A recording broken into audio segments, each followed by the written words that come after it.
Hi there. This is gonna be a Chinese history speed run. It's gonna be kind of long. Alright. Basically, I'm just gonna go through all of Chinese history from the Neolithic era to either the fall of the Qing dynasty or to the modern day. Depends on how political I want to get. And it's gonna be interesting. It's gonna be weird because some parts of Chinese history, my knowledge is very spotty, and some parts I'm going to go very, very in depth. So, yeah, don't expect expert level knowledge from me, but I can try to get close sometimes. Alright, so one of the spotty eras is going to be the Neolithic. Now, the Neolithic, it's an era of prehistory, so there's no writing, and there's a lot of bronze working in China, and you see a lot of cultural influence on later dynasties into the modern day, such as ancestor worship and a collectivized society with social stratification. Uh, Basically, all Neolithic cultures have that, except for the Indus Valley. For some reason, those damn egalitarian, I so unusual. Anyways, in China, there's a few Neolithic cultures to keep track of. By the way, this is kind of the script. I'm gonna kind of follow it. Um, I'll probably stop following it at some point because I am too lazy to keep writing it past the Han Dynasty. The first culture to keep an eye on, which is the Liangzhu culture, and it's at what we call the Yangtze River Delta. The Yangtze River, I'm going to trace my mouse over it, but it basically stretches all the way like this. That's from Sichuan all the way to the Pacific Ocean. Very, very long and nice river. Very calm river compared to the Yellow River. And as a result, the Yangtze River Delta is consistently a very, very economically prosperous region. And the Liangzhu culture is also situated there.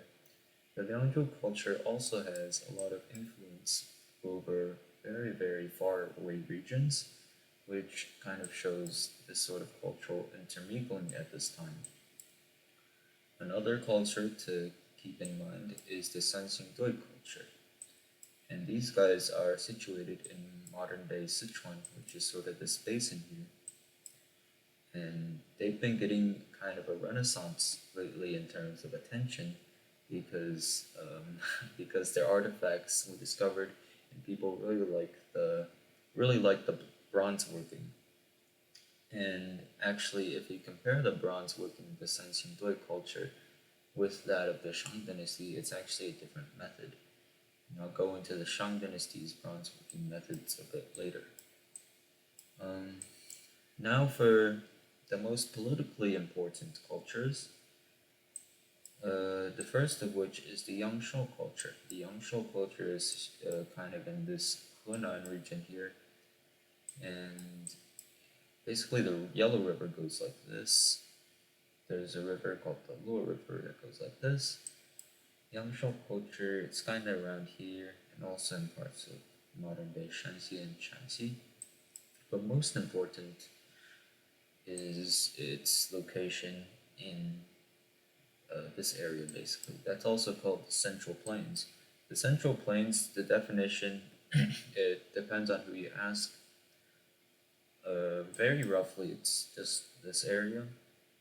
Very good for agriculture, very easy to conquer, and the center of China politically for basically its entire history.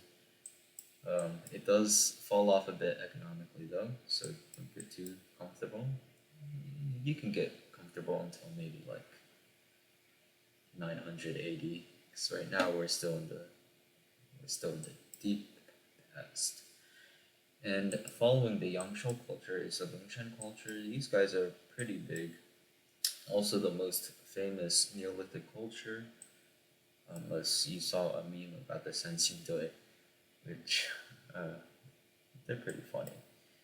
And these guys, they span not just Hunan, but also parts of Shandong and also Hebei. It's just a very, very large cultural area, not a centralized state at all, though. And after the Longshan culture collapses, there is the Arlito culture, which is also in modern day Hunan. Now, why are these guys politically important?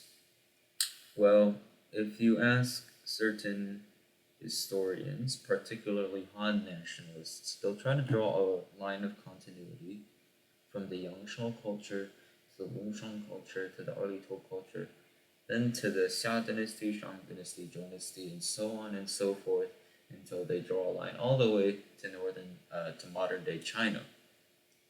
And the political value of such a claim is you kind of show that Chinese history is very, very old.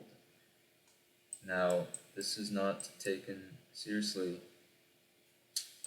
by modern historians anymore because, well, the archaeology does contradict it.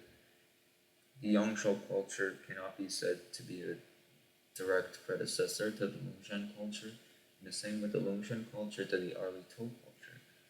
And there's also a lot of influence, as said, coming from many other cultures, such as the Liangzhu and Sanxingdui culture. And yeah, that theory is just, it's not great.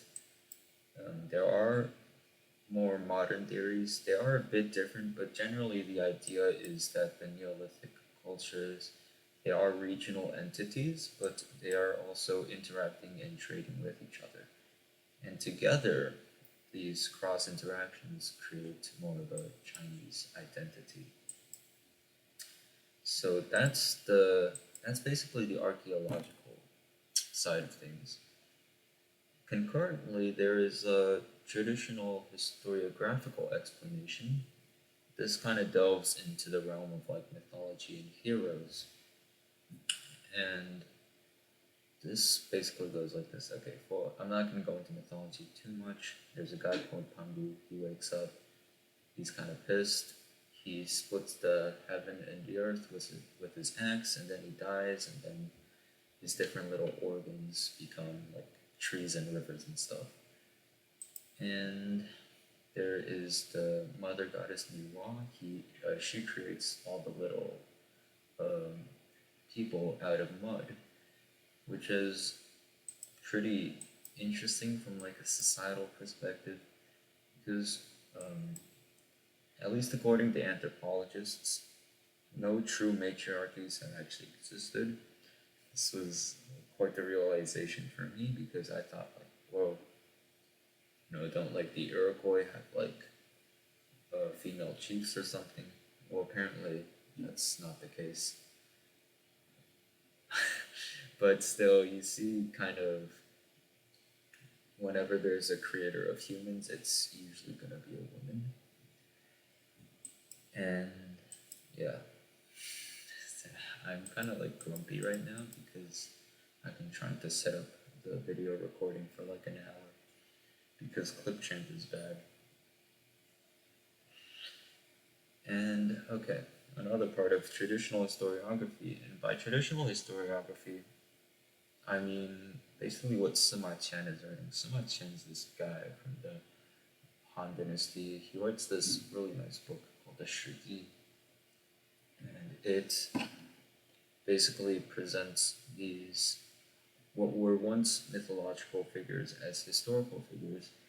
There's actually a word for it that I'm forgetting, but the word basically means when something mythical is turned into something real, and that's most likely what happened with the three sovereigns and the five emperors. So the other something? No, yeah, three sovereigns, five emperors. There are so kind of the lore is that there's tribal unions. There's a guy called Shin. He basically invents agriculture, and there's a flame emperor. I have no idea what he did, but his name sounds cool. By the way, I'm not like getting this from Wikipedia randomly. I did. I knew this already. Yeah. Not very well sometimes, but I knew it. And also Huangdi, which just means yellow emperor. Does it mean yellow emperor? I don't know. And it he is apparently the ancestor of all Chinese people. But the most important of the three sovereigns and five emperors is the last three of the five emperors, which is Yao, Shun, and Yu. Now, these guys are very important for traditional historiography because these three are the sage kings, in that they are very, very benevolent and wise and caring for the people. And the interesting thing is, none of them follow hereditary succession either. Um, the reason why Yao picks Shun is because Shun impressed Yao a lot after um, basically doing very well on some tests. And then Yao was like, wow, Shun, marry my daughter. And Shun kind of did the same thing with Yu. Now, Yu is a very famous figure because he is said to have tamed the Yellow River. The Yellow River was flooding again. You'll have to get used to that. And actually, his father, this guy called Gun, tries to tame the Yellow River himself by basically blocking it. That fails because you can't block a river. So you basically dredges the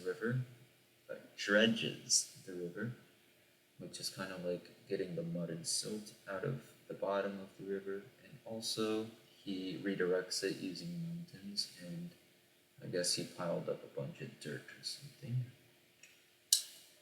And that worked pretty well, and it impressed Shun enough for him to be nominated as the next king. There's an interesting story regarding Yu, where basically he passes his house 3 times, and all 3 times he does not interact with his family at all. So yeah, he has a very healthy work-life balance there. Yeah. And Yu is the founder of the Xia dynasty. Now, why didn't Yu pass the throne to another guy who is not blood related and simply chosen via merit? Well, supposedly he was pressured into it by the other nobles to have his son Qi take the throne. Now, for political legitimization purposes, that was very convenient because in later Chinese dynasties, it becomes basically a ritual to reject the throne before taking it for yourself. Because, I mean, how uncouth is it to say explicitly that you want to be the emperor of all China? It makes sense. Most likely, if Yu did exist, which I don't think he did personally, if he did exist, he probably set it up also. Alright, so that was all very spotty, but it's gonna get good now. We're gonna get into the existence of the Xia dynasty. Very big question. So what I explained with this very, very beautiful story of Yu basically taming the Yellow River, that was the traditional historiographical view. Okay. Some people still believe it. No, well, I'm not going to judge them too harshly for it. But there are some later theories about the existence of the Xia dynasty. And these are just a few of them that I found interesting. The first is what I'll call the East-West theory. Basically, some white guy thought about it. And he thought that, okay, it's a very goofy theory. The Xia dynasty was the Yangshao culture. The Shang dynasty was the Longshan culture. And then they fought and fought until the Shang dynasty won. The end. No one took him seriously, and neither are we. Next is the Doubting Antiquities school. So the school of Doubting Antiquity, it kind of emerges during like the 1920s. The most famous proponent of which is Gu Zhigang, and they basically like they read through the ancient texts and they're like, yeah, this is bullshit. So they they're hyper skeptical about the existence of not just the Xia dynasty but also the Shang dynasty. Most importantly, claiming that it was a Zhou dynasty propaganda invention. I I personally actually do lean towards this school a little bit, just in terms of being skeptical about the historical sources. I can assure you, in my previous recording, I was not this grumpy about myself. But if we, so this is from the book Studies in Early Chinese Culture. I have only read a few pages, but by taking out the whole book, I can make myself appear highly intellectual. So, page 105, the author, Hurley G. Creel, says that all of these circumstances make it not implausible to suppose that the existence of the Xia dynasty was a fiction circulated as a part of the campaign of propaganda which legitimized and sanctified the Zhou conquest of the Shang dynasty. What a bold claim. They just invented an entire dynasty out of thin air. Furthermore, let's see. It's like very convenient if you read through the traditional accounts of the fall of the Xia dynasty and compare it to the fall of the Shang dynasty. Basically, there's this evil, decadent king. All he does is like have sex all day and then like eat meat and have a wine pool. The wine pool is actually pretty suspicious because both the last king of the Xia dynasty and the Shang dynasty have wine pools. Coincidence? And yeah, so he says the Xia dynasty, which had ruled all of China, was a perfect precedent for the far-flung military expeditions launched by the Zhou rulers, and a Xia dynasty whose last ruler had become wicked, necessitating a holy rebellion on the part of the Shang chieftain, was a similarly apt model from which to justify the Zhou adventure. Nothing is more important in seeking to influence a large number of people than precedent. And you'll see that kind of theme of appealing to antiquity referred to a lot in Chinese history. It's actually to the point where they'll, they straight up make up things about the past to to justify what are otherwise very innovative reforms. The most egregious offender of this is actually Confucianism, but we'll get to that. But yeah, basically the theory is Zhou dynasty created the Xia dynasty as a precedent for their conquest of the Shang dynasty. And that whole idea of transferring legitimacy in Chinese political theory is called the mandate of heaven, the Tianming. The most important thing to know about the mandate of heaven is that it's transferable. You can legitimize overthrowing one dynasty by using it. And so for me, one of the possible arguments against the existence of the Xia dynasty, so not just the lack of evidence, but explicitly against the existence of the Xia dynasty, is that the Shang dynasty didn't come up with the mandate of heaven. The Zhou dynasty did to legitimize their conquest, which to me implies that the Shang dynasty did not conquer something in the first place to legitimize. They didn't have a conquest to legitimize, so they didn't have the need to create a mandate of heaven. Shang dynasty legitimized organization it's still similar to the Zhou dynasties in that basically they have a king who's at the bottom, and then he communicates with the ancestor spirits via oracle bones, and then the ancestor spirits communicate with Shangdi. It kind of creates like this pyramid here, and Shangdi gives the king the right to rule. Notice that it's not transferable, at least not explicitly. Um, so yeah, it's just it's very possible that the Xia dynasty was a Zhou dynasty creation. Another very interesting theory that could be quite likely is the contemporary horizontal existence theory, bit of a mouthful, elaborated in the Cambridge History of China, which is this very, very comprehensive overview of Chinese history. And this theory basically says that the Xia dynasty, Shang dynasty, and Zhou dynasty all coexisted with each other, and they were a part of what was called the 10,000 states, the One Guo. And instead of simply conquering each other, they actually took turns being the military hegemons of the 10,000 states.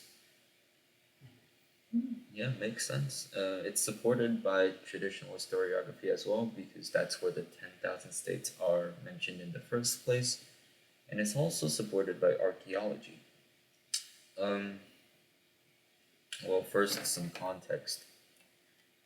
The Shang dynasty's power system basically is they have the central guy, and he exerts military dominance over all the other states, either via direct well, not conquest, but military confrontation or just intimidation.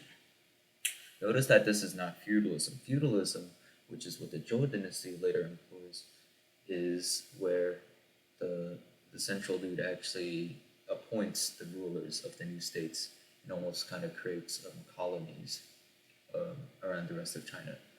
The Shang dynasty, um, they simply subjugated pre-existing states. Archaeology does support this, not directly, but to go to the map, you'll see the Arlito culture around here.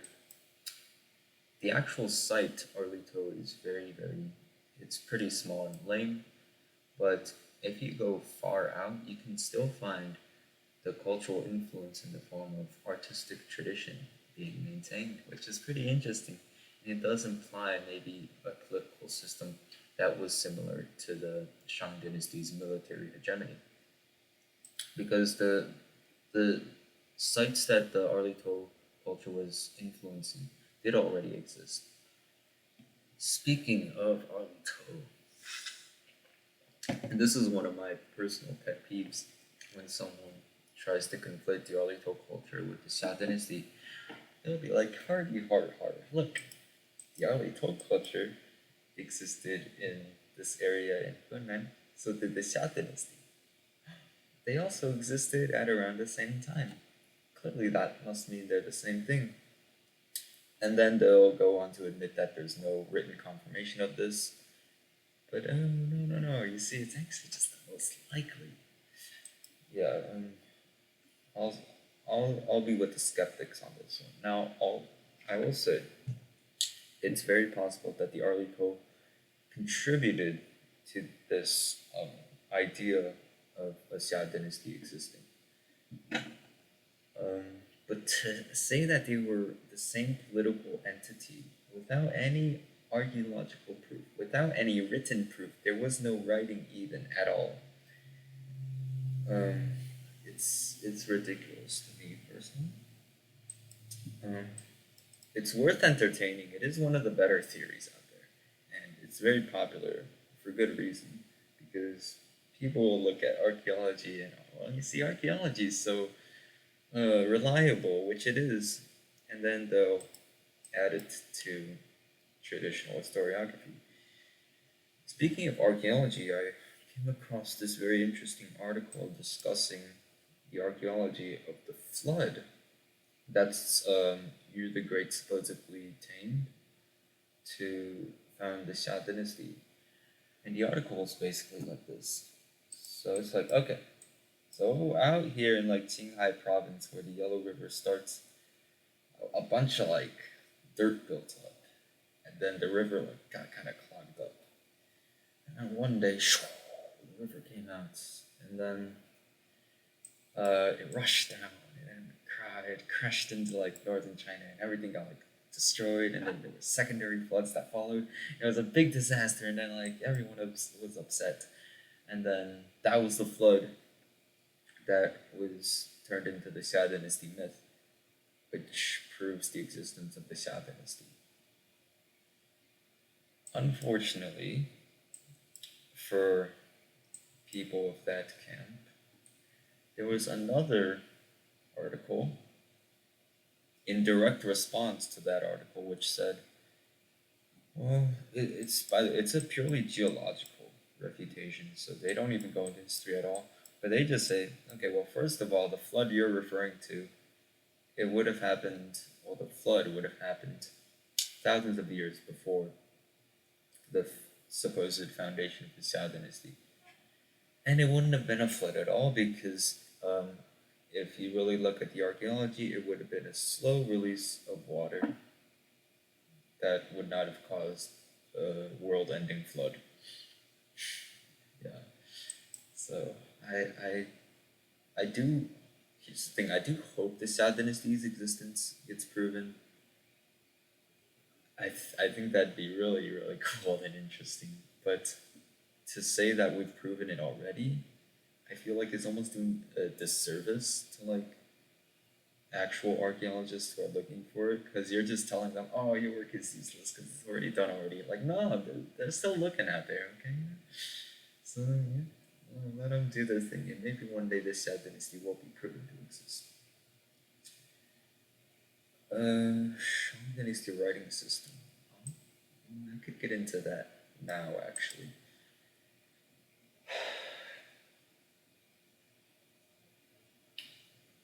Okay, so the Shang dynasty, you may have heard of the Oracle Bones. And basically, the Oracle Bones, they are the first proven like writing system in China. They like carve these characters onto bones. They throw the bones into a fire, and then they look at like the cracks on the bones to see if there's like a message from the ancestors or something. And the thing with the Shang Dynasty's writing system is that it's fully mature in that there is a very fleshed out system of grammar, and there's sentences, and there are basically, I don't know what the word for it is, but it's kind of like compound words where they can take two simple characters and combine them to make a complex character. And that basically just proves that the Shang Dynasty did have a writing system, and it wasn't just randomly scratching symbols onto turtle bones. Speaking of randomly scratching symbols onto turtle bones, some some silly folks might look at this thing, the Jiahu symbols. Jiahu is another one of the Neolithic cultures. And okay, let's take a look at these symbols that they were found. Oh, this one looks like the character Mu. This one looks like the character Ba. As Mu means I, Ba means 8, like the number. Oh, this one looks like the character for toe, which means head. And this one looks like the character for sun. Uh, yeah, well, most likely this is just random ass carvings that had no continuity. Not just because it happened 4,000 years before the Shang Dynasty was founded, supposedly, but also because this is not a writing system. There's no grammar or sentences. This is just symbols. To even say that this was a proto Shang Dynasty or Bone script is already kind of like a stretch. I would personally say this is just like conjecture, but my theory is that it's just a consequence of having similar material to write onto. So right, they're both writing on the bones, so that might influence the way it's written, and also the same tools that they're writing with. I don't know how you carve into an oracle bone, but I assume they use similar tools, and because of that, the characters that are produced look a bit similar. But I wouldn't take anyone who uses that as proof that Chinese writing is like 10,000 years old. I wouldn't take that seriously. Yeah, I mean, yeah, these Han nationalists really try to push back the date. And oh, this one's interesting. So much later, during the spring and autumn period, all of China, like the Zhou dynasty splits into all these hundreds of little states that fight each other. One of the states that's mentioned is Qigong, and it's very interesting from a legitimization perspective because whenever a new dynasty gets founded, and this is constant for basically every Chinese dynasty, whenever a new dynasty gets founded, the founder of the dynasty, excuse me, the founder of the dynasty will treat Indian food, very nice. The founder of the dynasty treats the previous royal house very well, and part of that good treatment is giving them a fiefdom, giving them some land. Actually, the Zhou dynasty did this for the Shang dynasty in the form of the state of Song, which is where Confucius's ancestors were from. But this particular little state called Qi was apparently given to the royal house of the Xia dynasty. It says here, being descended from the royal house of the Xia dynasty. Is that proof that the Xia dynasty existed? No. I think personally it's more likely that the Zhou dynasty um, invented this state or created it basically out of thin air to further their propaganda that um, the the Xia dynasty existed before the Shang dynasty. Okay, we'll get to these. So we've been saying Zhou dynasty propaganda a lot. Not that I swear this is not like conspiracy theory, because the actual propagandists who are doing this are very well-known heroes in Chinese history. What they do is very admirable. It's very impressive.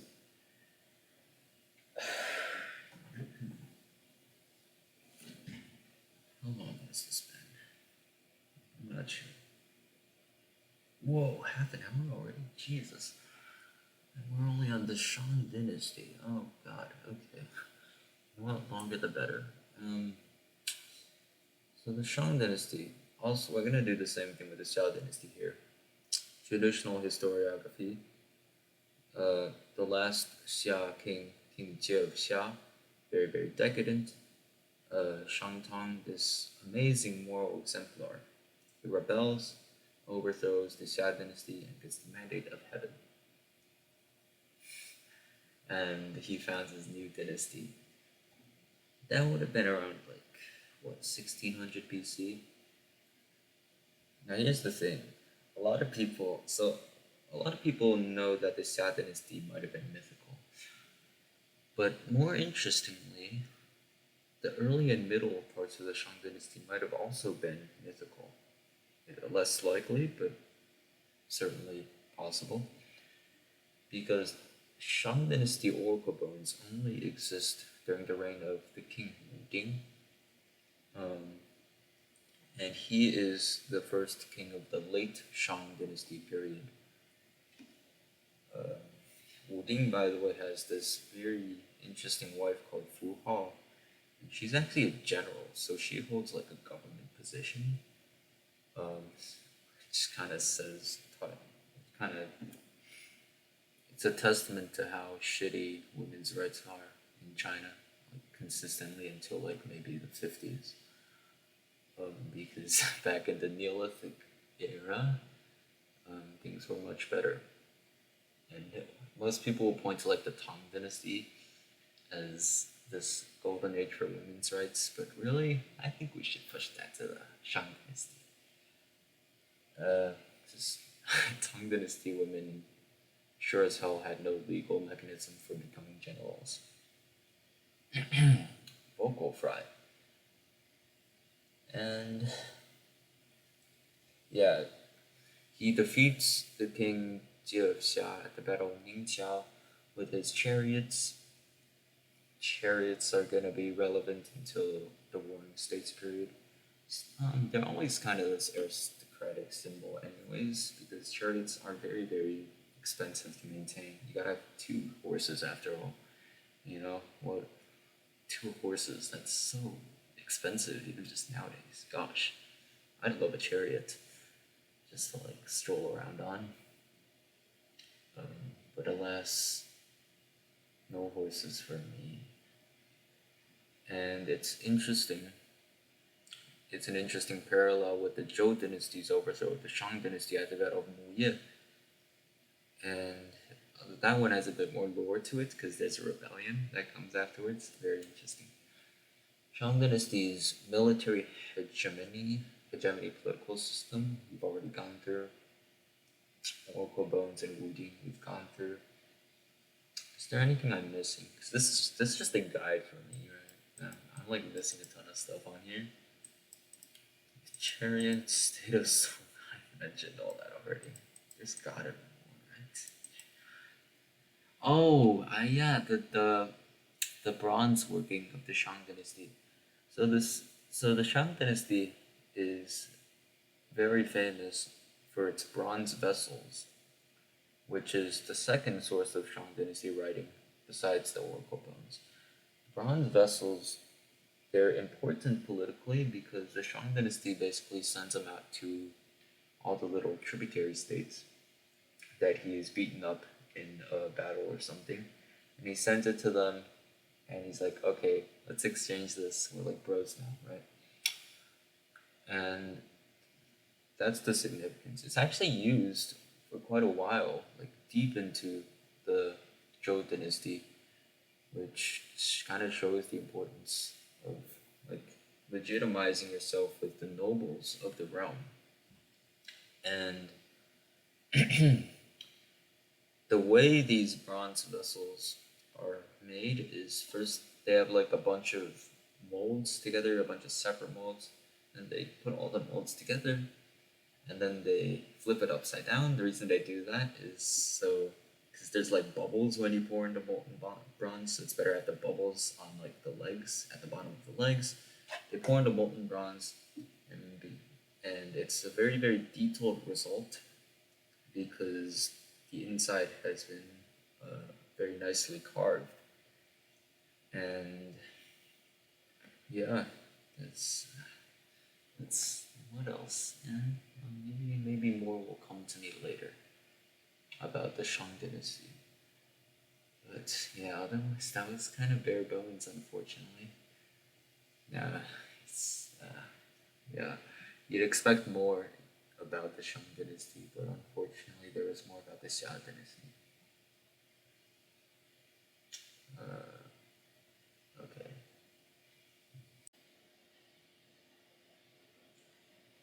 Yeah. So we were at the Shang dynasty. Um, yeah. Okay. I'm so happy that this worked. Finally found a video recorder that works. OBS. Very nice. Okay. How is the Zhou dynasty founded? Okay. Well, it's like a father and son thing.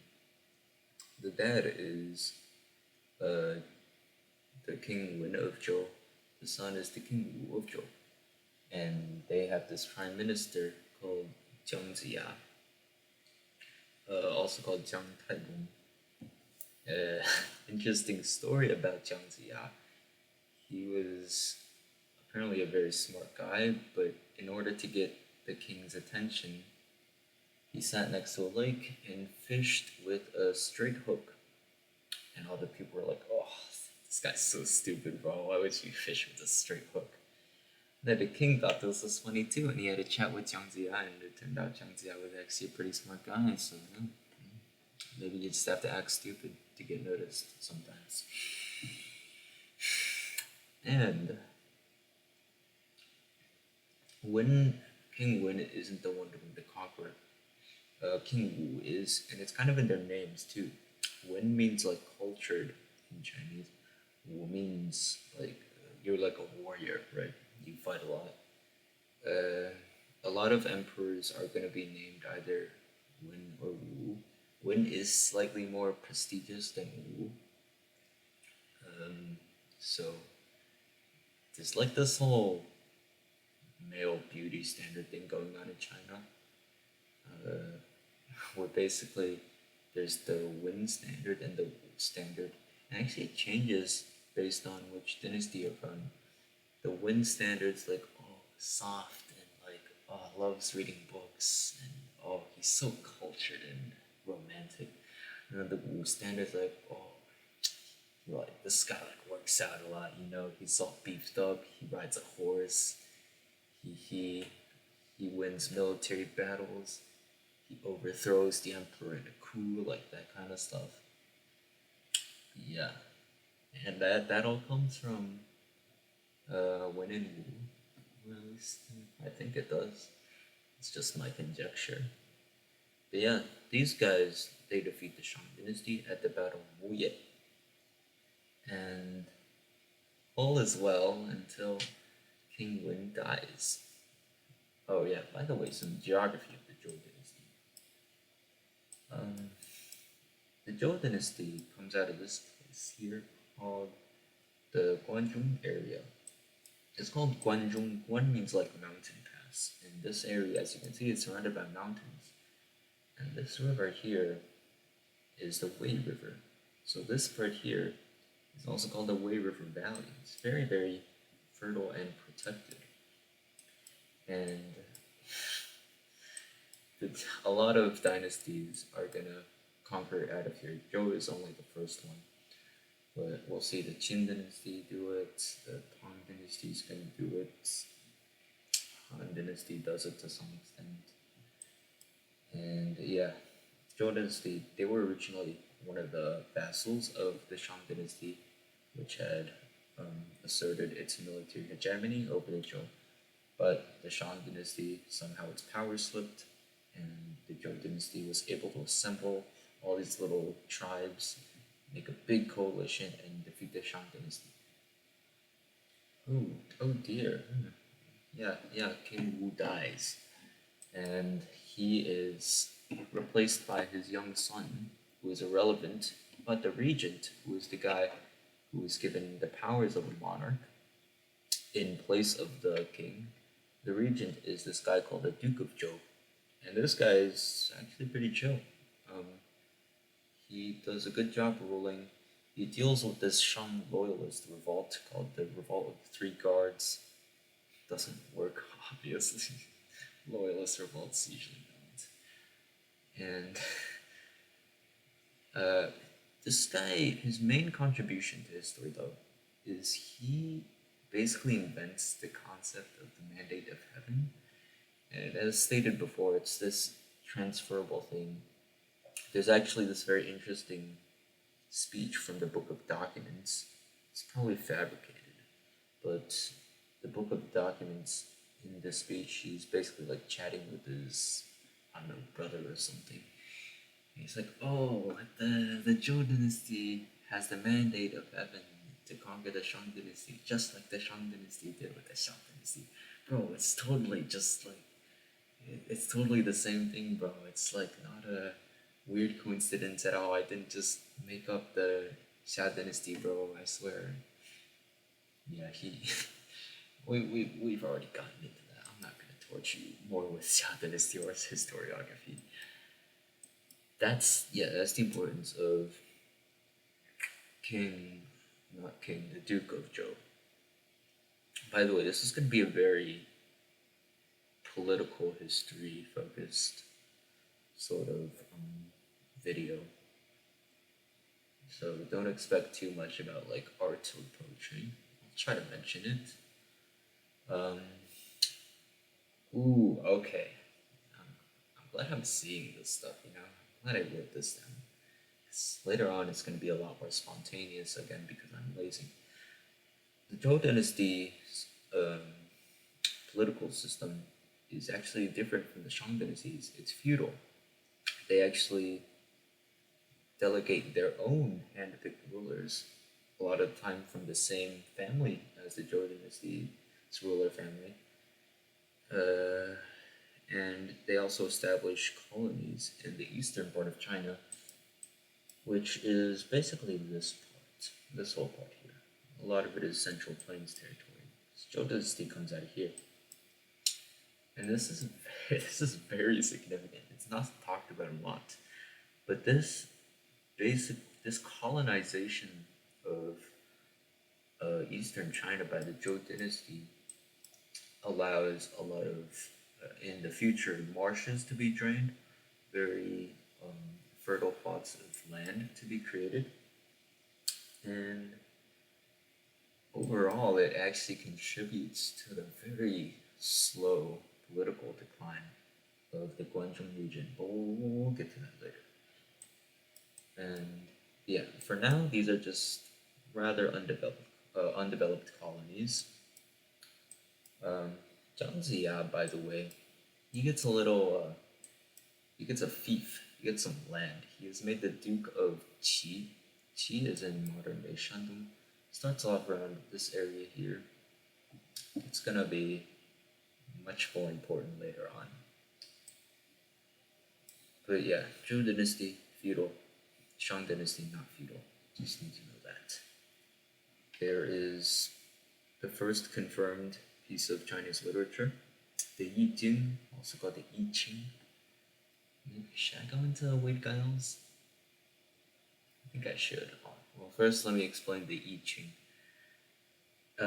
It's also called it's like this divination book, where basically you've got like these hexagrams and stuff, and if you throw a bunch of sticks on the ground and you read the sticks, it'll tell you something. Uh, very, very influential on later philosophies such as Taoism, and still used to this day by like Chinese fortune tellers. And this whole I Ching thing, though, it feeds into the debate of just how old actually are Chinese books, because a lot of books were supposedly written actually during the Western Zhou dynasty, particularly the Book of Documents, which I might have mentioned it, but the Book of Documents is what include the Duke of Zhou's speech about the Mandate of Heaven. That was shown to have been made during the Warring States period. You'll find this pattern a lot. Some random book claims to be written during the Western Zhou dynasty, or even just the Spring and Autumn period, but it's actually a Warring States era invention. This has been misinterpreted by a lot of historians, I think. Not to put myself above these historians because they know what they're doing and I don't, but just like this was used to basically disprove the doubting antiquity school. The doubting antiquity school is like, oh, all the ancient texts were made up. But then these newer historians, after some analysis, they find that it was actually made during the Warring States period. Thing is, that's about as far back you go for most of the texts. You don't get there's no books before the Western Zhou dynasty, like straight up, and the only texts before that are orca bones or bronze inscriptions. So to somehow make the connection between Warring States period book equals Shang dynasty, early Shang dynasty and Xia dynasty existed, it's a bit it's like dubious logic to me, because unless we find actual writing from the Xia and Shang dynasty, just the Xia dynasty, we can't really just say, oh, it's more likely, therefore the Xia dynasty definitely existed. I said I wouldn't torture you more with Xia dynasty historiography, but here we are. Okay, back to political history, which I said I'd focus on more. I guess legitimacy is political history, right? Um, the next major event to happen during the Western Zhou dynasty is the invasion of the state of Chu. Chu is basically this tribe in southern China. They kind of they like chill around here, right? Like in the Yangtze, in the middle Yangtze. Their capital is in this place called Ying. Well, I don't know how to. My Chinese isn't very good. Ying. It's around here. This whole area is like marshes, so they must have put Ying like here or something. It's close to modern day Wuhan for reference. But basically, the Shang dynasty actually had a lot of influence over the Yangtze River, and the Zhou dynasty is like, okay, well, I gotta have that too. So King Zhou, he leads an expedition, a glorious expedition. It was a huge military campaign. He gets his ass kicked. That ends the Zhou dynasty's military expansion like completely, and it enters a period of um, enters a period of decline that never really ends. Actually, there comes an interregnum that I know nothing about. Um, I'm partly to blame for that fact, but also all interregnums tend to be very very complicated, anyways. But what you can say about almost all interregnums is that they're bad for political stability. So there's that, there's a failed invasion, there's an interregnum, and now, oh boy, here's a good story. The last king of the Western Zhou dynasty, this guy called King Yo, he is an interesting fellow. He has he has a wife, right, Queen Shen. Was it Queen Shen? I'm not getting the tone words today. I won't ever. And he basically this random ass girl from like the countryside who's like the product of like dragon saliva or something. Called Boss, and like she makes him go crazy. I don't know. We'll have to ask him. Well, I don't want to intrude on what happens inside their bedroom, but he goes crazy. He's like, ah, must make Boss a queen, must make Boss a queen, ah, and he does, and that pisses off Queen Shen's dad, who's the Marquis of Shen. That's relevant later. But Boss she's like really beautiful and stuff, but she has this one problem. It's that she doesn't laugh. You know what I mean? So King Yo's like, oh man, how do I make this girl laugh? And he does a little trick. He basically pounds the drums, the war drums, and like calls for all the generals and soldiers from all across the land to come over. He's like, ah, there's an invasion coming, and it's a false alarm. And all the generals and soldiers are like really mad, like, ah, how could you do this? And then Queen Bolsa, she laughs. Okay, damn. That's how you riz her up, yeah. So he does it again. I think you might know what's gonna happen now. He does it again, fakes an invasion. All the generals and soldiers are mad. Also laughs, so it's worth it, you know. And he does not do it again because an actual invasion happens from the west by these group of nomads called the Western Room. They'll like come over here and pow. They're like, ah, and then King Yo like he freaks out and like he pounds the war drum, so no one comes to his aid, you know, because the King Yo who cried wolf. Maybe Balsa was laughing. Maybe that was her master plan all along. Actually, if this is another really sexist thing about like ancient China is that whenever there's a, whenever there's a beautiful woman, she ends up destroying someone's life more, and very often an entire country. You'll see this with the four ancient beauties of with the four beauties of ancient China. Balsa actually isn't one of them, because I guess she wasn't beautiful enough. But that was a nasty sound, wasn't it? Sorry. But yeah, she can be scapegoated because haha, woman bad, woman make man horny, and man make mistake. All woman's fault. Definitely not fault of man who has the agency in this situation. Uh, yeah, that happens. And then for the next 500 or so years, it's a complete shitstorm. This, it's such a shitstorm that I actually had the energy to write the script for it, just to organize my head around it. It's fascinating. It's fascinating.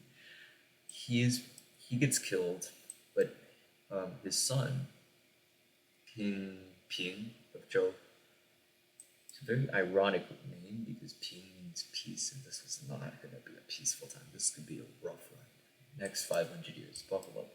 He gets escorted to the east from the old capital, which is around modern day Xi'an, escorted to the new capital in Luoyang. So this shouldn't have been a huge deal, right? Because they already had a capital established there. Plus, they're closer to all of the other states and colonies that they've established, which definitely aren't intimidating them or looking for their own opportunity to be independent.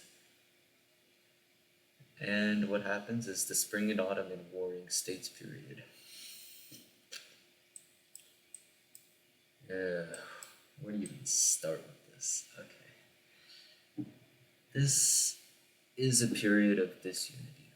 All the little states, they're de facto independent at this point. They start fighting each other. They were fighting each other before, but they're like really fighting each other now. The Zhou king is still respected for his authority, and he is a source of legitimacy, especially for what we'll call the Huaxia states. The Huaxia states is basically the little countries that used to be part of the Zhou dynasty. If I can like roughly draw with my mouse, but this is kind of the Huaxia area. You might notice I didn't include the southern parts. The southern parts, I made a tier list video about these spring and autumn period, but it's not chronological. Here we have the state of Chu. Here you have the states of Wu and Yue. There's another lesser known state called the state of Xu. I mean, actually, I should have. I have a map for this. Wow. Why have I not been using that? Why haven't I been using the maps? Okay. Well, there we are. If you take a look at this map,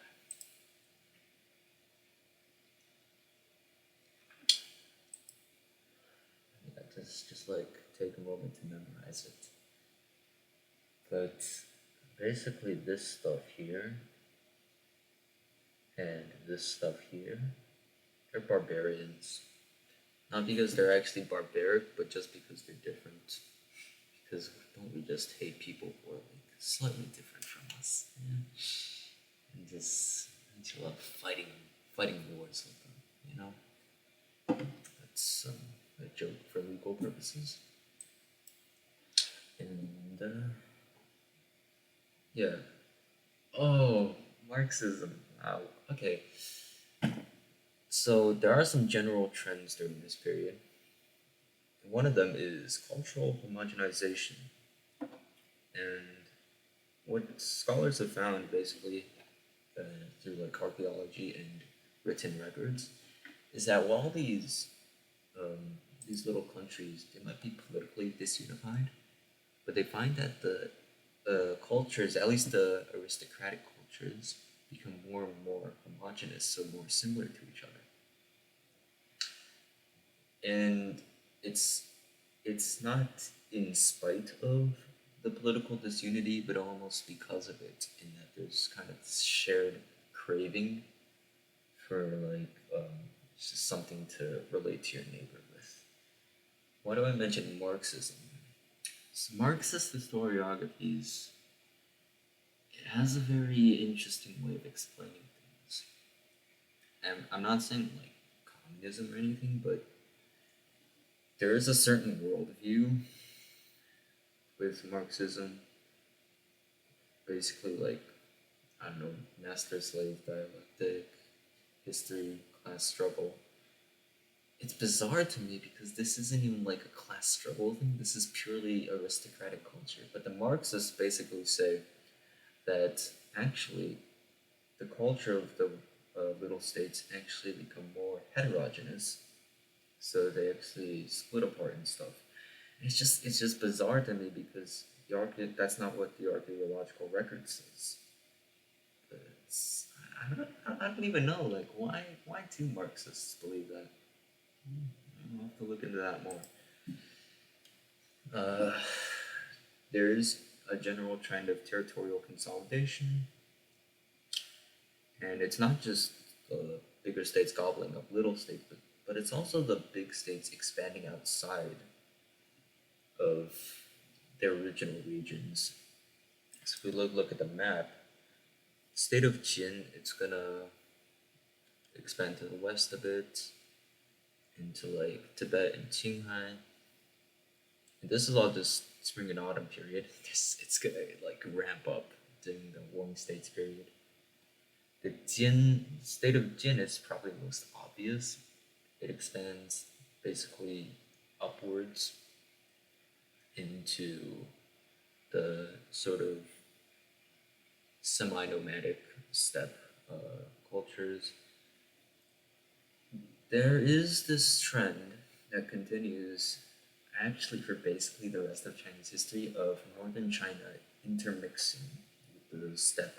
The steppe, by the way, is just some kind of that whole grassland stretching across Eurasia where you get a bunch of horses. The Mongols and the Turks come out of the steppe.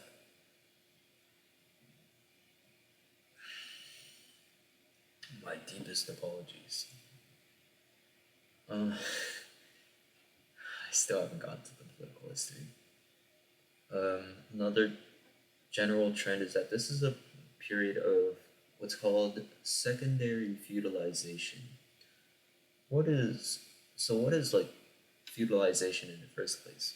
When feudalization for the Zhou dynasty is all the little states basically becoming more autonomous, but almost like it's almost kind of cruel because these little states themselves have to deal with their own like centrifugal forces, like pulling them apart. This becomes a huge problem, especially later on in the spring and autumn period. It becomes such a problem that it starts the warring states period.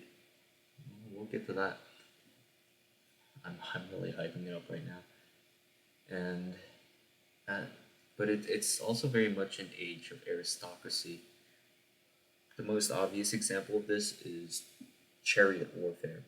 As mentioned, chariots are a form of aristocratic warfare because they're very expensive. They also like they also kind of suck because they can only fight on flat terrain.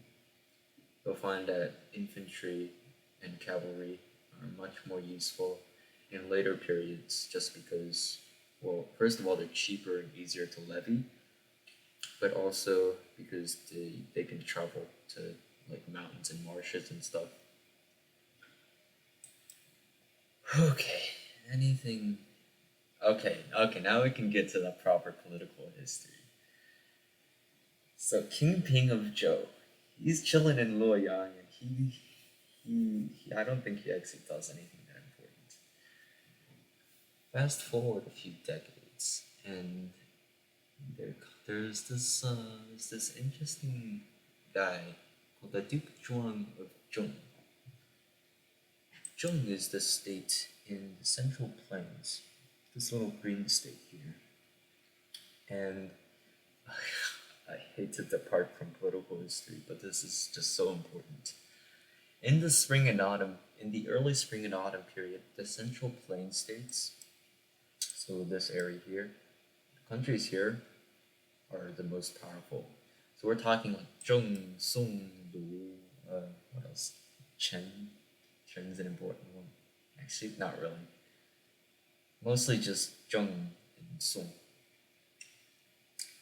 But we'll see that even just slightly later on, they're kind of like boxed in by all the bigger states surrounding them. Like they're in a really rich area, but there's no room to expand. The peripheral states like Qin and Jin and Qi and Chu, they all have room to expand, and as a result, they actually quickly surpass the Central Plain states. But we're not there yet. It's Duke Zhuang of Zheng from the Central Plains. He's like, okay, this Zhou King, he's gotta quit his act. I'm gonna start expanding my own territory. My dad, Duke Wu, I wrote the Wikipedia article for Duke Wu of Zheng, by the way. You should check it out. It's like kind of short, but I love it. Yeah, he's like, yeah, my dad, he conquered all these states. I think I'm gonna get away with it too. And that pisses off like everyone. So there's this gigantic coalition against the Duke Zhuang of Zheng, and he crushes them. He's like, this guy must have been an amazing general, because there's like at least 5 states in the coalition. One of them was Zhou, like the king of the king, and he actually wounds the king of Zhou, King Huan at the time, and that's like a wake up call to everyone. Like, oh shoot, this random ass duke from like nowhere, well, not nowhere. Zheng's an important state, but this random ass duke just fought and beat the Zhou King, the son of heaven. And I'm not gonna argue that somehow sped up the decentralization of the Zhou dynasty. It's a nice story. So I'm gonna tell all the stories just because there's time. And okay, speaking of kings, if we look at the map, almost all of these states here, they're either ruled by dukes or marquises. The only kings are the state of are Zhou, because obviously, but also the barbarians are starting to proclaim themselves kings. And that's like the state of Chu, Wu and Yue. Chu is the first to do it, and then Wu and Yue follow suit. And just the audacity, how dare they claim to be a different son of heaven? But they don't have to respect the Zhou King that much, because they're not his colony, they're not his children. And in fact, even the Zhou King's children will start to proclaim themselves king much later on. But yeah, so that's a trend, which is the disintegration of the Zhou King's authority. And all the little states, they're starting to notice this, and it really makes them uncomfortable. So this one guy, called Duke Huan of Qi. Oh, should have shown you this. Oh boy.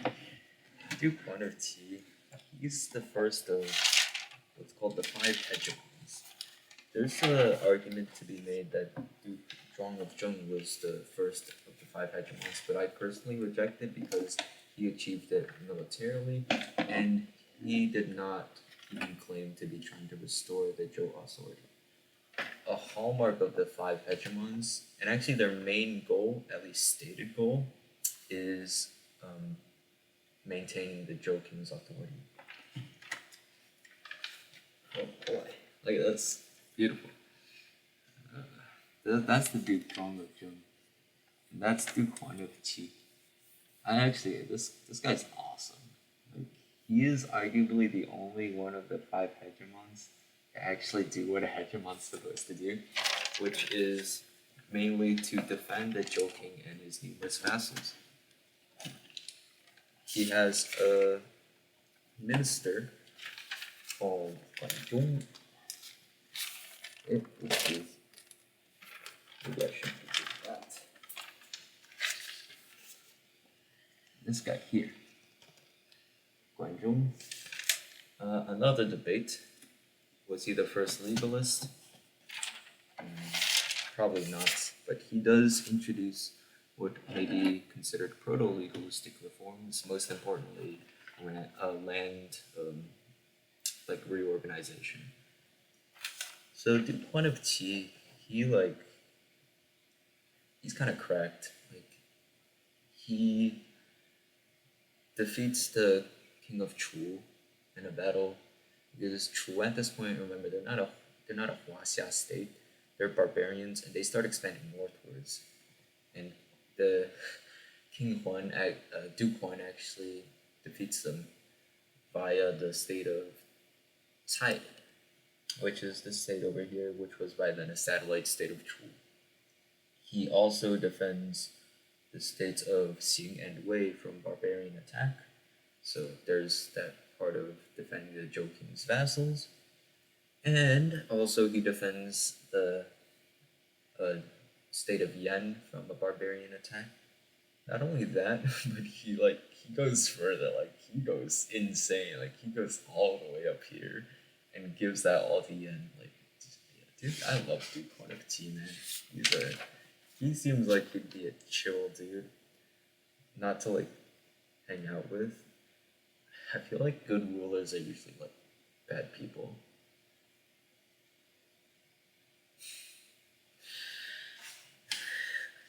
I'm going slowly insane.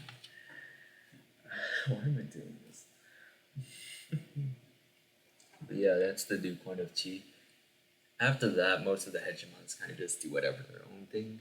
Like they'll proclaim themselves hegemon just to like be really popular, but then like do nothing for the Joking. So after Duke Huan of Qi dies, there's a succession crisis. You just hate to hear those two words. Like anytime there's the succession crisis. Like your country is doing so good, and then just there has to be some silly dispute about who's going to be the next ruler. Succession crises are going to be very, very common in the spring and autumn period. Trust me, it's not just a European thing. It basically cripples the state of Qi, which was, by the way, founded by the Jiang Ziya. They'll be back. They're still strong as hell, but they're going to be overtaken. But before they're overtaken, there's this one silly dude. His name is Duke Xiang of Song. Song being one of the Central Plain states, and the descendant of the Shang dynasty. Actually, I have him. Oh boy.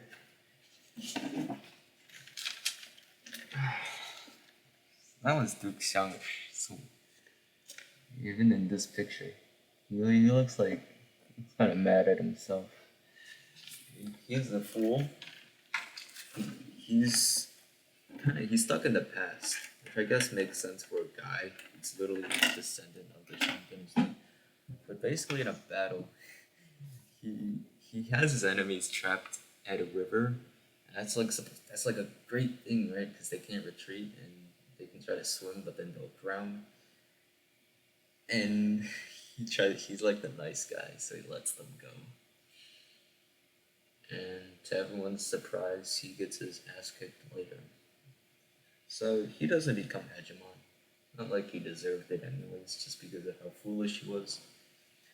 But what this does, from like on a wider scale, this does hint towards this kind of lessening respect for the Zhou King's authority, for the sort of aristocratic politeness. Because right now the wars are very much polite, noble wars. They're not the gigantic wars of hundreds of thousands of troops on each side that you'll see in later periods. No, this is very much if a few thousand nobles get in their chariots and then duke it out. And that era is quickly fading.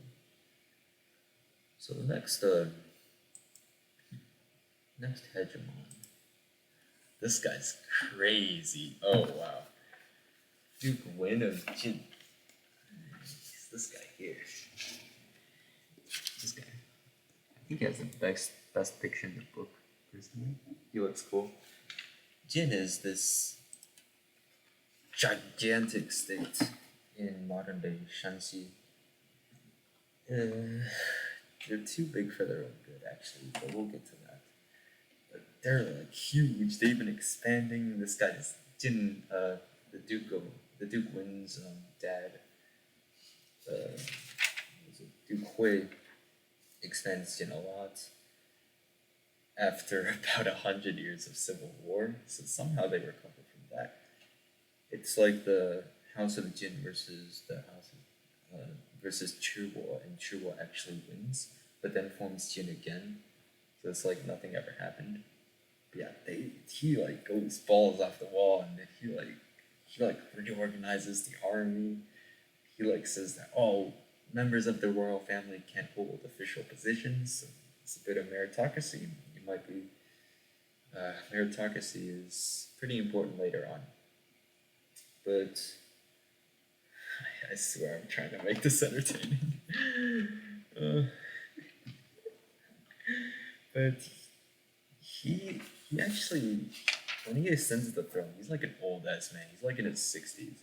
Reason being that after his dad died, it was like this whole succession issue where like his brother was king, and then another brother was king, and then another brother was king, and he's like basically kicked out of the house, and he travels all around China and goes to all the different courts.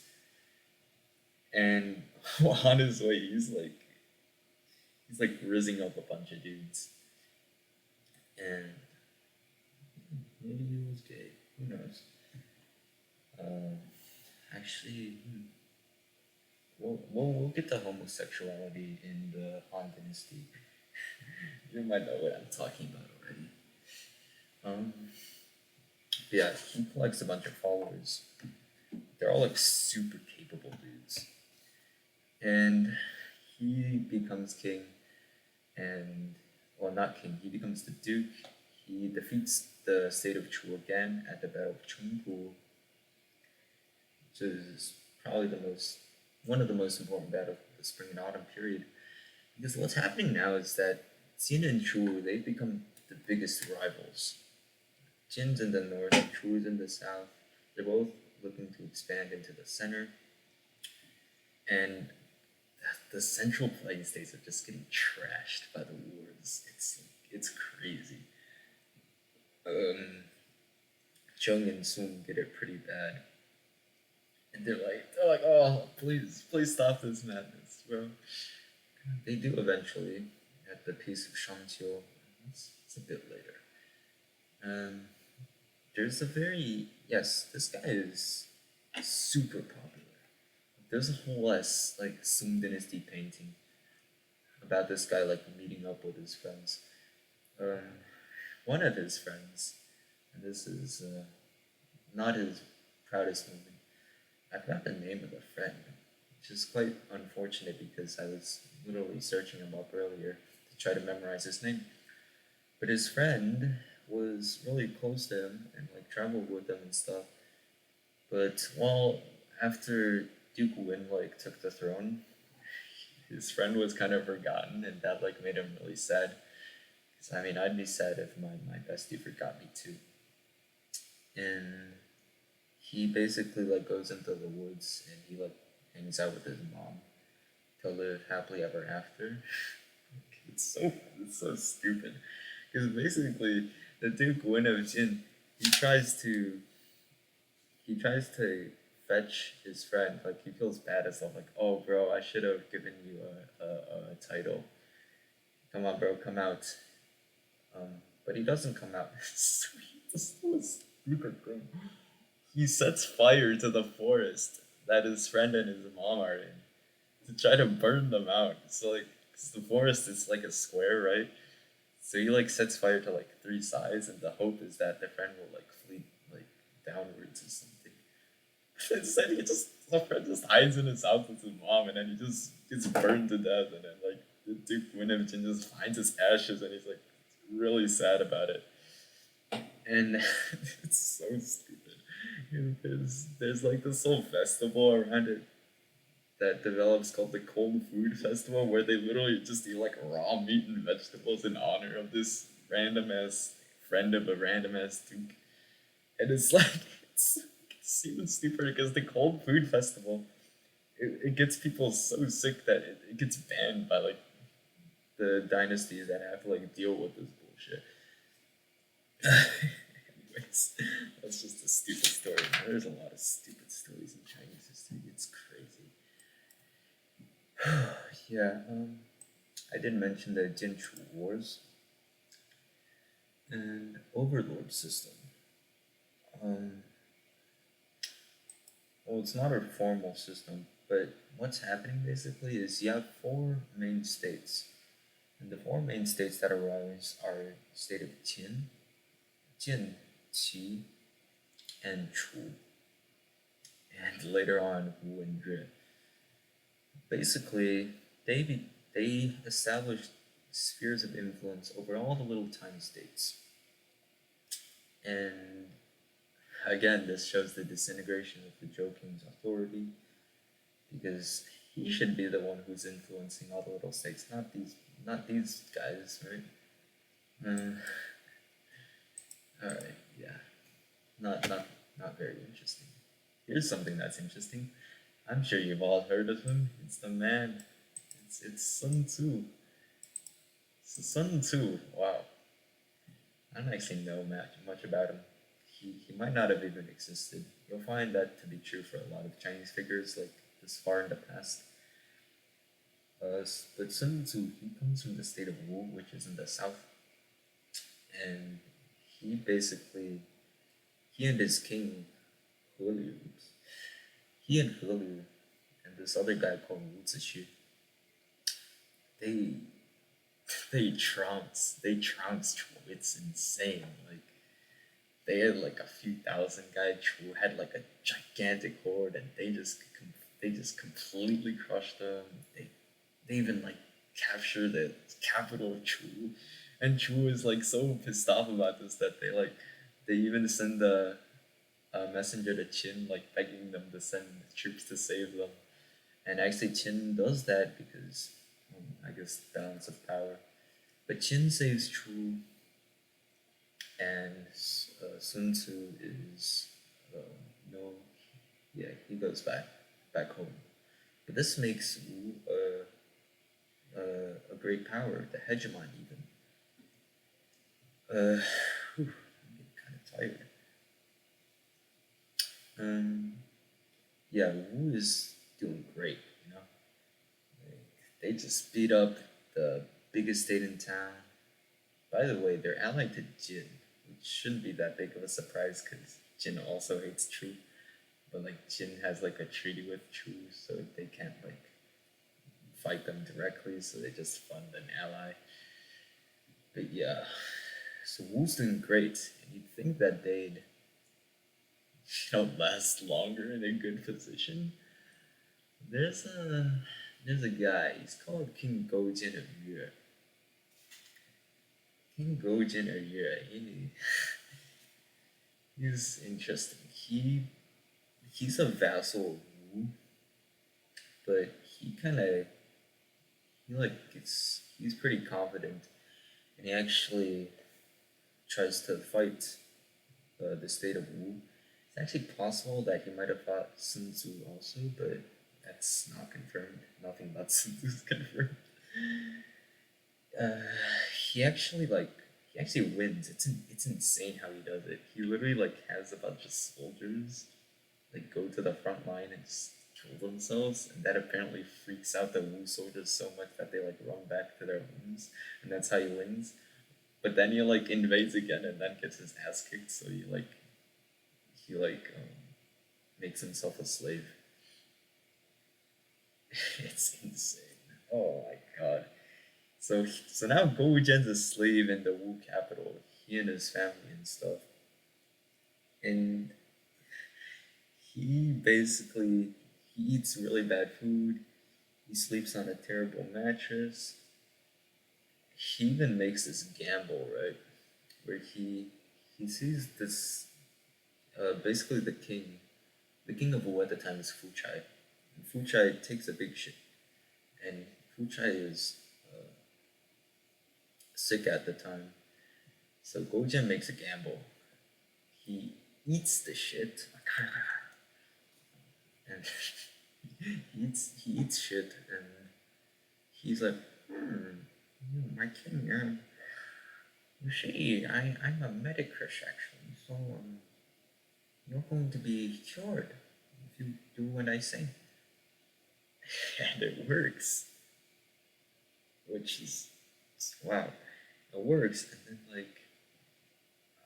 then King Fuchai is so grateful that he actually releases Gojen from slavery, and Gojen like immediately goes back to plotting, and he like builds up his army and stuff. While he's like still a vassal of Fuchai at this point, but he like pulls this trick where basically uh, he causes King Fuchai to like do a bunch of building projects to like bankrupt himself. Like, oh, it's actually a good suggestion. Um, the first of the four ancient beauties of China, her name is Xu Shi, also appears alongside King Gojen. I'm actually not exactly sure what her role was. I think it was in order to. Uh, yeah, yeah, sexpionage. Yeah, okay. Again, going back to that, basically, that story of women being like nation destroyers. Uh, it's kind of messed up if you think about it. She actually has a happy ending though, which is very rare. Uh, Basically gets married to this guy called Fan Li, and they like chill on a lake or something. It's pretty nice. Or at least that's one of the theories. But yeah, King Gojen. Eventually, King Fuchai, he's like in the north, and he is proclaiming himself hegemon, and Gojen invades and really messes up the state of Wu. And over the next few years, he actually conquers the entire state of Wu. And yeah, he then proclaims himself hegemon. And that's important because he's the last hegemon to be proclaimed. Like, oh, we're getting to the end game now. Yeah, King Gojen, he has a sword that was discovered, and it's insane because it's not only really well preserved, but it's also super sharp. I don't know how they even found this thing because it's like what 2,500 years old by this point, but they did. Yeah, that was quite a long story. Gojen's an interesting guy. So we're in like the 400s BC now. Gojen just got proclaimed hegemon, and we get a period of, oopsie, spoilers, of political decline. Basically, the four major states, and not just the four major states, but all the smaller states also, they become like less centralized. So Jin and Chu, they like have their own periods of like political decadence. I hate using that word because decadence is like a moral judgment, but they become less effective, I guess, at governance. Mm, Qi is interesting because their throne actually gets usurped and by the Tian clan. And it's interesting because usually when there's a new like ruling family in Chinese history, oh god, I'm so tired.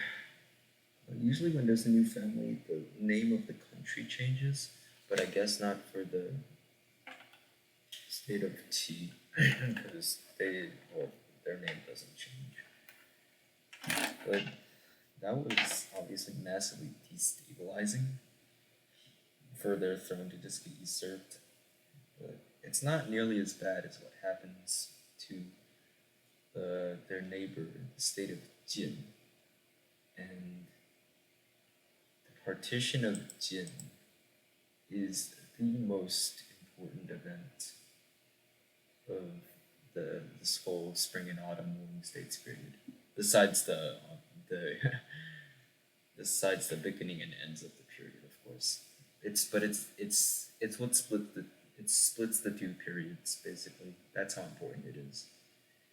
After the partition of Jin, which by the way has its own section, after that things really ramp up. And I'm gonna record more tomorrow because I'm like about to fall asleep. Alright. Cool. Yeah. I hope this worked.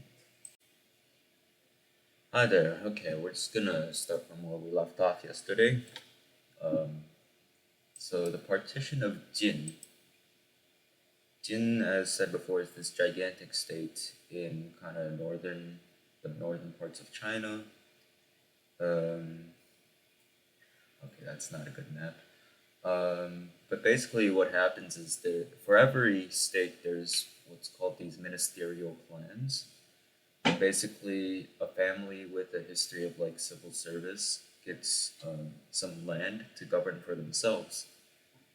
And every state has this, but Jin in particular has it especially rough because they get a total of six really powerful ministerial clans, and that's Han, Zhao, Wei, Zhi, Fan, and Zhonghang. And as time goes on, and this is like in the early 500s, or late 500s BC to 400s BC, these clans they start to have more and more power, and they actually start to fight wars against each other. So the initial alliance is Han Zhao Wei Zhi versus Fan and Zhonghang, and the first four guys actually win. And you kind of get this situation. So this would be kind of where Jin is. You get this situation where Zhi is by far the most powerful of the four clans, and it's trying to like basically strongman its way onto the Jin throne, kind of like how the Tian clan usurped the throne of Qi. But one of the clans, which is Zhao, actually resists this, and Zhao is like it's the northernmost of the four families, and they basically hide out in the north, and they have this fortress and stuff. So this like pisses off Zhi, so Zhi calls on the Han and Wei clans to basically siege down the Zhao capital, and this actually fails because the Zhao like floods itself, but also like floods the enemy camp. And then Han and Wei is like, wait, why are we helping this big guy, right? So they actually join with Zhao, and then these three, which would later become known as the Three Tian, they actually defeat the Zhi clan. And after that, it's like 453 BC or something, they basically become the most powerful clans of Jin, and this begins what is called the partition of Jin. The actual date of the partition like varies, depends on who you ask, but I would generally say it's the late 400s BC, and this is a massive deal. Like this is literally what like historiographically speaking splits spring and autumn period from the Warring States period. Um, but yeah, the other date that I personally prefer is 403 BC, which is when the Zhou King actually confirms that the rulers of Hanwei and Zhao were indeed sovereign, well, like well not were could could directly answer to the Zhou dynasty, not sovereign though, at least not de jure sovereign. So yeah, that basically puts us into the Warring States period. This map is actually bad. Well, I'll get to it later. But well, it has an inaccuracy. I won't say it's bad. It's otherwise decent. But what happens is so like the main trend for the Warring States period is large centralized territorial states. Territorial in the sense that there's very cleanly defined borders. These states start to build walls with each other. Uh, Most strikingly, it's with the northern states, particularly to defend against barbarian invasions. Eventually, these different walls will be connected to form the Great Wall. But there's also walls constructed between states, for example, with Qi and Chu here. So why? Okay, so that's why they're territorial, but why are they so centralized? And the main reason for that would we could probably owe it to the philosophy of legalism. Um, but we'll get to that first. So how is legalism born? Well, if we go back a bit, one of the states that partitioned Jin, and the strongest of the three states, was the state of Wei. Go back to the so it's right here. I wouldn't rely too much on this map just because it's far later in the Warring States period. But at this point, Wei is like the most powerful of the three states. It actually has a very unusual geography. It's split into three parts. The first part is kind of like in modern day Hunan. There's another part in like modern day Shanxi, and then another part in like northern Shanxi and Hebei. This part here specifically was conquered from the state of Zhongshan. Zhongshan actually, it'll come back in a rebellion. But Wei, it has terrible geography, but it's still pretty rich. So in fact, early on, it's very powerful. Arguably the most powerful state in China at the time. Uh, Part of owing to Wei's success is the Marquis win of Wei. You might notice the title, by the way. He's a Marquis at this point. He's not even a duke because he was previously the subject of a duke. But most of the other like Huaxia states do have the title of duke because they're directly inferior. They're like one step below the Zhou king. So then one step below a duke would then be a marquis. Yeah, so Marquis Wen of Wei, he's a pretty good ruler. He has these two officials, the second of which is much more important. First guy is called Ximen Bao, and Ximen Bao he goes to this one county called Ye, and he basically sees that the people there are like super superstitious, and they like sacrifice girls to like throw into the river because the river kept flooding. But he's like, man, that's bullshit. So he actually he gets rid of the human sacrifices and then he constructs it's kind of this irrigation thing to stop the river from flooding. Seaman Ball isn't that important. Far more important is the other official, Li Kui. And he is, in my humble opinion, the first legalist. The other argument to be made for who's the first legalist is, as stated before, Guanzhong. But he's far before, and actually his book, the Guanzi, actually can't be it probably wasn't written by him. But Li Kui definitely wrote his book, which is actually called the um, Classic of Law, the Fating, which is unfortunately lost. But Li Kui, he details legalism and actually puts it into use quite effectively. His main thing is land-like reorganization. Because legalism is like a whole bundle of ideas. The name legalism is actually kind of misleading because um, using law to control the people is actually only a part of it. The main goal is still control, but you can do this via other methods, such as land reorganization.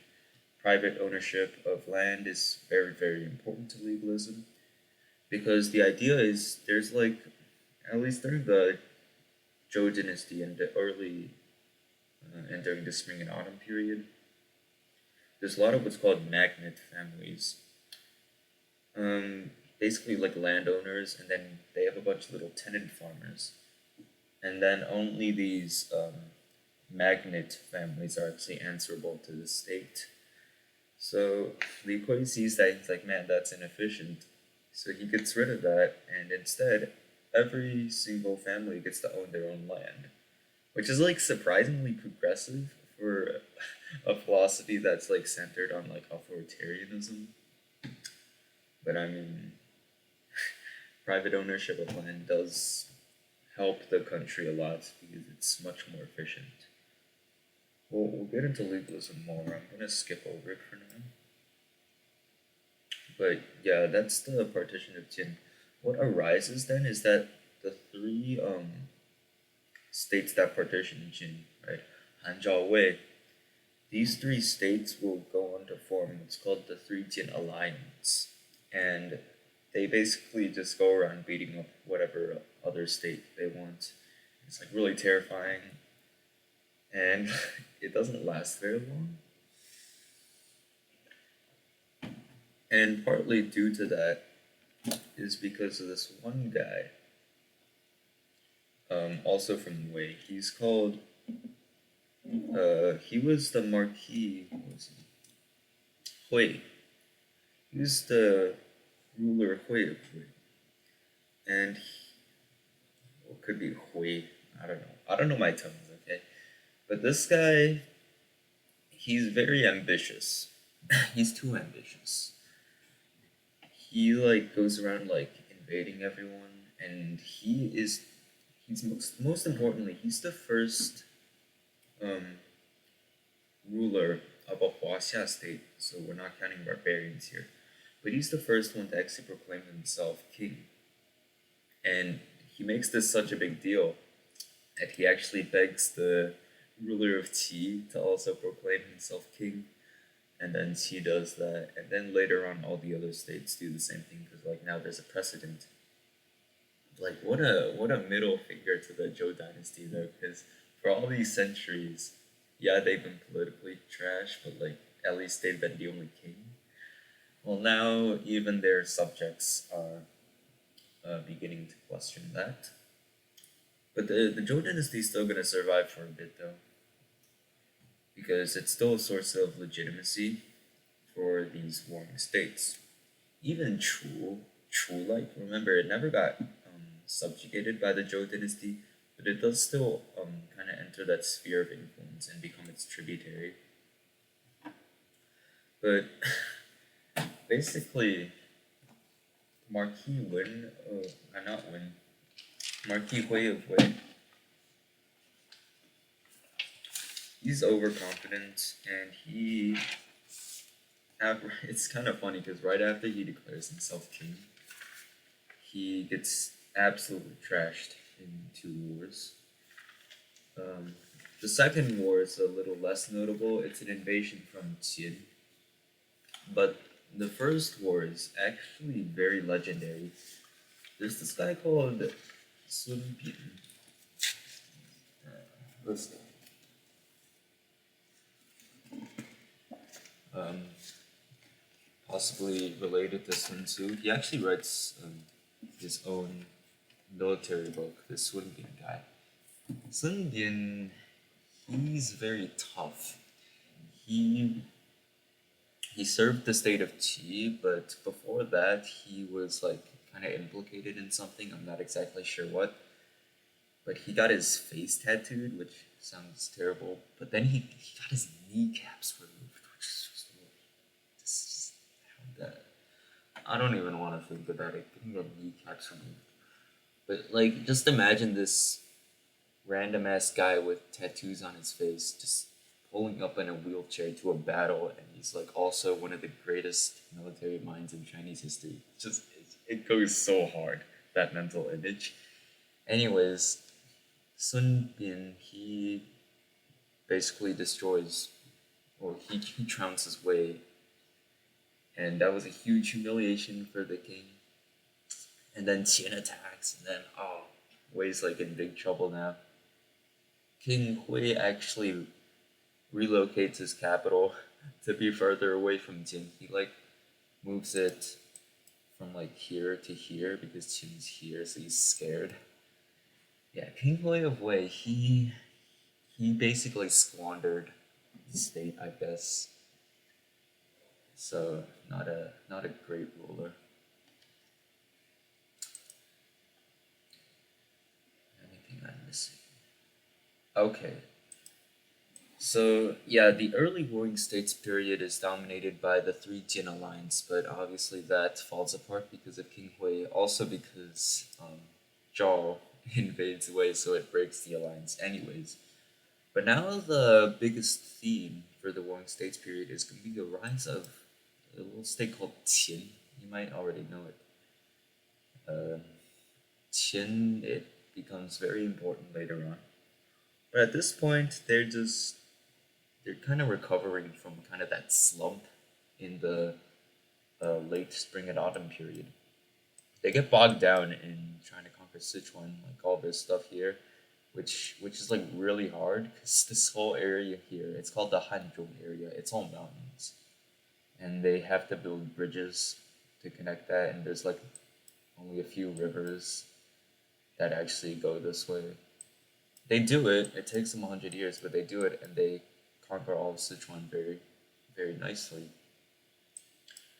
And that's combined with a certain legalist called Shangyang. Shangyang is one of the more he's one of the top four legalists. We'll get into it more, but Shangyang, he basically comes in. He's from this little state called Wei, which isn't the same as the big Wei. It's Little Wei, and he basically institutes all this land reform, and he cracks down in like the on the aristocratic privileges. He's super unpopular also, like he gets killed in like the this extremely brutal way. He like all his limbs get tied to like horse carriages, and he just gets ripped apart, which just oh yikes. But yeah, that's Shangyang. Anyways, so after he dies though, uh, well, he writes this book called the Book of Lord Shang. But after he dies, the dukes of Qin actually um, keep his reforms, and that helps a lot. Uh, you might also notice Qin has really good geography. As mentioned before, this is the Guanzhong area. Very fertile because of the Wei River Valley, and very, very well protected. You only really have to worry about attacks from the east. So all you have to do is kind of defend this part and this part. Specifically here, this is called the Tong Pass or the Handan Pass. There's two, and they kind of like replace each other. But yeah, you can just basically build a giant fortress here, and then no one can get through. So you can just launch your own attacks, and if something goes bad, well, you don't have to worry about anyone coming in. There is an exception, a very important exception. But even with the exception, Qin is able to hold on. So Qin, it has great geography, it has great legalism, because they can now mobilize their resources. It has some pretty good leadership also. Qin has a string of like really competent kings, kings and dukes that is. So it's not a one man thing like a lot of Western historians might think. Like, oh, Qin Shi Huang did everything. He's the first emperor, bro. Trust me, bro. He's like this magical dude. Qin Shi Huang was pretty good as a ruler, but a lot of it's like maybe 70% of the work was done by his predecessors. And so if we look at the foreign policy now of Qin, their goal is to conquer the rest of China. Right? They're launching wars of conquest. They conquer like Shu. They take a bunch of land from Wei. And this like freaks out all the other states. It's like it's kind of like Napoleon during his wars, where basically there's one guy trying to conquer everyone else, and then all the other countries are trying to maintain this balance of power. And you basically have three states that try to lead what's called the vertical coalition. And the vertical coalition is designed to stop the Qin dynasty, like kind of to be a wall against the conquests. And the vertical alliance, it has a few alternating leaders. It's masterminded by this one guy called like Su Qin.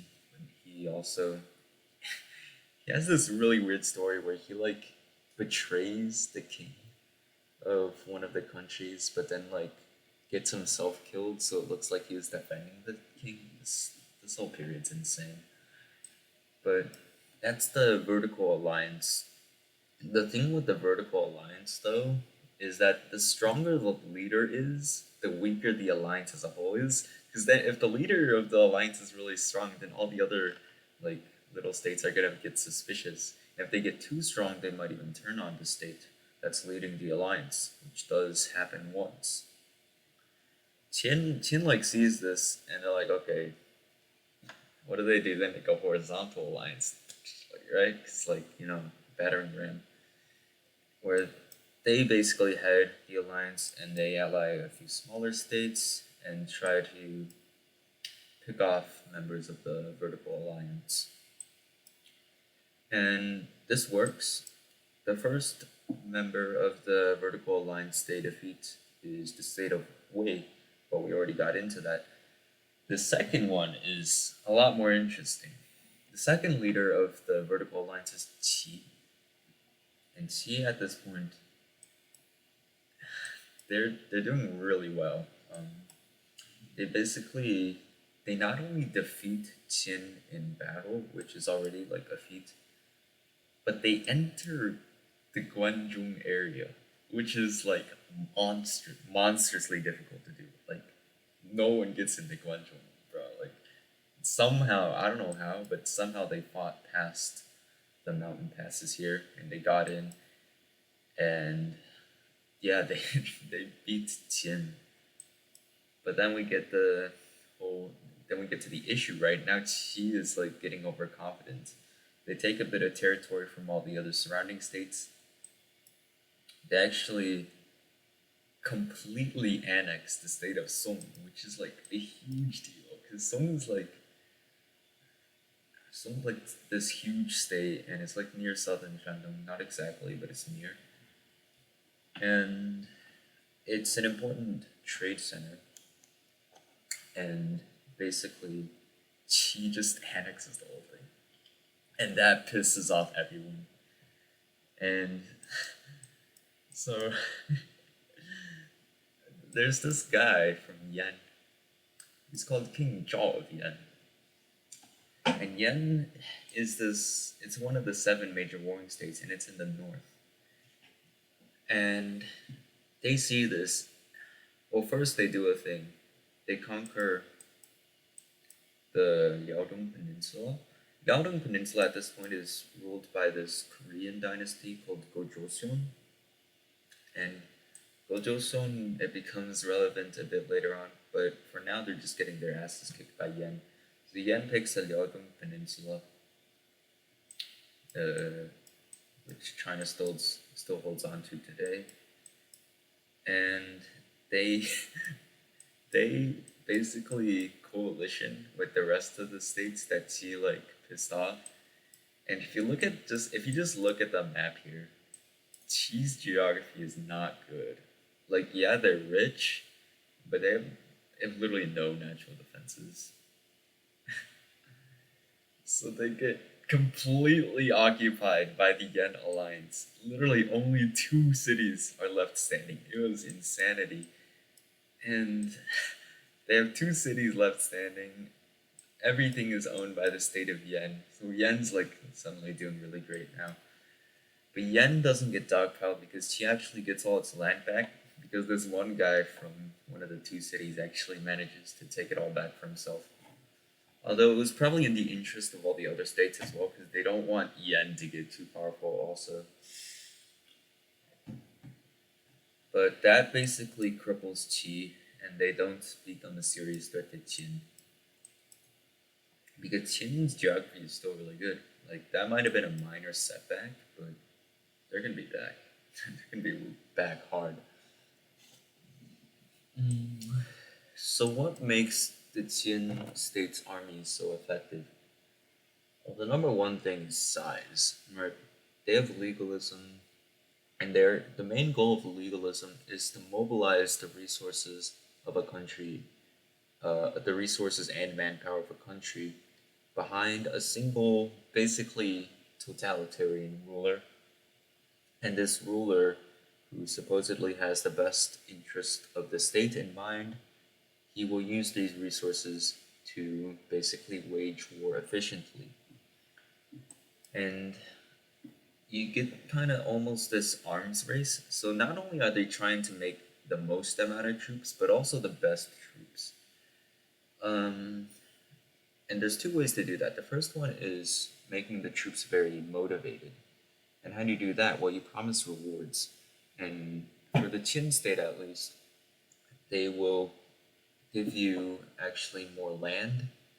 They'll like exempt you from taxes if you do well in a battle, which is just taking a bunch of enemy heads.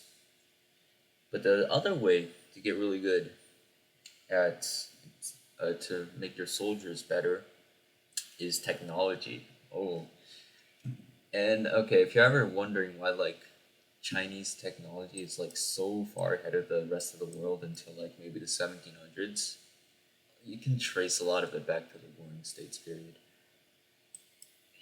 What's always insane to me is they invent blast furnaces during the Warring States period, which is like it's literally an industrial revolution thing, blast furnaces, and they're inventing this in like freaking 300 BC.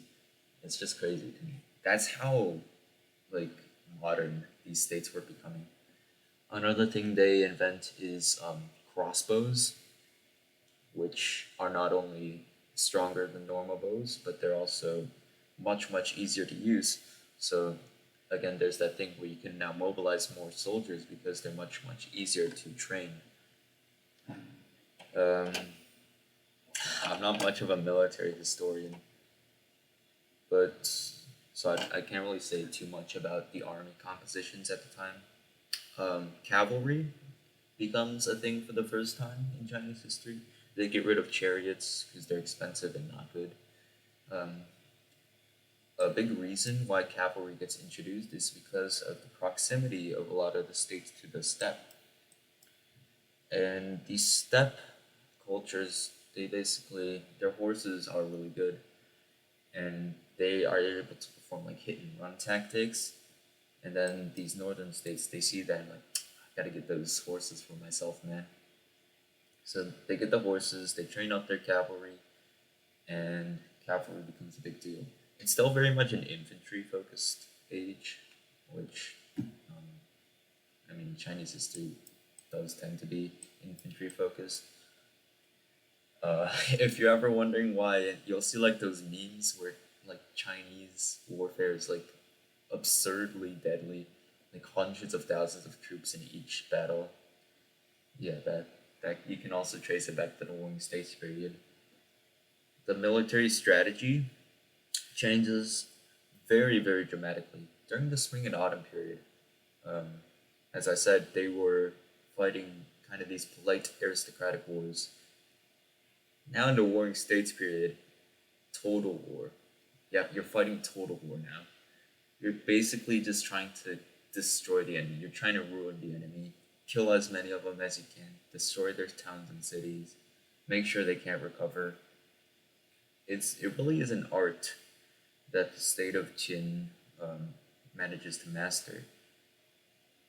And what better display of this mastery than against their last rival, the state of Zhao? This gets intense. Zhao, uh, they were on the rise for actually quite a bit at this point. This is around like 270-ish BC. They had this really good king. His name is King Ling, Wu Ling. Just a really nice name, by the way. But King Wu Ling of Zhao, his main thing is not just territorial expansion, right? He basically conquers the state of Zhongshan, which was a thorn in the Zhao state side for a long time. So conquers this kind of middle reach of the Yellow River. More significantly, he adopts the traditions of the steppe cultures, and he literally orders all his like military officials to start wearing these barbarian clothes and to focus more on cavalry. And actually works really well. And all of a sudden, Zhao is like the number two great power in the face of Qin. And what happens basically is there's a territorial dispute. So the weakest of the seven warring states is actually the state of Han. They're pretty small. They're like this central plain state, and they suffer the curse of just being boxed in and having no room to expand. So Han like has some territory up in here. Again, this map is like really bad. There's a better one. I can try to find it right now, actually. It's on Reddit. It's really nice. What's this one?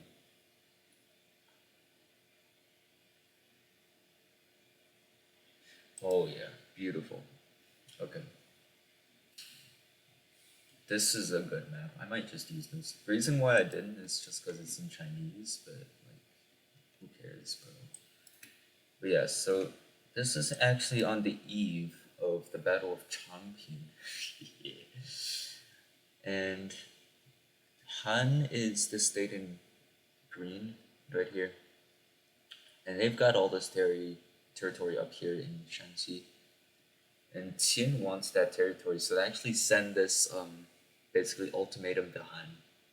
Basically saying, hey, if you don't give us this land, we'll attack. And Han actually agrees to give the territory. Not to Qin, but to Zhao, which was actually the sister state of Han, because Han was one of the Han and Zhao were both one of the three Jins. So Zhao takes this land in Shanxi, and Qin is mad. The Qin king at the time is King Zhao Xiang, and he is pissed off at. So he declares war on Zhao. He has a pretty good reason for it, I guess. I mean, if you're promised something, but then the person gives your gift to someone else, I'd be pretty mad too. So he declares war on Zhao, and it's like this. It's a very modern conflict where basically you have all these multiple armies. They form a front almost that stretches for like miles, right? And there's like no confrontation. The Zhao general, his name is Lian Po, is actually one of the best defensive generals in Chinese history. And he's like basically stalling because he knows they can't win against Qin in a head-on battle. So he's just trying to lure the Qin and maybe possibly trap them in an ambush. But yeah, there's like a front line that stretches for like miles, and it's crazy because you only expect that from like modern warfare. And and then the Zhao court makes a mistake. They they get pissed because this goes on for like 3 years of like nothing happening. They get pissed and they fire Liang Po, and they replace him with this guy called was it Zhao Kuo? So I might like have to search things up. Zhao Kuo. So they replace him with this random ass guy called Zhao Kuo. He's like this young hotshot dude who has like no idea what he's doing, and he attacks. Okay, so this is Joe Cool, right? Oh, hey, they're running away. They're running away. Oh no. Oh no. Wait, shoot, we're trapped. Oh, we ran out of food. Oh shit. And they actually don't get killed on the spot. No. They just run out of food and they surrender. And they are captured as prisoners of war. 400,000 Jaw troops. So what do you do with 400,000 enemy troops after the Battle of Chongqing? Are you gonna treat them well? Hell no. They get buried alive. Um, it's probably not 400,000, but it was definitely enough so that the state of Jaw was crippled for basically the rest of its life. But yeah, just imagine that, like 400 people just jumping into a hole, 400,000 people jumping into holes and then getting like dirt shoveled onto them, and then them slowly suffocating and screaming. Yeah, yes. The general on the Qin side responsible for the Battle of Chongping is this guy called Bai Qi. And Bai Qi has this really nasty nickname. It's called the Human Butcher. And it's not just because of the Battle of Chongping, but he massacres basically all the armies that he defeats. He's like an insanely good general too. Like I imagine this guy just going up against Alexander the Great and just absolutely annihilating him. But yeah, Bai Qi, he what was I gonna say? Yeah, he is pretty close with the King of Qin, which is King Zhaoxiang. Zhaoxiang is actually a really good ruler. He rules for 50 years, which is insane. Um, he actually first has to overcome this regency, which is set up by the Empress Dowager. Well, not the Empress, but the Queen, and also this guy called Wei Ran. Wei Ran's like this straw man guy who like takes power for himself. But Zhao Xiang, he basically like he's responsible for basically securing the unification of China for Qin. Because later on, he actually, well, I don't know if it's later on, but around the time of the Battle of Chongqing, he also fights a war against Chu, just absolutely trounces them. All this territory here, including the capital of Chu, which is Yin, all of that gets taken by Qin, and that cripples Chu. Chu, by the way, it like looks massive, but out of all the seven warring states, it's also the least it's the least centralized, and the court's also pretty corrupt and inefficient. Somehow they also conquer the state of Yue, which is also pretty impressive. But yeah, Qin crushes Chu, crushes Zhao, and they can't actually conquer Zhao because like both sides were completely exhausted by the Battle of Chongqing. So when they try to siege the Zhao capital, they're forced to retreat. But they can recover. They can recover from it. Zhao cannot. And then, so yeah, it's no longer in question that Qin is going to unify all of China. Now the question is, who's going to do it, right? Because after, wait, I want to mention just real quick, it's a really funny anecdote. Um, King Zhaoxiang's grandfather, I think it was his grandfather, called King Wu of Qin. He is a power lifter. Like he's like really strong. So the way King Wu dies is he basically tries to lift a giant pauldron, and then his shins break because of how heavy it is. And that's how King Wu dies. It might have been either his father or his grandfather. It's not relevant at all, but I thought it was funny. And yeah, that's how Qin becomes really powerful. But who's gonna do it? allow me to introduce one of the most famous men in Chinese history, Qin Shi Huang. Qin Shi Huang, he's this dude. He's a political hostage in the state of Zhao. And political hostages were actually very common during this era. Um, because right, you give the enemy state a member of your royal family, or vice versa, and basically the guarantee is that they won't like attack you or anything. And Xin Huang, he's like this random guy that no one knows about, and he gets picked up by this merchant. The merchant's name is Liu Buwei. Oh, I love this guy. Liu Buwei, he's very ambitious. He's like already really rich at this point, but he sees an investment. And the investment's basically this. If he is able to sponsor this young prince of this powerful state, if he's able to gain Qin Shi Huang's favor and actually somehow make him king, then he's gonna be super rich. Uh, so that's what he does basically.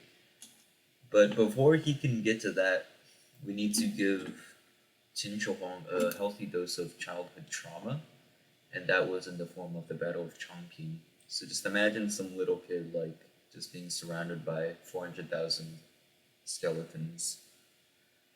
Yeah, but that yeah, you can imagine that'd be pretty traumatizing. Um, but yeah, Qin Shi Huang, he goes to Qin, and it's an absolutely insane story because Li Buwei at this point is sleeping with the Queen of Qin. So he's having an affair, but this is like kind of dangerous. Like you don't want to be caught doing that. So he hires this guy called Lo Ai, and I'll just let Lo Ai speak for himself. First of all, just look at this guy's picture. Holy shit! Oh my god. Lo Ai, he has a quirk, and his quirk is he has a gigantic penis. Uh, yeah, Lo Ai had a giant penis being of such a size that it could be used as an axle for a wooden carriage.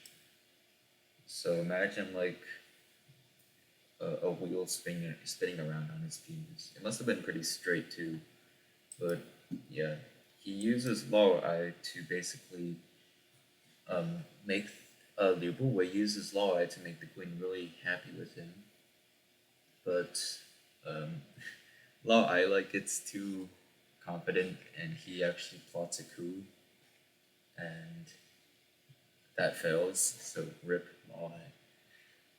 But it was also really convenient because uh, now Qin Shi Huang is next in line to be the king of Qin.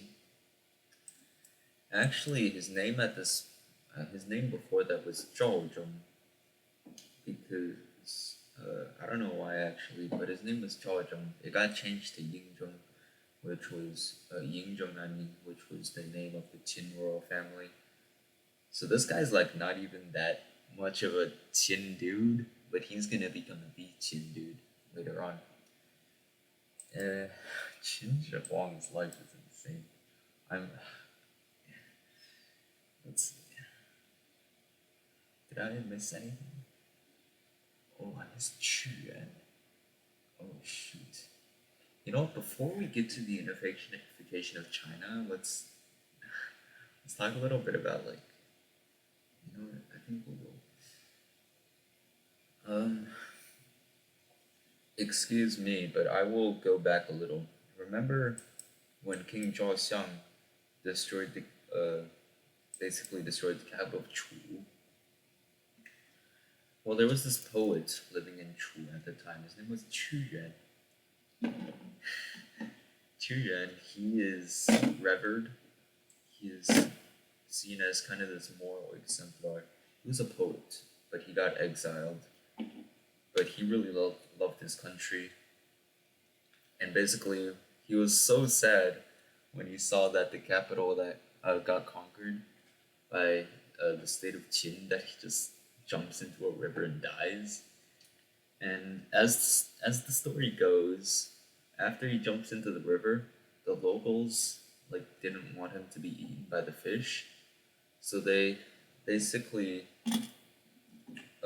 wrap sticky rice into like bamboo paper or something. I don't know what they wrap it in. It's called 粽子, and they throw that into the river. And like the idea is that the fish will eat the 粽子 rather than eating Xu Yuan's body.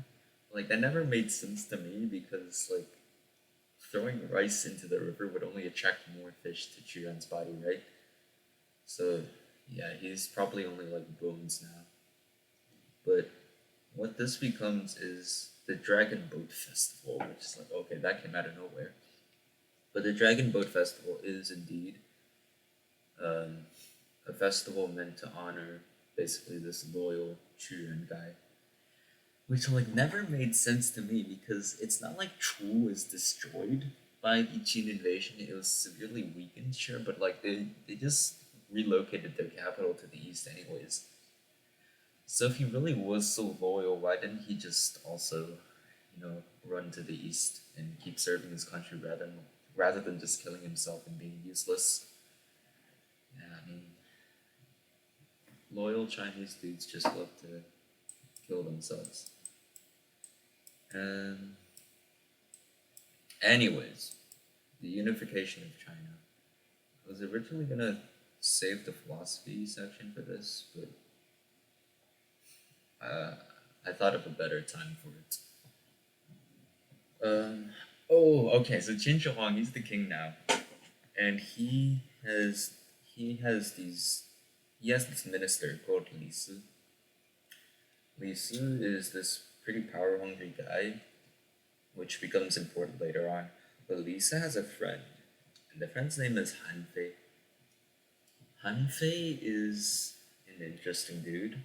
He he has a stutter, so he he basically can't talk really well. He has like no social skills, and but he's a really good writer, and he writes these really good essays about legalism, and he's from the state of Han.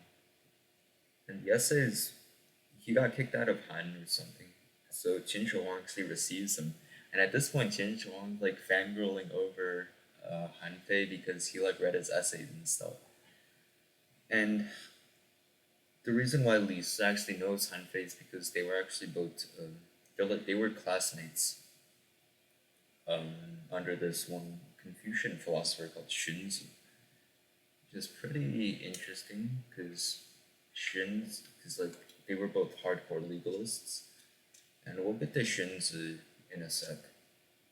But basically, Jin Zhuang really really likes Han Fei, and Han Fei writes this book called the Han Fei, which is the most important legalist text because it basically synthesizes all the legalist philosophies into one book. So using the carrot and the stick, so like rewards and punishments to control people, land reorganization, cultivating crops in like bad areas, constructing irrigation canals, um, having a really powerful ruler who like is the law but also like respects the state. That's kind of the paradox of legalism where there's no there's no institutional way to guarantee that the leader is going to be good. But you can also kind of see the appeal of legalism because obviously the rulers want to be more powerful, right? Why would they choose like Confucianism or something where they have to like consider the interests of the common people? Which is also it's also ironic because legalism is like not to sound like an authoritarian, but I'm gonna sound like an authoritarian. But legalism is good for people in the sense that it puts everyone on like the same social level, but at the same time there's um a lot of what's like social mobility because by doing good in your work. So if you like do really well in war, if you're like a really good farmer or an official or something, then you can actually get your social status upgraded. Uh, you also own your own land, which is really nice. So you only have to pay taxes to the state. But otherwise, you get your own discretion on what to do. Yeah, I mean, legalism paradoxically good because it gave um, the common person like more autonomy. But yeah, it also improves the quality of life because the government's like constructing canals to irrigate more land. Coinage is introduced, um, not necessarily because of legalist reforms, but also in order to stimulate the state's finances. But the side effect is also that there's a lot more trade and commerce going on between the states, and that also increases like the GDP per capita for the common person. We don't have statistics for GDP. We do get them a bit later on during like the Song Dynasty, but I think we can safely assume that people were simply consuming more things during this period, thanks to a currency being invented in China. Uh, Speaking of currency, any of like, have you heard of like cowrie shells? Oftentimes, cowrie shells in China are referred to as currency, but this isn't exactly right. According to the economic historian Richard von Glen, I actually have his book right here. Don't ask how I got it, but according to him, cowrie shells were actually not used as currency, but only as a way to like mark the value of something. So like, oh, this cow I have here is like worth 500 cowrie shells, but the shells themselves were being like they weren't like this medium of exchange as we would traditionally consider currency to be. So yeah, Warring States period, first currency in China. It's like the same time as like Lydian coins, right? Because this is when coins were actually invented for the first time in history. So like 500 BC, I actually have no idea, around 500 BC. A bit earlier than China, but it's interesting how it did happen at around the same time.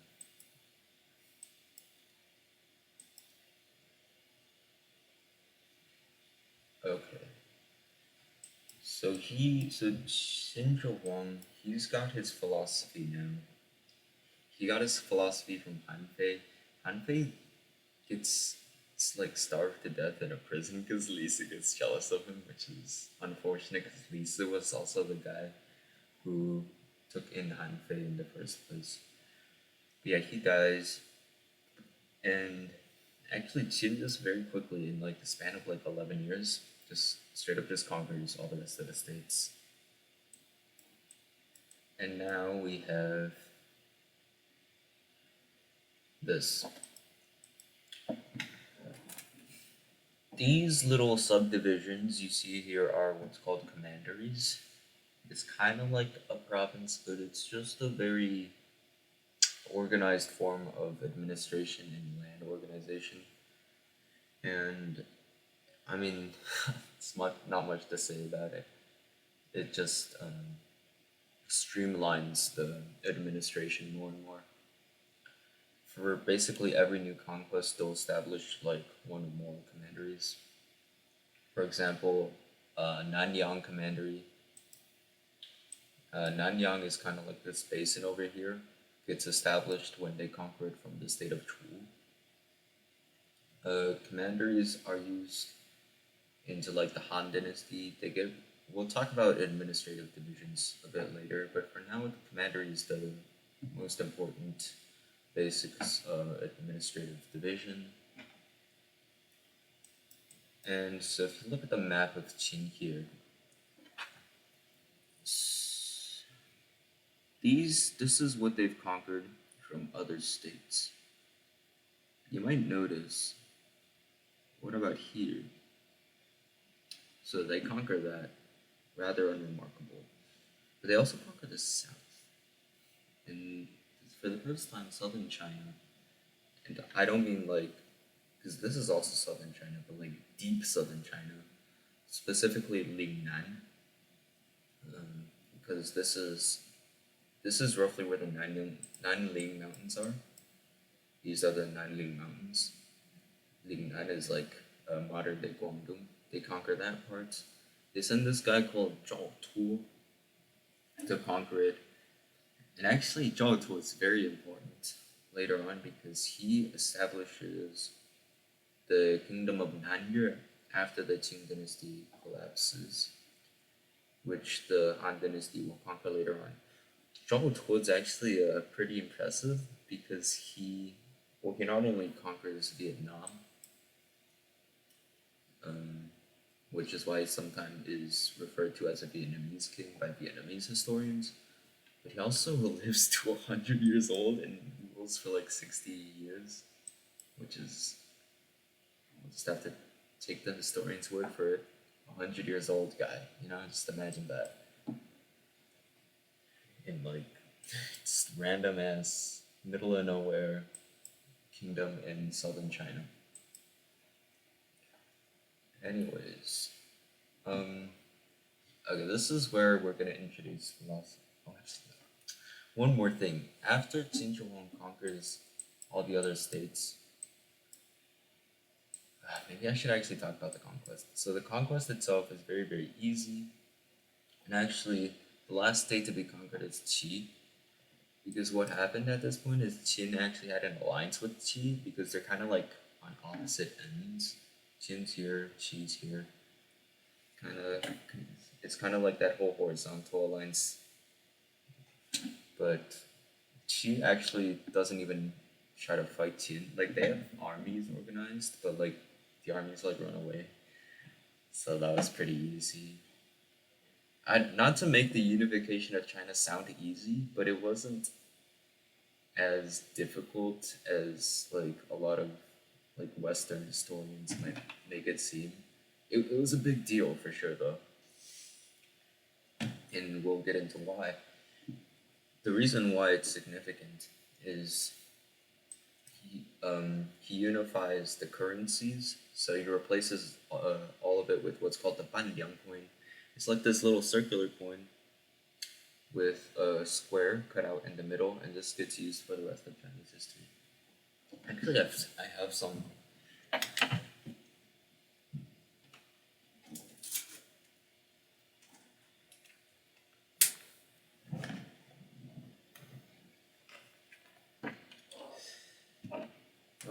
These are from the Qing dynasty. Replicas, because real coins should be in museums. But this is what a Banliang coin looks like, at least the basic design. It's also the most boring of the Warring States era coins, because the state of Zhou, for example, has these spade coins, which I mean, it looks like a spade, so you could probably dig dirt with it. Other states have knife coins, coins that are shaped like knives. And just like imagine that for a second. Like, how cool would it be to just like be buying like a drink or something, and you just take out a bunch of knives from your pocket. They really chose the most boring design, huh? What we could have had. I like kind of tore this a bit while I was taking it out. These coins will be back, by the way, much later on. But so currency gets unified, the writing system gets unified. I guess it's time to talk about Chinese calligraphy a bit. So Chinese writing at, oh my god, it's been an hour? Jeez. Chinese writing at this point it's in what's called seal script. I'll actually pull up some examples here. it's very beautiful. It's called seal script because it's written on seals. But basically, there's a lot of variation in these seal scripts. Every state has like a different way of writing certain characters. Verbally speaking, it's all the same, but they're written differently. So Qin Huang he unifies that. Um, Another detour. What do you guys think? Let's talk about classical Chinese. Classical Chinese is invented during the Zhou dynasty, the Western Zhou dynasty, actually. And the main quirk of classical Chinese is it's very, very compact. You might know that modern day Chinese, um, every word is like, well, every idea is always like, almost always two characters. So like, um, if you want to, if you want to say you're gonna eat food, uh, you would say 吃饭. But in classical Chinese, you might condense that to just 吃. It's like this whole language that you have to study and decode for yourself. But basically, it's used all the way until Republican period China, which is insane. It has a very consistent grammatical structure. The reason why it's so compact is because you're writing it onto like bamboo, and like you want to make the ideas as concise as possible. But um, yeah, that's classical Chinese. But the way that gets written is unified by the first emperor. Ooh, speaking of first, well, first the other things that he unifies the weights and measurements systems. I'm not going to go into that too much.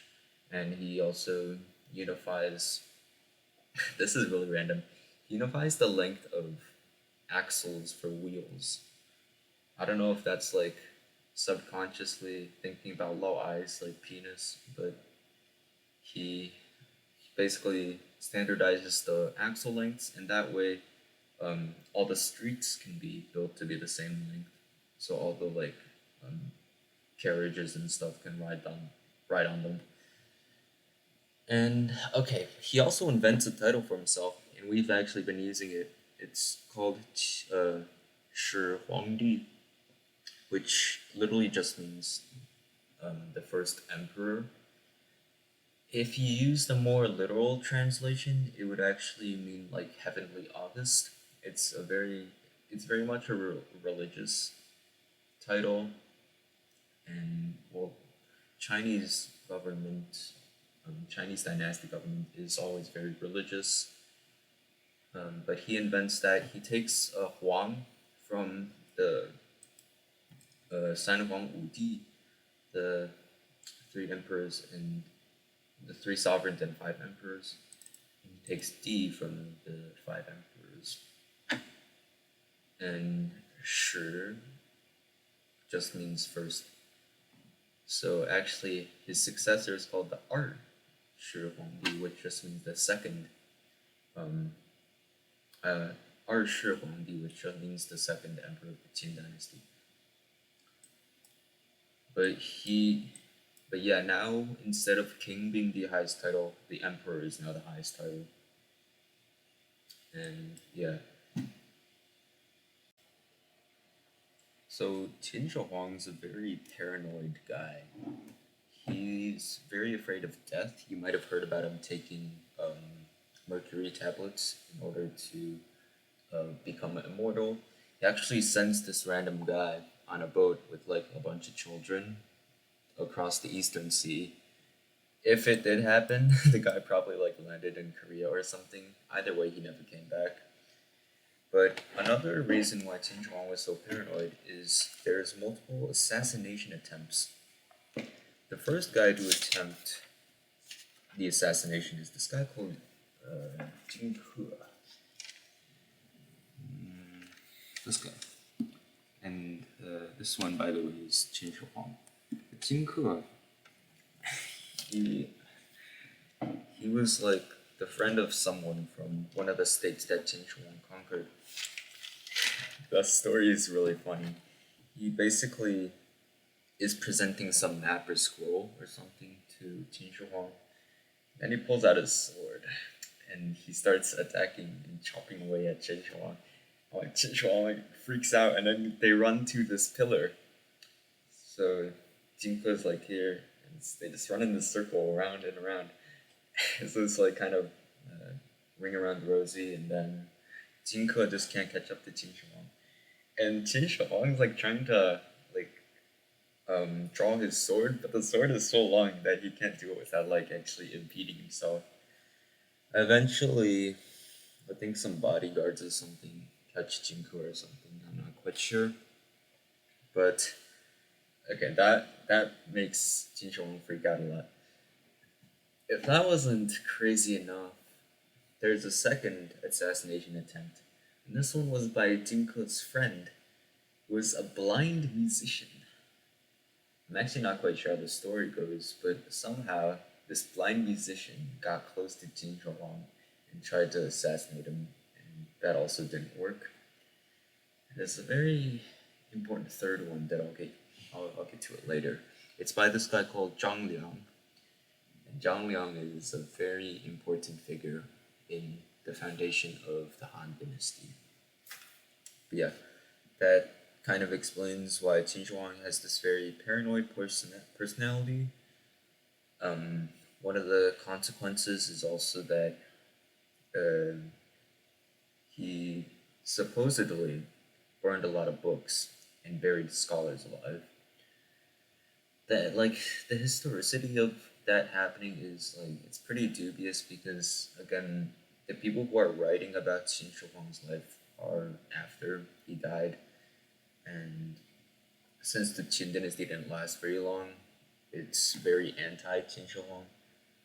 It's definitely possible that he did destroy books, but it probably would have been more like historical records of the other states um, instead of like philosophical books.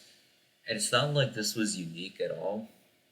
It was a very common legitimization strategy to burn the books of the enemy capital if you happen to come across it, because that kind of showed your legitimacy as like having superior historical records.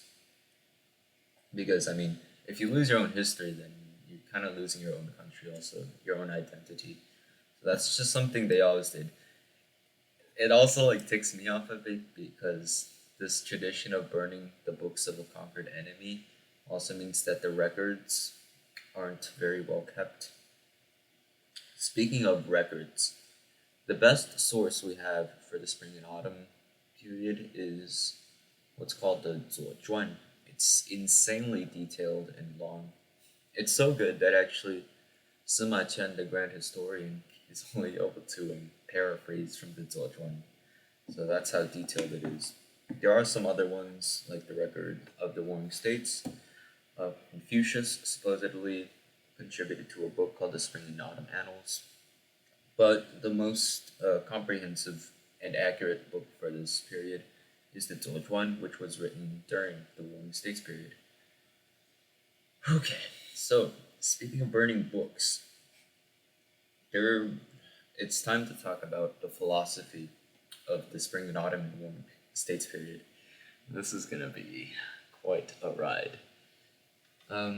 First of all, the historical significance of the book burnings, as some may argue, not me personally, but as some may argue, it created this disconnect between feudal Chinese society and the later more centralized administration of Chinese society. Alright, philosophy time. So I made a different section for this just because there's a lot to go through. There's two types of philosophies during the Spring and Autumn and Warring States period, which I'm just going to condense it into the Eastern Zhou period. During the Eastern Zhou period, there's organized philosophies. These are going to be Confucianism and Mohism. And there are and unorganized philosophies called the most major ones are Taoism and legalism, but there's a lot of other ones. But the two big organized philosophies, the first of which is the most famous, which is Confucianism. And just the name Confucianism has controversy attached to it. It was coined by the Jesuits, who were these missionaries from Europe during like the Ming Dynasty. But they basically they treated Confucius as this kind of Jesus figure, and since Christianity is named after Christ, then they followed by naming Confucianism after Confucius, who was the founder. Um, Nowadays, there's been this movement to call it Ruism, because Ru is what Confucianism is called in China. My personal take on this is that for organized philosophies with a clear founder, you should stick with naming it after the founder. Like, yeah, it's not what the Chinese people call Confucianism, but I think it's more accurate. Like, Confucianism, Moism is named after Mozi, but the unorganized philosophies are named after their principles. Like Taoism, you follow the Tao, and legalism has some legal aspects to it. Yeah, um, by organized philosophy, I mean like there's a very clear set of like masters and disciples, and people will like straight up proclaim that they are a Confucianist.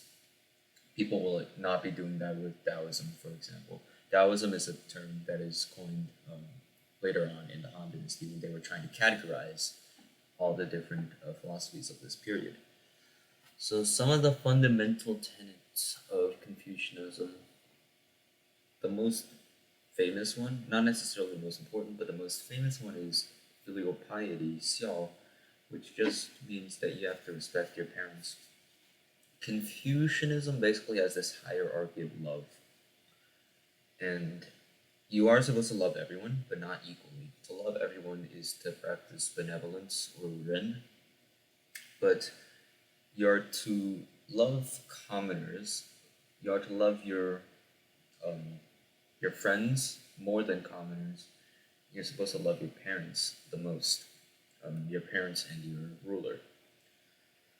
And wow, you can see this in Chinese culture to this day because um, having kind of this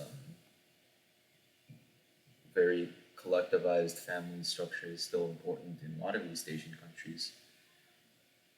Um, Another important part of Confucianism is to follow rituals. Um, by rituals, they don't just mean like vaguely doing what's right, but it's like a very specific set. Like they literally write like guidebooks for what these rituals are gonna be. So like a famous example is how you're supposed to like place a mat when you're gonna like kneel on something. Very specific times for like mourning for your parents. So if one of your parents died, you're supposed to mourn for 3 years. Um, yeah, uh, Confucian rituals are gonna dominate Chinese political legitimization. And okay, another one is education. The most So Confucius was a pretty big proponent of education. The most interesting proponent was actually Mencius. And Mencius, he is actually kind of progressive in the sense that he calls for public schools in order to educate the masses. I definitely agree with that a lot. It's a very democratic state of mind, also. Speaking of democratic, Confucius himself is the head of what we could call Orthodox Confucianism. And Orthodox Confucianism is a lot looser than later Confucianism. And by later, I only mean like 1 or 2 generations after he dies, because it gets basically changed very quickly. Orthodox Confucianism, he, it's much more about critical thinking and flexibility with rituals. Very quickly this becomes twisted, which it's negative. I make it sound negative, but I personally dislike the twisting part of it, where it becomes a lot more rigid and the rituals become much more specific, becomes more dogmatic also, and they do tend to think less about why they're doing it and just do the thing they're doing. Confucianism is going to have a lot of twists and turns later on. There's like a bunch of disputes over it, and it's going to evolve a lot also. Um, Hinayana Buddhism. I could get into that later, but if any of you guys are familiar with Buddhism, you might know how, like, the Buddha talked about a relatively simple set of values, right? So just living modestly.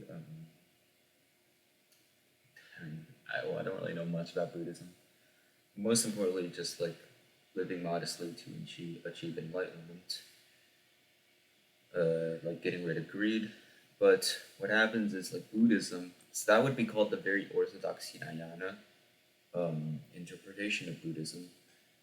And I'm not really an expert on Buddhism, but it does split into three branches. The main three today are Vajrayana, Mahayana, and Theravada. And the general thing, the general like trend with all of these compared to Orthodox Hinayana Buddhism is that they're a lot more like religious and dogmatic, and they have a lot more easy solutions. By easy solutions, I mean like for example, the Amitabha Buddha. He's associated with this little kind of heaven, this little nirvana, where basically all you have to do is worship him and say, and you'll be able to gain access to this heaven. You might even, not to get too modern, but you might also see this with some religions like Christianity and Islam, which starts with a very uh, unified and simple and orthodox interpretation of religion. But then, like Islam, you get like Sunni and Shia over like these relatively minor disputes. Like I think for Sunni and Shia, it's like who was the true successor of Muhammad, um, and there's like for Christianity, there's like Orthodox, Catholic, um, Protestant. What the thing is though, like these disputes, these religious disputes are only they only seem minor on a very like surface level um, interpretation, but they do tend to follow like ethnic and political divides. So it's more like they're a catalyst um, that just legitimizes pre-existing tensions. Anyways, okay, that was not Chinese history. Mencius versus Xunzi. I already mentioned Xunzi before. He is he lives rather late in the Warring States period. He is famously the teacher of Li Si and Han Fei, and you might remember that they are both legalists.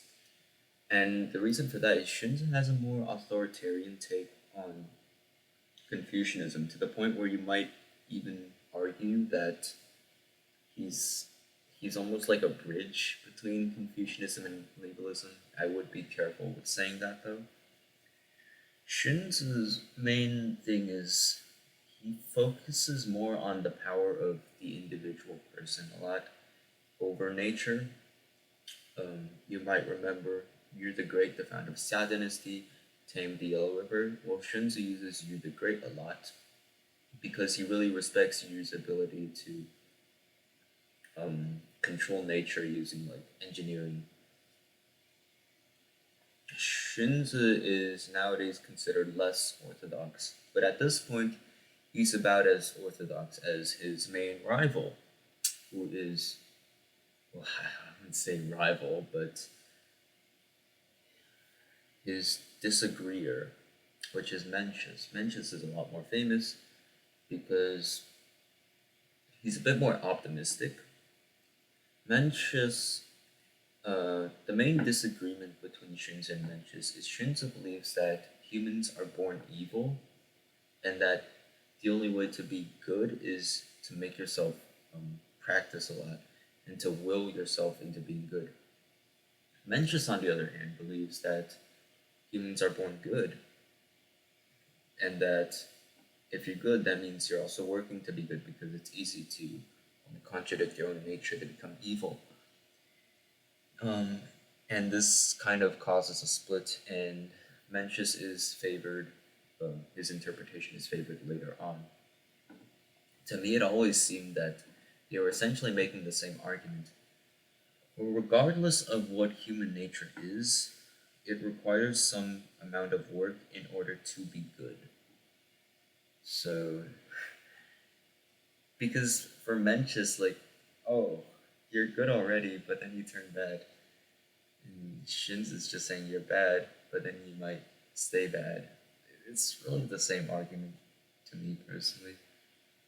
But Mencius does have some other aspects. He's a lot more dogmatic, also with his philosophy in emphasizing filial piety, and he's not a huge fan of critical thinking, but he is a fan of education, as said.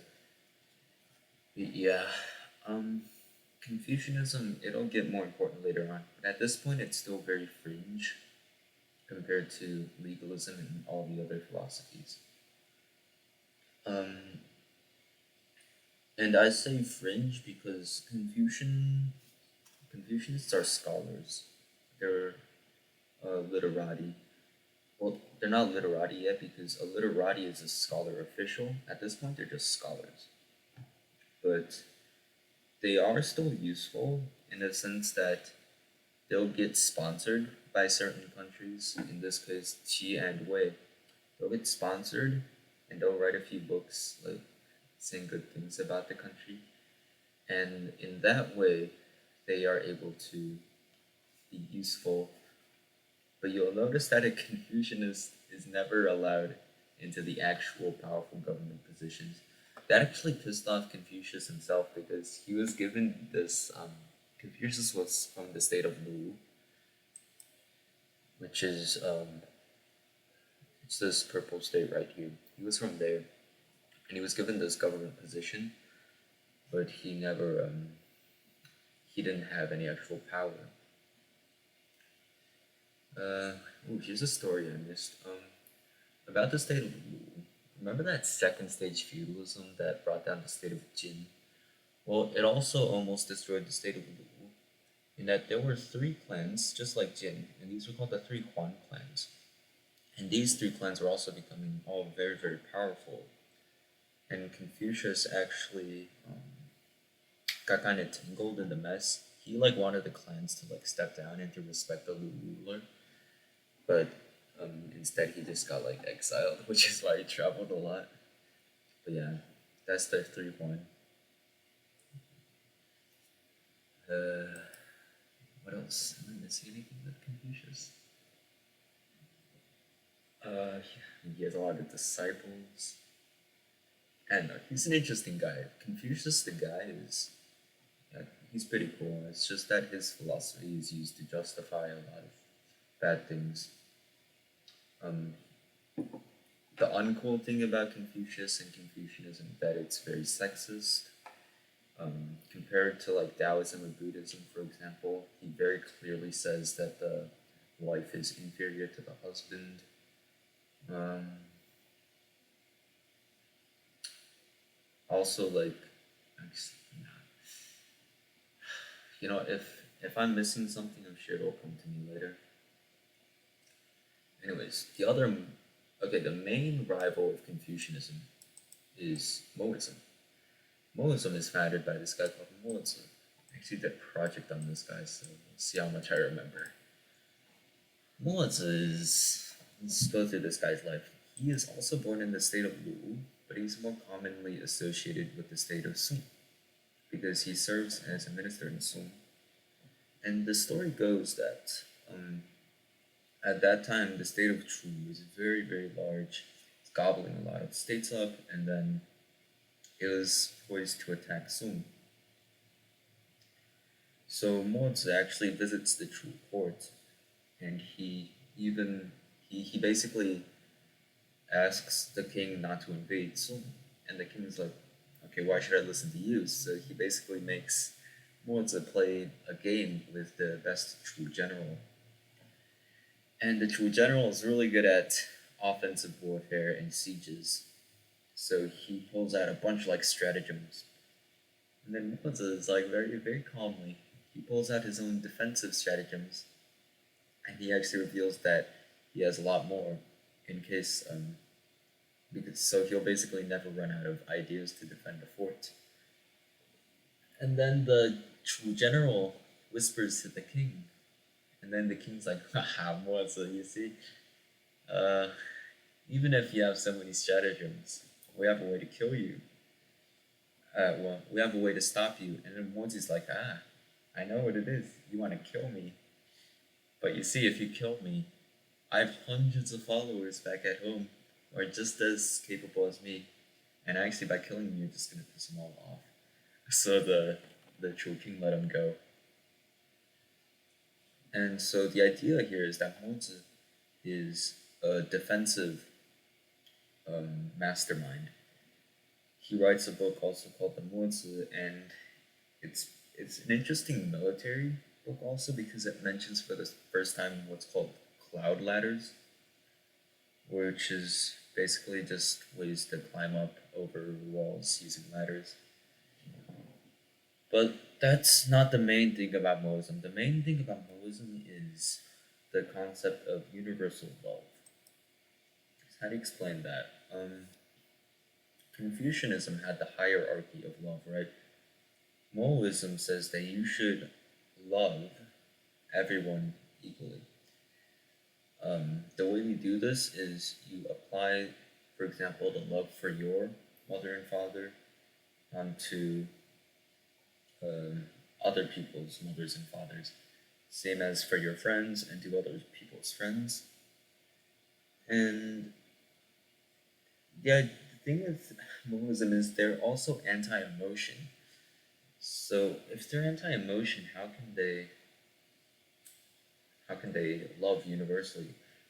It's more accurate, I think, to translate as universal respect, because Moism says that you don't actually have to love them in your heart, but as long as you treat them with love, even if you absolutely hate their guts, then you'll be fine. So the logical reason behind this, and I guess for all of these philosophies, is that it creates a more orderly society, which is kind of vague. But so Monism also does develop a system of logic. They use basically three fa, or justifications. The first is it empirical? So can it be observed by a large group of people? Next is um, they follow precedent. So if it was done in the past, then it's good. And that kind of goes back to um, honoring like the sage kings, right? The Confucianists also did this. They saw the past, they like Yao Shun and Yu, and they were like, oh, just do what they're doing, and then you'll be fine. The issue is that no one knew what they were doing because we don't have writing from that time. So they basically just made stuff up to justify their innovations. I forgot what the third fa is, so I'm gonna skip it. But so I used to really like Mosin personally until I actually the project on it. It's it's extremely dogmatic. It's it's literally it's a cult. Like that's it's a cult centered around basically this prophet who is Mozi or whoever comes after him. And this prophet knows everything, and the prophet knows the will of heaven, and everyone follows the will of heaven. And since the ruler knows the will of heaven best, you should follow the ruler unquestionably. So the issue with that, of course, is how do you know if the ruler is good? Yeah. Um, that's Mohism. It's an interesting philosophy for sure. It does die out during the Han Dynasty. I'm not exactly sure why, but it does. I guess it does go kind of against what Chinese culture has been like up to this point, because even before Confucianism, filial piety was very, very important. As said, even during the Neolithic era, there was like ancestor worship and stuff, which so Confucianism was not necessarily innovating that. Okay, now for the less organized philosophies. Most important of these is going to be Taoism, and the two main Taoist guys are Lao Tzu, and Zhuangzi.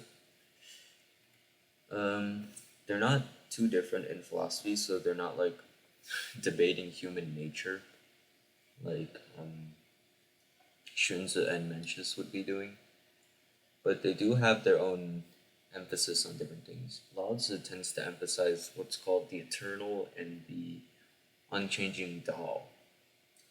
What is the Dao? Well, I'm gonna try to describe it to you right now.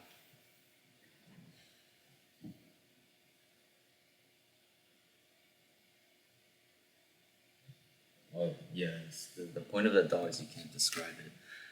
But there are some things to be said about the Dao. Um, it it basically it's like the logic under everything in the universe. And if you go against it, you're gonna be miserable. But if you follow the Dao, you're gonna be you're gonna be fine. You're gonna be chilling.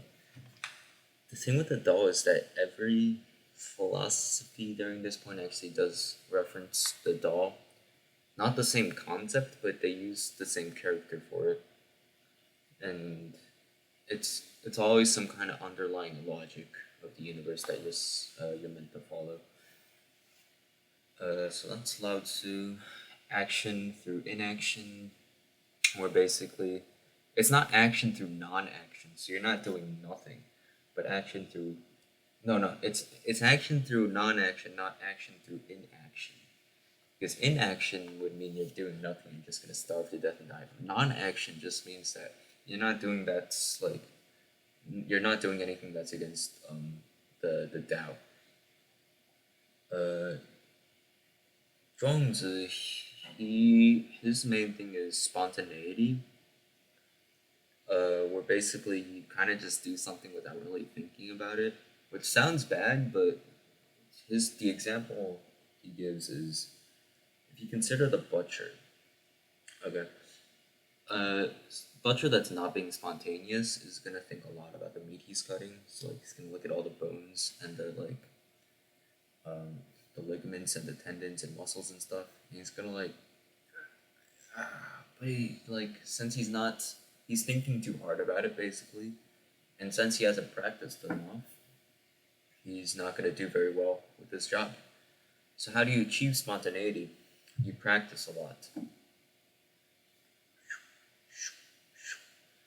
And then once you practice a lot, you'll be able to get into you're gonna lock in, right? You're gonna lock in, you're gonna get into that flow mindset, and then you're gonna be able to live life spontaneously. So spontaneous action isn't like, oh, I'm gonna start streaking in like a football stadium. That wouldn't be spontaneous, because that would also go against the Tao. But it would be more like, mm, I'm gonna get really good at like playing piano or something, and I'll get so good that I won't even have to think about it. So I mean, it's pretty agreeable, as but theory tends to be agreeable. You'll you might notice that a lot.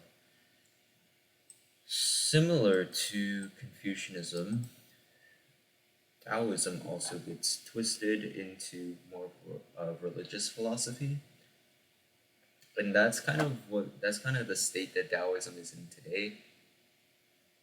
Um, it does become it becomes like tangled with this school of thought called the Huangdao school, which is in the early Han Dynasty, and more you get like Neo Taoism, which is a lot more.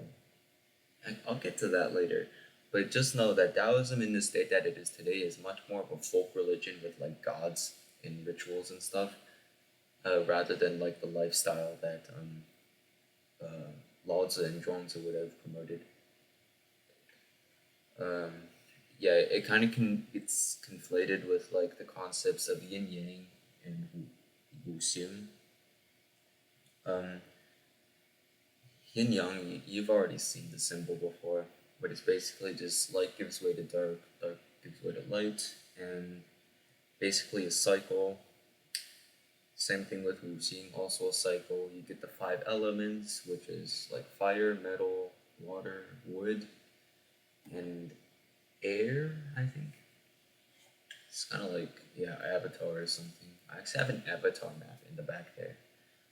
Um, but yeah, basically these five elements are creating each other and then destroying each other. It's Wuxing is actually very important for dynastic legitimacy. Um, Dynasties will tend to pick a dynastic element and a dynastic color. So actually, the dynastic color of the Qin dynasty was black, which is just so cool because it's so fitting. Like they wear black robes and stuff. It goes really hard. Um, but okay, as a political philosophy, right? So Confucianism, the political philosophy, is the king is benevolent. Yeah, he has a lot of um, well-learned ministers who are loyal to him. Um, Moism, the political philosophy, is the king loves everyone equally and and is basically totalitarian. Taoism, the political philosophy, is more about delegating authority to your underlings. So being, again, non-action, you basically allow your territories to have autonomy. Um, it can actually work pretty well. There's, for example, an emperor in the Han Dynasty that applies Taoism pretty effectively. And there's some emperors, particularly during the Ming Dynasty, which basically just don't even do what they're supposed to do out of but claim that they're being Taoist. So that is Taoism. Logic. This sounds interesting. The school of logic is, I mean, they're logical, obviously. The most important guy is this guy called Gong Sun Lung. Now, Gong Sun Lung is kind of the smartass, right? So he can prove to you that a white horse is not a horse. Okay, how do you do that? Well, a white horse. That's so stupid. A white horse has the components of being white and horse. A horse only has the component of being horse. To say is must imply that they're equal to each other. But clearly, since the horse lacks the component of being white, we cannot say that a white horse is a horse. See, like it sounds stupid but if you think about it, he's right. They are not they are not interchangeable, right? You cannot just replace white horse with horse.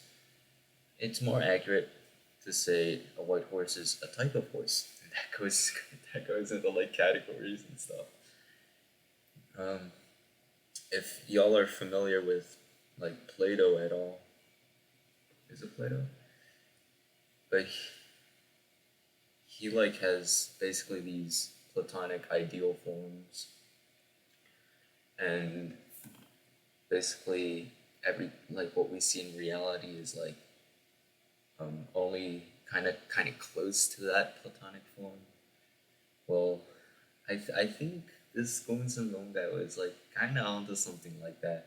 Like a white horse is just it's close to this ideal of a horse, but it's not exactly a horse, you know. Anyways, so those are some of the main ones. There's some other ones. Agriculturalism. The main idea is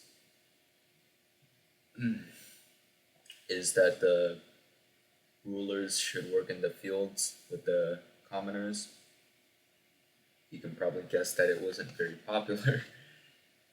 There's a school of medicine and carpentry, those ones are self explanatory. And I was gonna talk about legalism now, but I already talked about it a bit. Um, yeah, I'm not gonna go too far into it. Um,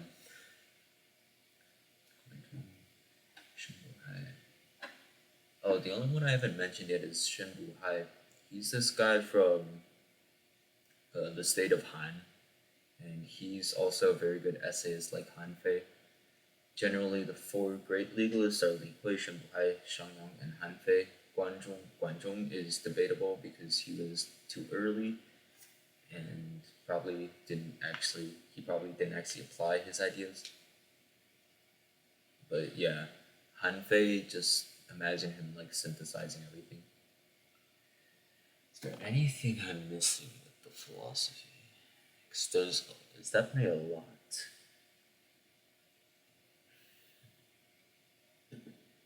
Mm, 'cause, I mean, I talked about legalism already. Yeah, okay. So where did we leave off with the Qin dynasty? Oh, and the reason why I mentioned these philosophies is because they're the only ones that get preserved. Well, I don't mean literally the ones I listed, but when these are all part of what's called the 100 schools of thought. There was way more than 100 schools, probably, but just due to lack of written records, we just simply don't know all of them. Which is kind of upsetting almost because I'm sure there's a lot of very interesting philosophies out there. Yeah. I talked about the school of diplomacy already, kind of sneakily, with the vertical and horizontal alliances, but that would be a product of the school of diplomacy. And there's also a school of military, which would have been founded by Sun Tzu, but I wouldn't really call it a school just because, I mean, everyone wants to be a good fighter, you know? Not everyone wants to be a Confucian, but everyone wants to get good at fighting war. Okay.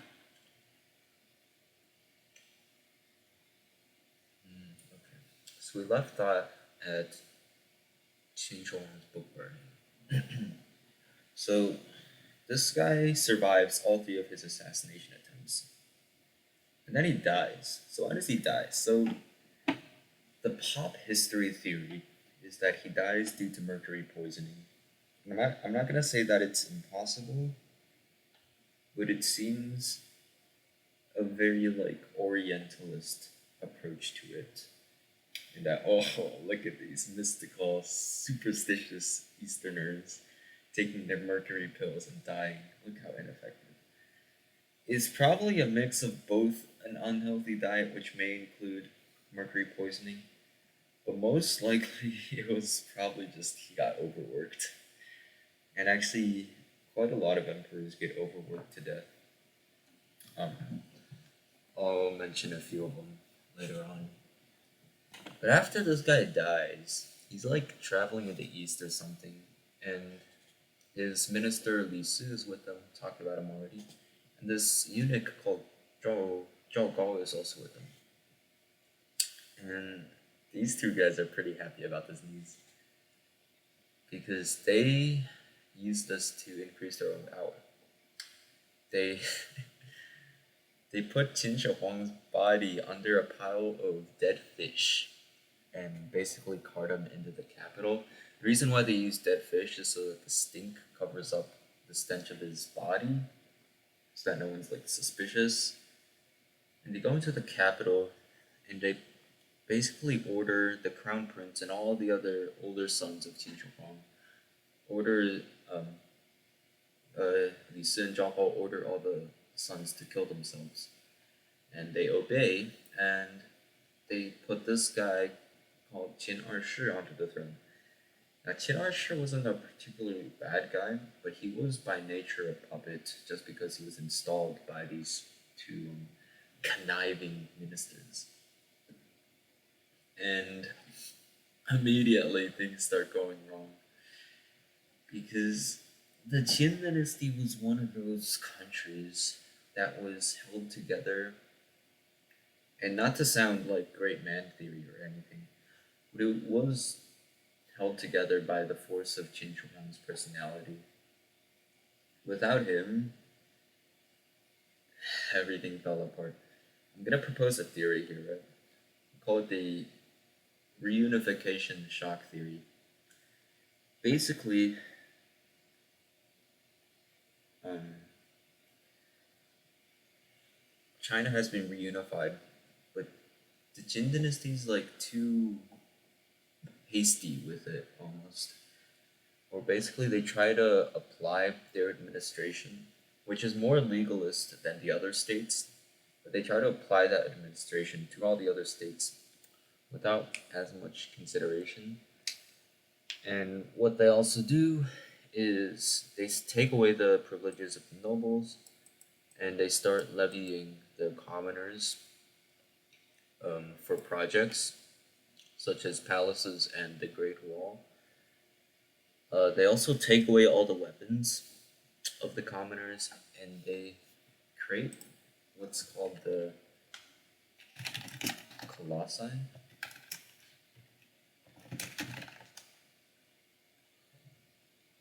12 metal colossi. These are really cool. They're gigantic metal statues. There's like really weird theories about these. One of them, um, a really popular theory is that these are actually influenced by, you'll never guess, influenced by Greek culture. Because Alexander the Great, so this is like 220s BC. Alexander the Great did his conquests in like the 300s BC, so he went all the way east into like Central Asia. And the theory goes that somehow these Greeks in Central Asia had an artistic influence on Chinese art. And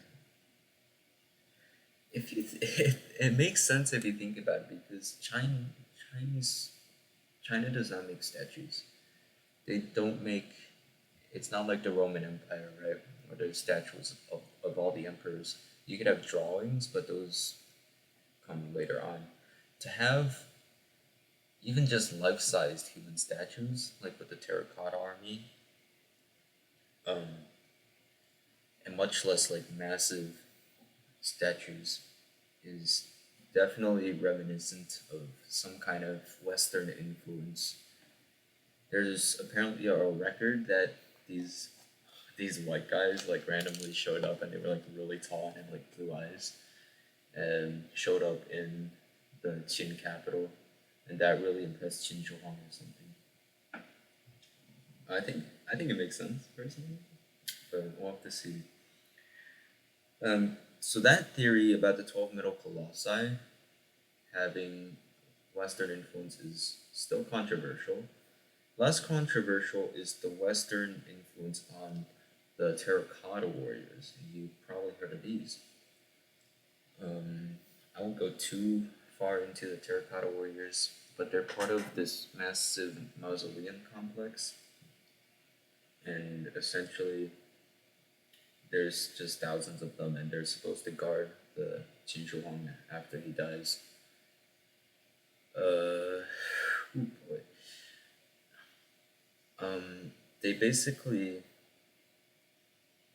get the terracotta warriors. They originally had like weapons and stuff, but this guy called Xiang Yu, which is very important to this guy called Xiang Yu like comes in and he takes all the weapons.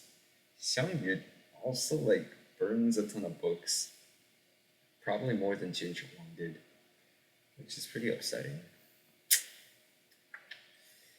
Uh, oh, the 12 metal colossi are lost. They got like melted into coins, which kind of sucks to think about. It'd be so cool to have one today. Yeah, terracotta warriors. I mean, they're fine, I guess. Bender in person. and there's definitely a lot of them. What else is there to say? Uh, Now the rest of Qin Shi Huang's mausoleum is more interesting because his actual tomb hasn't actually been opened. It's this huge pyramid, not as tall as the Egyptian ones, but much wider. But they they basically did like soil testing from around the area, and they found mercury in the soil, which might corroborate Sima Qian's account of the mausoleum, which was said to have also contained mercury. It'd be an exciting discovery for sure. We don't really have the technology for it though, and there's also a political reason why they don't want to open the tomb. See, back in like the Cultural Revolution in China, which is like 60s and 70s, they opened the tomb of the Wanli emperor. So he's from the Ming Dynasty, and what basically happened is that all these students who were like angry about like Chinese history, they ransacked the tomb. And that was a terrible loss for archaeology. So the Chinese government probably just doesn't want to open the tomb just because of the possible political instability it might cause. They really should though. Yeah, I mean, like send in a robot or something. That'd be cool. Okay. Great Wall of China. Pop history. People love it. I don't want to get into it too much. It's because I don't. I'm kind of tired of hearing about the Great Wall. But essentially, what they did is all he did was connect the Great Wall because there was already a bunch of walls from the Warring States. He connected them and then just made it a bit longer. There's a story about a guy who got sent off to build the Great Wall, and he died there. And then his wife was like really sad because I mean, of course, why wouldn't you be? And she's cried so much that the wall fell down. So it's just depressing for no reason. I'm sorry, but the the whole point of me saying that is to show that there was a lot of projects, construction projects taking place across the Qin dynasty. And now not only are the nobles pissed off that their privileges have been removed, but the commoners, they don't want to be working either. Because the Qin dynasty, well, they're legalists, and they had this very draconian law where basically if you're late to work, you die. Like, you straight up get killed, like executed, if you're late to work. And rebellions pop up all over the place, like whether it's separatists or if it's nobles or if it's just people who are late to work and don't want to die. Everyone just starts rebelling, and it's a shitstorm. And so begins the Chu Han contention.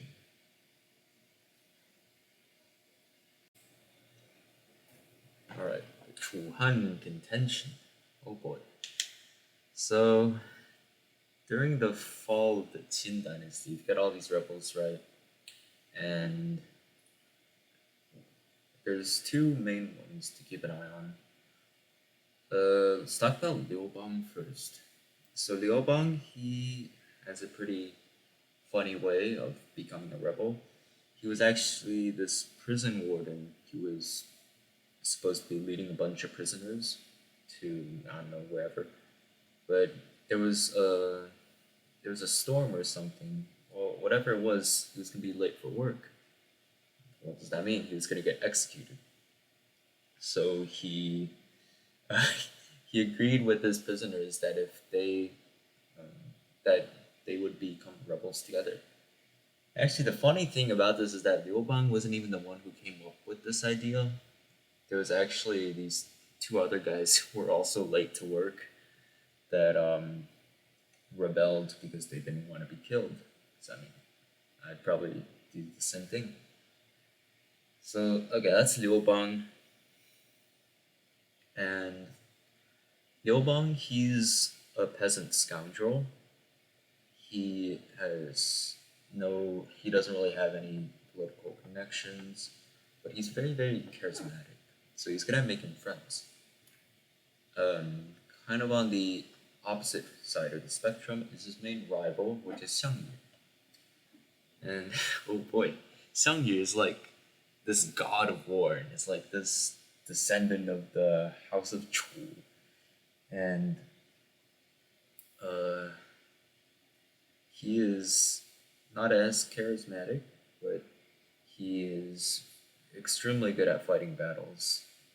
And he gets sponsored by the king of Chu called Huai II, and basically he is the main guy who's gonna bring down the Qin dynasty. So you've got all these rebels popping up, and then they all basically align around Xiang Yu. And after they defeat the Qin dynasty's forces, Xiang Yu assigns them what's called the 18 Kingdoms. And these are the borders of the 18 Kingdoms. You just take a second to absorb this. You might see some issues. For example, Chu does not include the former capital of Chu. But most egregiously, Qi is in southern Shandong. Qi's capital is in northern Shandong. And they only get like a third of Shandong anyways. So the king of Qi gets this I guess this fiefdom. He's pretty upset about this because the borders are pretty bad. So he actually rebels against Xiang Yu, and he tries to conquer the other two kingdoms of Shandong, that's Jibei and Jiaodong, for himself. And actually the king of Zhao, which is going to be Changshan here, also does the same thing because Zhao used to be a pretty big state and now it's tiny. And okay, what about Liu Bang? Liu Bang actually was doing really, really well, almost too well. He went to the Guanzhong area,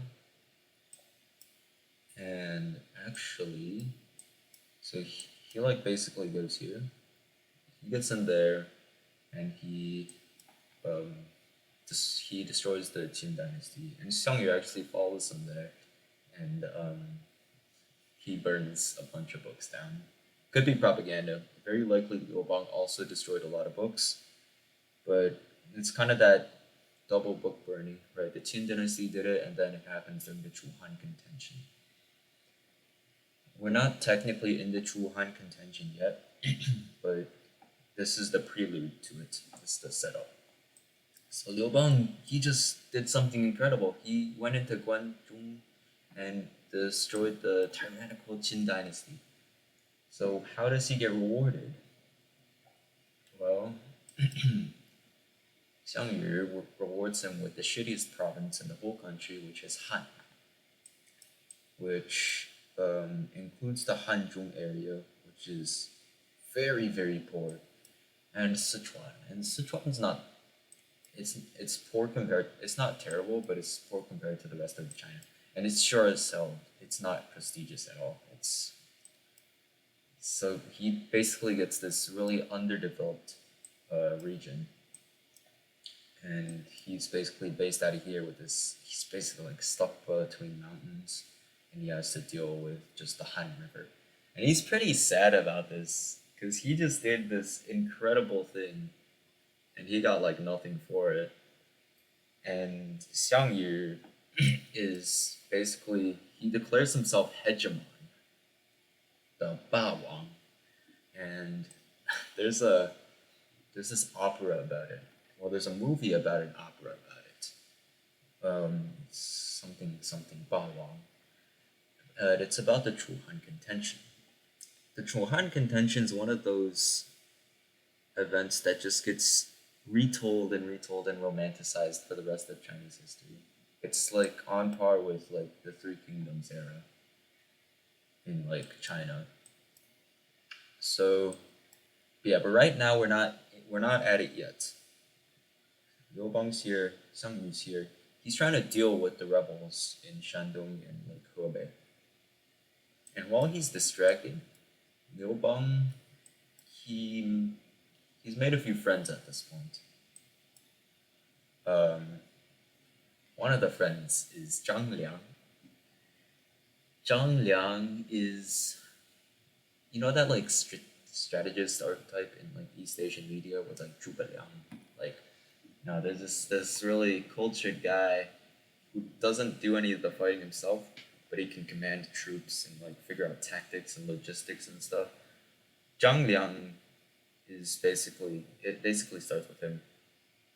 Um, he is the third guy to attempt to assassinate Qin Shi Huang, which is like a crazy coincidence.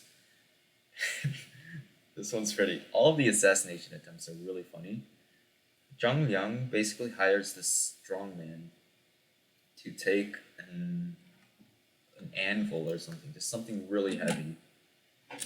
Uh, Takes something really heavy and basically goes on a mountain and they drop the anvil onto Qin Shi Huang's cart, into his carriage. And well, it works, but they hit the wrong carriage because Qin Shi Huang at that point was so paranoid of getting assassinated that he had two other decoy carriages and traveled in a third one that I assume was not as magnificent as the other two. But yeah, Zhang Liang hit a decoy carriage, so he's also a criminal. And yeah, so he joins up with Liu Bang. But the other good friend of Liu Bang is this guy called Xiao He. I'm actually not sure exactly what Xiao He's role was. But he was more of like this administrative guy. Terrible smell. Something's burning outside. Hope it doesn't get me. Yeah, but Xiao He, he actually runs away from Liu Bang.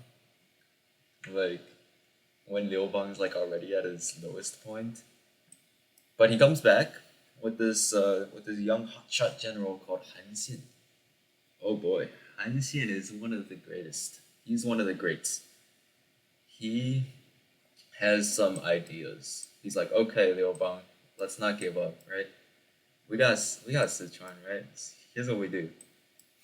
Um, we destroy the bridges between Guanzhong and Hanzhong. And that's gonna trick Xiang Yu into thinking that that we've given up because obviously without bridges you can't invade northwards. And but here's the secret part of the plan. They go around, and it works. So what happens is while Xiang Yu's distracted, Liu Bang's like here, and actually conquers what's called the three qins. These three guys, and boom, all of a sudden he has the Guanzhong area. It's in his hands now. And this is bad news for Xiang Yu because if you control Guanzhong, you can basically project your power into all of the rest of China. At least at this point in time. I think I've said it before, but Guanzhong is going to become irrelevant later on.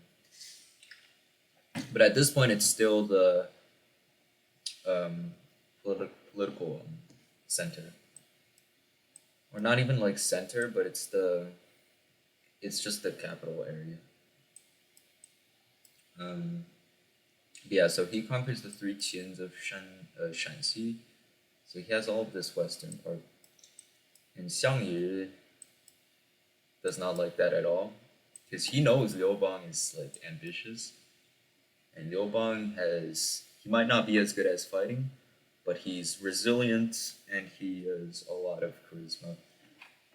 Actually, here's, as a testament to Liu Bang's charisma, his little story. Um, Before he rebelled, he was just some random guy on the street, and one day he saw this party going on. This rich guy just holding this banquet or something, And you're supposed to like pay a fee to get in, but Liu Bang just talks his way in, so he like gets past the security guard and like slips into the club with his silver tongue. And he actually talks with the host. He impresses the host so much that he he um he gets married to the host's daughter, which is like crazy.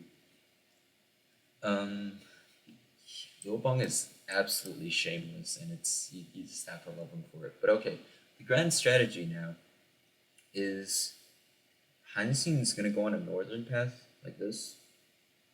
It's gonna go like that, and Liu Bang's gonna go on the southern path. It's kind of like a pincer attack against Xiangyu, and they're gonna try to get all the different kingdoms to defect to them also.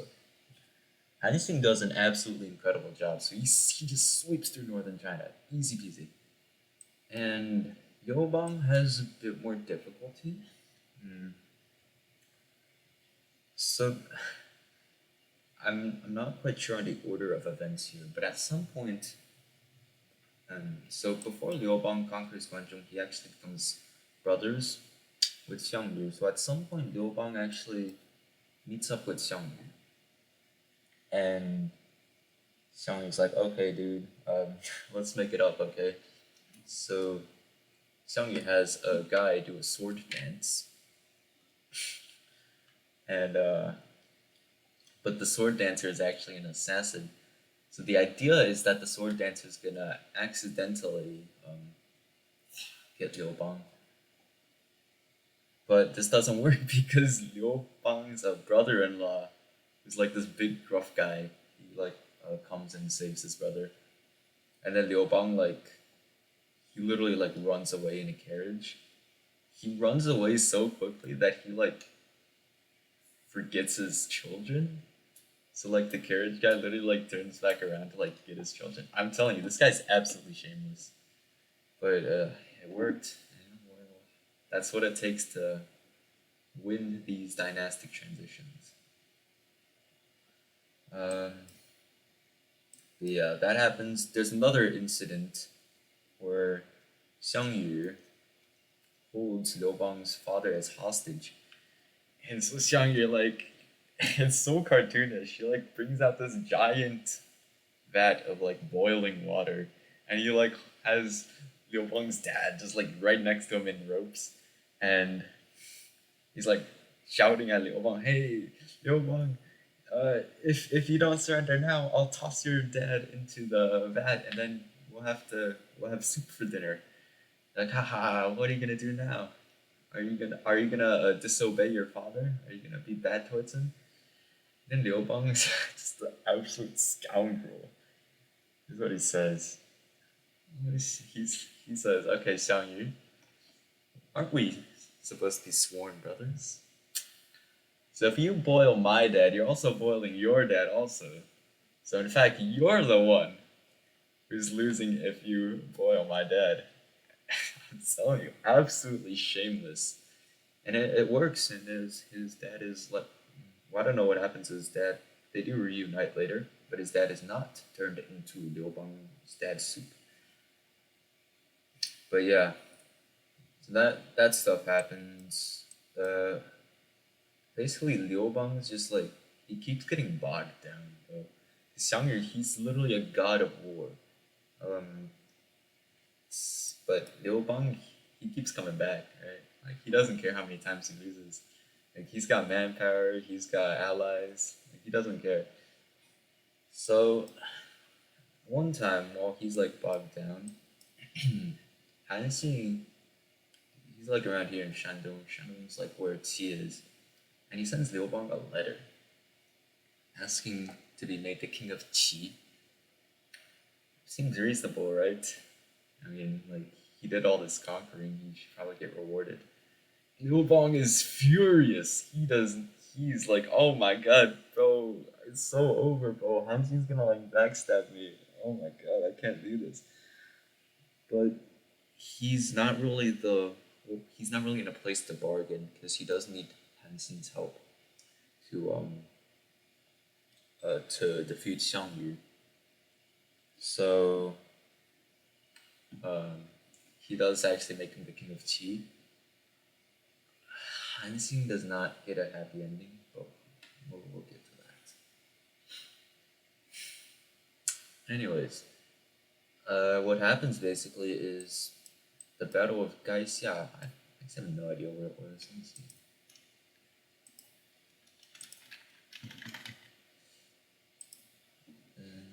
It's like it's near southern China.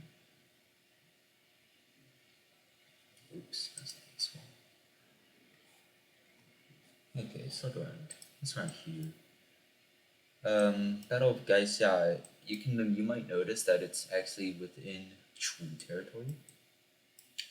It's like inside here.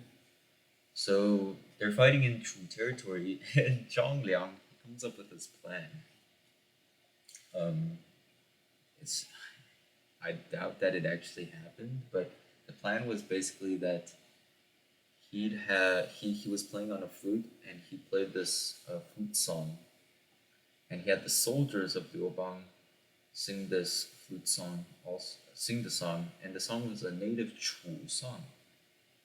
And in doing so, they somehow tricked the Chu soldiers into thinking that their homeland had fallen, and that like crushed their morale. That alongside the help of probably like Han Xin. Was Han Xin there? He was there. Okay. So Han Xin, Liu Bang, Zhang Liang, these guys all working together, and Xiao Yu just he keeps getting beat back, right? Pow, pow, pow, pow, pow.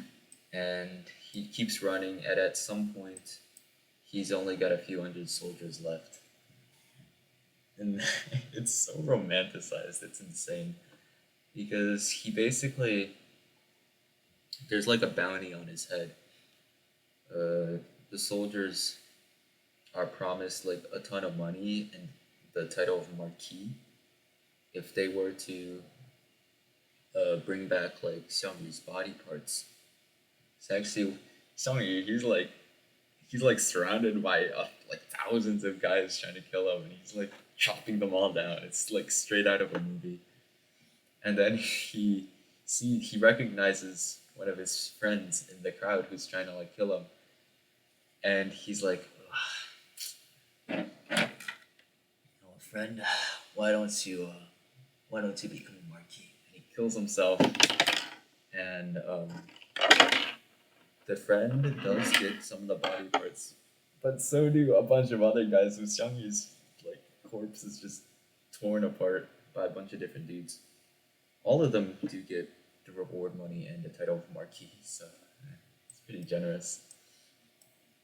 But yeah, now China has been reunified once again, rather quickly this time. Just don't be used to it. Um, but there is some tension. I didn't mention this yet, but Xiang Yu tried to strike a deal with Han Xin. So while Han Xin is like doing really well in northern China, Xiang Yu made a proposal. He said, "Okay, Han Xin, how about this? You get northern China. Liu Bang gets just the shitty provinces he started with, and I get this part of southern China, and then we'll have like 3 kingdoms." Oh boy, Han Xin, he's a loyal guy. He rejects the offer, but Liu Bang is still kind of suspicious of him. And basically, Liu Bang he's really good at making friends, but he's a very bad friend himself. He I'm not sure the exact like court politics, but he does manage to get Han Xin killed, and was it Xiao He that also suffered a similar fate? Uh,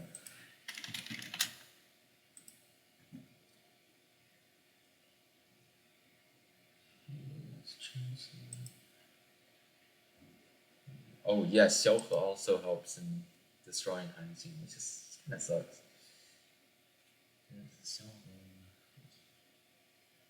Okay, yeah, Xiao He gets arrested and imprisoned. Okay, that happens. So another one of his close friends, and I know Zhang Liang just like he like made exiled himself because he didn't want to like suffer. So Zhang Liang was pretty smart for doing that.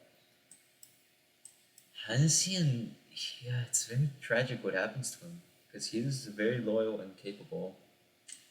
I wouldn't think he did have plans for like usurping the throne, even though he was very powerful and influential.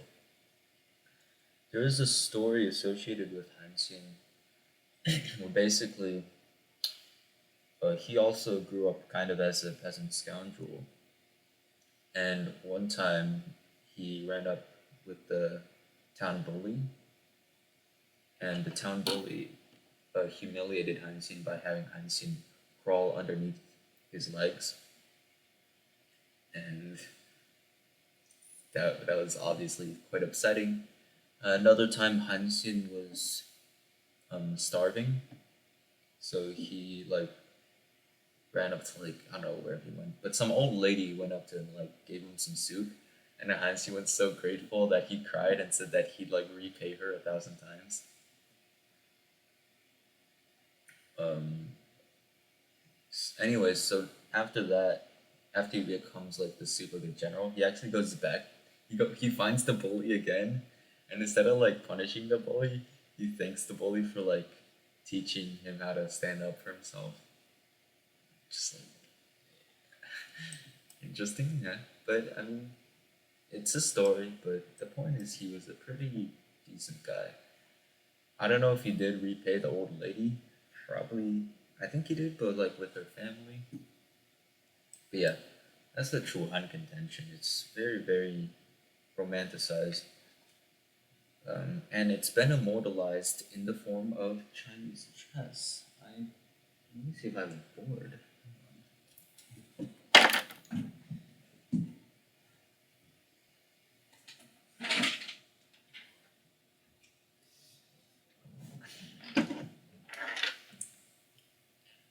Okay, this is great. So Chinese chess, it has two sides basically. It's kind of like international chess, the normal chess that normal humans play, but it's based on the Chuhan contention, with one side as Liu Bang and one side as Xiang Yu. And the interesting thing is the names of the chess pieces are different depending on which side you're on. So, and I might be getting the translation wrong, but for Liu Bang's side, the normal soldiers are just called soldiers. But I think for Xiang Yu, they're called slaves. Ooh, yikes. But more funny is where is it? Oh, okay. This one's even funnier. For Liu Bang, these pieces, which go kind of diagonally, are called like officials. Xiang, I think that's the word. Well, for well for Xiang Yu, the pronunciation is the same. It's also Xiang, but this Xiang means elephant. So like officials versus elephants. The Chinese chessboard is very interesting. I can't hold it up because then the pieces will spill. But there's basically a river in the middle, and if you cross the river, the pieces will get special. The normal troops will be able to move sideways. Yeah. See anything else with the Chuan contention? That was a very bare bones review. I'm sorry. Like I thought I was familiar with it, but I'm not. But yeah, I guess I'll keep going then. So the Han Dynasty has a very clever political system. If you recall, Han Xin was made the king of Qi.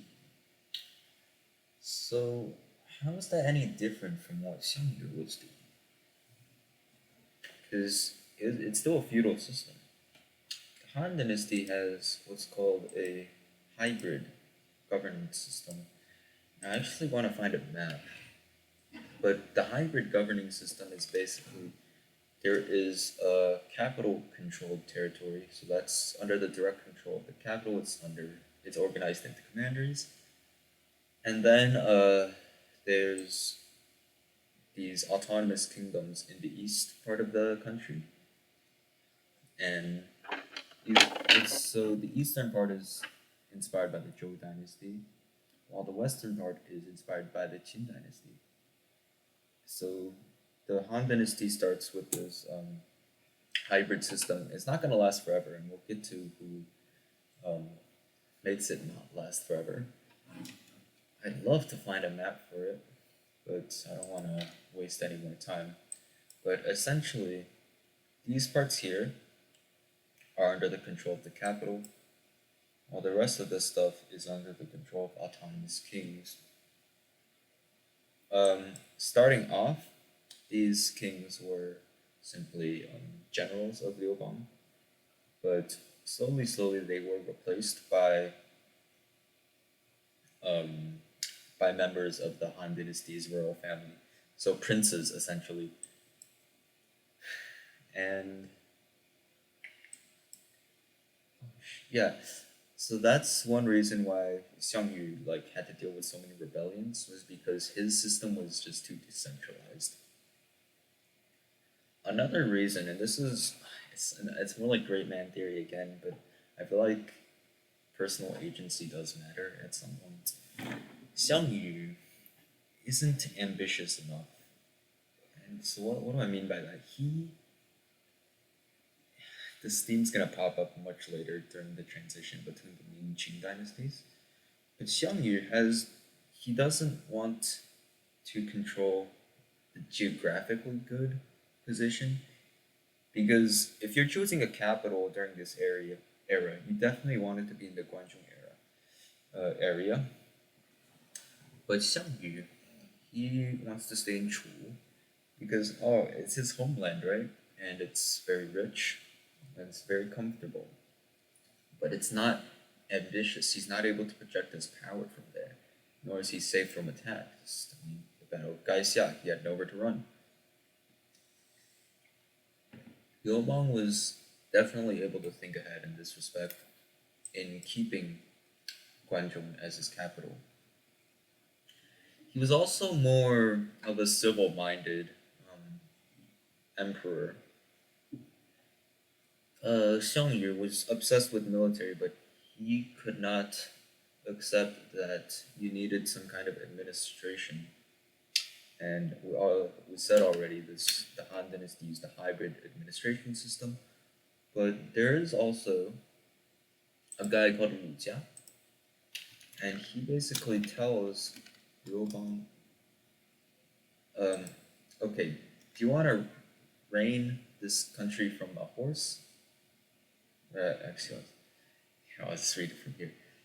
Liu Bang says, I do all my conquering from the back of my horse. What use have I for the documents and odes, which is like the classics? And Liu replied, once my lord is done with conquering, does he also intend to do all his ruling from the back of his horse? And this brought Liu to a pause. And yeah. And Liu Bang, it's said, the Book of Han credits him with having converted the Han founder to Confucianism. That seems to be an inaccuracy, because Liu Bang hated Confucianists. He pissed in their hats. He pissed in the hats of Confucianists. But he's the founding emperor, so can't talk shit about him. At the time, the other philosophies, they're still doing all right. I mean, Moism's doing well. Legalism is still very influential in the court. There comes this thing called this Huang Law philosophy, which is kind of the early beginnings of Taoism. Sorry, man. Here's the thing. I'm like raw dogging it right now because this is where my notes end. So it's gonna be spontaneous from here on out, just like Zhuangzi would have liked. But so I might have to like search up some names and stuff, but I promise I know these dudes already. Okay. Dong Shu is later, so let's not worry about it. So Liu Bang, he dies in like 7 years. And his son, who is the Emperor Hui of Han, I think, is too young to rule by himself. So his wife, Empress, how am I forgetting this? This is, I'm sorry, my deepest apologies. Was it Empress Gong? Empress Liu. Oh, Empress. There was an Empress Gong. But Empress Liu is the main one. She is the first really powerful woman in Chinese history because she is the regent for Emperor Hui, which is this guy, and this guy also dies early, so he's succeeded by this guy called Qian Shao, and then another guy called Hou Shao, and they're both kids. So Empress Liu basically has complete control over the court for these like decades. Um, she is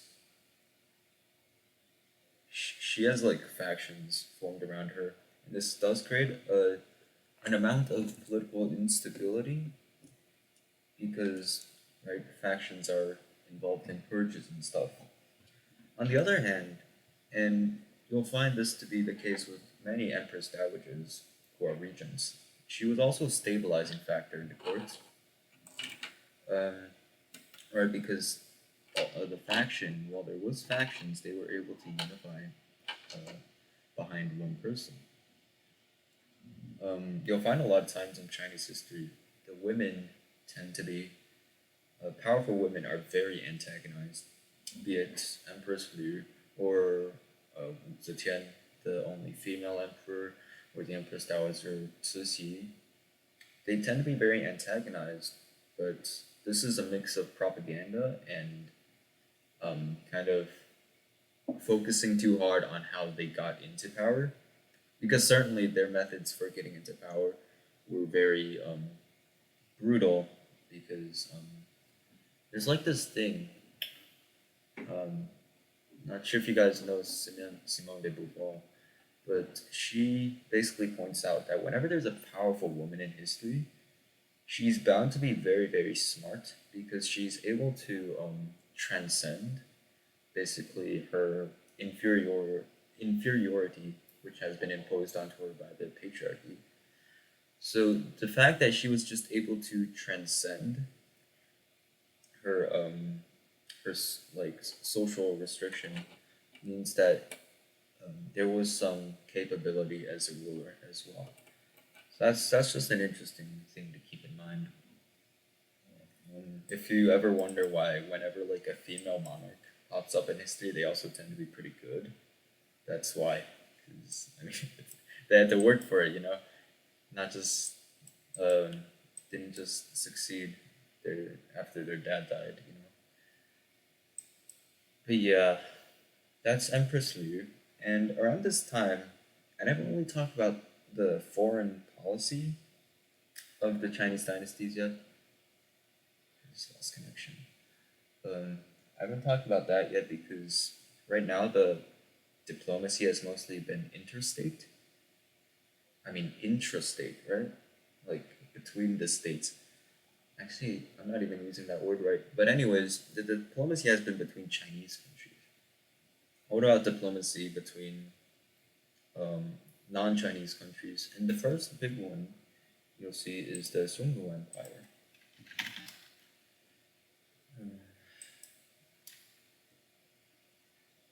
Basic. Okay, I do have connection. So the Xiongnu are founded by this guy called Modu Chanyu. Chanyu is his title. His name is actually Modu. Click on this. Oh, nice. Ooh, wow. But No, they weren't founded by him. No, that's not right. They weren't founded by him, but they were expanded a lot by him. He um he defeats some of the other tribes, such as I believe like the Donghu and the Yuezhi.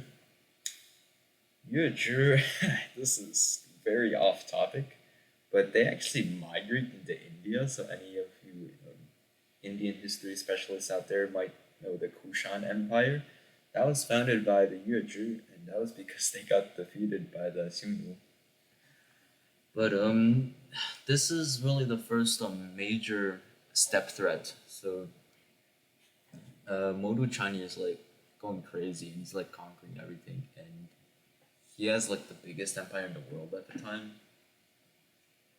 And this Liu Bang actually tries to fight the Xiongnu, and you'd think that he'd do well, but he did not. He got his ass kicked.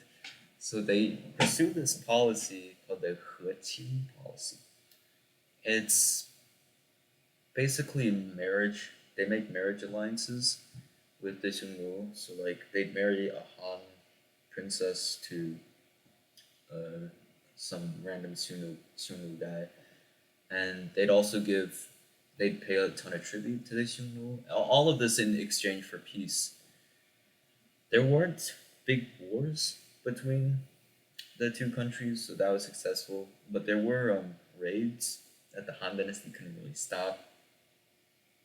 Um, don't worry, well, that'll get taken care of. But for now, we'll have the Huaqin policy. So yeah, don't worry about the Sunmu too much now. They're not a they won't really be that big of a threat until much later on. So the anecdote I wanted to bring up is basically this: Modu Chanyu sends a marriage offer to Empress Liu. It's like really funny. I really want to find it right now. But basically, he's like roasting her and like, hey, you can't touch me because we have the marriage alliance.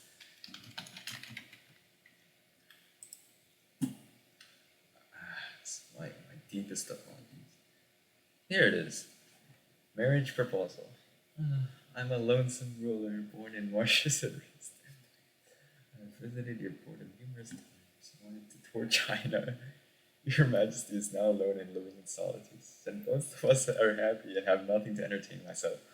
I'm willing to use what I possess to exchange for what you lack.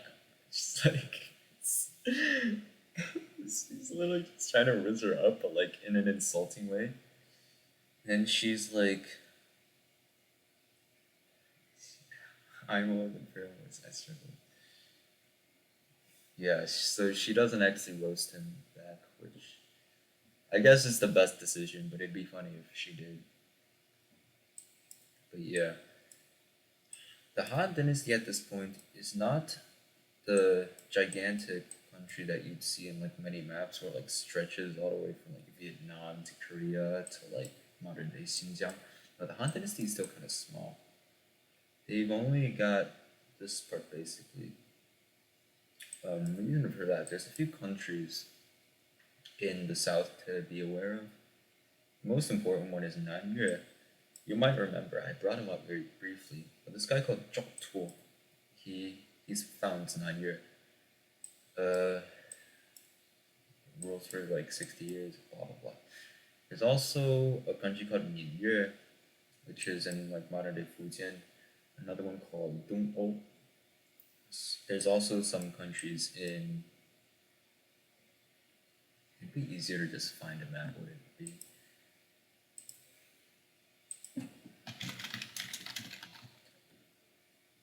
Um,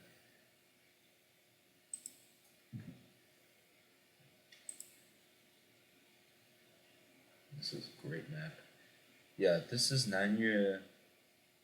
This is Minyue, Dongou. There's also three kingdoms in Yunnan. So Yelang, Dian, Ailao. The Dian kingdom is very interesting. 'Cause believe it or not, it was founded by a general from Chu. I don't know how, but somehow he got here, got stranded, and just established a kingdom there.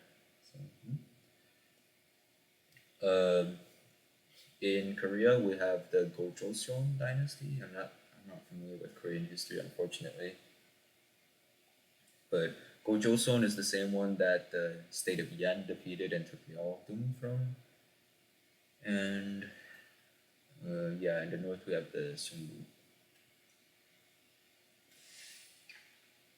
So Empress Liu, she finally dies, and we're already on the fourth emperor, and also the the child emperor dies. I'm not quite sure what the order was, but they basically find this random prince, and his name is Emperor Wen of Han. Emperor Wen of Han, he's a pretty chill dude, and he starts what's called the Wenjing period of peace. It's very stable, very a lot of economic development, and it was also he continued basically the decentralized rule of Liu. Emperor Wen, he's literally just known for being a really chill dude. Like he lowered taxes to like freaking 1 to 3%, and he like he uses legalism, but only to like control his officials, so that there won't be like factionalism again. He like kind of ostensibly promotes Confucianism, but to me, really, he was more of a Taoist emperor, just letting the provinces chill. And he is important because I feel like without the stability he provided, the Han Dynasty would not have been able to pursue its further expansion. Uh, yeah, he's important for stabilizing the court after this rather traumatic period of very extended regency. Then came his son, Emperor Jing. Now, Emperor Jing, he continues the relative peace of his father, right? But he's not as chill. He was apparently colder than his father, and what happens during Emperor Jing's rule is what's called the Revolt of the Seven Princes. That already sounds really bad.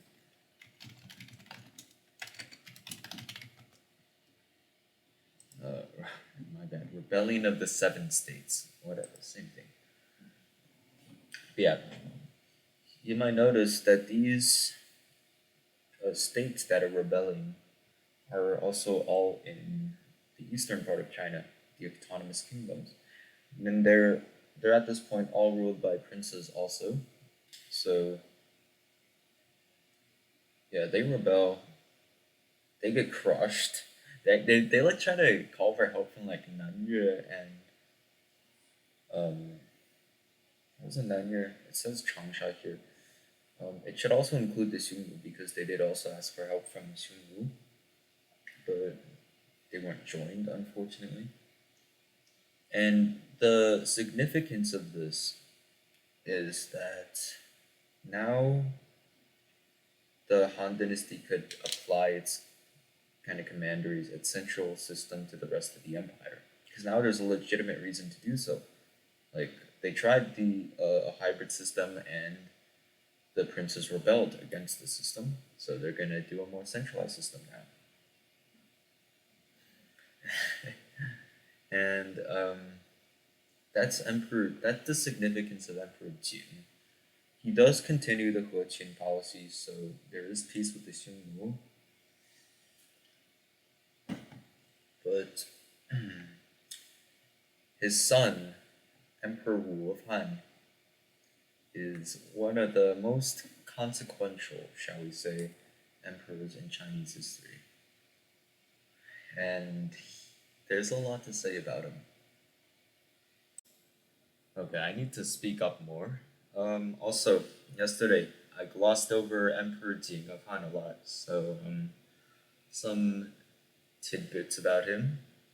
He was very, let's say, naughty before he became emperor, in the sense that one time he got mad at this board game, and it's like kind of like Chewbacca style, and then like used the board game to hit someone on the head and killed them. I actually couldn't find this on Wikipedia because I swear I remember reading about it on there. But yeah, I mean, he was pretty good when he took the throne. Um, as mentioned, he was kind of cruel and stuff. But anyways, he set up the path for glory for his son Han Wudi, and this guy is gonna take a while to cover because he's very very interesting. I even have some notes on my tablet here. So, well, Han Wudi is born, obviously, and after Emperor Jing dies, Han Wudi is under this regency, right, with the Empress Dowager and some officials, and they've got this whole faction going on, and they're trying to stay in power. It's like the usual stuff. You already saw this with Empress Liu, but Han Wudi is actually pretty active even before he holds de facto power. So he actually starts like building his own secret network of officials that are actually going to help him take power after the Empress Dowager dies. So, okay, that happens. She does die. And then, what does this guy do? Well, he's mainly known for his conquests. God, I hope I have the map here. I added some maps. I don't have the map. Okay, shoot. This is embarrassing. But he conquers basically in every direction. Um, Most notably into the north. But before he does that, he conquers the kingdoms of Nanyue. So Nanyue was established by Zhao Tuo, who like I mentioned this a few times. He lives to like 100 years old, and there was like this whole diplomatic controversy because the idea was that the Nanyue kingdom was going to be like Sinicized, right? They were going to be having Chinese culture. But then the diplomat went and saw that the emperor of Nanyue was like adopting the clothes of the people in this region. And this whole South China region at the time, obviously there was a lot of culture groups, but they were collectively known as the Baiyue, which is just 100 yue. So kind of just clumped together into barbarians. Very, very racist, but you have to get used to that. Um, yeah, so the Han diplomat was kind of pissed that they were adopting these Baiyue customs. But I'm not actually sure what the casus belli was for conquering Nanyue, but it happened. I am more sure about the casus bellis. Casus belli? I don't know. I played EU4, bro. I have no idea. But anyways, what happened is Mingyue attacked this little state of Dongao. It's actually shown by this little green arrow here, and them both being like dependent on the Han Dynasty. Dongao actually asked the Han Dynasty for help, and then help came, and they conquered Mingyue. It's really bizarre because a lot of maps of the Han Dynasty actually don't show them having this Fujian area, but they did. I'm pretty sure they did at least. Um, Also campaigns into Yunnan. I'm not quite sure which kingdom of Yunnan it was. It might have been Yilang, but the king of Yilang had this delusion where basically thought that his kingdom was the largest in the world. So it must have been pretty shocking when it got conquered by the actually gigantic Han dynasty. And they also campaigned into Korea. They established what's called the Four Commanderies, and the Chinese presence in northern Korea is actually going to stay for quite a long time. I'm not even sure when it ends, but definitely before like the Sui dynasty, because a very important Korean campaign happens during that dynasty. Uh, I hope you guys can hear me well because I was looking through the previous recordings and I am not speaking up as I should be. Oh, don't look at that yet. But okay, the most famous expansion is into the north. So the Xiongnu, they're they're like tickling the Han a bit, right? They've got this peace going on with the marriage alliances, but they're also doing frontier raids. And plus, Han Wudi's this very like conquest focused guy. He's less into like building up the country, possibly because his father and grandfather already did so. In fact, Sima Qian says that there was so much money built up during the reigns of Wen and Jun that um, the thread in the little like the thing that held the coins together, the thread was starting to rot, as well as the grain storages because grain was also a form of currency at this time. Actually, this whole idea of like should you pay taxes in kind, which is like clothes and grain, versus paying taxes in coin is very controversial throughout basically all of Chinese history. Well, no, it's controversial until the Song Dynasty, but we'll get to that. After that, the tax controversies get worse.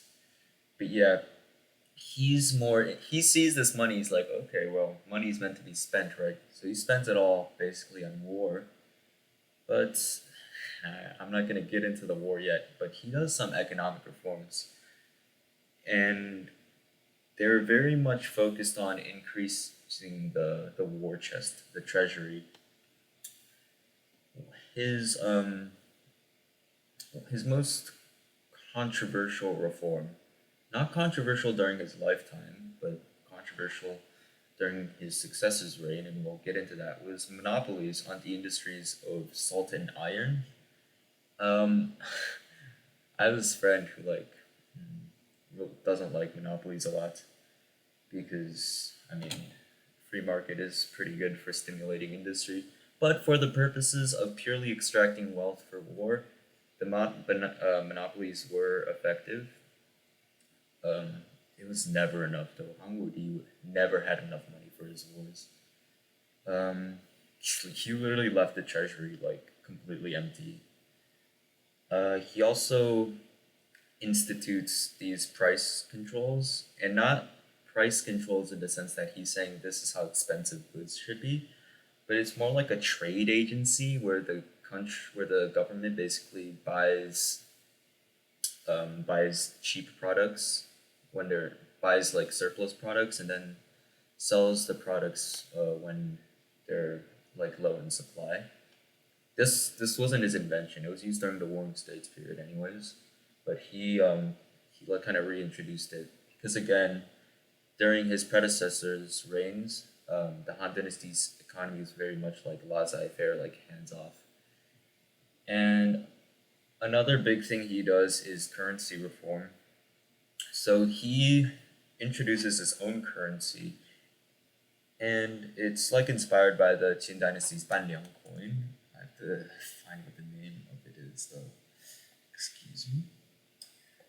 But the currency did help in, again, simply the goal of increasing the state's wealth, but it was also this fiat currency, which means that there was no backing to it, so it wasn't like backed by this like gold or silver standard or anything. Nixon. But yeah, it's called the Wuzhu coin. It was reliable until it wasn't when he started like making a lot of it, and then inflation. Let me see if I'm missing anything else. Okay, so here's the thing that you might see a lot mentioned in pop history, which is the Silk Road. It is existent in the sense that trade has always been going on just between East and West. Not even just during the Han Dynasty, but way earlier on during like the Neolithic era. Like trade's just been going back and forth. The Silk Road you see commonly referred to in like those pop history videos, that was mainly a Tang Dynasty thing. It's not really formalized or even that extensive, much less as like a government focus than during the Tang Dynasty. That's not to say it wasn't a factor. After all, the Silk Road basically goes like this, and I'm going to trace my mouse over it. Basically, you cross these mountains here, and then you get into what's called the Tarim Basin. And there's like it's a desert called the Taklamakan Desert, but there's oases around like the rim of the desert. So you travel around the edge, and you get to the Huasi corridor, which is in modern Gansu. You can even kind of see here. But basically, it's this very thin strip of land where to the south is the Tibetan Plateau and to the north is the Gobi Desert. And then once you're past that, you can access the rest of China and like trade your goods there. It was a driving factor. It's mentioned at least in the ancient sources that oh, you know, you can have merchants go back and forth, but it wasn't as big of a deal as it would be during the Tang Dynasty. Um, yeah, so that's the economy aspect of it. And if you look at the map here, he actually does expand into the Tarim Basin westwards. But more importantly, he defeats the Sunu. It was not easy. he it basically takes like decades to actually well, maybe not decades, but a lot of years to take him down. And there's like diplomacy going on, and he sends out these two really good generals called Wei Qing and Huo Qibing. Um, Huo Qibing dies really young, but I mean he does stuff. Goes all the way to Lake Baikal, as you can see on the map here. Ooh, there's this guy called Li Guang. He was also a general, but like he's like old at this time. He was old. So he served under Emperor Wen, which was two emperors before, and he was like called the Flying General or something. And he had a really good reputation when he was younger, but he was promised by Emperor Wen that one day he'd become a marquis. I don't know if he does become a marquis, but like at this point he like kind of sucks, so I wouldn't worry about him that much. But yeah, the main two dudes are still Wei Qing and Huo Qubing. From a geopolitical standpoint, the Han Dynasty definitely had the advantage in this situation, just in terms of manpower and resources, and also just like logistics. But there's this concept. I'm not gonna introduce it because it already exists.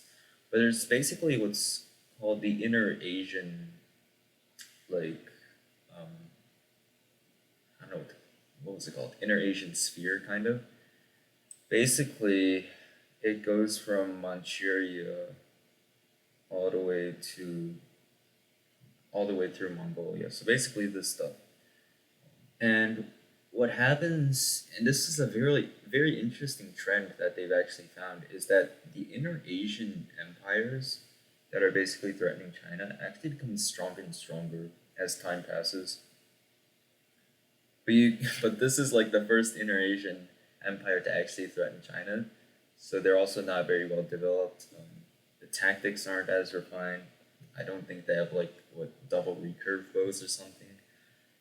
Um, but also, the main geopolitical reason, I just said it again, for why the inner Asian empires get stronger isn't their military tactics, but actually the fact that they begin to incorporate like sedentary types of like governance over the people they actually conquer, and that's what makes them effective.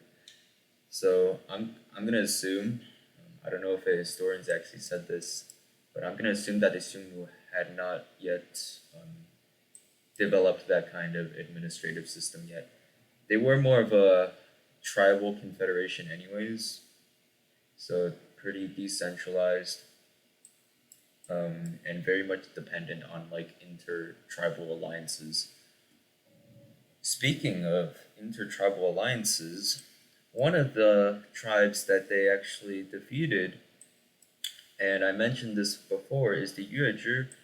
And the Yuezhi, as said, they went all the way into northern India and established the Kushan Empire. And the Han Dynasty actually knew about this. So basically, um, Han Wudi sends this guy called Zhang Qing, and Zhang Qing is often credited with discovering the Silk Road. That's not exactly accurate. It's more accurate to say he was the first person to be recorded to have discovered the Silk Road. Because obviously some merchants had found it before. But this guy basically goes all the way out here. This part hasn't been conquered before. Actually, that's not exactly the story. No, he's like this is like all Sumnu story territory. So he goes into Sumnu territory. I think he gets captured, but then he like escapes, and then base it's a really twisted, weird story. But he basically stumbles upon this part in Central Asia, and it's part of this wider area called Transoxania, which has a lot of very rich trade cities. And at this point, um, the area he stumbles upon is called the Fergana Valley, and the Fergana Valley is this. It's the home to these guys called the Greco-Bactrians. Greco in the sense that they like kind of came from Alexander the Great's conquests. So there's some east-west contact for you. Um, but it's very, very fertile valley, lots of trade going on here. And I'm not sure if the Yuezhi were there, uh, but the most important thing that Zhang Qing finds is not the people, but the horses. He finds these really, really nice horses called the Fergana horses, and they're like so strong. There's like stories of them like sweating blood, which is like kind of nasty but cool at the same time. Am I having vocal frying? I don't know. Probably. Yeah, I think I am. Whatever. Um, yeah, he. It's insane because he doesn't just like bring these horses back. The Han Dynasty declares war for these horses. So okay, then that's how they get the horses. And actually, with the help of these horses, they're able to defeat the Sunni very handily. Because what better way to destroy the horse rider than with your own horse riders? Because the thing with China is that there's not really grasslands to raise horses. And so as a result, the horses are going to be really expensive, and you don't even have a culture of like horse riding, anyways. So you have to like go through training and stuff, but like the training is not going to be great. So yeah, having horses from abroad definitely helps a lot. And in that way, they defeat the Sunnu. The Sunnu aren't going away. They're gonna be back. But for now, they've been subdued. They split into the northern and southern Sunnu. The southern Sunnu are boring. They're like allowed to resettle in this area, particularly the Ordos area, which is the part south of the Yellow River's Bend. The northern Sunnu. Now this is where it gets interesting. There's this theory, right? I'm not the one who came up with it. I don't even believe in it personally, but the theory is they migrated westwards and became the Huns. Yeah, the same Huns that attacked the Sassanids, the Eastern Roman Empire, the Western Roman Empire, like Attila and stuff. Yeah, it's. I'm not even sure if it's a fringe theory anymore. Like it has been seriously considered. Not like I mean, I've thought about it. I feel like at that point, the tribal identity has become so confused and fluid that it's not meaningful to make the connection. I don't know. You can probably look into it more, but there's some food for thought. Um, but yeah, he defeats the Sungnu, It's incredibly expensive. Was it worth it? I don't know. Because thing is, the He policy, it was humiliating, but like it also works. You just pay them some money, and it's not like the Han Dynasty was poor or anything. It's just a tribute payment. I'm not going to get into the pros and cons too much. I won't get into. Okay, actually, I will kind of. Well, the pro is that well, the country's bigger now, and its biggest enemy has been defeated. So the northern border has been secured. The cons are many. One of the cons, as mentioned, is that now the Han Dynasty's got no money. But another con is there's a lot of social instability and unrest during Han Wudi's reign, and it's very you can contrast it with the reigns of Wen and Jin. Like the only unrest really during Emperor Jin's reign is the rebellion of the Seven States. During Han Wudi's reign, like basically no one likes him. Like as he gets older, he becomes more paranoid, and he like does the same like Qin Shi Huang thing where he gets into like drinking immortality elixirs, and he becomes so paranoid that this very tragic incident happens, um, where basically the crown prince, I forgot his name unfortunately, but the crown prince of Han Wudi is implicated in a plot, um, partly because he's actually a very capable kid, and he is accused of basically being a witch or something like that. But they basically plant witch dolls in his house, and they find that, and then Hamudi's like really mad. He's like, "Oh, how could my son do this?" And the crown prince is like, "No, no, no, this is all misunderstanding." But like Hamudi's sending like troops, so the crown prince is basically forced into revolting, which I mean, it's better than dying, I guess.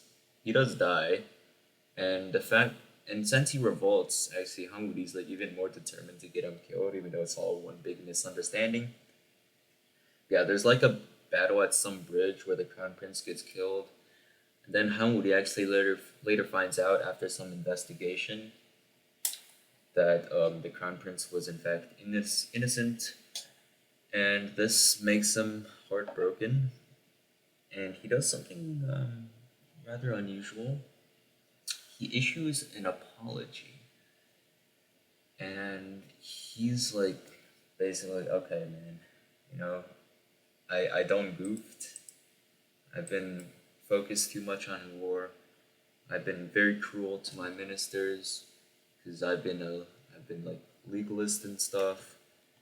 I've been spending all this money on like useless stuff like wars. So please forgive me. And then he dies. So that was when he was really old.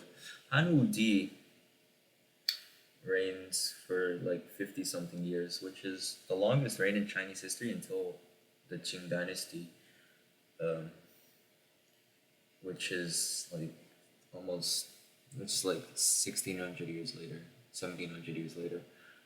Um, but okay, so we mentioned his cruelty. Let's get into Han Wudi's political philosophy a bit. His philosophy is very self-serving, and I guess all of them are, but he was, on the surface, a Confucianist. I actually don't know if it's Confucian or Confucianist, but I'm going to say Confucianist, in that he sponsored um, these Confucian scholars in the court. He actually implements this recommendation system. It's not the imperial examination system yet. That's going to come later during the Sui dynasty. But he has this imperial recommendation system where basically you can get recommended by an official for a chance to become an official yourself. And he also establishes an imperial academy. It's all an act though, because perhaps it is best explained through this anecdote, where basically um, all the recommendees are gathered in the capital and they wrote all these essays and stuff. And Han Wudi is reviewing all these essays, and there's like 100 of them or something. And he notices that his officials placed a certain essay at the bottom of the pile. And Han Wudi reads the essay, and the officials are like, "Oh, we put this at the bottom because it's so bad." Well, the essay was about legalism, and it promotes legalism, and Han Wudi actually puts it at the top of the pile. And yeah, it really tells you this guy was a legalist. Like, he sponsored Confucianism. He was actually converted by this guy called Dong Zhongshu, who is um, a very important early Confucianist. But yeah, it's it's all an act basically. It works for him though. Yeah. Let me see if I'm missing anything else. Let me look at my notes here. Hmm.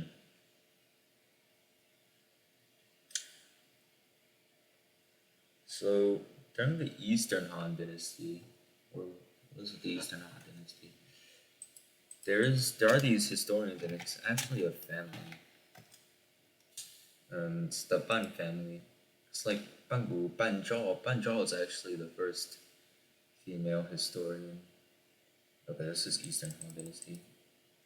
But this Bangu guy says that apparently during Han Wudi's reign, the population declined by 50%. And that kind of goes into this bigger thing, right? Where Han Wudi is crazy popular in the West, and he's not very liked in the East. And it might be a culture thing. Like maybe the West is more like focused with like the Wu aspect, or martial skill is considered more highly. So right, you get like great conquerors being revered, like I don't know, Caesar, Augustus, Alexander. While in the East, maybe being more peaceful and cultured is more revered.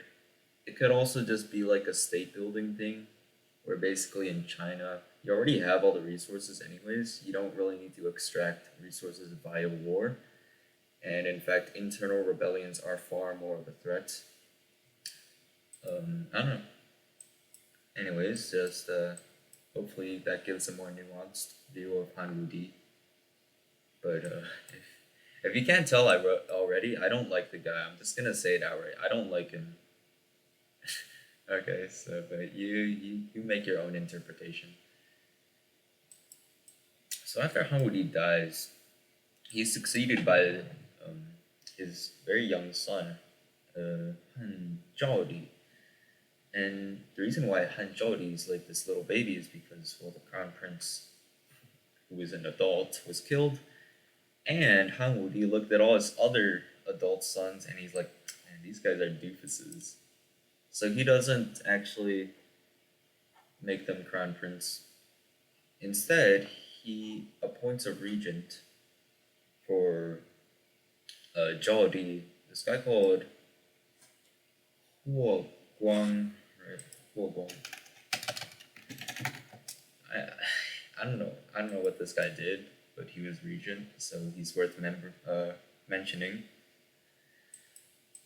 The general flavor of Hanjodi's reign is just like toning down Hanwudi's reign, because it was it was very destabilizing. They basically stop the wars. The court like calms down with all the like persecutions and stuff, and yeah, they just mellow out a bit. A very interesting instance that happens. There is this debate called the Discourses on Salt and Iron. And salt and iron, you might remember as the two monopolies that Han Wudi um, instituted. I actually read through part of this, but that was a while ago, so I forgot.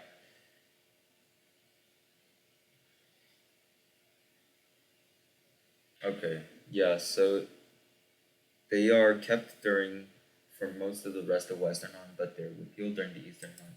The Eastern Han in general, we'll get to it, but it was a bit more relaxed than the Western Han dynasty. The actual discourses on salt and iron are very interesting because it's between like the Grand Secretary or something and these Confucian scholars. And the Confucian scholars are arguing that the monopolies should be removed.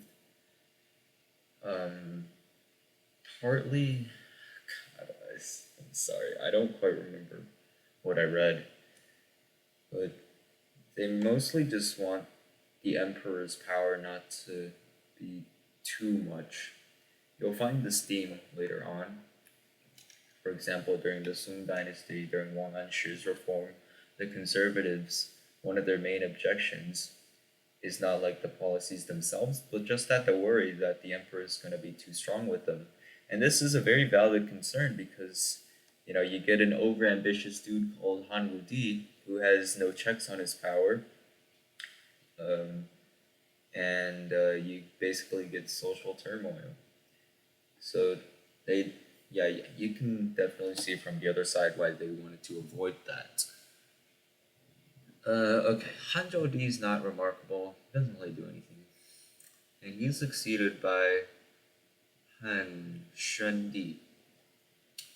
Shendi is a very capable ruler. He can be said to have been the peak of the Han Dynasty in the sense that he was a very stable ruler because he was very stable, so he didn't. He was like a win team kind of dude. But he also inherited the conquests of his grandfather Han Wudi. So he basically rules over all of this stuff very peacefully. Han Shendi, though, what he's most known for is actually his early childhood. He was the son of the crown prince that was killed on the bridge because of the false accusation. And because he was part of the plot in the sense that in China there's this thing called clan extermination, which sounds terrible, and it was, but basically, if you were found plotting treason, your entire extended family, like I don't know how far out they extended, but like a ton of people, all of them would be killed. Um, and it's interesting because the idea is that by killing all of the family members, you're gonna basically squash any possible like any attempt to revolt. But on the other hand, by killing all the family members, you're also encouraging them to help the person who's trying to like commit treason. So there's that. But basically, Han Han Shendi, like he's a baby, he is thrown into prison, which is really weird because I didn't even know they had prisons at the time. Back in ancient China, the main punishment was not imprisonment, but it was like you just get beaten, basically. You'd either get beaten or killed or pay a fine, or if you were an official, you get usually exiled. But yeah, he is imprisoned as a baby, and the guard is just this wonderful, wonderful guy who takes really good care of him, and even like has two of the female prisoners. God knows what they did, but he has two of the female prisoners become these wet nurses for Han Shendi. And actually, Han Shendi is so grateful for this guard that he actually makes the guard an official. it's just so heartwarming, you know. You treat kids well, and maybe they'll pay you back one day. That's what Liu Bu Wei did with Qin Shi Huang, and that's what this guard did with Han Zhaodi. So next time you find an abandoned baby, make sure to feed him milk. Uh, I don't know if that was a joke or not. Anyways, Shen besides that, he doesn't really do anything. He's just stable. After that, things go downhill for the Western Han Dynasty. You get a series of pretty crappy emperors. Not to take the dynastic cycle route, um, or is it route? Not to take that route, but these guys did kind of suck. The thing is, if you have a weak emperor, the emperor is really the only thing that can keep factions in check. Even that can be questionable at times. But when you have a weak emperor, you let the centrifugal forces basically fight against each other. In the Han Dynasty, actually, I'll just list off all of the possible forces right now. It could be powerful ministers, it could be powerful regional officials, eunuchs, um, the Empress Dowager. It could be just a powerful magnet clan. These will be a bit relevant later on. And yeah, that's the main ones. For the Han Dynasty specifically, it's for the Western Han Dynasty. It is the Empress Dowager's clan, which is the Wang clan. That's relevant a bit later on. At this point, though, Yuandi and Chengdi, they're pretty weak. Yuandi, though, he's associated with the second of our two beauties of ancient China, who's this girl called Wang Zhaojun. And it's always nice to tell a story, you know. Wang Zhaojun, she was very beautiful, but she was hidden. And supposedly Yuandi had so many concubines that he didn't have time to see them all like in person. So instead, he had the court artists draw pictures of all the ladies. But then what started happening is all the concubines, they start bribing the court artists to draw pretty pictures of them, so that the emperor would sleep with them, and that way they'd be able to increase their social status. This whole Chinese harem power structure and politics is very interesting, and it's absolutely brutal. Like it sucked to be a concubine. Like jeez, and it's sexual slavery.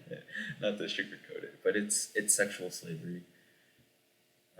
Anyways, Wang Zhaojun, she I don't know if she was poor, if she just had morals or something, but she doesn't pay the artist to draw her as very beautiful. So the artist's all angry and stuff, so he actually draws her as very ugly. And what happens is basically, remember that the southern Xiongnu at this point are kind of this vassal for the Han Dynasty, but they are still a threat. Definitely a dampened threat, but they're still a threat. So they are still doing marriage alliances, and basically, um, to solidify this, they want to marry a concubine, or not even I don't know, a princess to the Xiongnu. But I might be mixing it up with a different story here. But basically, Han Yuan Li sees this portrait of Wang Zhaojun, and it's really ugly. So he's like, okay, let's pretend that Wang Zhaojun is a Han Dynasty princess, and then send her off to the Xiongnu. Well, when Wang Zhaojun actually comes out and is presented to the Xiongnu diplomat, um, Han Rendi's like, wait, she's actually hot, and then, but it was too late then, because she was gonna be off, and yeah, I assume she was effective politically, because the Xiongnu Chanyu or whoever was getting married to Wang Zhaojun must have been like, wow, this Han Yuandi is so generous for giving me such a beautiful princess. And then meanwhile, Han Yuandi is like, oh my god, who did I work on? Yeah, whatever, he he made the mistake, whatever. So that's Wang Zhaojun's story. Once again, you can see this trend of these ancient Chinese pretty women basically just being written as um, these they destroy men basically, which is again a very sexist interpretation, but that's Chinese history for you. Um, yeah, don't worry. We'll get a brief renaissance. Well, it's not even that brief, but we'll get a renaissance for women's rights a bit later on. But sometimes you just gotta miss the Shang Dynasty, right? So after, oh, this is great. There's a lot of weird love stories from this era. After Chengdi is Han Aidi, and he is most famous for being gay. And I think I mentioned this before, but homosexuality in the Han Dynasty was very normalized. It's strange because it's not normalized before it or after it, but it is during it. Aidi is not the only emperor to be openly homosexual. For example, Han Wudi was very, very well, okay, more specifically bisexual because they had like male lovers and female lovers. But Heidi is the most famous because he had this male lover called Dong Xian, and the story goes that it's very sweet. It's very sweet for a guy who is as shitty of an emperor as ID because basically they were napping together, and Dong Xian was resting his head on ID's sleeve, and supposedly Dong Xian was sleeping so peacefully that ID actually cut the part of his sleeve off so that he could walk away and Dong Xian wouldn't be disturbed. And eventually, cut sleeve turned into a euphemism for gay. So yeah, that's where that saying comes from. Not sure if you've heard it before. For my Chinese, Korean, Japanese viewers out there, all two of you, that's where it comes from. No one's fucking watching this. I don't know why I'm doing this. Um, yeah, okay. But by Pingdi's time, the centrifugal forces have become even stronger now, and at this point, the Wang clan has become the most influential. And it's prime. At first, it's mostly the Empress Dowager, um, Empress Wang, but far more influential is her what I don't know if it's her son, but this dude called Wang Mong.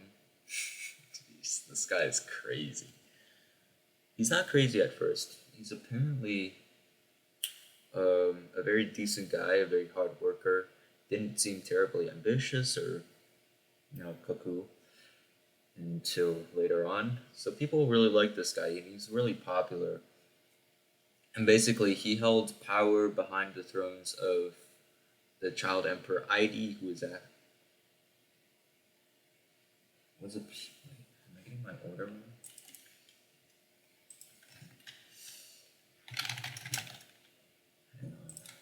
See this. I've not memorized all the emperors.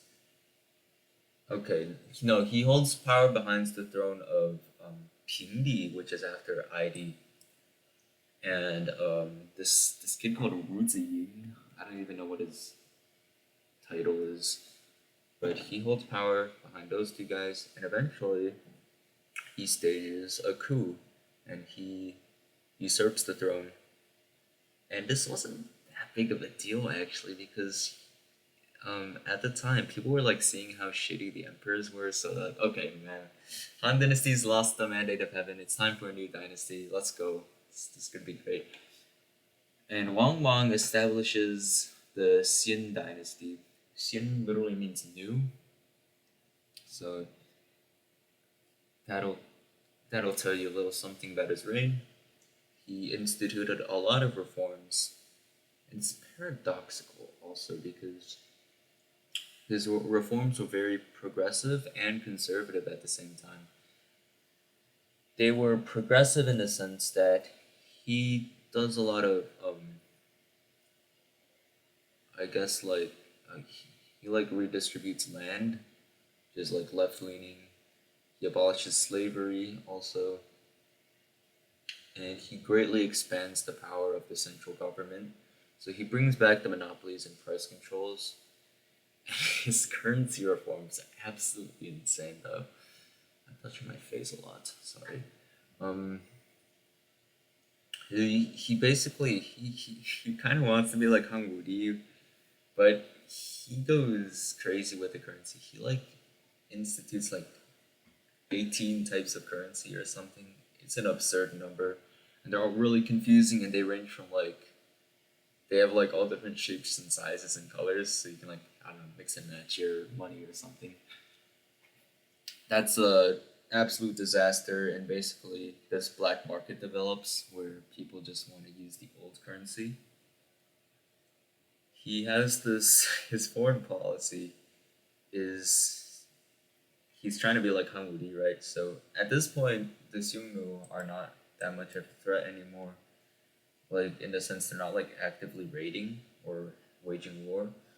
So they're like applying the Heqing policy, but like even more effective. This guy sees like I hate when two countries are peaceful with each other, and he declares. I'm not sure if he declares war, but he pisses off the Xiongnu so much that they basically break off the alliance and then invade.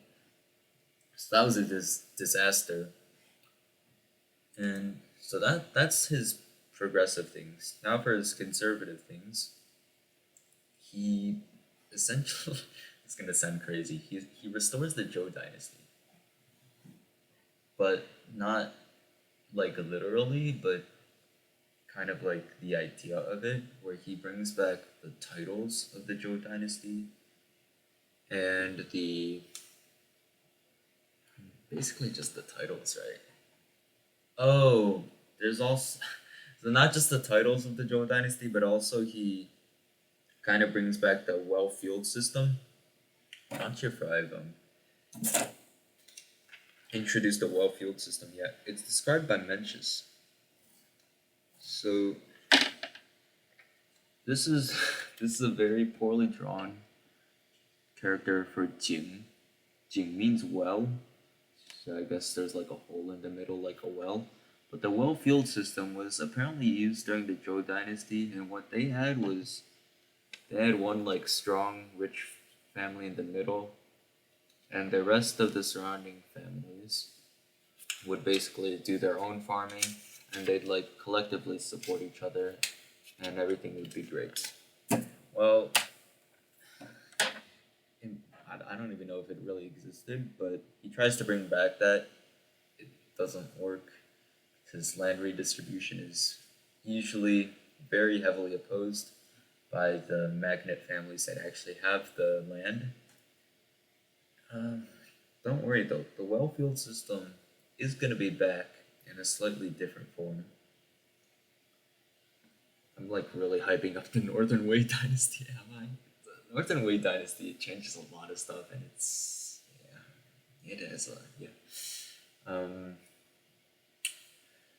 yeah, that's Wang Mang. He is not popular. He while he's still alive, so like people weren't even waiting for this guy to die or anything, but he was so shitty as a ruler that people just rebel against them, and it's called the Red Eyebrow Rebellions because I think they like put red paint over their eyes or something, and it's a dynastic transition I'm unfortunately not very familiar with. Trust me, I know a bit more about the others, but essentially there's two attempts to restore the Han Dynasty. The first is the Gengshi Emperor, and the Gengshi Emperor is a puppet, and he's irrelevant. More important is the founder of the Eastern Han Dynasty. This guy called Wang. This guy called the Guangwu Emperor, which is an amazing name, by the way. Guang means like brilliant, so like you're shining, and Wu means like you're a warrior. It's the same Wu as Emperor Wu of Han. And so the Guangwu Emperor actually doesn't want to be like the leader of their rebellion. He just wants to like chill and like farm or something. He was a distant relative of the Han Dynasty's ruling house. Not the first. He's not going to be the last person to claim that. But he and his trusted general Ma Yuan uh, beat all the other rebels, kill Wang Mang, and the Han Dynasty is back. And everything's actually pretty good for like the first few decades. Paper gets invented. Actually, let's talk about a not good thing that happened, but it's like interesting. Basically, the Han Dynasty is in Vietnam right now, and this is what's called the first Chinese domination of Vietnam. There's going to be three more, but this is the first Chinese domination of Vietnam, and well, the Vietnamese they don't want to get ruled by these uh, tea drinkers. Did they have tea in Vietnam? Probably, but they rebel, and the rebellion is actually headed by two sisters called the Trung sisters, and actually do pretty well for themselves. They were also they not only ruled in name, but they were also sovereigns over their territories. Unfortunately, the same general who helped out the Guangwu Emperor, who was Ma Yuan, um, basically crushes them and kills them. And yeah, they're heroes in Vietnamese history, and you gotta respect that. You gotta respect it, right? Um, yeah, the Eastern Han Dynasty. It's like 5 hours in now, and I'm still in the Han Dynasty. The Eastern Han Dynasty is gonna be fast. The next interesting emperor is gonna be Emperor Ming. There's three major developments during his reign. And let's go from least to most important. Least important is they actually reconquered the Tarim Basin. So, I mean, that happened. Who cares? Slightly more important is Buddhism is for the first time introduced to China, which is like it almost feels kind of late because Buddhism is like I don't know founded like 500 something BC or something, and by now we're past the birth of Jesus Christ. But yeah, Buddhism introduced to the court of Emperor Ming. It's not popular. It will get popular. Northern Wei Dynasty. I'm really hyping it up. Northern Wei Dynasty. Okay, just as like a preview, uh, Buddhism popularized uh, Turkic identity, half Han, half Turkic identity, equal field system, uh, and eventually one of their successors is gonna unify China. Oh man, I love the Northern Wei Dynasty. Uh, I'm excited. I actually don't know that much about them, but compared to the slightly earlier period, I don't even know. Whatever. And the most important development during Emperor Ming's reign is the invention of paper, except it wasn't invented during his reign. It existed for a few hundred years before that, but supposedly this eunuch called Cai Lun like improves the process or something. Whatever happened, it became much more popular afterwards. Yeah, that's what happened during Emperor Ming's reign. His successor, Emperor Zhang, also pretty decent, but like I have no idea what he did. After that, uh, then there's this guy called Emperor Hua. He also like does nothing. It might be. It's probably my fault that I'm just not familiar with the Eastern Han Dynasty. But something very interesting I noticed actually is that every single Han Dynasty emperor from Emperor Hua onwards actually takes the throne as a child. That is bad. So imagine the eunuchs and the clans just and the empress dowagers and the officials just fighting over control of the throne. Somehow it lasts 150 more years. I guess at that point, the Han Dynasty has like historical inertia. But, I'm sorry, I don't really know much about this period. A, a very big general trend, though, is during the Eastern Han Dynasty. I've mentioned the Magnet clans a few a little bit ago. It's not like magnet, like the actual magnet, but this, but it kind of functions in the same way, in that there's basically all these powerful clans, and they like have huge land holdings and a bunch of tenant farmers under them, and basically the era of private ownership of land that was established during the Warring States period, that's basically over. And from a centralization perspective, this is very bad because now you can't really tax the commoners as efficiently because they're like being hidden by the clans. The Magna clans are gonna grow in power until essentially the actually I want to say Northern Wei dynasty again, but it would be a combination of the Northern Wei, the Sui dynasty, and the Tang dynasty. After that, they kind of disappear. Not as landowners. Landowners aren't really going to disappear ever, like big landlords. That's not even right. It's complicated. I'll get to it. But as like government officials, the magnets are definitely at this point very, very influential. So there's not much to say about the Eastern Han until the very end of the Eastern Han dynasty, that is. And we're gonna have this very famous period called the Three Kingdoms. It's gonna be exciting. Alright, the late Eastern Han dynasty. How would you go about explaining this collapse? So, okay, I realized I didn't explain why it's called the Eastern Han dynasty, and the reason is actually pretty interesting.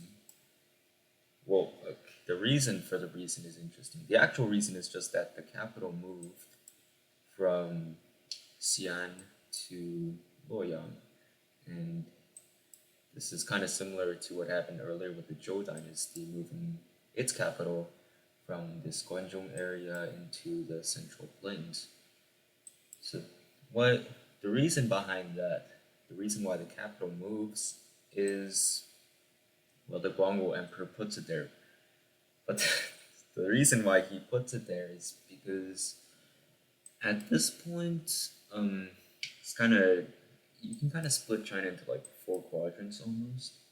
So this is quadrant one, two, what, three, four? I don't know. Math has a different way of doing it. But basically, the northwest quadrant has the Guangdong area, and prior to Wangmong, it is definitely the political center. It's still relatively rich compared to the rest of China, but it is much smaller. More importantly, it's much easier to defend. That was, for example, relevant during the rebellion of the Seven States.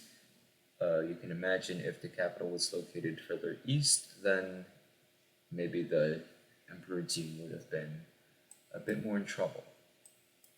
But if you go to the Eastern Han Dynasty, um, this trend has started to appear where basically this northeast quadrant is beginning to pull ahead of the northwest quadrant.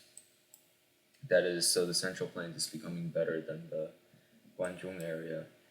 And this was already the case, but it definitely became more extreme.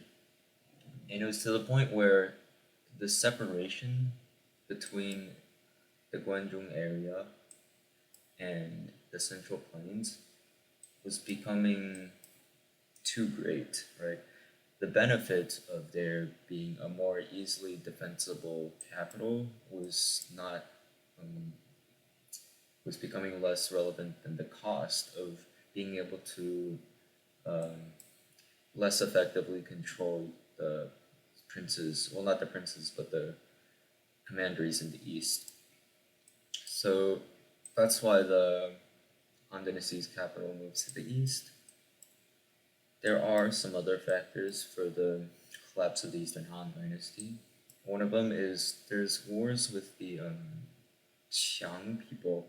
They're kind of in like Qinghai and Tibet, and well, the wars don't go very well. I don't really know much about them. But more importantly, and you'll find this as probably the biggest underlying factor for dynastic collapses, is natural disasters and famines. And so the Yellow River, as usual, floods, and farmers are everywhere starving, and the government doesn't have an effective um, response for this. The thing is, the government's usually supposed to have grain storages. Typically, so in like normal times, the grain storages are just used for like paying officials with grain and like helping the logistics for an army. But now, but like in times of emergency, the grain storages are of course supposed to provide relief for the commoners, and that was not being done by the Eastern Han Dynasty because the bureaucracy was becoming very inefficient. So what happens then is a series of revolts take place. The less important revolt is called the Five Pecks of Rice, and it's called that because, God, I think you have to like give 5 pecks, and a peck is like a measurement. You have to give 5 pecks of rice in order to join the order, which I mean I never really got that because if you're starving, why would you donate your rice to someone? But apparently it was pretty popular.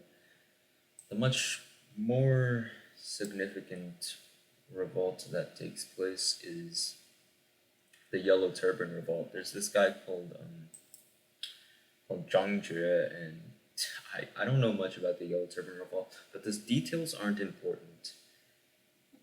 I mean, I'm like covering my own ass right now, but the effects of the revolt are much more important than the revolt itself, because the Yellow Turban Revolt actually doesn't bring down the Eastern Han Dynasty. Rather, it's the warlords, warlords that are called to crush the revolt. They're the ones that bring it down because now you've empowered all the warlords. Um, they've basically been given regions to govern, and their armies have become absolutely massive. Meanwhile, the central government isn't doing very well. There's like 10 or something eunuchs that are fighting with the Empress Dowager for control over Emperor Ling of Han. Emperor Ling also like kind of sucked. You can imagine it was pretty bad. Um, there was this incident. Um, you've probably heard of the Tiananmen Square massacre. It was quite similar to that. It's called the disaster of the partisan prohibitions, which is like a mouthful, but basically these students at the Imperial University saw that the government was becoming very corrupt, and they decided to protest against it peacefully as well. And they were like just arrested, and that it probably wasn't that significant, but it is a sign that basically like the government's like checks and balances weren't really being used properly. And this concept of like checks and balances with like Chinese dynasties is more important than like you might think. Like thanks to Orientalism, we've all come to believe that like, oh, there's like mystical Eastern despotism. Uh, well, Chinese monarchs could certainly be despotic, but much more interesting and important probably is the administration under them that actually has a lot of restraints on the emperor. Like if you watched like C dramas or something, which I only watched one, which was Three Kingdoms 2010. But like the emperor, before he like does literally anything, he'll be like swarmed by Confucian scholars. And in fact, multiple emperors have been unable to do anything just because what they wanted to do contradicted what the scholars wanted. You could see the the Great Rights controversy of the Jiajing Emperor. It usually has to do with like appointing a crown prince because the rule usually is the crown prince that's the successor. The crown prince should be the oldest son of the empress. So not the oldest son of a concubine or a younger son of the empress, but the oldest son of the empress. And the empress is this very specific title with actually a decent amount of influence also that increases a lot after the emperor dies because now you're the empress dowager.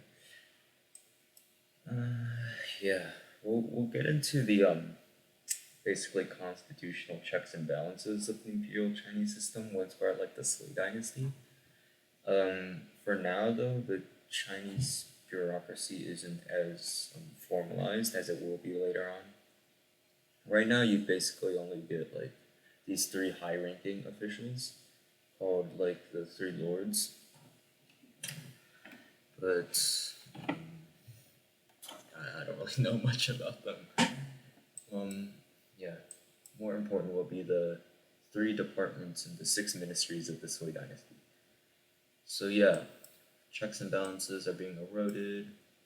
There's natural disasters. They're losing wars, and the rebellions are crushed. But now the warlords are powerful. So this I don't quite know the specific sequence of events, but basically, one of the warlords called Dongzhuo, you might have heard that name, is called to Luoyang to basically bring order to the capital. And that's like 189 BC, and at that point, the Han Dynasty has de facto collapsed. It's gonna go on for like 30 more years, but it's basically collapsed at this point. Um, After that, it's just a shit show. This one warlord called Yuan Shao, yeah, not his brother Yuan Shu, but Yuan Shao basically calls together this coalition of all the different warlords to try to put down Deng Zhuo. Um, so Deng Zhuo like tries to run away by moving the capital to Xi'an. This whole period's been covered much better by like actual YouTubers, but it's worth going over, I think. But yeah, Han Dynasty's collapsed. Okay, before we go more into the Three Kingdoms period, let's talk a bit about like the legacy of the Han Dynasty. This is gonna be like cheesy, but look, professional historians say it, so I'm gonna pair it back to you. The Han Dynasty created a unified national identity, partly why now the main ethnicity of Chinese in China is the Han ethnicity, But a more specific example would be people, let's say you were from Shandong. Instead of saying you were from the state of Qi, like, oh, I am a Qi person, instead you would just say you were a Han person. Um, but probably the more important legacy of the Han Dynasty was proving that a centralized imperial system could be effective. Because after the Qin Dynasty collapsed, people were like, oh shoot, this is not good. We gotta go back to the Zhou Dynasty. And that's what Xiongnu tried, right?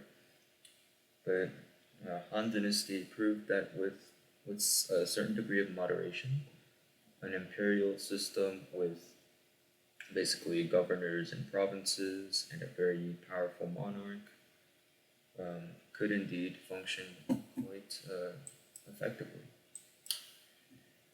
Anyways, oh god, I forgot to talk about Confucianism during the Han Dynasty.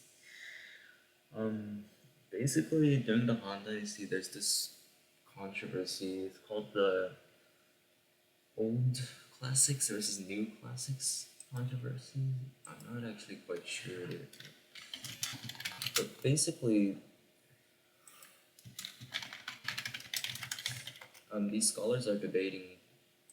Yes, scholars are debating whether to use the. Okay, so books got burned during the Qin Dynasty and the Zhu Han contention, and the books have been like memorized by a lot of people. So people write them down later in the Han Dynasty, and basically these ancient guys, they want to use the books that are produced prior to the Han Dynasty. So like the original Orthodox texts. And it was like they excavated a grave or something. Yeah. And so I mean, there's some ancient archaeology for you. And yeah, and the controversy was that other people wanted to stick with the new texts, which I mean, the name gives it away. They wanted to stick to the Han Dynasty's memorized texts. There's like scholarly differences between the two schools, anyways, but it's so like dry that I don't remember any of it because it's just boring as hell. Um, but yeah, there's the ancient script versus modern scripts controversy. Anyways, back to the Three Kingdoms period. So now you've got this coalition of warlords. They beat back Dongzhuo, and they basically split the country into this. Don't get used to this map because it's gonna change a lot. Got this from Wikipedia.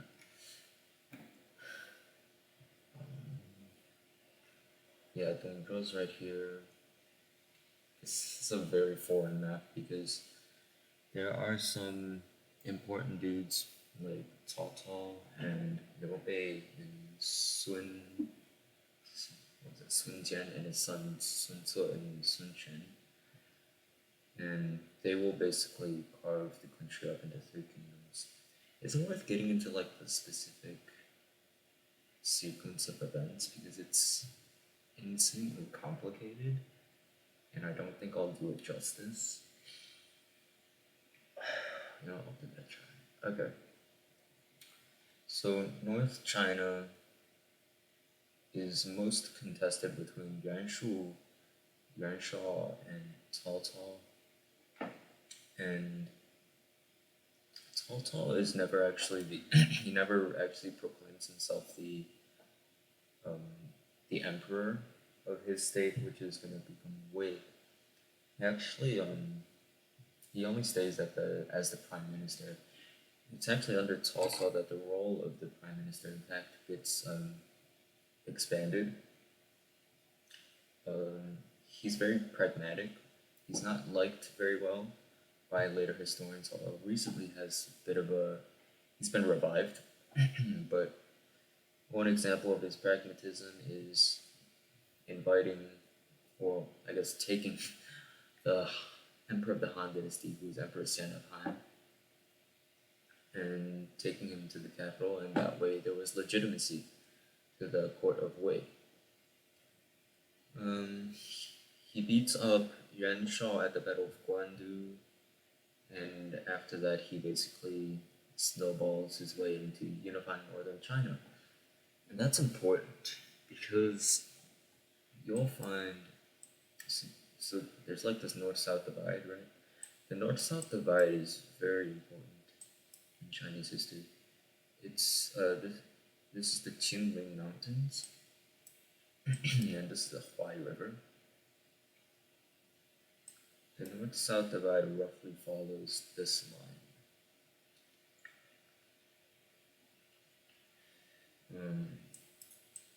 and 90% of the time, when China is unified, it's unified from the north. The only exception to that is the Ming Dynasty and the Republic of China. And yeah, so the reason why the north is better is, well, there's access to horses.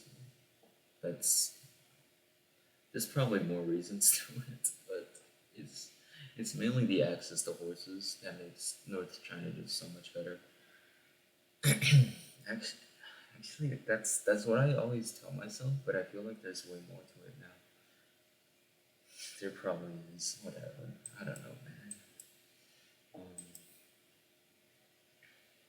so I feel kind of bad because like I'm familiar with the Three Kingdoms period, but I also don't want to get too much into it. Just like an oversimplified video about it and everything. It's not very good. Sorry, I mean, I love oversimplified, but that one video was not good. For Three Kingdoms, probably just watch the TV show 2010, very good. The 1900s version, also pretty good, I've heard.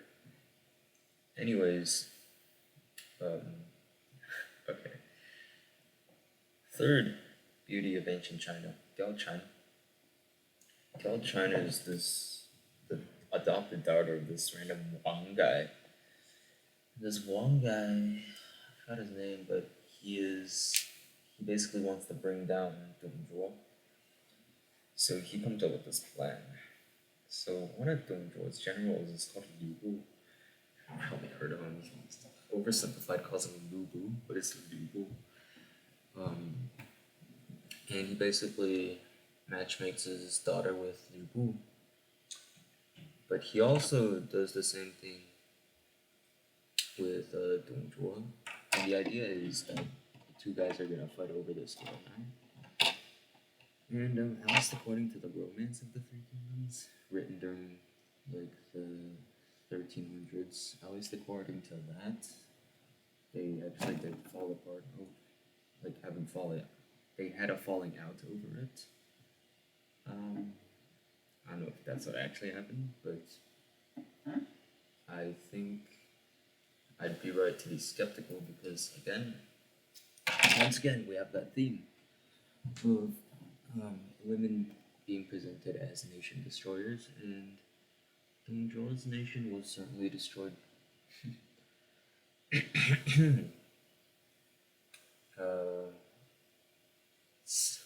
It's very complicated. Alright, meanwhile, so while Cao Cao is unifying the Norths, Sun Jian, the dad, Sun Ce, the older brother, and Sun Quan are busy unifying this southern part. What is this part? Most importantly, it's going to include the very rich region of Wu. Wu is just kind of this area around the Yangtze River. That's why the country Sun Quan kind of is the emperor of, is also called Wu. And then the third important guy is going to be Liu Bei. Liu Bei and his homies are basically the protagonists of the Three Kingdoms period. Well, I mean, obviously, like in later romanticizations. But he's a scion of the imperial family, meaning he was apparently, supposedly descended from it, right? Because he has the same surname, and he, just like Liu Bang, he was this peasant scoundrel, and he meets these two dudes, the Guan Yu Zhangfei, and they swear this oath at the peach garden, and from then on they become brothers, and they're really loyal to each other. Uh, they weren't necessarily the best leaders or best generals. In fact, Guan Yu was a pretty bad general, but he has some. His exploits are interesting enough to warrant him this very revered position as kind of this door god or whatever. A vocal fry. I can't really. Maybe I should make my voices pitch higher. Mm, hello. Yeah. This is weird. But it avoids the vocal fry. Um, this is uncomfortable. Anyways, he also Liu Bei also meets up with this guy called Zhuge Liang, and Zhuge Liang is apparently he's supposed to be really smart, but um, I can't do this. I can't do this. Why am I doing this? Zhuge Liang is really smart, but in real life he's more of an administrator than a general. Because in the Three Kingdoms, he in the romance he's presented as this brilliant tactician who does like crazy things like um, luring his enemies into like a bunch of stone pillars, and like there's this story called retrieving the arrows with like grass ships, where basically he sails the ship like across the Yangtze, and like Cao Cao's on the other side, and Cao Cao shoots all the arrows at the ship, and they like collect tens of thousands of arrows, which is enough for the battle. That story's always been bullshit because it was actually used by Sun Quan a few years later. And the battle that Zhuge Liang was preparing for is the Battle of the Red Cliffs. And the Battle of the Red Cliffs, again in the romance, is portrayed as mainly Zhuge Liang's work. But in reality, it was the work of, well, it was mostly the work of the Grand Commander of the Eastern Wu, a guy called Zhou Yu. Eastern Wu actually has quite a few very accomplished Grand Commanders. Zhou Yu was, militarily speaking, the best one. He was also the first. Bad temper, whatever. Lu I love this guy. I forgot his name. But this Lu's. I forgot. I'm so tired. The next guy is more of a diplomat guy. The next guy is called Liu Meng, and Liu Meng is significant for taking this province called Jingzhou. Jingzhou is like modern day Hubei, Hunan. It's in southern China, pretty decent province. And the guy after that is called Lu Xun, and he wins at the Battle of Yilu. But anyways, back to the Battle of Red Cliffs. It's pretty funny. Basically, it's a naval battle because in order to gain access to South China, you do have to like. There's two ways to go first. You can either invade the central part directly, which is what the Qing dynasty did, and just pray that the enemy has a bad navy. But if the enemy has a good navy and your navy is almost as good, because you do need a good navy. Then you can sail your ships down these rivers and sail down the Yangtze and then win. And if you do that, then you can take all of southern China. Problem with that is you have to have a stronger navy, and you have to fight past this gigantic fortress city called Xiangyang, which is like around here. It's part of what's called the Nanyang Basin. That's where Zhuge Liang is from, actually. Um, but the Cao Cao fails because he chains his ships together, and then Zhou Yu and Zhuge Liang set their ships on fire, and then sends the ships at Cao Cao's ships, and then all of Cao Cao's ships burn down, and then it's a big disaster. And if Cao Cao won at Red Cliffs, he probably can unify China. But now you're gonna have to get used to China being disunified for next 400 years, 400 years or so, with one exception, one very, very brief exception. But yeah, I mentioned Guan Yu earlier having a very big military blunder. It's always been weird to me that he's been revered as a god of war because he also loses everything for Liu Bei, which is Jing Province. Jing Province was very painstakingly taken by Liu Bei. He negotiated a lot with the governor of Jing Province, this guy like Liu Biao or something. Yeah. And Guan Yu loses it because Lu Meng, one of the Grand Commanders, who I mentioned, I know he does some sneak attack, and then Guan Yu loses it all and dies. I don't know. I'm not a fan of Guan Yu. Some people are a fan of him. But yeah, okay. So the big battles have been fought, and now we're almost gonna get an equilibrium. Liu Bei actually does manage to conquer Sichuan, but Sichuan is also really trash. There's parallels drawn between Liu Bei in Sichuan and Liu Bang, also in the Sichuan and Hanzhong region, because Liu Bang also started there.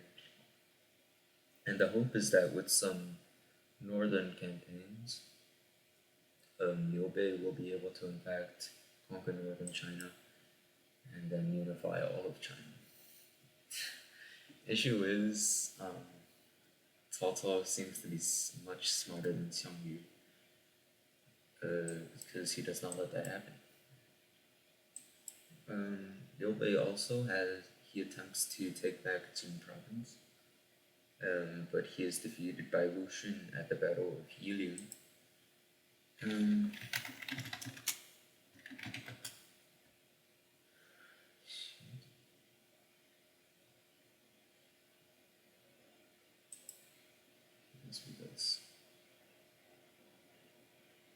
Yeah, okay.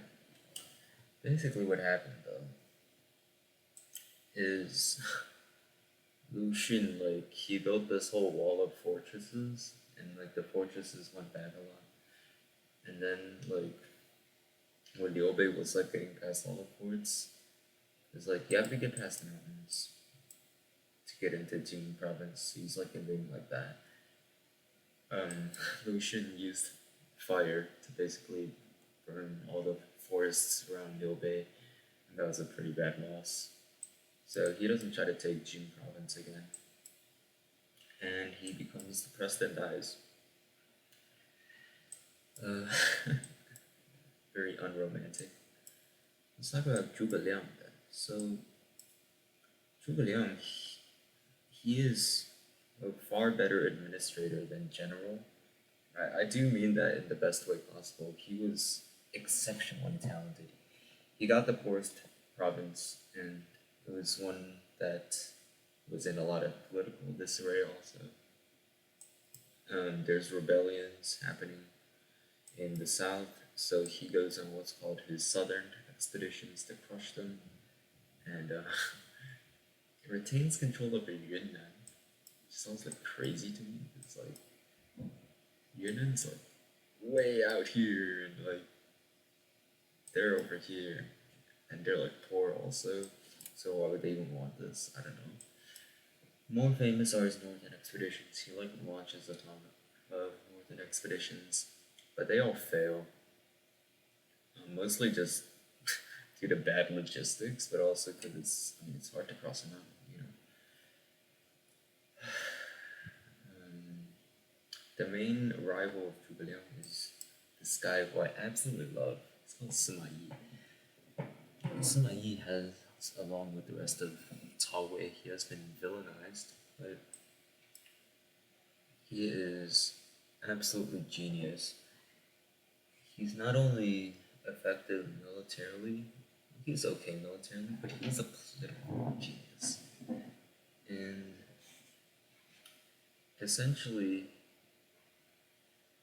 okay, let's go with another story. You might have heard it before. It's very famous. It's called the empty fort strategy.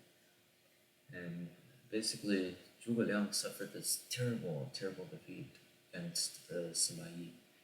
He's like, his tail is like between his legs, and he like retreats to some fortress. And he has no troops, so he actually he sets up this guzheng, which is this instrument, on the gates of the city, and he starts playing, and he has the gates like wide open in the city, and he even has like people sweeping the streets, and he's like letting Sima Yi see that there's no one inside. Come on in. And the idea was to make Sima Yi suspicious of an ambush. But so the surface level reading of this is that since Sima Yi actually ran away from this, Zhuge Liang won because he didn't win, but he won this one engagement. He tricked Sima Yi because Sima Yi thought that there was an ambush when there really wasn't one. But the deeper reading of it, and one that really attests to Sima Yi's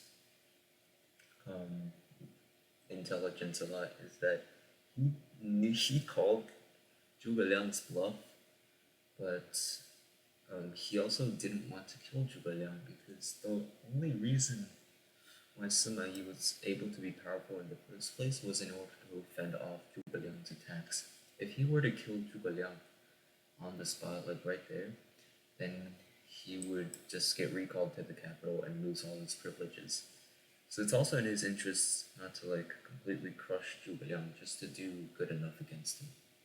In fact, Zhuge Liang gave Sima Yi like plausible deniability, like, oh no, I was just scared I was gonna get ambushed, boo-hoo, like that. Yeah, Sima Yi is pretty smart. Gotta love the guy. The other aspect where Sima Yi beat Zhuge Liang was in fact taking care of his health and training his children to be very well. Two he had two main sons, Sima Shi and Sima Zhao.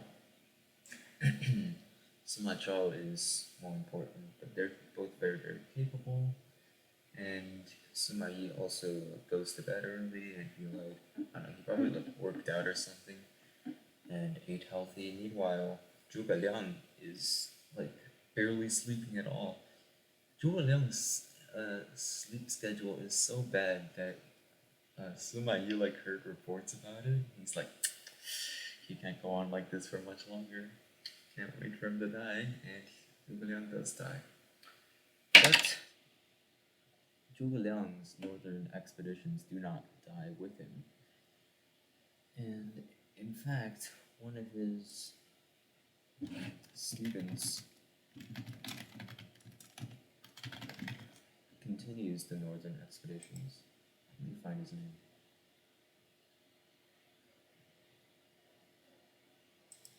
love Wikipedia.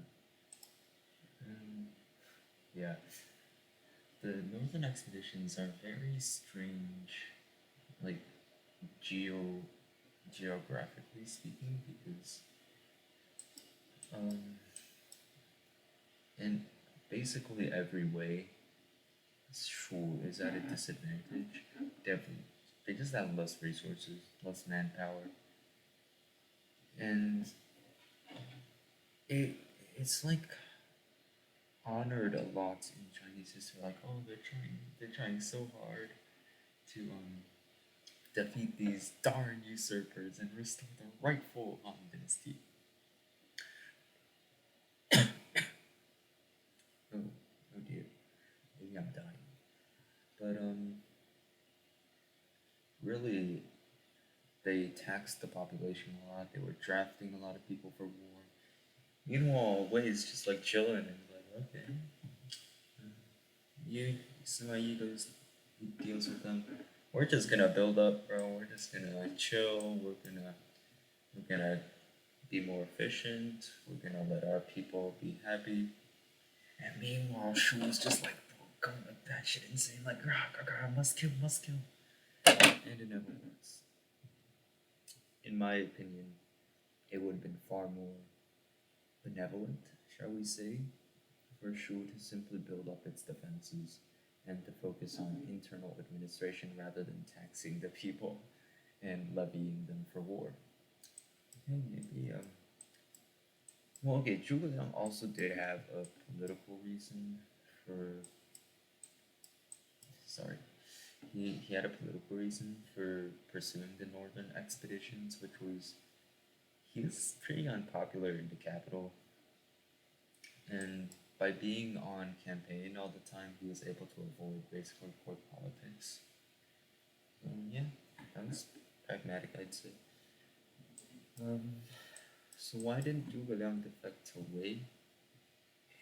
It's very, it's almost like greedy of him because Wei had a lot of superbly talented ministers. It's also even said that he would not have been able to be successful if not for his ministers. And Zhuge Liang didn't want to get like overshadowed. He knew that he was gonna be um, portrayed as the hero. He definitely knew that. But yeah, um, there's Zhuge Liang analysis for you. Anyone watch the anime Your Boy Kongming? Zhuge Liang's really popular in Japan. Like the whole Romance of the Three Kingdoms is. Your Boy Kongming is a great anime. I would recommend watching it. There's a lot of very nice historical references, and the music is very good. Yeah, Zhuge Liang dies. His successor, also some general, also does northern expeditions. They fail, obviously. And the rest of the Three Kingdoms period is really boring because it's partly because it's not as famous, partly because an equilibrium has been established between the Three Kingdoms, and I'm exhausted. I'll continue this. I don't know, whenever. But the Three Kingdoms period, it has a huge cultural influence on China because this guy during the Yuan transition called Luo Guanzhong writes the romance about it. It's very politically useful for such a book to be popularized because it basically um, places the emphasis on being loyal to your country. So I mean, if I was the head of a regime, I'd also want to be printing books that encourage people to be loyal to me. You know, just a thought. Um, it's so nice to just point out when something is like too convenient for like a country to have, because Chinese history is like basically systematized propaganda. Just the official histories do have a narrative going on with them, and it takes a bit of work to try to dig through the propaganda. Because if you just read the official histories and like take their word for it, you're gonna get a very interesting view, orthodox view perhaps of Chinese history, but it would be inaccurate. I would say. Wow, that is terrible vocal fry. But I have to speak softly and carry a big pencil. Whew, how long has it been? Wow, it's been like almost 6 hours now, and we're only in the Three Kingdoms period. I gotta speed this up. Yeah, but the Three Kingdoms period, it ends when basically Sima Yan, he was the grandson of Sima Yi and the son of Sima Zhao. He actually usurped the throne from the Cao family, because the Cao family usurped the throne even earlier in 220 AD. So Sima Yan usurps the throne and unifies China.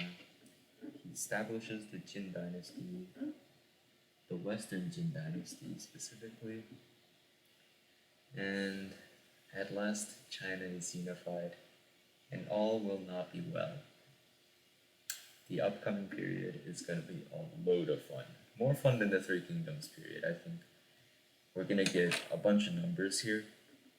We're going to get the revolt of the Eight Princes. We're going to get the 16 Kingdoms period. We're going to get the Five Barbarians Uprising. We're going to get the Northern and Southern dynasties. It's so fun, man. This period is like neglected, but like it's fascinating, it's funny, and I'm gonna try not to waste too much time on it, hopefully. I'll give myself 2 hours max, whatever. Oh yeah, Northern Way appears. Love the Northern Way. But yeah, okay. So I have decided not to spend too much time on the 16 Kingdoms period and the Eastern Jin period, mainly because another YouTuber called Gates of Killikian, who I'm stealing a lot of stuff from, already did a much better job covering the period, and I'll link his videos below. My brain is very cooked.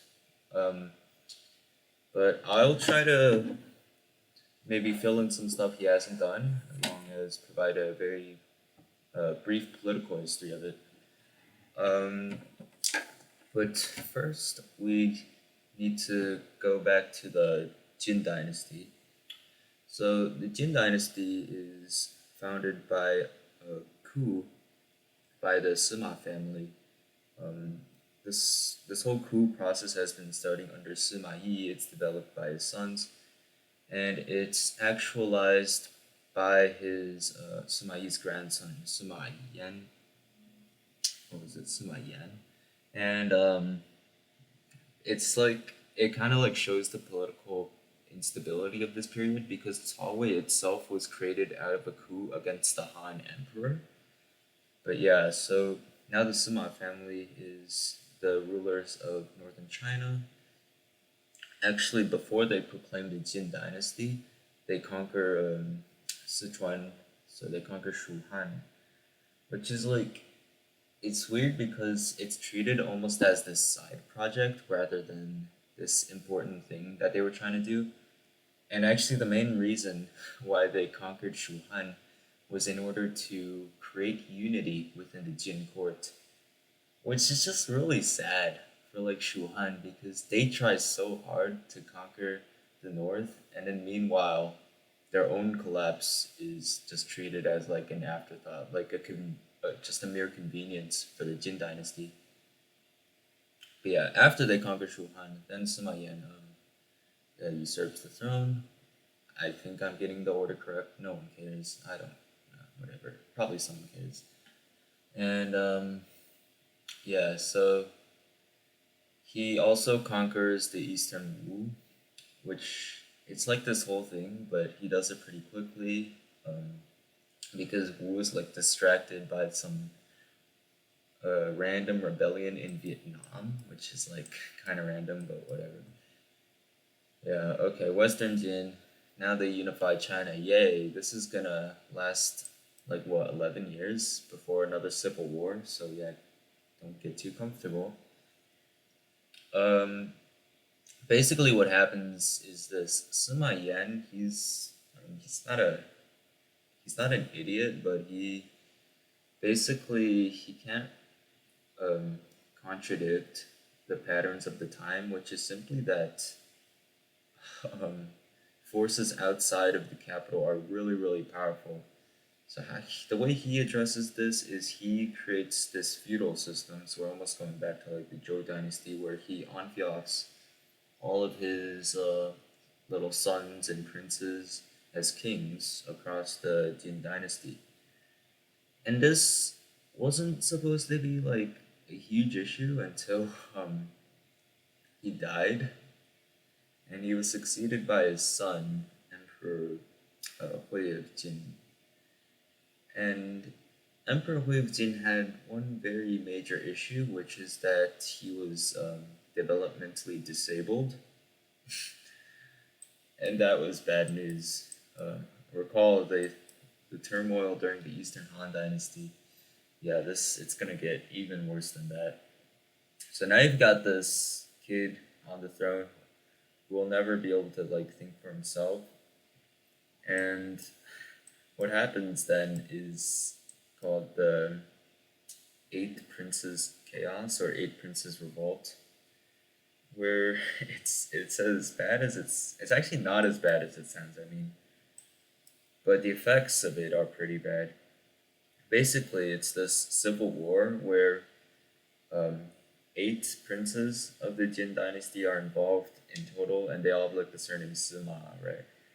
And it's like they all join in the war one after another, and it's like mostly focused in the north, anyways, and they just kind of just it's more of like a series of usurpations rather than like actual full out civil war between like huge armies. Um, not like battles didn't happen, but it was mainly like a political thing than a military thing. Um, what kind of happened though is as they were trying to vie for power, all these eight princes, they also started calling in these northern barbarians to help them.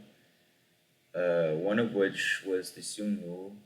There's other ones like the D, and probably most importantly the Xianbei people. But yes, so these eight princes, they're fighting it out. They're like basically taking turns having control of the capital, and suddenly, okay, barbarians start coming in, and the first one to come is this little kingdom called Hanzhao, and it's in like kind of in like Shanxi, Hebei, this area here, and it's like pretty small at first. And before I get into the political history, we should look at some bigger ideas first. So, what's the underlying like thread underneath the 16 kingdoms? So, I'm gonna read off this. Um, all right. So, ethnic identity and culture were important in the 16 kingdoms. I mean, this is like especially true for like the barbarians, not really the Jin dynasty, because they knew what was up. But the barbarians, they had this issue of like, um, they were the minority, the ethnic minorities when they were conquering these lands. So how were they going to administrate? Like, were they going to use their own ethnicity, or would they use the Han people to administrate? And what kind of like happens is this pattern of Sinicization, which becomes important later on. Uh, yeah, okay. Many of the leaders of the 16 kingdoms were educated in Chinese cultural tradition. You'll find this a lot with like legitimization efforts. Like there's this one guy called Shile, who's like this. He's like this terrible dude, but he's also a sponsor of Confucianism, which is just a string of words I hate saying because it's like this. It's overused because I mean, anyone can sponsor Confucianism and put zero effort into it. But it is a legitimization strategy that you'll see used basically for the rest of Chinese history. Ethnic resentment operated between different non Chinese ethnic groups, as well as between the Chinese and whom they had regarded as the five barbarians. So ethnic tension. Ooh, there's this interesting story about basically this genocide, and it's not like a bunch of massacres. It's like it was literally targeted towards wiping out a certain ethnicity. Sounds familiar, but we'll get to that. And ethnic identity was shifting rather than fixed, obviously. Yeah, overwhelmingly Han Chinese population was being ruled by military strongmen of various tribes. And let's see if I'm missing anything else. In general, In general, the non Chinese rulers governed their own people according to their own customs. But to govern their Chinese populations, they used Chinese administrative structures and Chinese cultures. And this is kind of a theme that you'll see later on, especially most famously during the Qing dynasty, where they basically have this phrase of use the Han to govern the Han or something like that. But you can see it being developed quite early on. Alright, uh, so that's the ethnic overview, and I mean, I didn't, I had not memorized any of that. Um, yeah, it's a good book, by the way. This was my introduction to Chinese history by Harold M. Tanner. China history, very good. Um, but yeah, the other trend that you'll notice is that northern China is much easier to unify because it has less geographic borders. Um, southern China you can also unify because it's mainly just you have to control this part. But cause like this part, like well, no one lives here yet, so who cares? But and also like you could just sail some ships down here. But northern China is it's easy to unify, and what happens is there's this pattern of unification and like balkanization. This happens like what 4 or 5 times in the north. Uh, and what happens during the balkanization periods is that you'll find the geographic boundaries in northern China will actually become dominant. So Shanxi, Guangzhou, uh, Shandong, all those geographic distinctions will like become relevant again. So that's also something to keep in mind for the political history. Only been 10 minutes. Nice, good time. I know that I was. I noticed I was like speaking really slowly in the earlier stuff, so I'll try to speak faster now. All right, political history time. It's gonna be good. Uh, I'll talk about the Southern strongmen later. Oh dear, what is that? Wow. Okay, this is a thingy I made, and you don't have to memorize this. I haven't even memorized this. But essentially, it's a flowchart showing what's happening in northern China at this time. And, okay. So, okay. The first of the 16 kingdoms to arise, as said, was the Hanzhou kingdom. They don't actually end up unifying northern China. Um, what was the incident called? I forgot.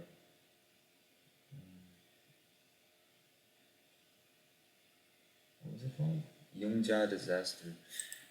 I need to see if this was orchestrated by Hanzhou because um, It's very important. Hanzhao. It was Hanzhao. Okay. So basically, these barbarians now they went down to Luoyang, which is like here. They actually captured it, which is like a huge deal because a barbarian country. Because this is like a Western Zhou dynasty kind of situation, where this barbarian just captures the capital, and what happens is it's very similar, but the Western Jin court actually flees eastwards, also very similar to the Zhou dynasty, and actually some like random prince or something just establishes the Eastern Jin dynasty. And a very major theme during this period also is migration from the north to the south.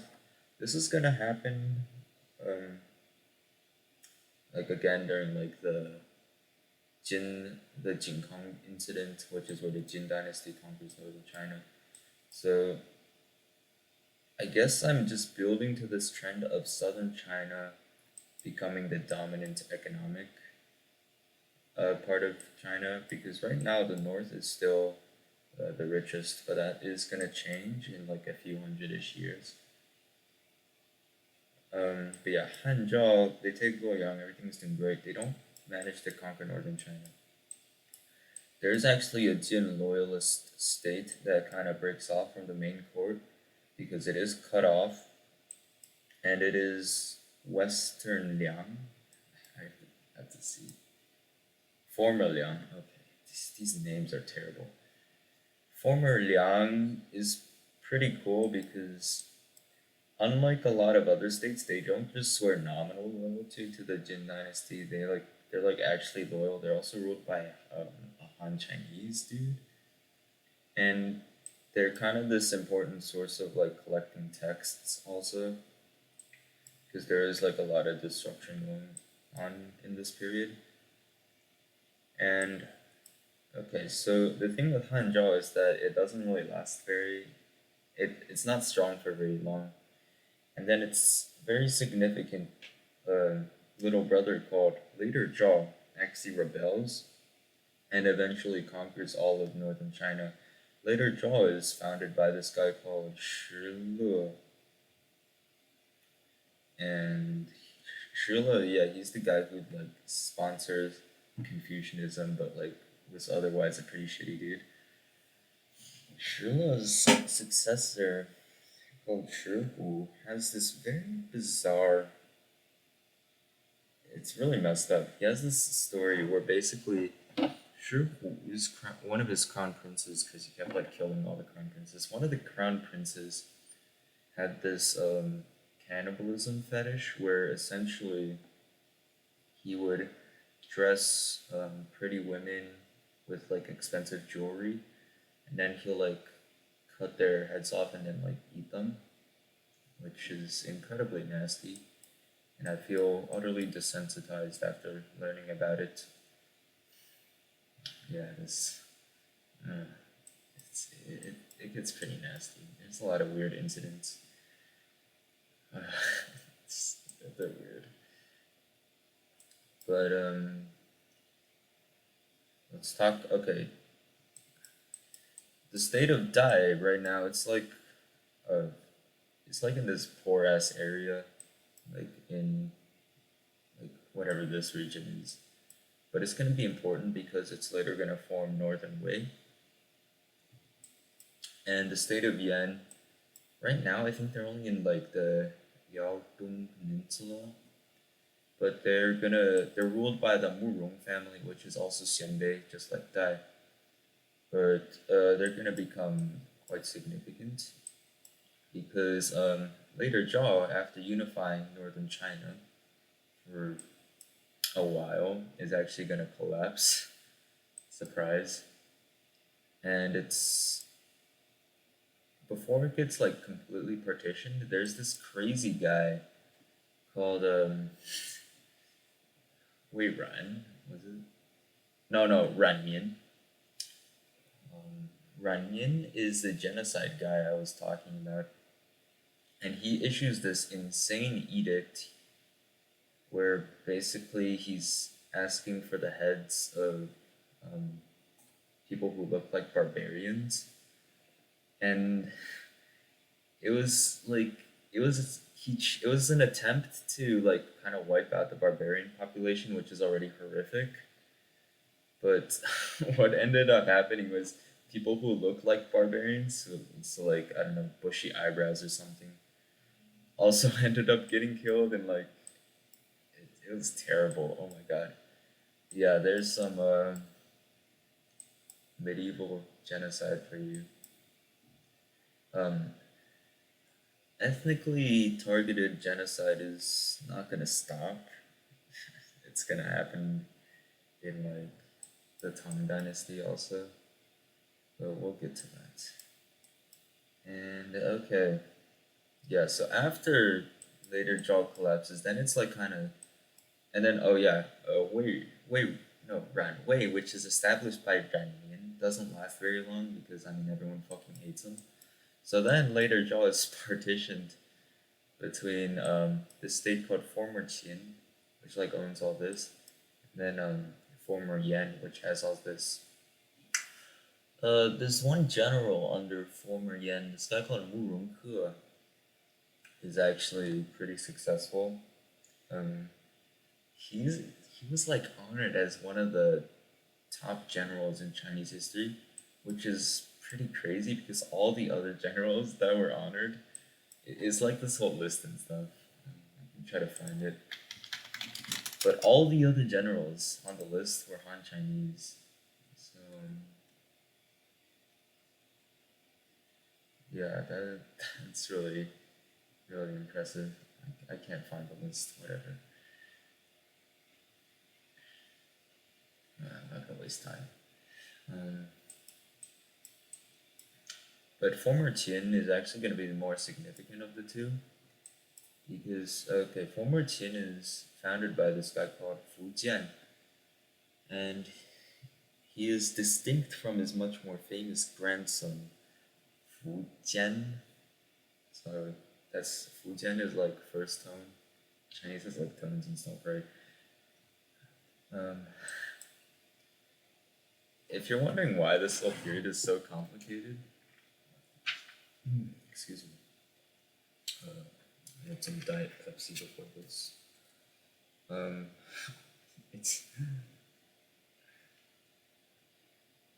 I gotta find a number, but this whole period is extremely chaotic, partly because in the north, the states that are being established aren't really centralized at all.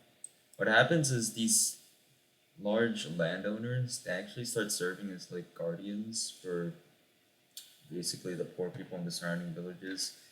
So they're kind of like raising their own militias to protect the people, and basically the people get to hide inside like the farms and stuff. And this actually contributes to this larger trend of like these manorial farms making a comeback because they disappeared largely during the Warring States period, and now they're coming having a comeback with the magnet families that are having more and more influence. Because like during these times of chaos, I mean, people are gonna look towards other means of survival if the central government just isn't strong enough. What was the average time? Oh my god, Jesus. Okay, here it is. Okay, finally, the northern kingdoms were highly militarized and inherently unstable. On average, a kingdom lasted for 31 years. 31 years is insanely short. It's just like what happens is basically you'll get a pretty competent founding like emperor, and then his kid like can't hold on to power, and then they get replaced. This happens again during this other period called the um, Five Dynasties, Ten Kingdoms period, where basically in the north, the you basically have this strong general, and then he can't make a system for his son to hold on to power. But yeah, Anyways, so right now China's northern China is mainly split between former Qin and former Yan, and Fu Fujian Fujian. Okay, I'm brain fried. Is it Fujian? Oh God, it's over. I don't want to do this. I don't want to die. Fujian. Okay, Fujian is the important guy. He basically, well, he conquers all of former Yan, so now northern China is reunited, but he actually goes further. He conquers the kingdom of Sichuan, which, by the way, Sichuan is actually ruled by this one random barbarian group called the Chenghan. It was called the Chenghan dynasty. It was reconquered by the Jin dynasty, but then got conquered by the former Qin. He also conquers the state of Dai, so all this stuff here, and former Liang. So wow, he has a huge kingdom now, and yeah, it's like actually gigantic. Here it is. So this would be taken from former Liang. This would be taken from Dai. This is taken from former Yan, and this is Sichuan. And all of a sudden, it looks like another. It looks like China's gonna get reunified again. This Eastern Jin is is not as organized. They've launched some northern expeditions at this point, which I'll get into, but um, it's a gigantic northern militarized dynasty. So what are they gonna do, right? One of the most legendary battles in Chinese history is gonna take place, and it's called the Battle of Fei River. I actually don't know where exactly this was, but it's somewhere here. But basically, Fujian he like conscripts hundreds of thousands of troops from like all over northern China, and it's like this huge operation, and you can see like lines of people just marching towards the like where the battle is gonna be. It's insanity, but it's random conscripts, right? So they have no experience, and he has a ton of them. But because he has a ton of them, they're prone to confusion. So actually, when he crosses the river, the Fei River, the Jin actually like trick his troops, and they basically scatter and like they get cut down. And because there wasn't like any retreat plan, they kind of like all starve while trying to run back home, and that pretty much breaks the former team. They were already unpopular. There was actually a Yan loyalist rebellion like somewhere here a bit earlier, and now things are gonna get really bad. So, um, it, yeah, the the guy who's like strongmanning the Jin dynasty at this point, and again I'll get into the strongmans later, but is this it's this guy called Xie An, and Xie An is he's very well respected. Um, he's like this very chill, unemotional dude, and when he got news, when he got news that his troops won at Fei River, he was like calmly playing chess, and he's like, ah, so it seems my boys have won the battle, and he like has zero reaction. It's pretty cool. And Xia An lives a pretty good life, which is rare in this time period. But yeah, former Qin is gonna completely collapse. Their territory was like it stretched all the way down here. After the Battle of Fei River, the Jin like basically reconquered all of that stuff, and it's an absolute mess. I have to look at this. It's terrible. Okay.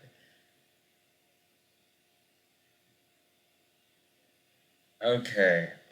I remember. Okay. So first, there's two yens that pop up. There is Western Yen, which owns Shenxi, and later Yen, which has similar territories to like former Yan, which so it has like Hebei and stuff. It's terrible.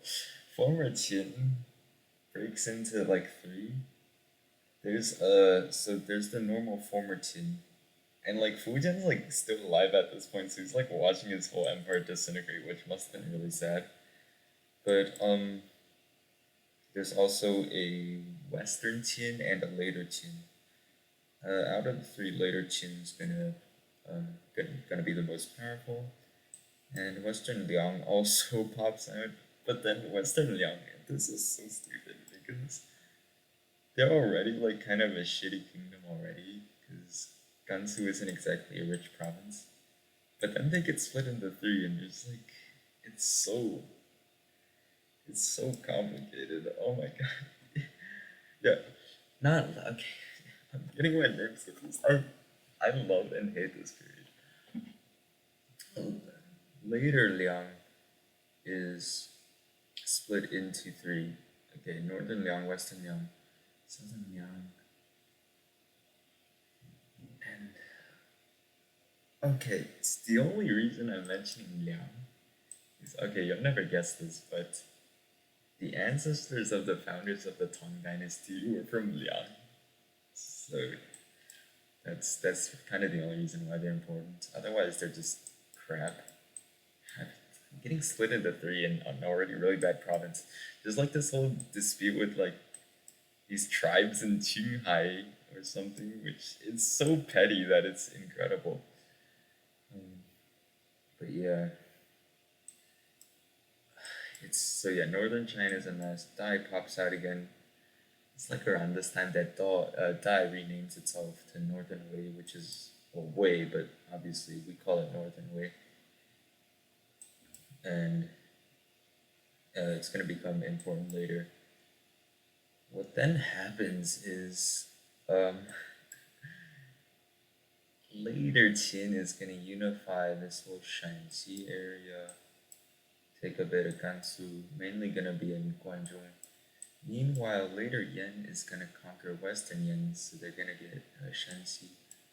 But then Wei is going to completely trash um, later Yan and actually split them in two. It's insane. So Northern Wei, it takes like all of this stuff, and it's under the king Dao of Northern Wei. The Northern Wei emperors have really cool names. They're all like two characters. But yeah, Emperor Dao of Northern Wei, he beats up the Northern Yan, and Northern Yan is split into two. One one part of Northern Yan flees into Shandong, and it's called the Southern Yan, and the other one goes to basically into Liaodong, and I think it stays as the later Yan. Yeah. Okay.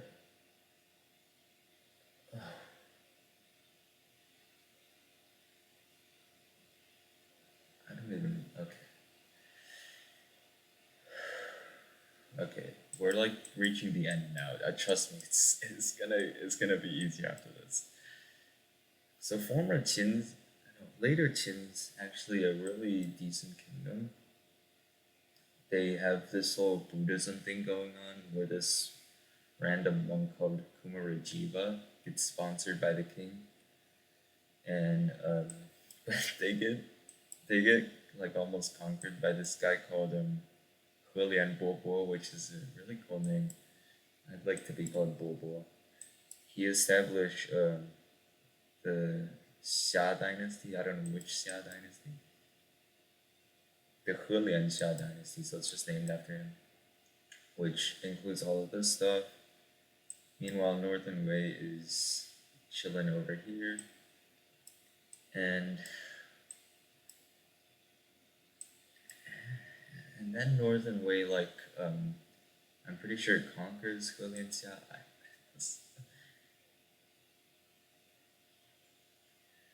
Okay, yeah.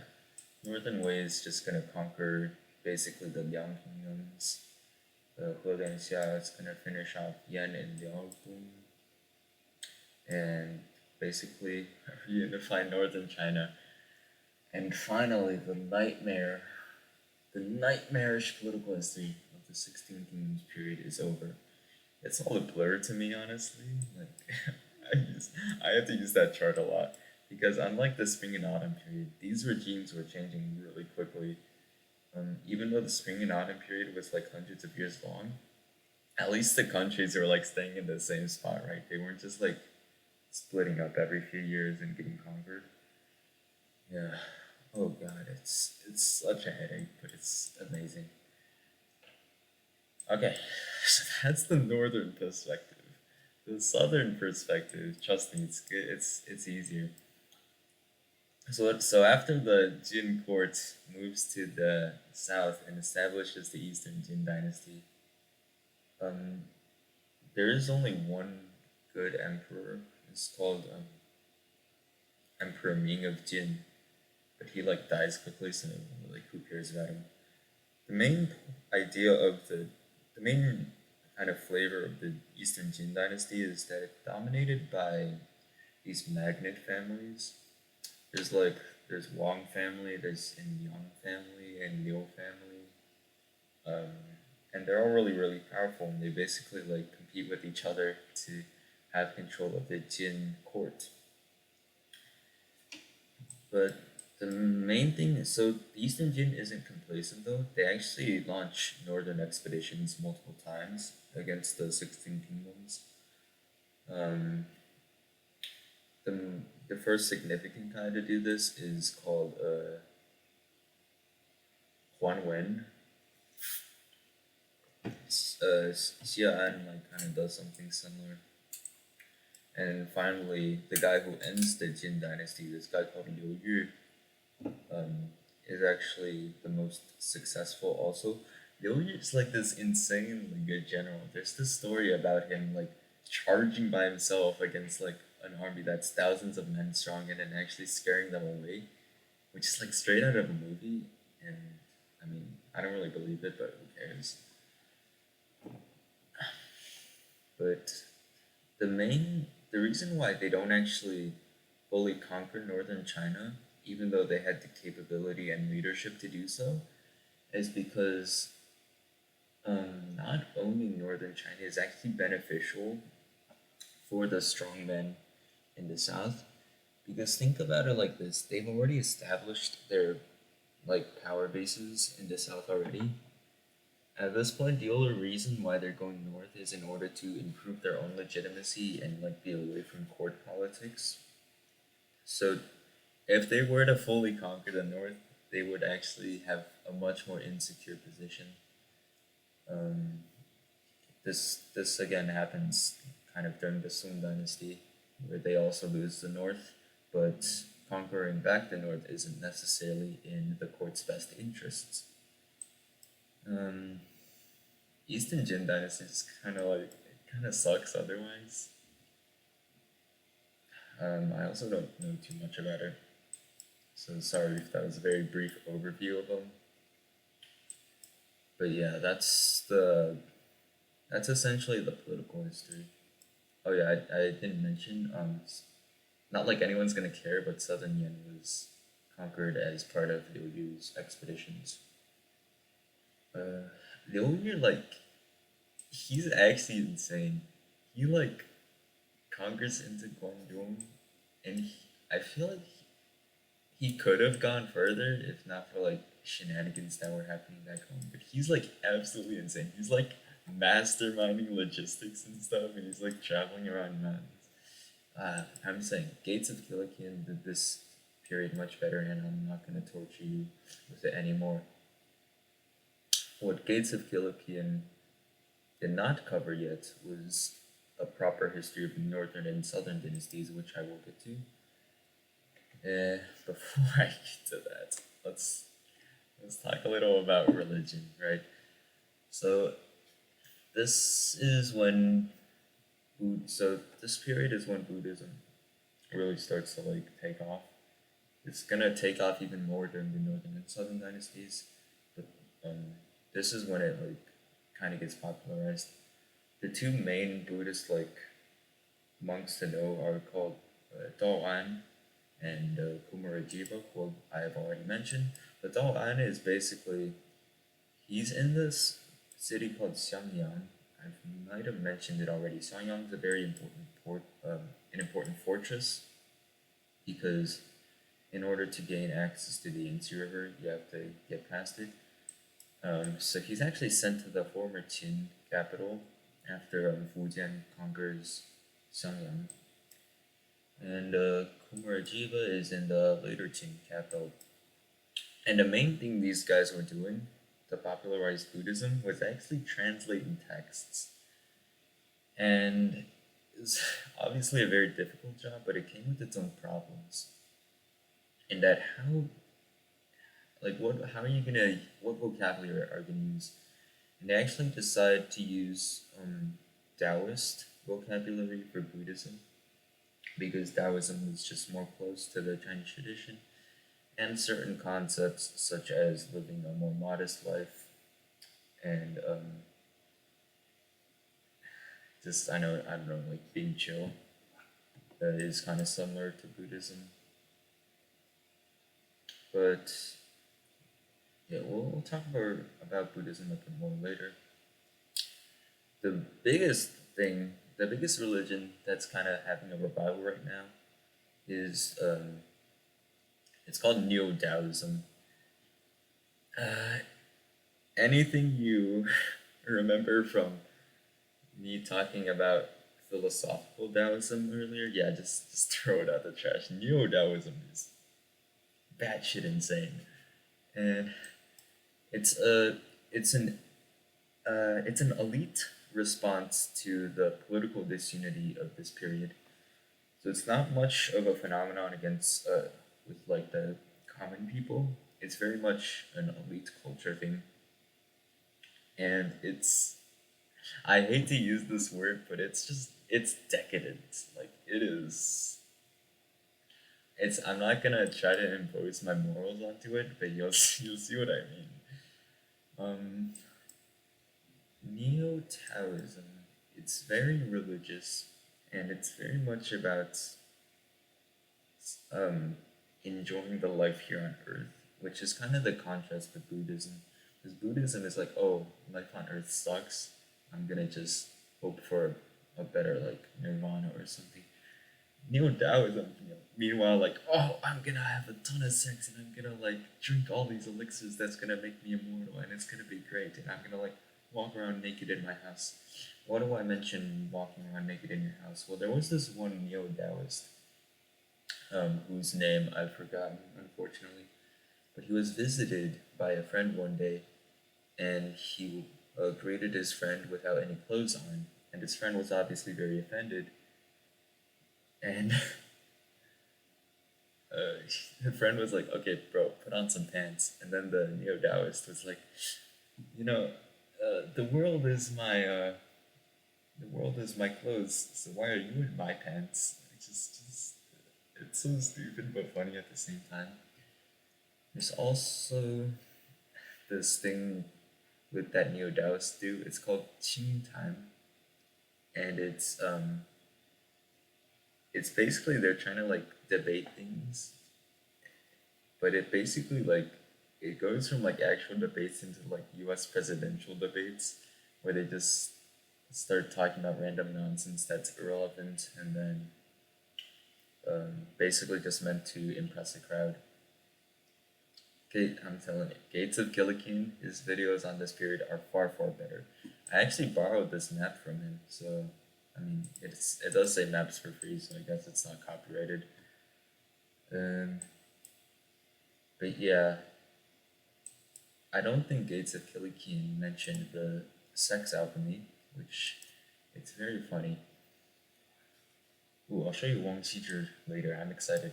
But sex alchemy, it's like Neo Taoism has this very strange focus on the like life-giving properties of sex, and I actually read this a part of this book once, but it basically talks about how to have the best sex, and what I remember most particularly was the very vivid descriptions of sex positions, um, and the names associated with the positions, such as like I don't know, two deers frolicking in a field, or like crane and fish, or like I don't know, sparrow and raven. Yeah, it's just it's a very interesting but entertaining read.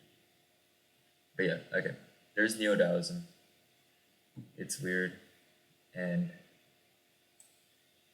and to add on to this idea of it being this elite culture thing, I'm gonna show you a little thingy that I have.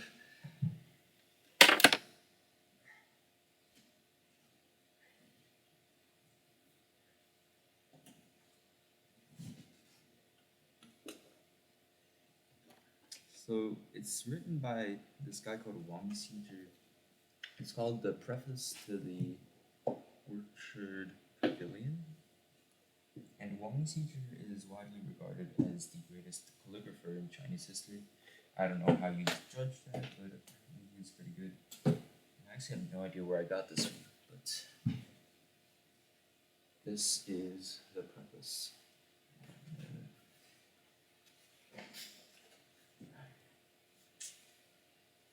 Oh, I'm just flexing on you guys so hard right now. I'm mogging you. I'm mogging you. I learned that word earlier, like a few days ago.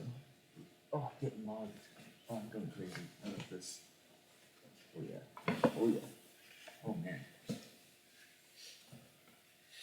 Um, but yeah. Essentially, he just writes this really nice calligraphy, and you might notice that there's a bunch of seals on it because that's like kind of like a show of approval. The seals are these red things.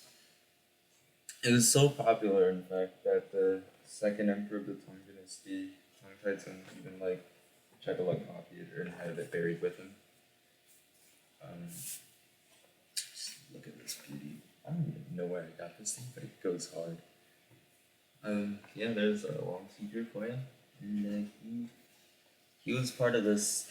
The Orchard Pavilion meeting was basically it was between these I don't know 12 or 13 sages or something. Basically, old guys who liked having sex, but were also like neo Taoists, so they could get away with it. And he thought it was pretty cool because they literally just did nothing except like talk about tea or some shit. And yeah, that's what he did. And that is the summary. That is the very unsatisfying summary of the 16 Kingdoms and Eastern Qin Dynasty. And I will have to roll this thing up. And next will be the much more stable and easy to understand Northern and Southern Dynasties period, which it's a very underappreciated period. Like I said that for the 16 Kingdoms, but during the Northern and Southern Dynasties period, a lot of trends are gonna take place. Particularly the creation of a centralized system, but also a powerful aristocracy, and very importantly, the maturation of Buddhism in China, which it's going to stay around forever, and also very importantly, the shift of the economy from the north to the south. And yeah, it's going to be fun. Yeah, okay. Actually, I could just talk about it right now. Whatever. I'm not that tired. Um, so the order. So first, like a brief political overview. The first Southern dynasty is established by Liu Yu, the general who was really cracked. And Liu Yu, he basically actually seizes power for himself. He doesn't rule for very long, but he establishes the Liu Song dynasty. The Liu Song dynasty is actually reasonably stable um, for us for a dynasty of this period. And you start kind of seeing this equilibrium getting developed between the north and the south. Because at the same time, the North has been unified by the Northern Wei dynasty. Um, I love the Northern Wei dynasty. And Liu Song doesn't really innovate anything like administration wise. They're again dominated by magnates. I don't even have to reiterate this because it's gonna be true for basically for almost every single Southern dynasty until the last one, which I'll get to that. Northern Wei though, they come with they have some reforms that are gonna be super influential.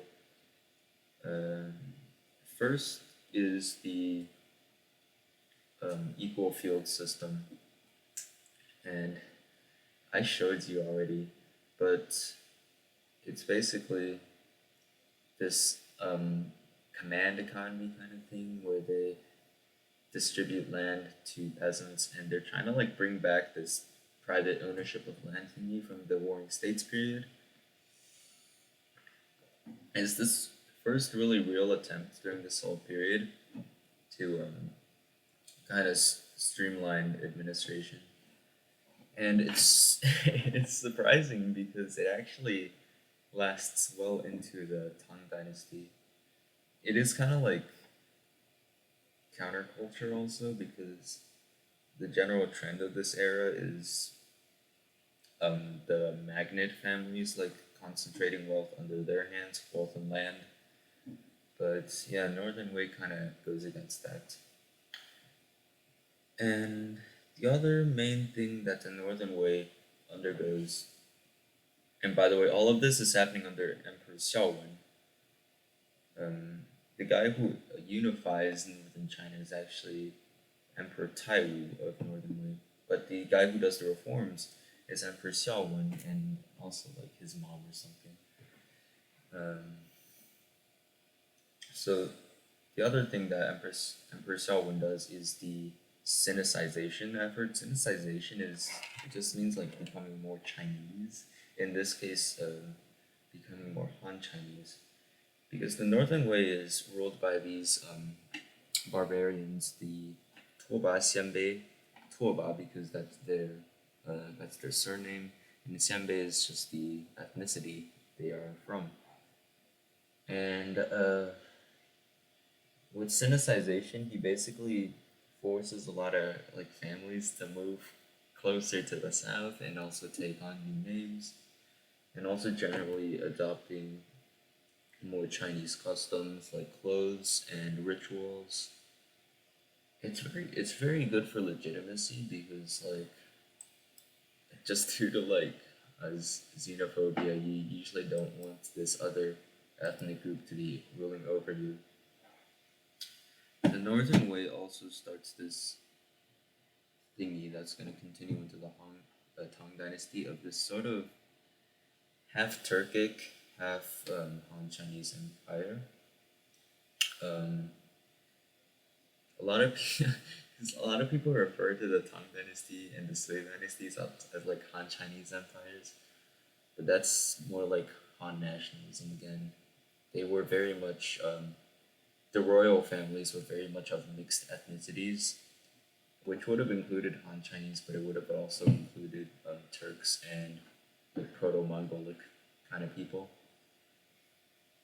But yeah, there's Northern Wei, and well, okay. So here's something about the geographic divisions of the time. There's basically three possible um, geographic divisions, like north and south boundaries. First is going to be along the Yellow River, and this isn't the exact Yellow River of the time because it changed a lot, but it was roughly this. Second is going to be the Huai River, which is the traditional north-south boundary that we discussed, and third is going to be the Yangtze River. And actually, Gates of Philippine has this very good rule of thumb, where if the boundary is at the Yellow River, that means the south is more powerful. If the boundary is at the Yangtze, that means the north is more powerful.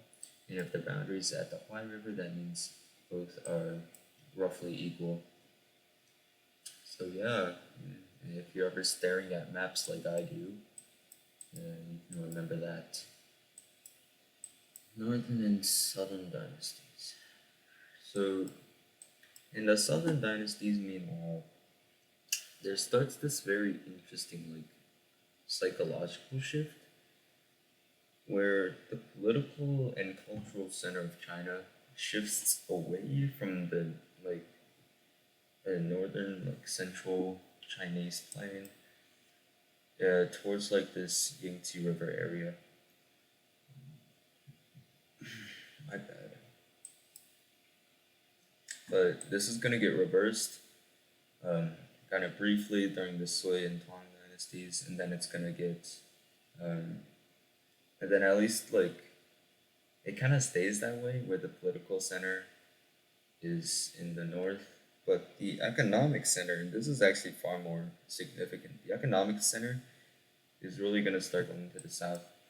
'Cause the one reason is the south is actually starting to really ramp up trade, and that's actually the main source of income apparently, at least according to the historian Richard von Plan.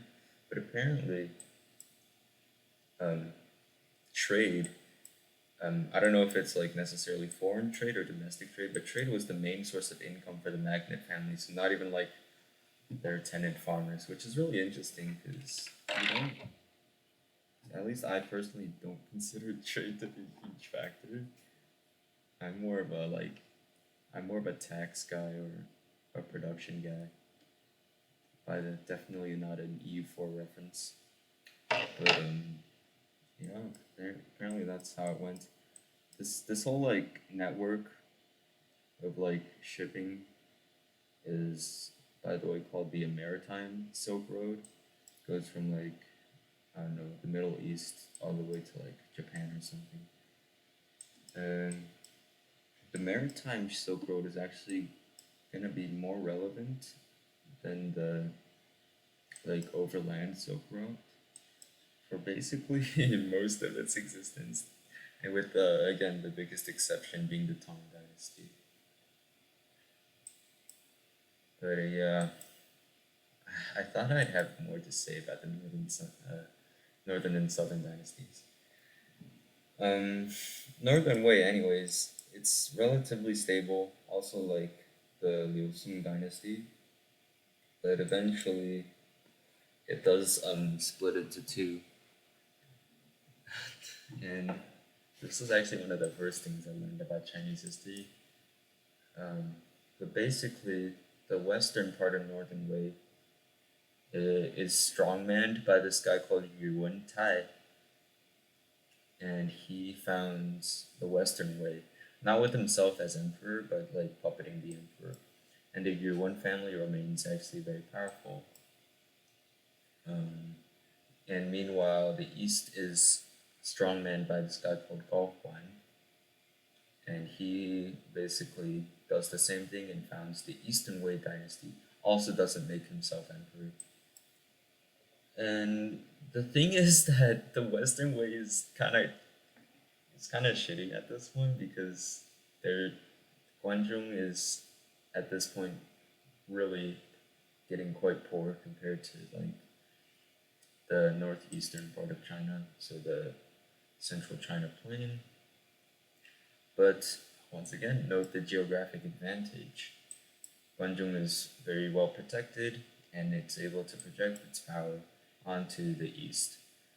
Also, just like generally better leadership.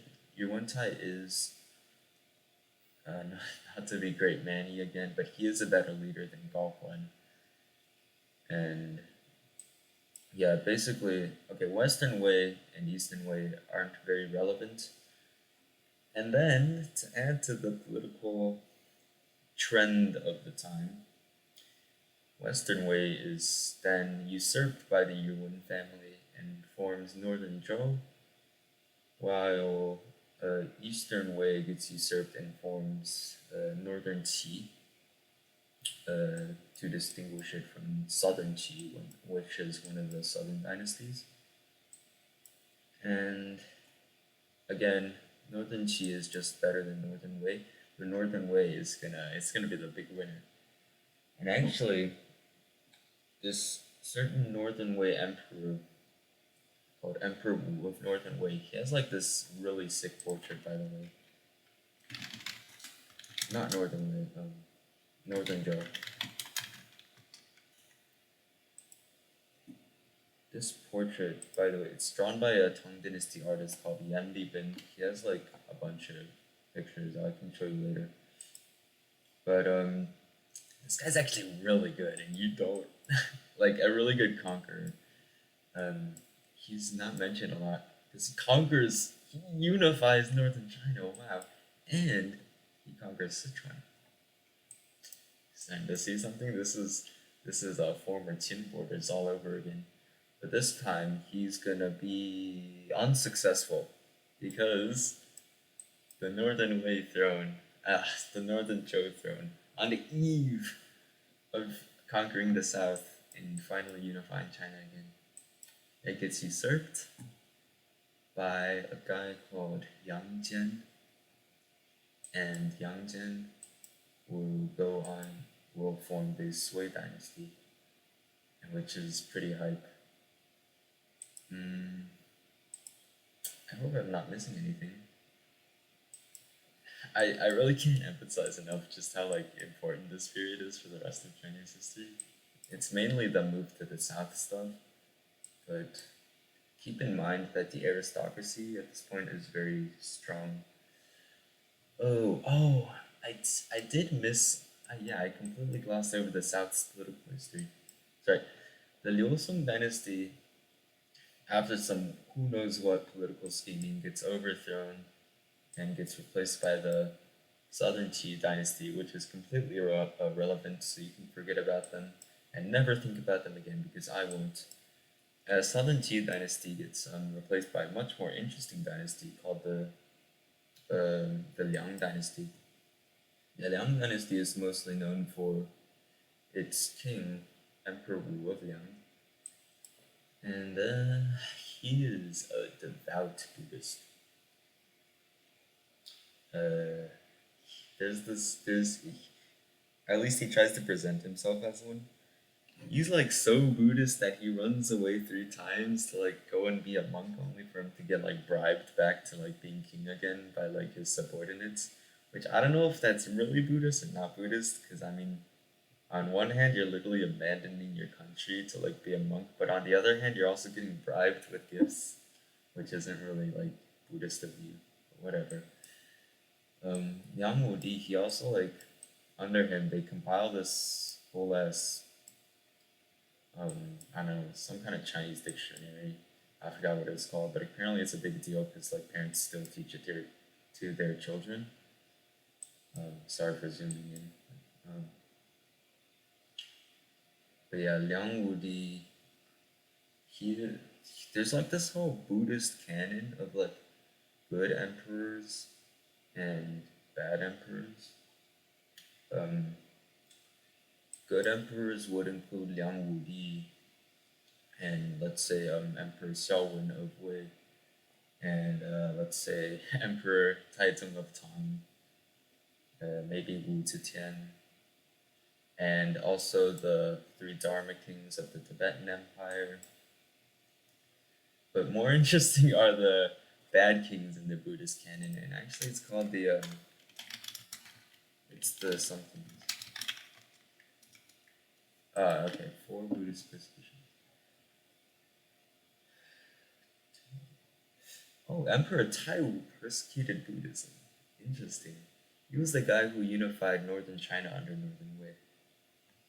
Emperor Wu of Northern Zhou persecuted Buddhism? That's a surprise. We were just. Okay. This is the much more famous one, Emperor Wu Zong's persecution, which we will get to later. But yeah, that was the whole thing.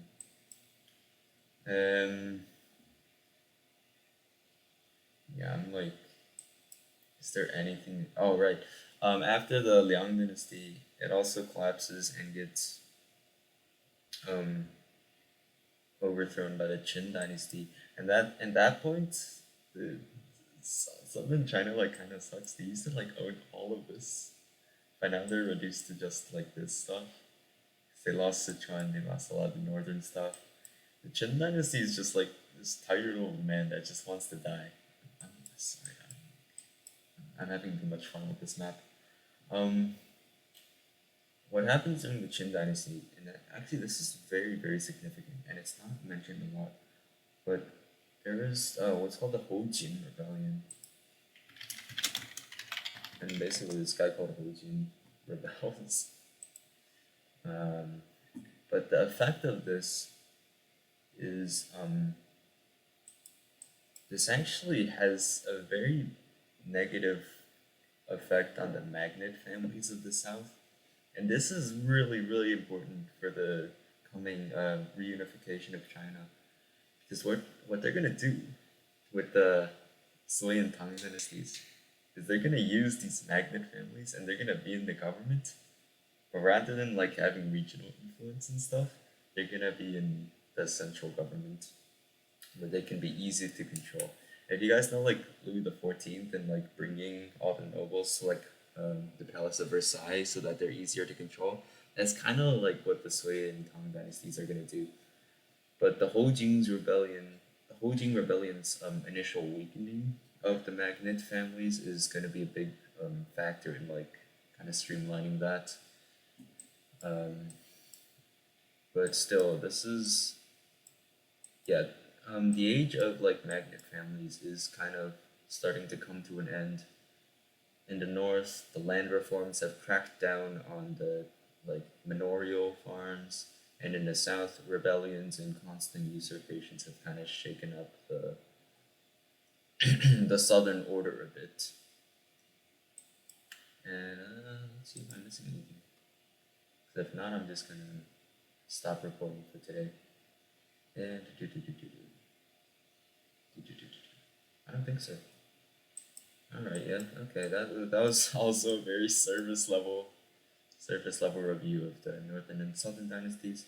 But it really is one of my favorite periods to learn about, just because I actually have no idea. Whatever, who cares? Bye. All right, so we're gonna get to the Sui dynasty now, and you might notice that I actually don't have any notes for it, or the Tang dynasty. So this might be a bit rough because it's unscripted, but whatever, who cares? I noticed I was touching my face a lot in the previous sections. I'll try not to do that because it was very annoying, even for me to watch. But yeah, okay, Sui Dynasty. So the political history, it's usurped actually rather easily by the first emperor, this guy called Yang Jian. He was already from the rather influential Yang clan, but he takes the name. Uh, well, he doesn't take the name. Maybe we should talk about Chinese like naming conventions a bit for the emperors, but I'll do that later when things get more complicated during the Ming Dynasty. But basically, he is named by his later successors as the Emperor Wen of Sui. And as we discussed earlier, Wen is the highest honor you could get as like a posthumous name. So he's pretty good. He actually used to be my favorite emperor until I like kind of realized that he didn't work for much. Uh, he has maybe the least impressive dynastic founding story because he kind of just he just usurps the throne and then everything's easy for him because he does conquer the south and that reunifies China, but it's not like that was a very hard thing to do because of just how much progress the northern Zhou had made on that front. But yeah, China is reunified again after like what 400 years of division, and it's gonna Sui dynasty is gonna collapse very quickly. So kind of like the Qin dynasty. It is compared to the Qin dynasty a lot. Um, Yang Jian, his like reign is so stable and rich that it said that there was like enough grain piled up in the storages to last like something like 40 years. probably an exaggeration, but um, yeah, just shows how rich China was getting at this period. It was apparently richer than even the Tang Dynasty, which I'm not sure if I believe that. But yeah, Yang Jian, he starts construction of the Grand Canal, which his successor is going to continue, and he's also going to invade the kingdom of Champa, which is it's this kingdom in central Vietnam. Basically, this whole time, ever since the Han Dynasty conquered Nanyue and then later put down the Trung Sisters revolt, basically Vietnam has almost been continuously under Chinese occupation. Um, and the kingdom of Champa is kind of like right here. Uh, the Sui invasion, it's more of like a stalemate because they lose control of Champa like very, very quickly. That's a thing that happens. But yeah, Emperor Wen, he like he dies. I'll get to like his administrative reforms later, which are actually very, very impactful. Um, well, there's two in particular, but yeah, basically he dies. It's possible that he was assassinated by his successor. I'm touching my face, which is his son, Yang Guang, right?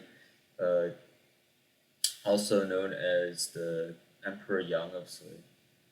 This guy is rather universally known to be a very shitty emperor, and I think his main issue is not actually his moral decadence, which you'll hear a lot referred to, but I think it was just his overambition, but also his lack of restraint in pursuing great projects.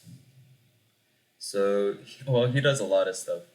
He really intensifies the construction of the Grand Canal, and the Grand Canal is basically this absolute engineering marvel that for now it'll go from here to here. It'll also go into like Hebei, and eventually it's also gonna cross this way, like when the Ming Dynasty moves its capital here. The main point of the Grand Canal is that northern China, it's like starting to lag behind economically. Not as much, but it doesn't have like the rice surplus that southern China has. Additionally, during this time, there's just this general idea of tax funded cities rather than cities that like grow naturally because of markets and stuff. So having this gigantic canal that's still up and running, having this gigantic canal just go to the capital is it's super impressive, but not really unique for China. Uh, the main the weird thing about the Sui Dynasty Grand Canal is that it has a really positive long term effect, but in the short term, it contributes to the collapse of the dynasty, right? Because millions of peasants are going to be conscripted via corvée labor in order to build this thingy. The other thing that Emperor Yang really messes up is he tries to mm, he tries to conquer Goguryeo. At this point, China has kind of lost control of North Korea. And he's like, if Emperor Wu could conquer Gojoseon, surely I can fight Goguryeo. Well, that was a big mistake because Goguryeo has an absolutely correct military.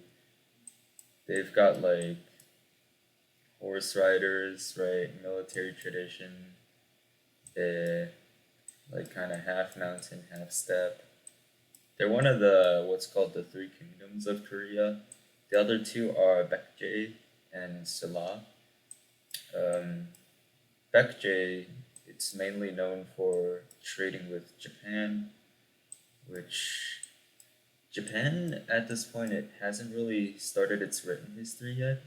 The written history of Japan starts in like 700. It is mentioned though, but like from Japan itself. And yeah, and the kingdom of Salah is most known for actually unifying Korea. We'll get to that later on. But even that's debated because Salah didn't even conquer this northern stuff from the Balhae Confederacy. Yeah. But anyways, he tries to conquer Goguryeo uh, multiple times, like 3 or 4 times. All of them fail, and he's like conscripting like hundreds of thousands of soldiers for this, and and it never works. So quite understandably, the people are pretty upset at him. He's also like building a ton of palaces at this point. Um, so yeah, add all of that together. Oh, he also adding to the Great Wall. He's got all of this like stuff going on, and pretty soon, before people even wait for him to die, people just start rebelling, and we'll get to the transition to the Tang Dynasty soon enough. So, but what is the real legacy of the Sui Dynasty?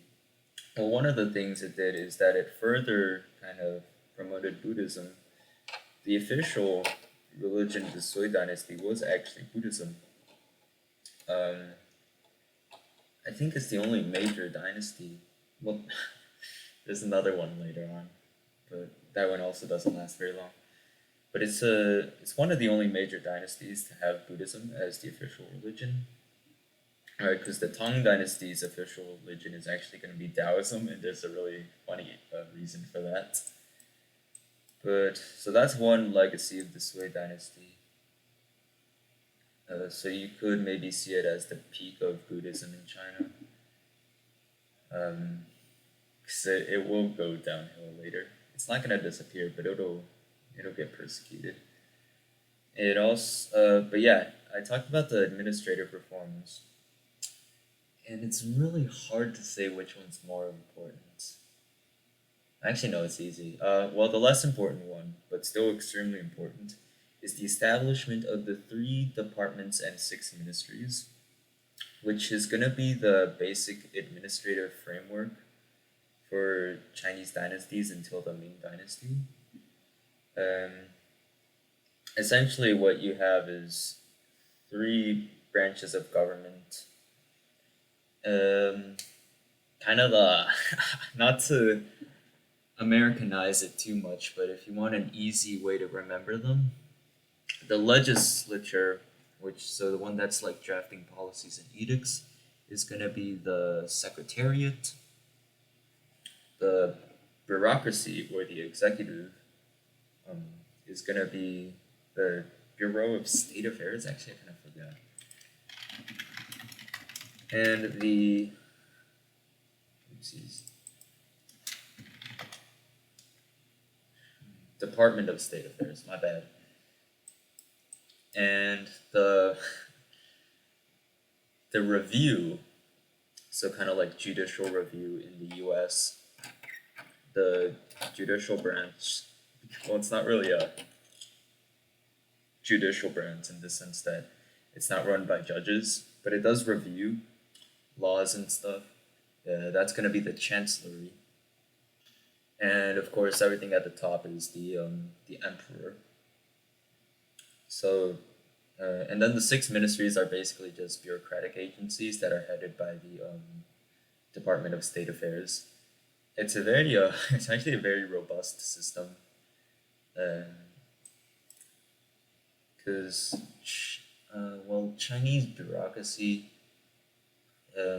like the top levels of government, it is a bit looser before this point. Again, you just have like 3 dudes who get these high titles, but the 3 departments and 6 ministries is gonna, yeah, it's gonna last for a while. There are a lot of controversies around it.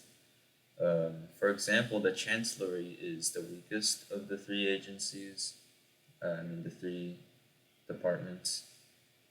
Uh, For example, the Sung Dynasty official Sima Guang said that they should like get rid of the chancellery because all it does is review things, so edicts. So it just makes things inefficient.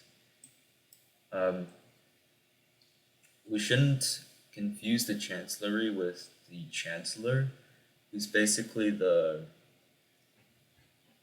second in command after the emperor. Well, I mean the grand chancellor, but also called the grand counselor or the prime minister. Um, he's not the head of the chancellery. That belongs to someone else. But yeah, uh, if you want a list of famous chancellors, just think like what Cao Cao, Wang Anshi, Di Renjie. Well, we'll get to the last two later. Xiao He from the Han Dynasty was a chancellor. I mean, grand chancellor. But yeah, so that's the slightly less important administrative legacy of the Sui Dynasty. The more important one is the civil service exams, and I'm gonna assume you've at least heard something about it. Also, it's called the Keju in China, and basically, it's like inspired by the Han Dynasty recommendation system, except this time it's much more standardized and rigorous. It's not perfectly standardized yet. It is still recommendation is still the main form of government recruitment, but the civil service exams are going to be the primary form of government recruitment from the Sung Dynasty onwards. And it's this really paradoxical system because on one hand you're trying to make the country a meritocracy, but on the other hand, the actual head of government, which is the emperor, is hereditary. So, I don't know. Um, it's a civil service exam. It has a whole host of issues, um, such as, well, probably the biggest one is that it doesn't actually promote like social mobility as it's supposed to because um, to pay for the books that allow you to study for the exams as well as the time. Uh, those are both very expensive, and only really rich families can obtain it. I mean, there are like random stories of like really poor people becoming officials in government through the exams, but the for the vast majority of exam takers, the successful ones are um, going to be from rich backgrounds that already have a history of service. And the other issue is that the exams themselves don't really they don't test on practical knowledge. This becomes a controversy during the Song Dynasty, but essentially the its curriculum changes over time, but its main thing is gonna be testing on the Confucian classics, um, history, or poetry, calligraphy. I think I'm not sure, but but basically just history, classics, and poetry is the main thing that's going to be tested on. Which I mean, it's uh, classics are going to be classics in history and poetry. They're not really directly related to governance at all. Um, so it's really hard to say if it's really a meritocracy because you are choosing by merit, but what you're choosing for might not be employed in government.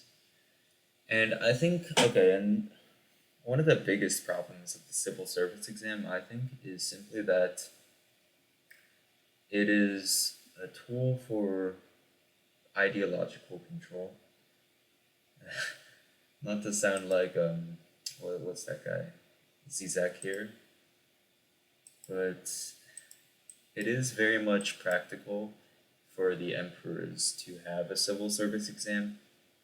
You'll see this especially during the Ming Dynasty, But basically, the emperor can set parts of the curriculum in order to correspond with his own ideology. Ideology. That's a reference. Uh, yeah, but it's still a very admirable system because I would argue it's still better than just having a nobility in the government. Because even if all you're doing is memorizing like history and classics and stuff, at least that requires some amount of brain power, right? So there's that.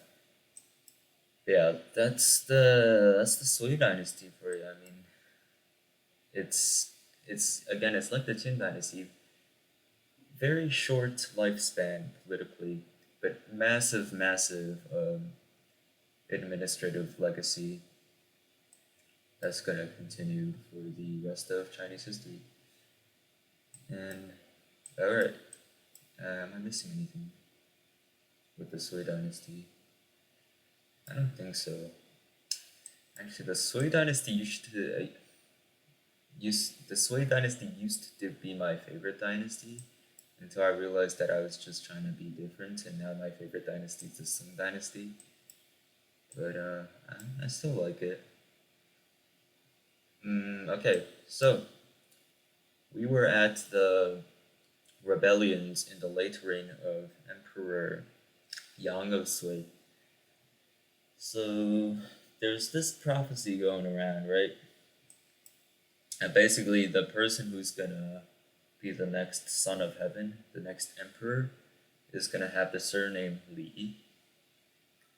And there's this guy called Li Mi, who's actually doing very, very well. He's like controlling large portions of China. He's got huge armies, and he doesn't establish the Tang Dynasty because a different family of people with the surname Li are actually gonna unify.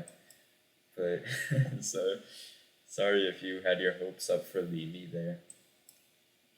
So the more important Li family is gonna be the family of Li Yuan. Li Yuan. Let's go to the list, right? Uh, so Li Yuan's the dad of the family. Oh, this is gonna be fun. Tang Dynasty's foundation is really fun because it's a family project. So that's gonna be Li Yuan. Brother number one is gonna be this guy called shit. God, I'm so bad at this. Li Jianchong. Brother number two. Actually, I forgot his name. How about this important brother? Li Shiming. There is a brother number two, but he like doesn't really do much. And there's even there's even a sister. I don't think we know her name, but she's the princess. And actually, all four of these guys are gonna have a really big role in the foundation of the dynasty. So, Li Yuan, he's originally this general of the Sui dynasty, and he's this really like mellow dude, right? He like doesn't really want to rebel. He just wants to chill, but he does have a really good position, and his sons are also quite ambitious, and he's very much this like family-oriented guy. He'll make maybe some bad decisions later concerning his family, but he is convinced into rebellion by his sons, and things aren't going well as first. The Ni is doing much better, and these guys are like getting bogged down. And actually, the issue is the women of the household, which is going to be the Yuan's wife and the Princess Pingyang. They're actually both in the capital in either Luoyang or Chang'an, I forgot. So they have to have to act faster.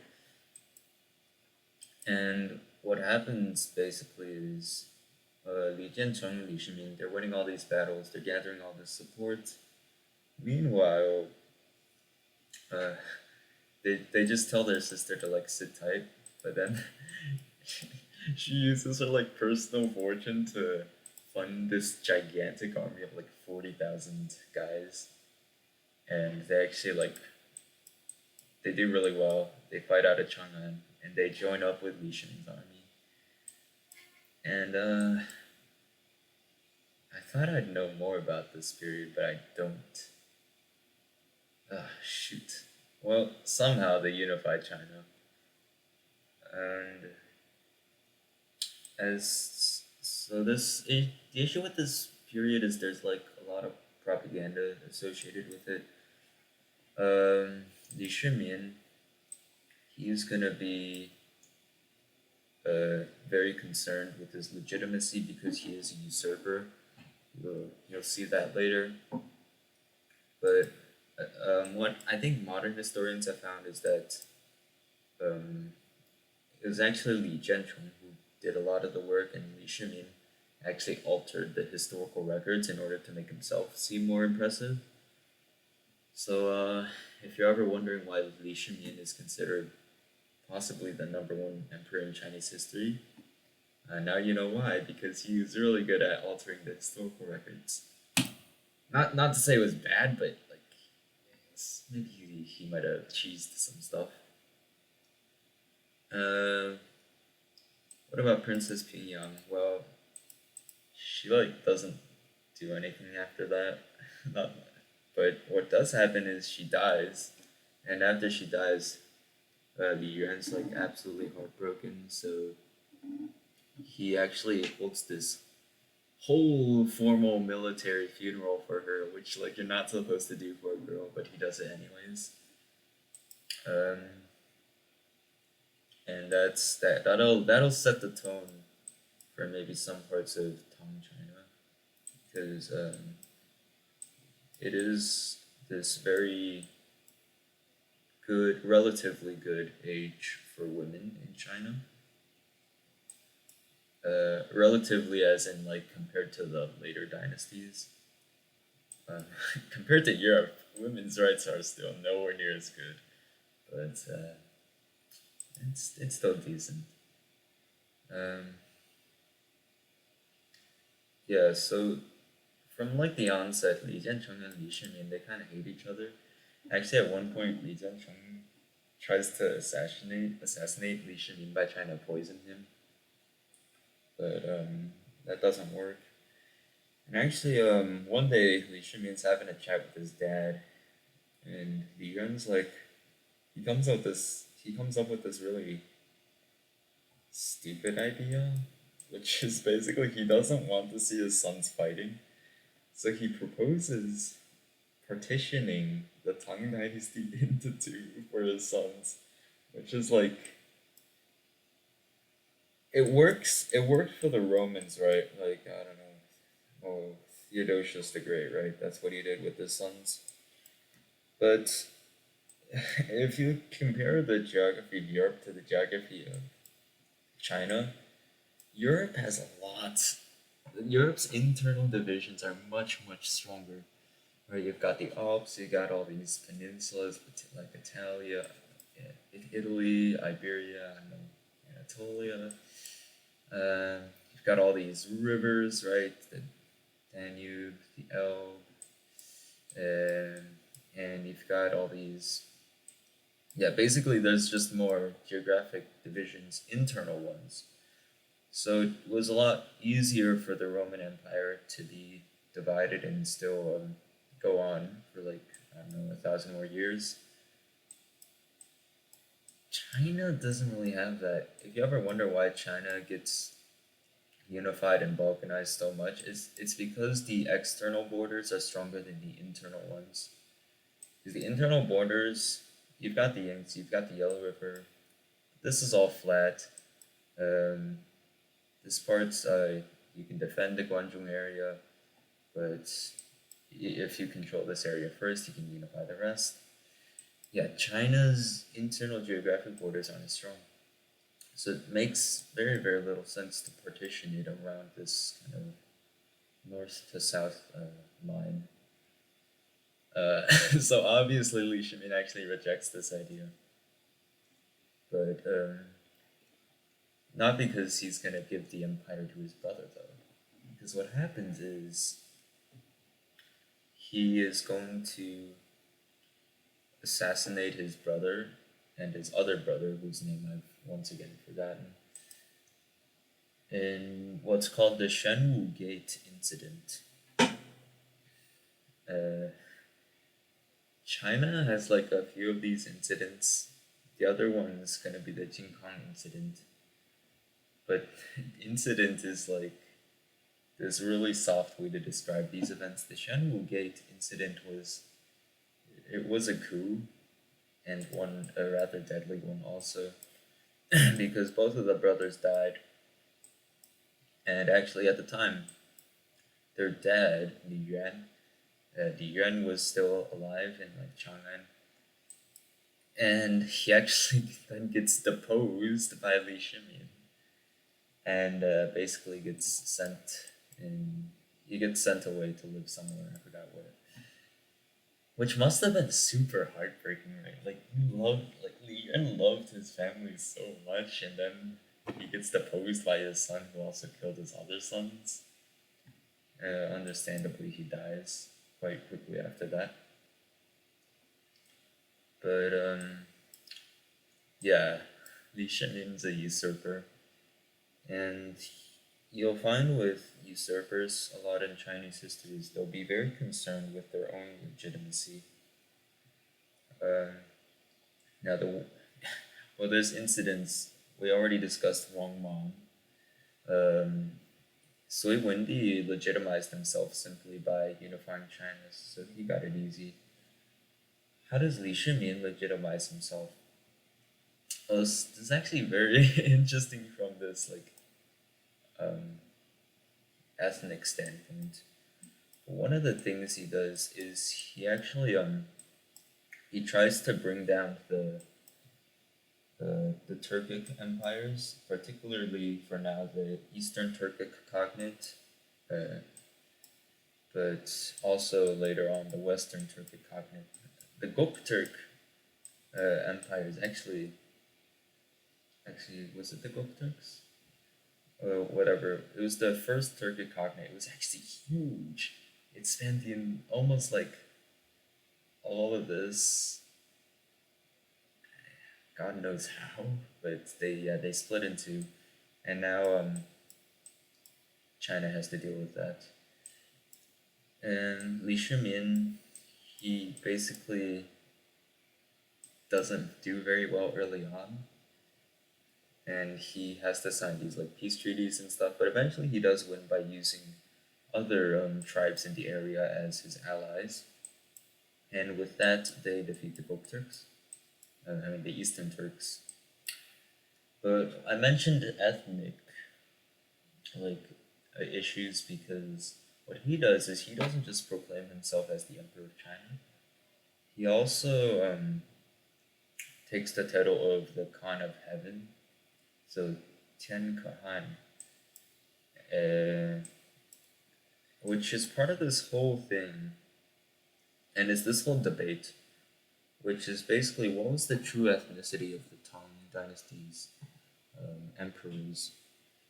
And I personally have always leaned towards the interpretation that they are um, this half Turkic or at least half barbarian uh, lineage because they were they did start as like military people here, and after centuries of being aristocrats under these multiple barbarian dynasties, particularly the Tuoba dynasties, um, I think it's just very likely that they had a lot of non-Han Chinese blood in them, which is pretty cool.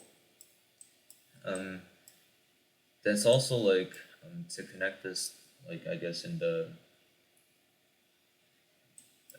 kind of feminist perspective, is that in terms of like women's rights, steppe cultures tend to be better for that, and that could explain also why women during the Tang Dynasty were allowed to basically wear looser clothes and also go out into cities without having to have a male escort. They still had to go with friends though, so I mean it's not like they were going alone. But yeah, there's gonna be multiple powerful women in the Tang Dynasty. Actually, yeah, I can only think of one other one right now. But um, you can get used to it because Empress Dowagers are always going to be really powerful because they are legally allowed to be regents.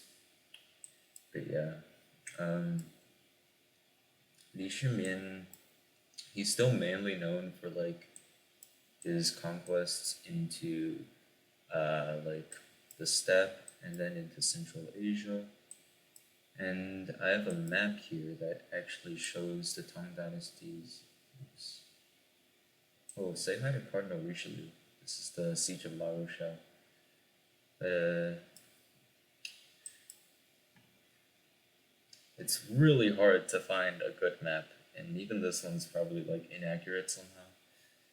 But you can see the Tang Dynasty expands very, very deep into Central Asia.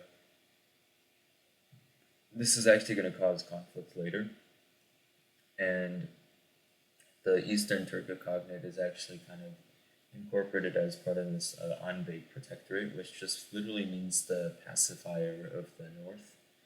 So Ansi Protectorate means pacifier of the west. Um, yeah, I mean, I'm not sure if the Tang Dynasty really controlled Manchuria like this map suggests, but it's not the worst. There's much worse Tang Dynasty maps that you can come across. Mm, yeah, Li Shimin, he has this one minister called Wei Zheng, who Wei Zheng's whole shtick is basically criticizing the emperor, and he's this really useful political tool because if anyone ever complains about Li Shimin like not listening to like suggestions, you can always just point to Wei Zheng and he's like, "Hey, this guy's yapping away, so maybe I am listening." Uh, Again, Wei Zheng is a really good propaganda tool because he criticizes the emperor so much that it makes Li Shimin look way more humble than he really is. Um, yeah, not to sound like deviant or something, but I'm not actually a huge fan of Li Shimin. I think there's much more interesting emperors out there. He is interesting in the fact that he is a master of propaganda. There are, for example, stories of him actually altering the historical records, which is like very illegal because the historical records are kind of like supposed to be locked away and the emperor's like not supposed to see them. But I guess he actually like kind of begged to see them. So there's that. And there's this guy called Tripitaka. Well, he's not called Tripitaka. He's called Tang Xuanzang. He's this Buddhist monk, and he basically travels by himself all the way into India, specifically to Harsha's empire, to retrieve the Buddhist texts. He actually does this against the will of Li Shumin, but when he comes back, he is actually greeted very warmly by the emperor, who is still Li Shumin. Later on, his journey is going to be romanticized. Not even just romanticized, just completely turned into fantasy by The Journey of the West, which is this book written by Wu Cheng-en. But yeah, there's that kind of shows the importance of Buddhism during the Tang Dynasty because it is still it's extremely important still. It's only gonna decline in the late Tang Dynasty.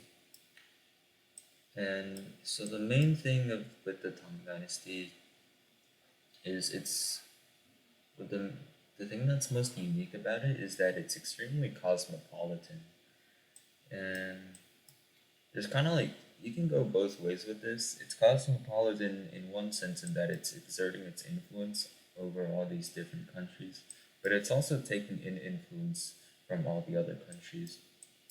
For example, from Central Asia, like Sogdiana, there's Persians and Arabs. There's trade with like the empires of Srivijaya, with Japan and Korea, and I mean, yeah, all these different. This it's a very international age, very kind of like I guess proto globalized because there's a ton of trade going on. There always will be, but for China at least, this kind of globalization aspect is most apparent during the Tang Dynasty. I mentioned Japan, and Japan actually uh, has been most influenced by the Tang Dynasty, at least compared to all the other dynasties. Essentially, they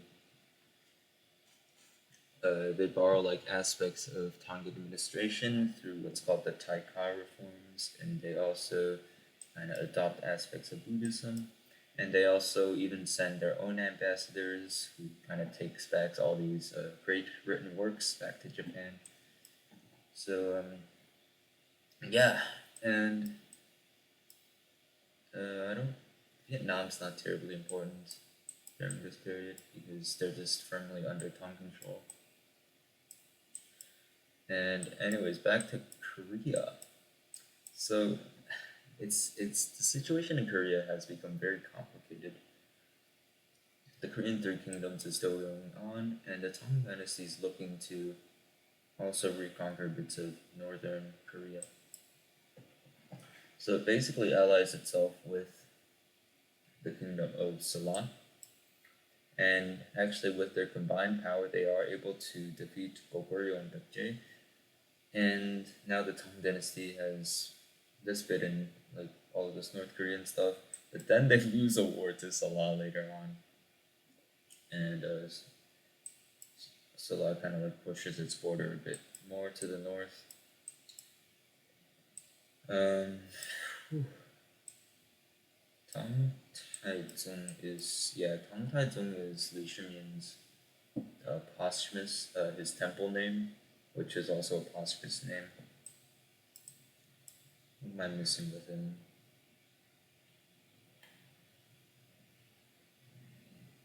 I don't know.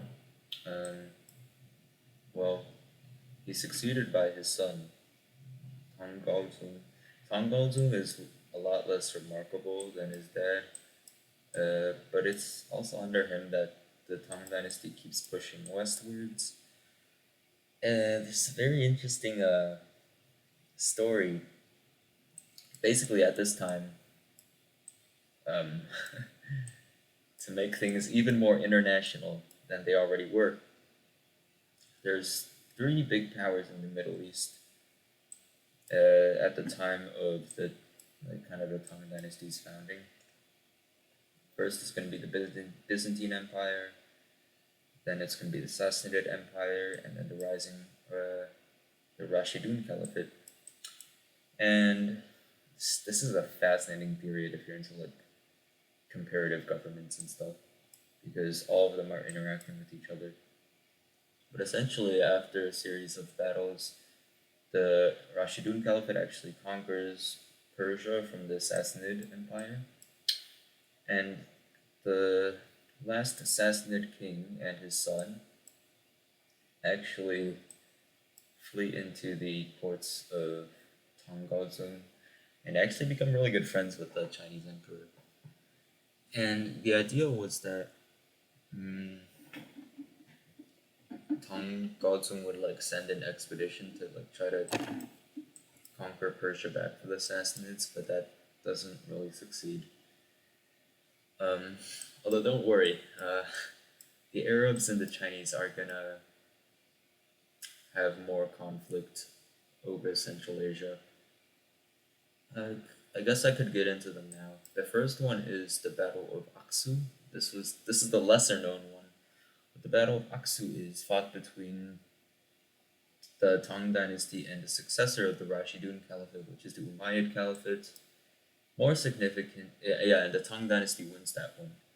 More significant is the Battle of Talas, which is fought between the Tang Dynasty and the Umayyad Caliphate's successor, which is the Abbasid Caliphate. In this one, the Abbasids actually win.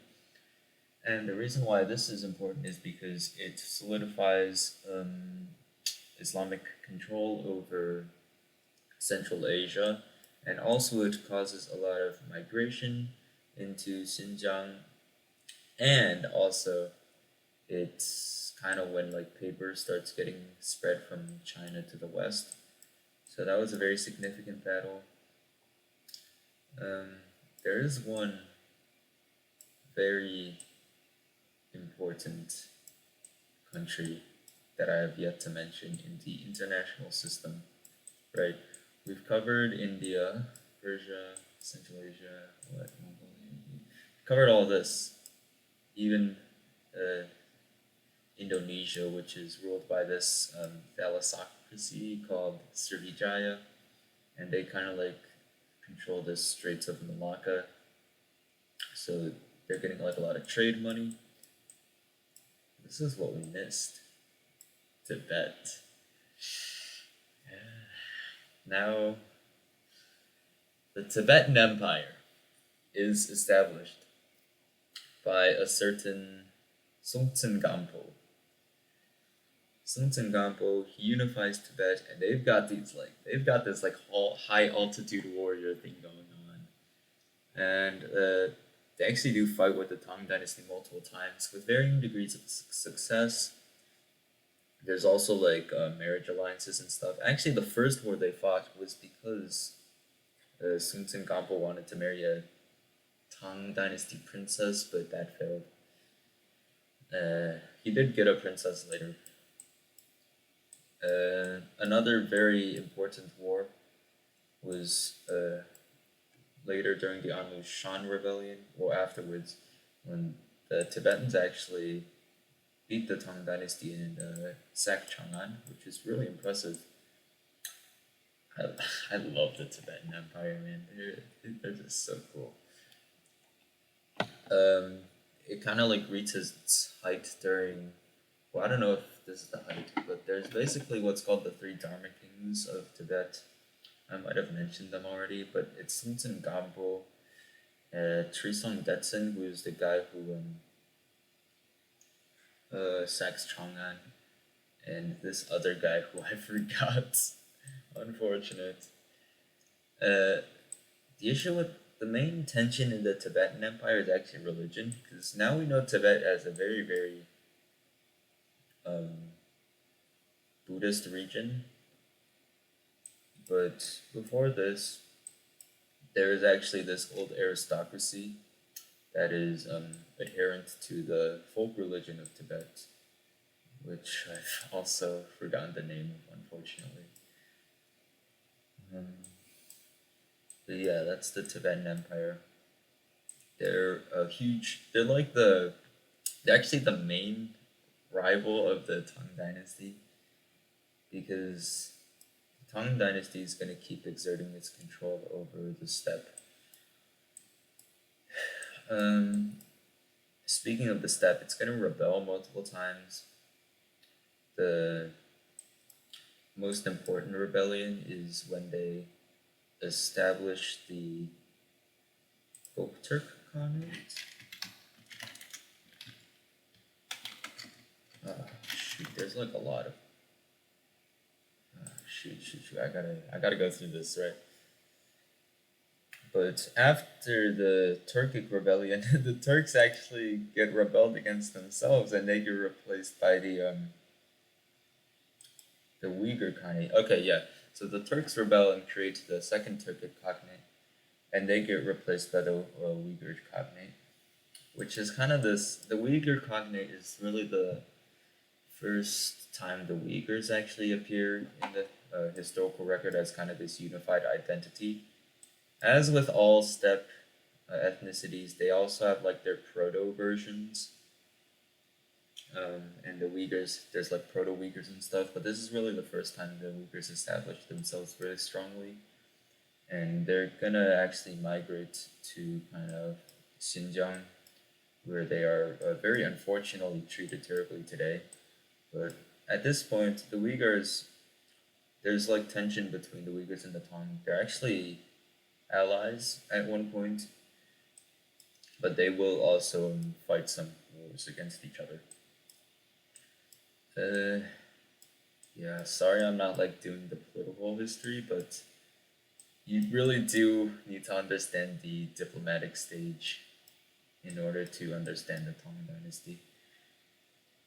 Um, so after Tang Gaozong, we begin the age of Wu Zetian. Oh boy.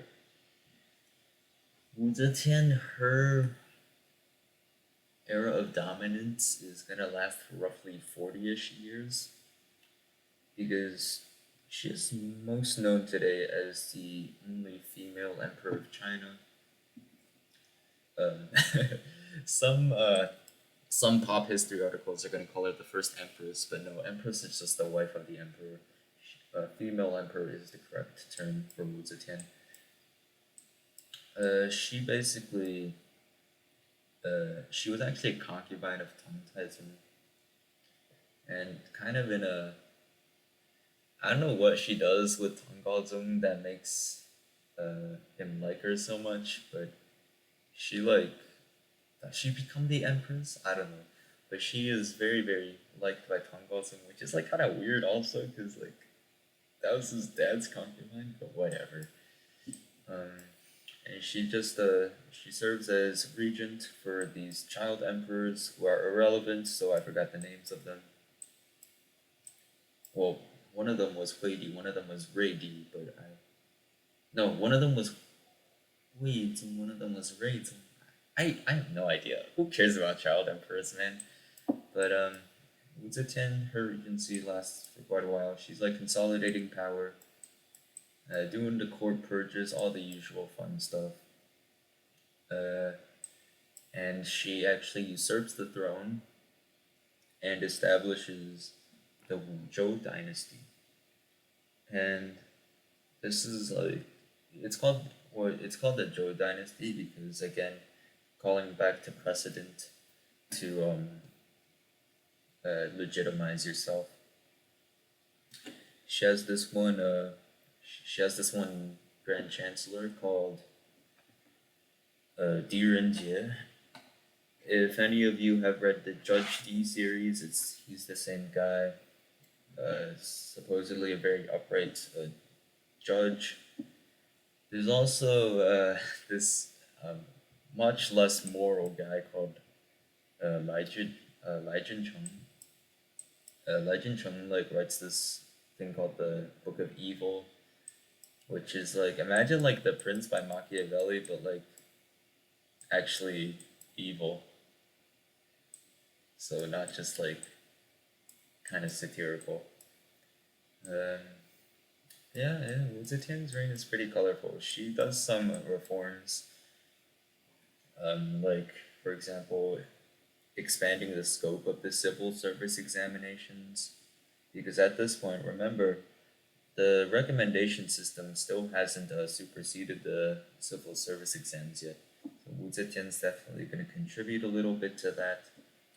And a lot of times, a lot of people will misunderstand her as a feminist emperor, which unfortunately she was not. The only remotely feminist thing she does is she increases the mourning period um, for mothers so that matches the fathers. But otherwise, she doesn't really do anything for women's rights, which I mean, I guess given the culture of the time, it's pragmatic, I guess. Um, but man, I mean, what a missed opportunity. But yeah, there's Wu Zetian. She doesn't, she doesn't give the throne to her daughter. Instead, she just gives it back to her son, and the Tang Dynasty gets restored again. Wu Zetian is, as with most powerful Chinese woman was very, very antagonized by the traditional histories, but for a while now she's been having this revival by like modern historians. She was I'd say like maybe top 10 emperors probably. Yeah, she's pretty decent. Um, yeah, okay. The next significant Tang Dynasty emperor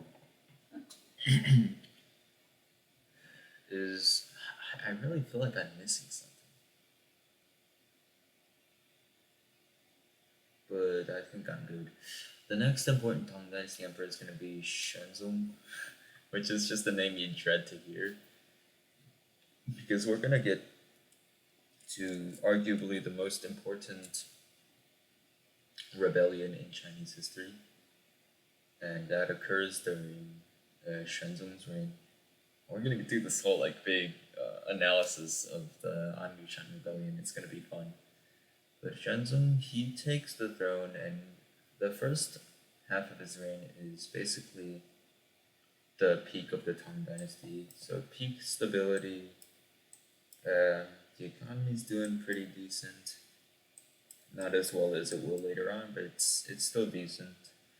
Arts and culture is flourishing. You've got these two poets called Li Bai and Du Fu. I'm sure you might have heard of Li Bai at least. 床前明月光，疑是地上霜，举头望明月，低头思故乡. And every Chinese kid learns those poems. I'm actually a big Du Fu fan. Not like I read his poems or anything, but from the few that I have read, he tends to be less of like a rich boy attitude than Li Bai, and he covers more like profound topics because he does live during a time of war. So there's that. Yeah. And finally, the fourth beauty. Let's see my, yeah, count 'em. Fourth beauty of ancient China. And that's gonna be Yang Huifei. It's all downhill from here. Yang Huifei was obviously beautiful, but she is very, very favored by Emperor Shenzong. And what happens is this one Sogdian guy, Sogdi is in like Central Asia, this one Sogdian guy called Anushan, he's what's called a Jirushi. Jirushi are the military governors of the Tang Dynasty that they kind of helped the Tang Dynasty expand by governing all these different conquests. And yeah, I mean they're basically just warlords that the Tang Dynasty for now has control over. He is specifically the governor of Yan province, but he goes to the capital one day, and he's very well liked by Yang Guifei. She does all these like weird fetish things with him, like giving him a bath and dressing him in like baby clothes. But he's not very well liked by the officials at court. So what he does is he it's kind of silly, but he rebels because he's worried that after Tang Shenzong dies, he's gonna get targeted by the officials too. Just like it's kind of mental gymnastics, but whatever.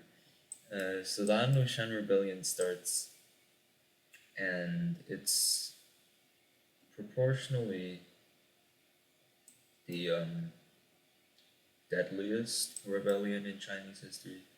Even like the lowest estimates are like maybe 20% of the population was killed and or displaced.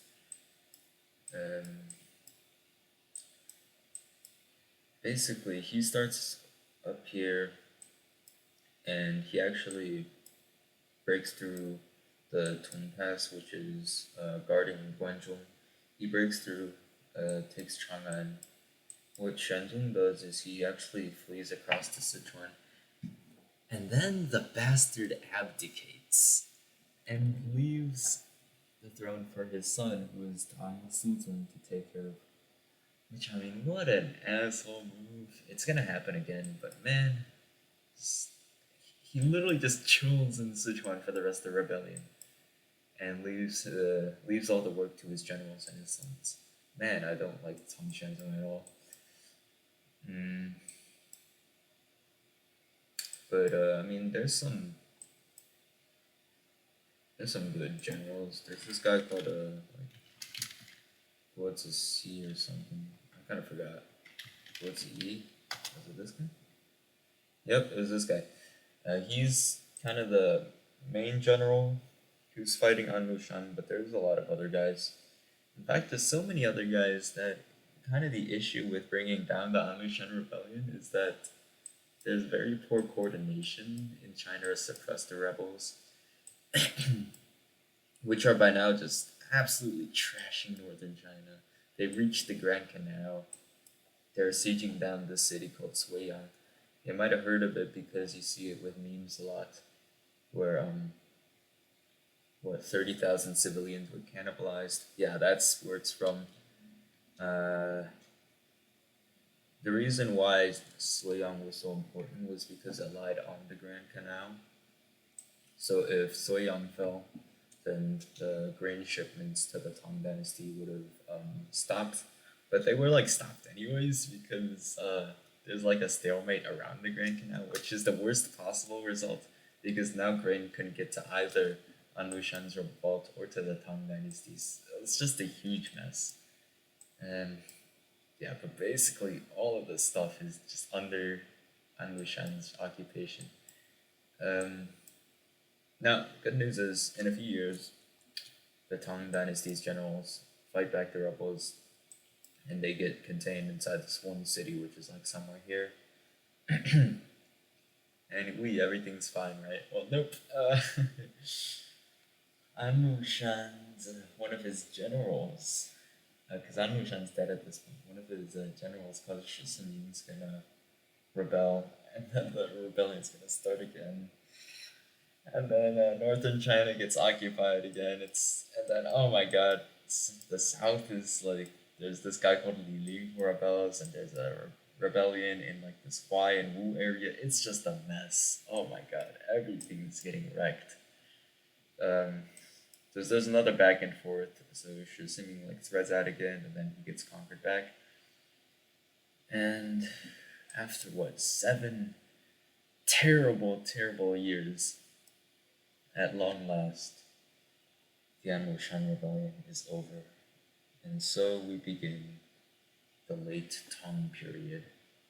And it's a fascinating but very dark, it's a very gloomy period, the late Tang. Um, because, okay, I'll talk about the real legacy of the Anmushan Rebellion. So here I've listed out some of the effects of the Anwushan rebellion on the Tang dynasty, and it really does change like literally everything for the Tang dynasty. The most important change for me at least was political in that the Tang dynasty became decentralized. What happens is you go from this very structured bureaucratic system to one where basically um, the legal systems of the Tang Dynasty have been basically broken. And what happens is the Jerushi, such as An Lushan, actually become more and more powerful in their different individual provinces. And this actually leads up to the eventual fall of the Tang Dynasty. There's also this um, probably so that's probably the most important short-term effect of the rebellion. But long-term, I actually think the biggest impact of the rebellion was on the economy. So here I say it becomes a southern-oriented economy, and while this kind of trend of the South growing more and more powerful has been going on since probably like the Eastern Han Dynasty, it really is exacerbated by the Anlushan rebellion because all of a sudden, all the kind of agricultural and legal structures in the central Chinese plain, which is like North China, all of those have been destroyed. And really, the only area that hasn't been touched by the rebellion is this kind of lower Yangtze Delta area. And this kind of stays the case for basically the rest of Chinese history, where from now on, the South is definitively going to be richer than the North. There is still a lot of progress to be made in that, in like the South surpassing the North. I mean, it's gonna take a few hundred years for it to really mature, but this is like kind of the point where it becomes different. Um, Although it's the Anlushan rebellion can't really be said to have caused this trend. The South, it does just have a lot more advantages than the North. Um, Primarily, it's still the rivers of the South, and so it's the rivers of the South which allow for this transport of grain that's very very cheap because water transport is much cheaper than overland transport. But the other big reason why the South becomes so productive is because you can grow rice in the South. The South is wet and hot enough for rice to be farmed. The thing with rice is that it's much more labor intensive than wheat, which is grown in the North. But it gives a much, much higher yield than wheat. So it is a superior crop if you have basically the means to harvest it. Also, another reason why the South begins to surpass the North is because of overseas trade. And this actually doesn't really stop because of the Anlushan Rebellion. The Anlushan Rebellion really mostly destroys the overland trade routes for the Tang Dynasty because the Tang Dynasty is military weakened enough to basically lose its grip over kind of the western regions, particularly like the Taran Basin, which actually gets annexed by the Tibetan Empire. But southern trade is still going to be very, very strong.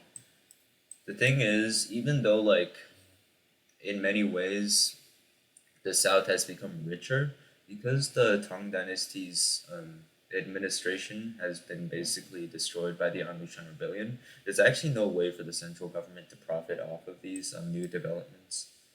So yeah, we'll get into more like this move to the south later, but that's kind of the gist of it. Um, Kind of like combining the administration and economy of the Tang Dynasty is really the whole economic structure of the Tang Dynasty changes, right?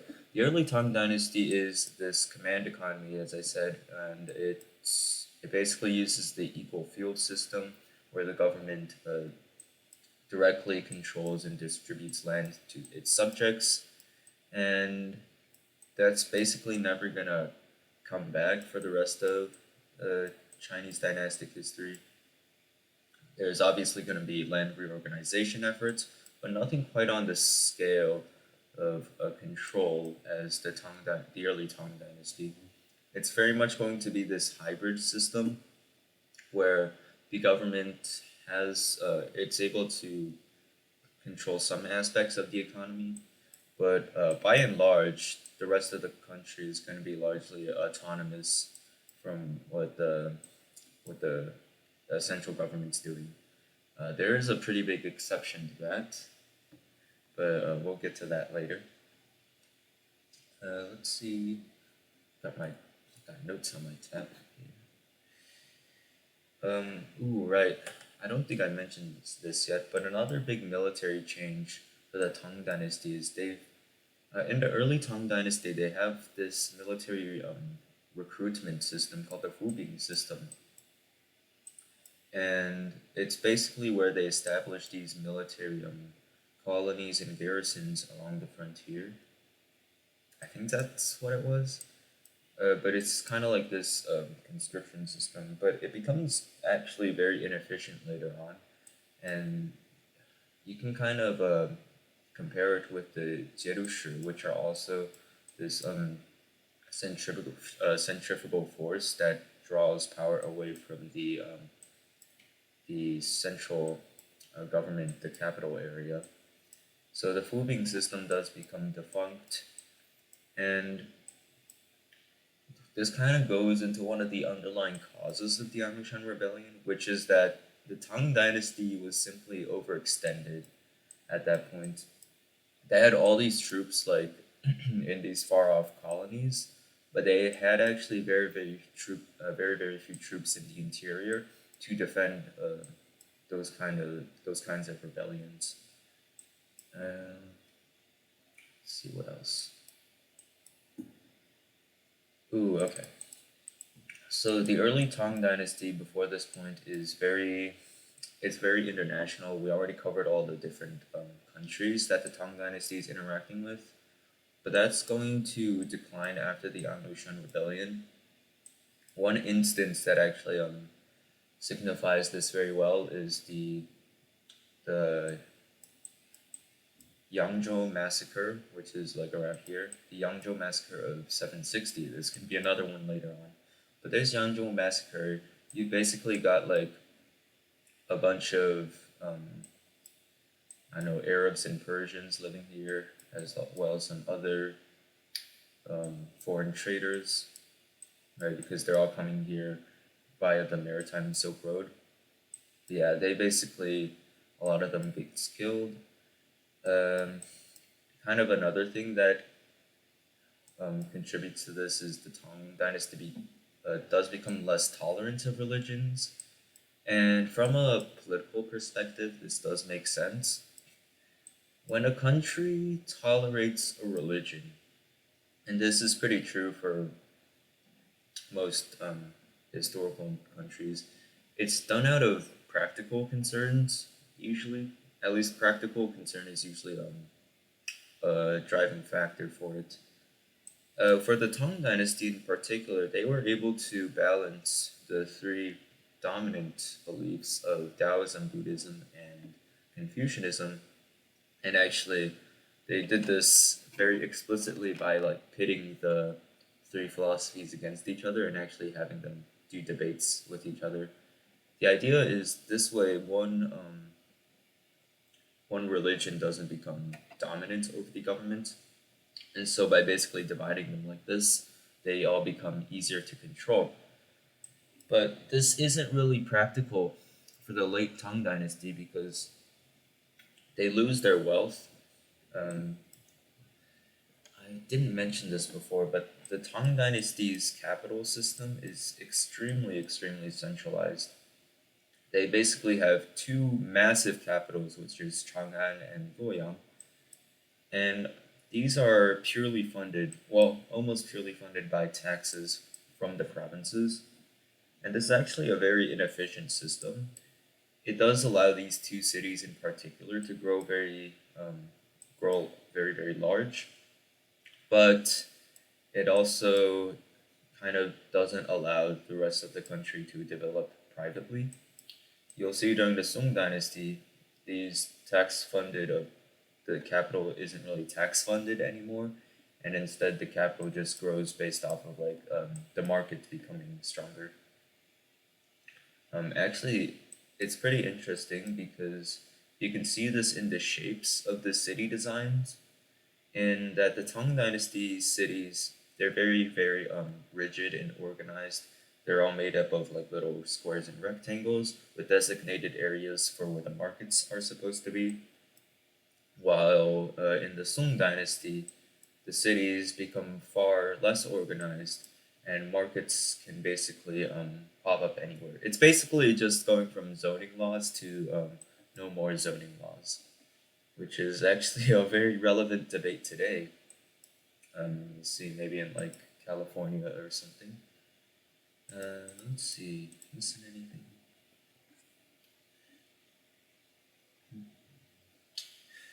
Oh right. So yeah, I was on basically the competing philosophies, but essentially, um, this is where the shift back towards Confucianism begins. Because all this time we've been having the flourishing of Buddhism and Taoism. Buddhism has always been very strong during this period, and Taoism again was the official religion of the Tang Dynasty, and that's on top of the resurgence of Taoism in the form of Neo-Taoism, which we discussed already. But in the late Tang Dynasty, you get the shift back to Confucianism, and these Confucianists, they're basically trying to find a solution to the problems that are plaguing the empire. And particularly what develops is this precursor to Neo Confucianism. We're not at Neo Confucianism yet, but this precursor called the classical prose movement. And this is very much a literary movement at first, where people basically write in this more classical style, so based off of the writings of ancient China and also looking towards antiquity, because the Tang Dynasty, they would have looked back towards the Han Dynasty as a model, but since that model failed, as shown by the Shan Rebellion, now these classical prose movementeers are looking even further back towards antiquity. Um, God, what was I gonna say? I don't know. Whatever. I was gonna mention the two most important figures of the classical prose movement, and that's a guy called Han Yu and a guy called uh, Liu Liu Zhongyan. Let me see. Oh, it's right here. Oh. Yeah, this guy. This guy's a really funny portrait. Look at this. I don't know. He's just having fun.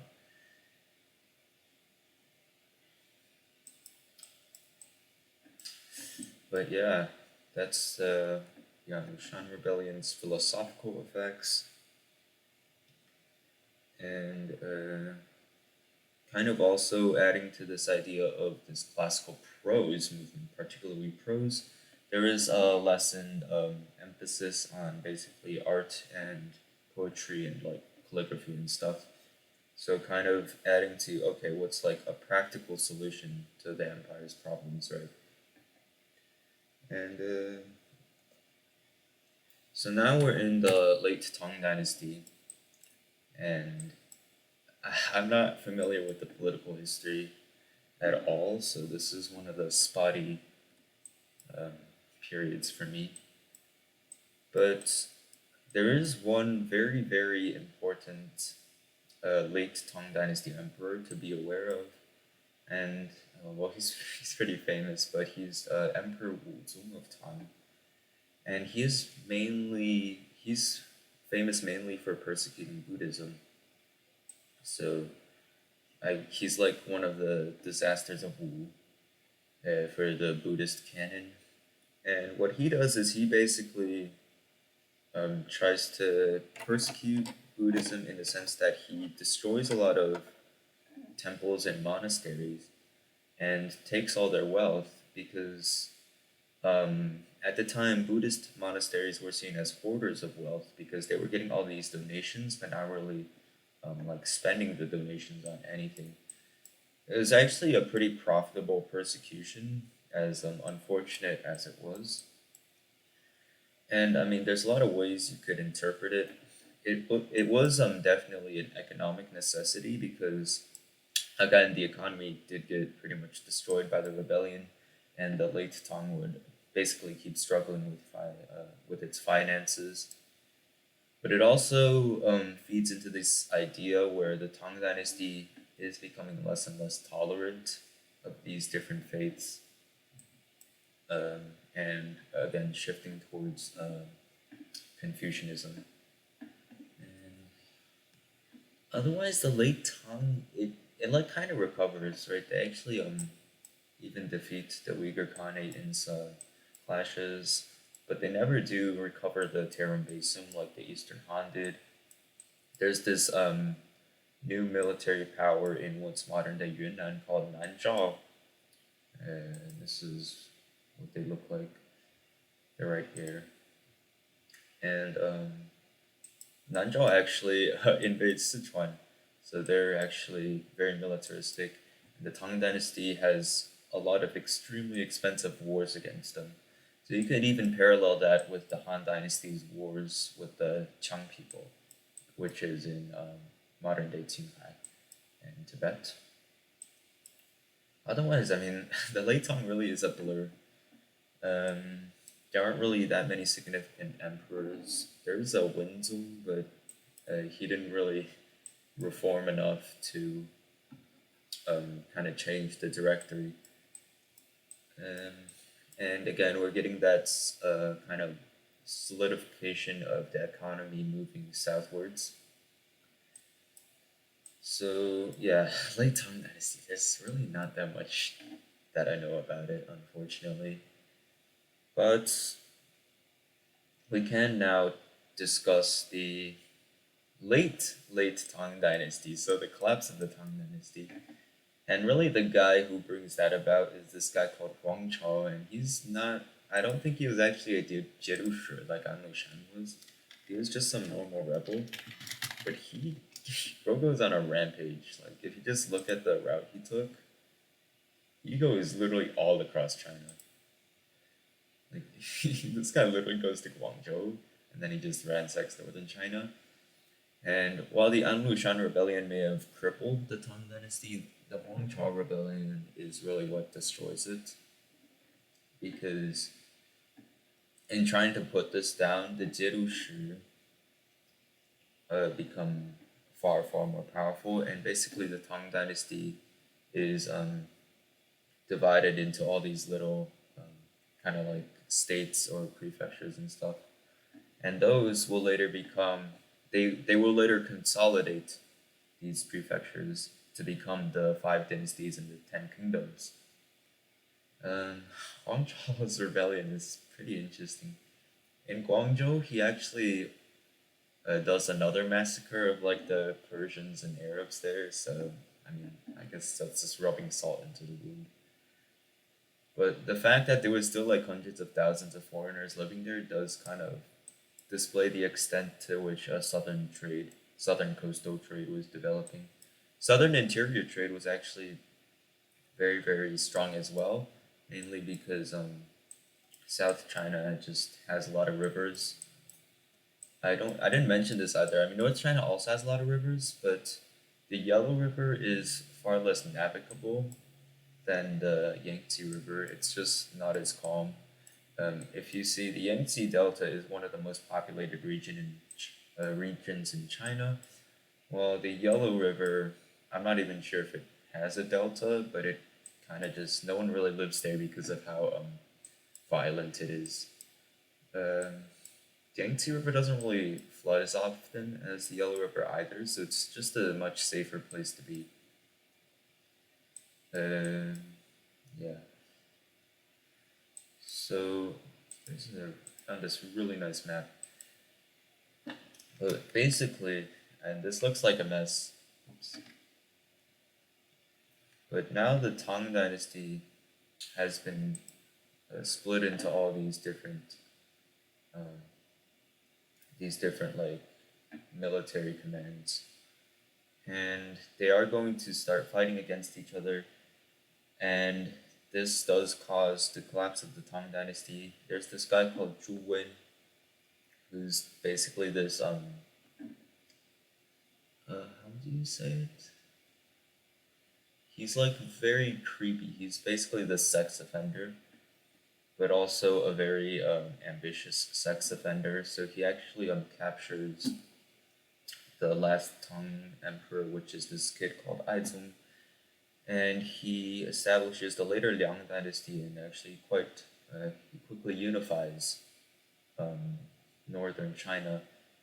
Meanwhile, southern China, it's starting to organize itself among the regional divides. So again, we're getting that theme of China's internal geographic divides becoming stronger than the external ones.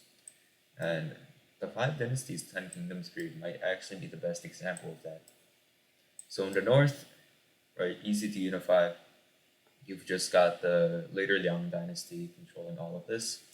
In the south, you've got kingdoms in Sichuan, this Lingnan area, which is like modern day Guangdong.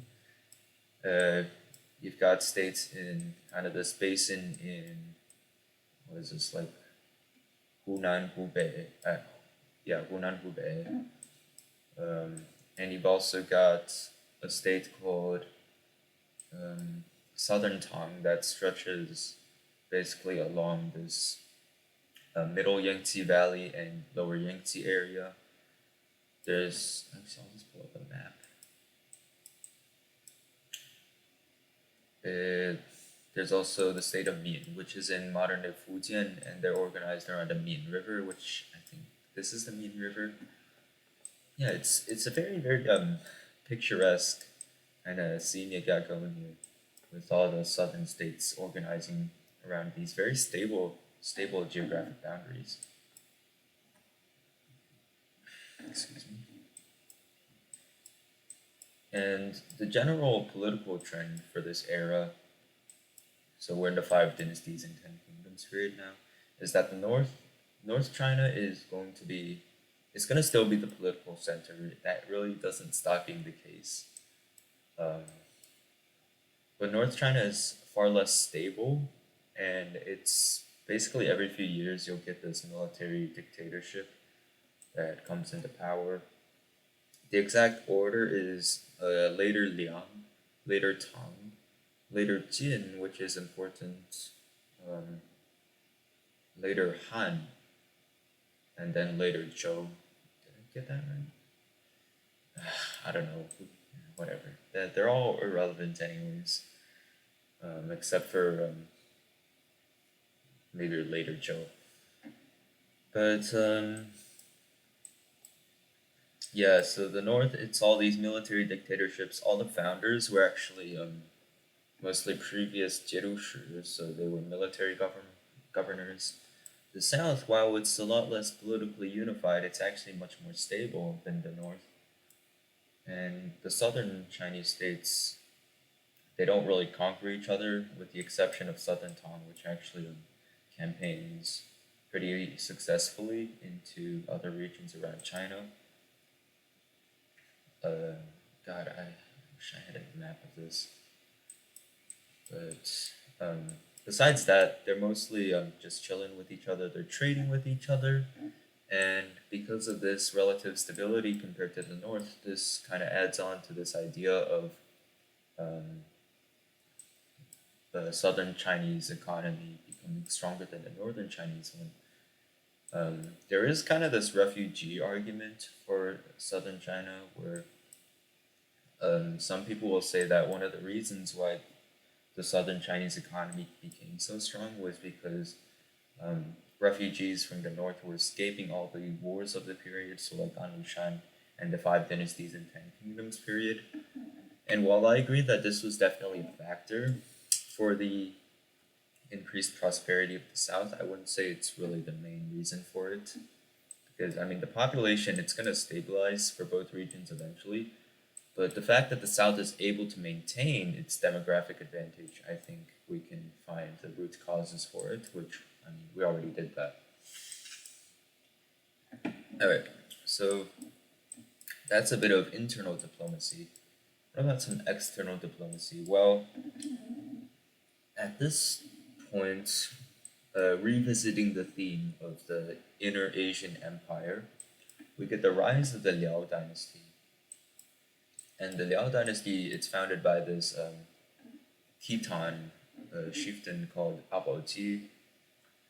Khitan is just the ethnicity that rules the Liao dynasty, and he'll basically unify bits of Manchuria, and actually his successor, I think it was his younger brother, who is Emperor Taizong of Liao, is actually going to campaign very successfully into northern China, beating up the five dynasties. Um, he does this basically not just with the help of the Liao dynasty's own very powerful army, but also he takes advantage of the political instability, right? Basically, the later Jin, while it's trying to overthrow the later Tang, the later Jin basically calls on help from the Liao dynasty and cedes these provinces, which are what's called the 16 prefectures, to the Liao dynasty. And they're basically in modern day Hebei, and they include, for example, Beijing. So they're actually pretty valuable provinces, and the 16 prefectures are going to be a thorn in the side for the Song dynasty and a very contentious foreign policy issue. But yeah, the Liao dynasty is rising at around the same point that the Tang dynasty has collapsed. And yeah, the basic idea of the five dynasties is you get this one really powerful, really ambitious military dictator who usurps the throne, but then his son is too weak to hold on to the throne. So then one of his son's generals rebels, and then the whole thing repeats. And this is like actually a very short period, but there's so many regime changes in northern China. So that gives you a sense of how unstable this period was. And what happens is actually the most militarily strong of the five dynasties is going to be the last one, which is the which is the later Zhou dynasty. And the later Zhou dynasty, it actually does very well. It beats up the kingdom of later Tang, so it conquers all of this from later Tang. And but the most important legacy of the later Zhou is actually they create the administrative system that the Song dynasty is going to inherit. It's this very it's it's basically they're re-centralizing things, right? Because the late Tang dynasty has become decentralized, and over the course of all these different regime changes, they're all trying to become more and more autocratic and trying to bring the power of the economy and the military under their own control. And that's why the Song dynasty is able to be so economically successful because they inherit the very effective administrative system of the later Zhou, but they also inherit the very strong economy of the southern Ten Kingdoms.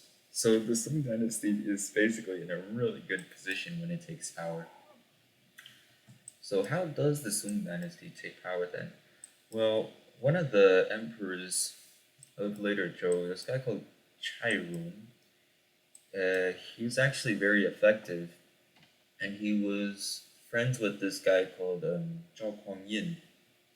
Zhao Kuangyin was this very capable military general. He's actually got a ton of legends associated with him, and for example, it's said that he was this kung fu master who trained at the Shaolin monastery and actually invented his own form of kung fu. So that's pretty interesting. Zhao Kuangyin, he's he's also very ambitious himself. And what he does basically is Chai Rong actually dies an early death. And Zhao Kuangyin, he does this very clever propaganda move where essentially he pretends to not want the throne and he is forced onto a bridge called the Chenqiao Bridge in a accidental mutiny, and then the imperial the imperial yellow robes are forced onto him, and he reluctantly accepts the position of being emperor. It's very obviously propaganda, but it's very very clever because we mentioned it before, but basically it's become courtesy in Chinese history to actually reject the throne a few times before actually taking it. So that's kind of the ritualistic um, aspect to it. Um, Obviously, modern day historians know that it was all orchestrated, but yeah. And Zhao Kuangyin, I've been waiting to do this for a while. He founds the Sung Dynasty. Oh yeah. Oh, that's beautiful. Check this out. I built this out of construction paper, yardstick, some tape. You can do it at home too. It's very nice, but it's a Sung Dynasty hat. Actually, the reason why it's got these long thingies here is supposedly in order to prevent officials from whispering to each other, and that would apparently prevent corruption, which it didn't really, but it still looks cool. It's my favorite Chinese official hat. You can actually see Emperor Shenzong of Song, who we'll get to. He's also wearing it. So right, Emperor's gotta lead his subjects. Uh, but yeah, so Zhao Huangyun, he's got the Song dynasty established, and he begins unifying China. But wait, why does he get to unify China, and why don't the previous five dynasties get to unify China? Well, he does this very clever thing, and the mistake of the previous five dynasties, he notices, is that they give way too much power to the military, to the generals. So Zhao Kuangyan, he begins shifting the focus of the basically the Song dynasty's culture away from military service and towards that of civil service. And this is actually a very important factor for why the Song dynasty is successful in some aspects, and it also fails in a lot of aspects, especially military campaigns. The Song dynasty's military, basically after Zhao Hongyan unifies China, it's going to perform very, very poorly. And but meanwhile, the economy is doing great. So like, who knows? And yeah, he basically also has a very good relationship with his generals, ensuring that they won't usurp the throne, and that instead of making them government officials, so giving them basically high positions in the capital, he instead allows them to like kind of like be more autonomous in their own regions. The Guangwu Emperor did this like 1,000 years before, and it worked. And in the sense of establishing a good relationship, um, Zhao Kuangyan is also very, very successful. And yeah, he unifies China. He basically conquers here, then he conquers southern Han. The southern Han, by the way, this is around the time when Vietnam regains its independence and basically holds on to it for almost the rest of Chinese history. There's going to be a few exceptions, but Vietnam actually defeats the Southern Han Dynasty at the Battle of Bac Dong. So that's going to end another period of Chinese domination. But yeah, he conquers Southern Han and also Sichuan. He actually saves the Southern Tang Dynasty for last. I don't know why, but yeah, he also conquers it. And he's basically only missing the 16 prefectures and also this little state up here called Northern Han. Uh, but he actually dies before he's able to achieve either of those goals. It's a very suspicious death. He's succeeded not by his son, who was an adult by this point, but actually by his little brother called Zhao Guangyi. Uh, Zhao Guangyi actually changed his name from Zhao Guangyi to Zhao Guangyi um, because there's this naming taboo with like Chinese emperors where you're not supposed to write down parts of the emperor's name. So that's why Zhao Guangyi changes his name. Uh, he's a pretty good emperor. He conquers northern Han, and he actually leads an expedition against the Liao dynasty, and he gets absolutely annihilated. So uh, that's gonna set the tone for his successor as well. But Zhou Guangyi, he's basically going to further this concept of focusing on um, um, a civil culture rather than a military culture. And it's really during the Song dynasty where the imperial examination system actually supersedes the recommendation system as the most common way for entering the bureaucracy. My water. Oh, yeah. So the Song dynasty is very much what we'd call the age of literati, or scholar officials who'd wear these little hats, and they'd all be highly, highly educated, and they work all across the country and in the capital as well. Very, very cultured, very, very um, wealthy, and also because they're probably from rich backgrounds that could afford their education. But yeah, there's going to be a lot of literati giants that are going to appear later on because they're going to like start fighting each other from within. Peacefully, of course, because the Song dynasty has a great respect for the constitutional system. They still have kind of the Tang dynasty's three departments and six ministries, but what develops is essentially this concept that the emperor's personal power should be restrained. This is especially true for the reigns of Taizong's successors, which are Zhenzong, Zhenzong, and Yingzong. So those three emperors were relatively hands off with the administration, and actually those three emperors are also referred to as by Southern Song historians as the golden age of the Song dynasty.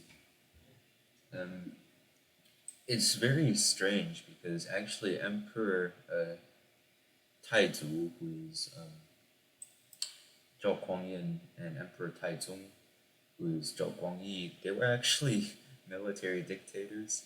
So it's very interesting that they were able to have their successors essentially relinquish this power. Um, yeah, I love the Song dynasty. And so, yeah, Emperor Taizong, he's succeeded by Emperor uh, Zhenzong of Song. Emperor Zhenzong is this pretty chill dude, but the main thing that happens during his reign is yet another failed campaign against the Liao dynasty, and what gets established is called the Treaty of Chanyuan. This is actually a huge moment in Chinese diplomatic history because the Treaty of Chanyuan basically makes the Song dynasty a tributary of the Liao dynasty, and this is kind of a win-win for both sides. Definitely more so for the Liao dynasty. But basically, the Song dynasty has strong economy but weak military, while the Liao dynasty has weak economy but strong military. So the Liao dynasty is getting rich off of these tributary payments, while the Song dynasty has a secured northern border. But understandably, this was also very humiliating for the Song dynasty because, I mean, they're supposed to be the sole possessors of the mandate of heaven, not the Liao dynasty. They're gonna try to attack the Liao dynasty later, but as expected, that's not going to work very well. The other uh, kingdom that's going to appear, which the Song dynasty is actually much more hostile with, is the Western Xia dynasty. They are founded by the Tanguts, particularly this guy called oh shoot, I forgot his name. Li Yuanhao, Li Yuanhao. He was he the founder? I don't know, but um, at least he does at least make the Western Xia dynasty very big territorially, and they basically occupy actually these very poor regions in modern day Gansu and this Ordos Valley area. So they're centered around modern day Ningxia, which is around here, and also parts of Shanxi. Yeah, actually, here's the map. So yeah, there's the Western Xia, Liao Dynasty, Song Dynasty, and the Song Dynasty is gonna basically every every few decades launch some new offensive against the Western Xia. Most of the time, they're actually unsuccessful because the Western Xia is very good at defensive warfare. They're able to use these scorched earth tactics, but they also just generally have better leadership than the Song Dynasty, because recall that the Song Dynasty has a civil culture, and what this leads to is actually civil officials with basically no military experience are actually leading the campaigns, and that results in a lot of military blunders. So yeah, the diplomatic equilibrium established by the Treaty of Changyuan is actually going to become is kind of going to set the tone for the Song Dynasty's relationship with the Liao Dynasty, the Jin Dynasty, and also the Yuan Dynasty. And and there's always this big debate on whether they should use the appeasement strategies of the Yuan Treaty, or if they should pursue irredentism. Irredentism is basically this rather nationalist idea that you should reconquer these lost lands that are rightfully yours, particularly um, the Huasi corridor from the Western Xia and the 16 prefectures from the Liao dynasty. They're also going to make attempts to conquer Vietnam, but that also doesn't work. So yeah, Emperor Zhenzong. Another important development during his reign is the introduction of Champa rice. As we recall, Champa is this region in central Vietnam. And Champa rice, it's going to spread across southern China, and it's a very superior form of rice because it's just more drought resistance, and it also matures very quickly. So that's going to further add to this idea of the southern economy growing stronger because of just how productive rice is. And yeah, so Emperor Zhenzong, he dies. He's succeeded by Emperor Renzong. Emperor Renzong is going to be the longest reigning emperor of the Song Dynasty, like 40 something years. He doesn't really do anything. He's a very hands off guy, so you can see why he's kind of praised by later historians. Actually, it's kind of in his name also. Ren and the Renzong uh, means benevolence, which is the highest virtue of Confucianism. So actually, to be posthumously honored as Ren in Chinese history is it's a very high. It's very prestigious, probably even more than being honored as Wen or Wu. Um, yeah, Renzong. There's this anecdote with basic.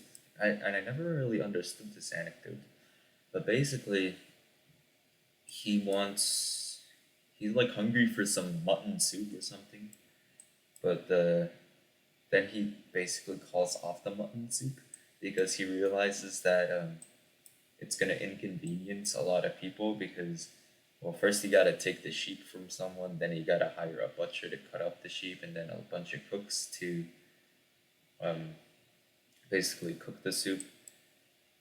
But like he's also an emperor living in a lavish palace, so it never made sense to me why this specific example of him not wanting to drink some soup.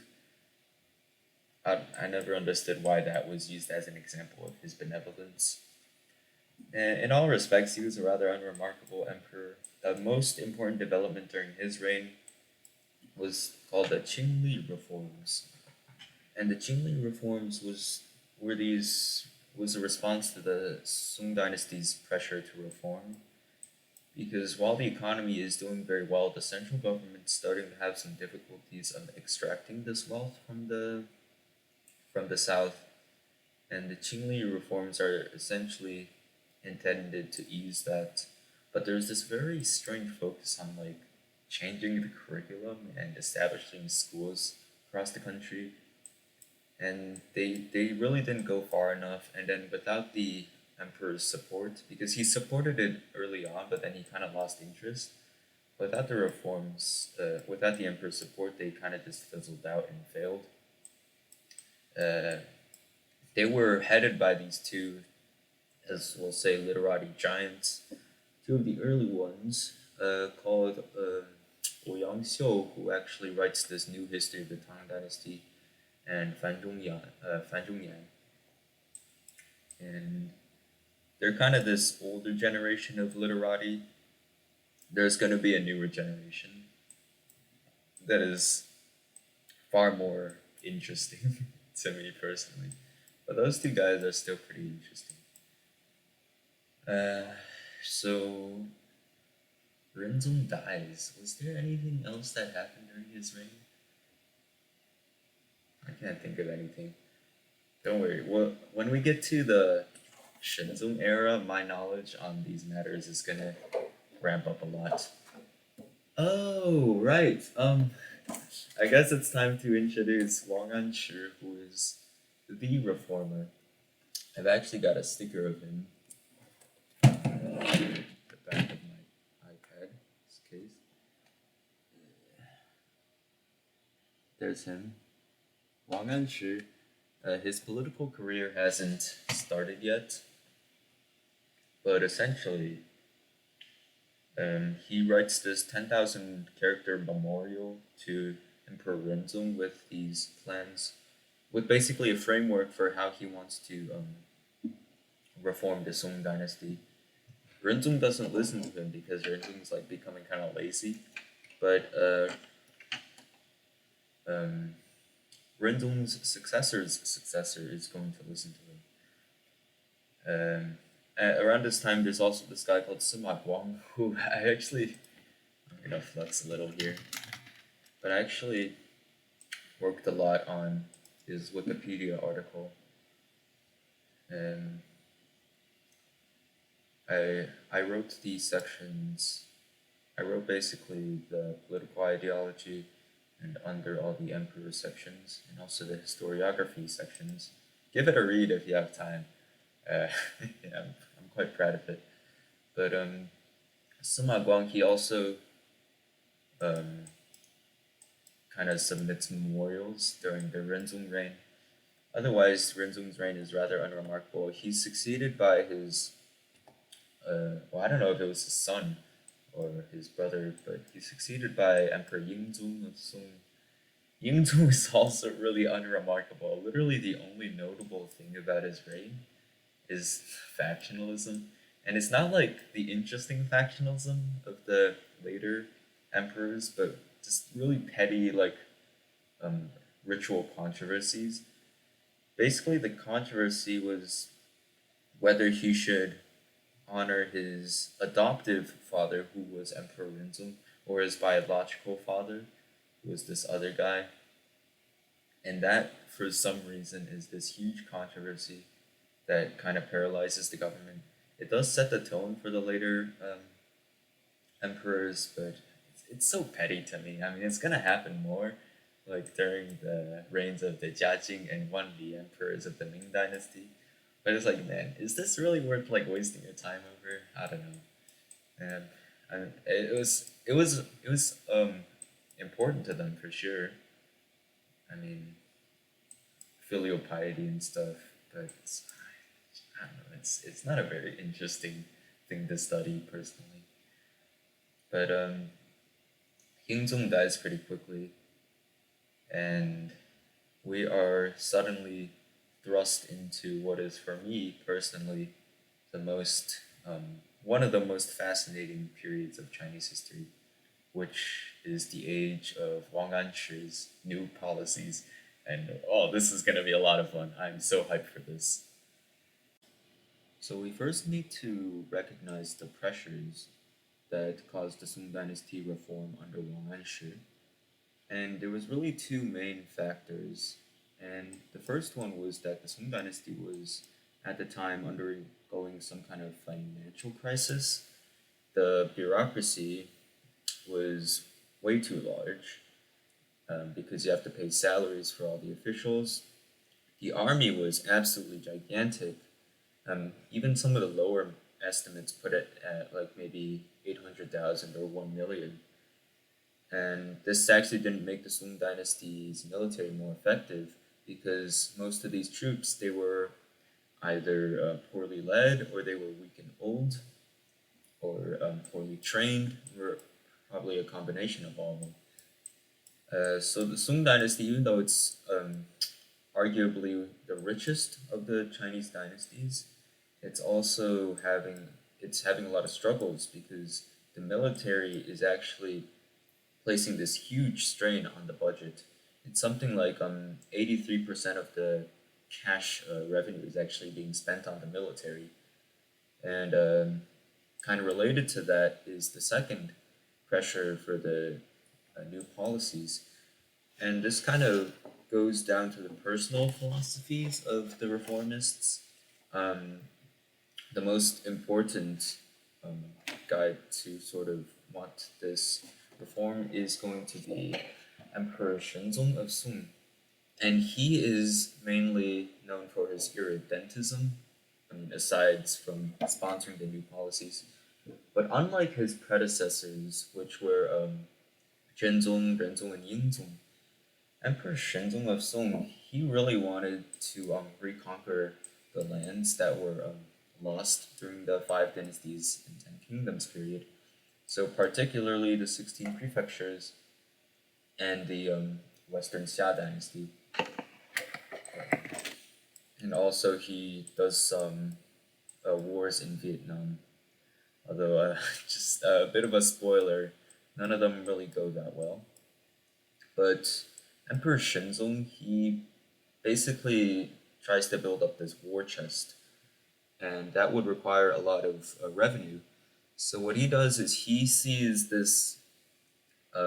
He kind of like asks for support from all his ministers, and the conservatives, they're pretty boring because all they can do is complain. Sima Guang, who is the leading conservative at the time, um, actually rejects Shenzong's proposal to make him the head of a finance commission, and instead of that, he just issues this scathing review, just denouncing like the empire's finances without actually giving anything that constructive.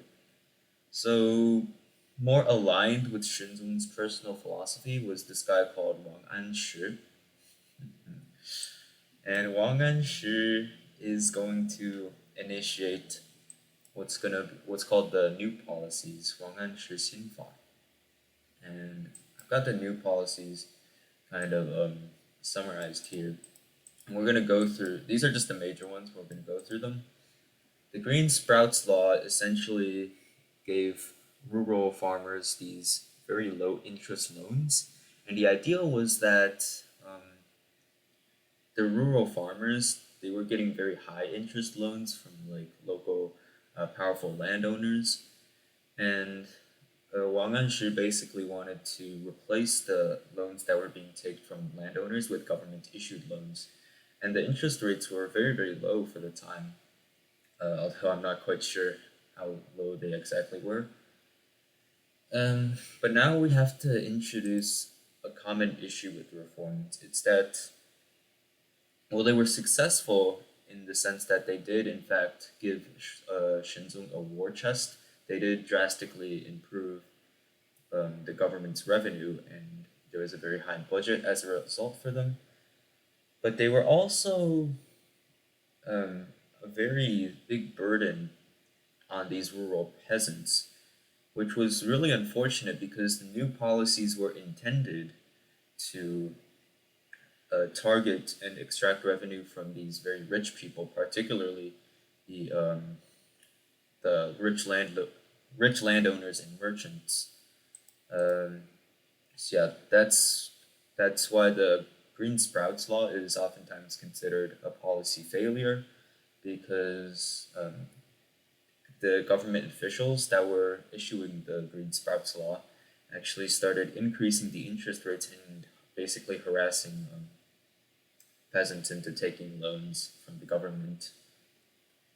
The other one, okay, this one is actually successful. This is the equal tax law, and the equal tax law, it's not actually an extra tax like a lot of the other reforms would become. Equal tax just meant that they wanted to tax all the land equally. So they basically did a big survey of all the land, particularly in northern China, like the area around the capital, which is Kaifeng. Kaifeng's like it's somewhere around here, and it's located in the Central Plains. It is very vulnerable to attack, but it's also in a pretty good position because not only is it in the political center, which is northern China, it's also close enough to the southern economy, which is the strongest at this point. And actually, Kaifeng grows very quickly and naturally because it's unlike the capitals of the Tang Dynasty, like Chang'an or Luoyang, which would have been funded primarily via tax revenue. But Kaifeng actually grew um, naturally as like this market city. So equal tax law, it surveys land. They also try to kind of fill in these land gaps that are across the countryside. And all of this just meant that they figured out who was actually the true owners of the land because there was a lot of tenant farmers under like large landlords at this point. Again, partly due to the disintegration of the equal field system after the Anlushan rebellion of the Tang Dynasty. So that one was actually quite successful. There were also two trade laws, and I still struggle to tell them apart. But they're called the balanced delivery law and the market exchange law. And the main idea with these laws were that they were a form of price control, and they were also meant to basically crack down on merchants and monopolies. Um, but it's kind of funny what happened. They were basically the idea, and this goes all the way back to like the Han Dynasty with the salt and iron monopolies. But the idea was that the government would buy cheap goods when they were abundant, and then sell expensive goods when they were, and sell the goods again when they were scarce. And the idea was that this would outcompete merchants and also generate a lot of revenue for the government.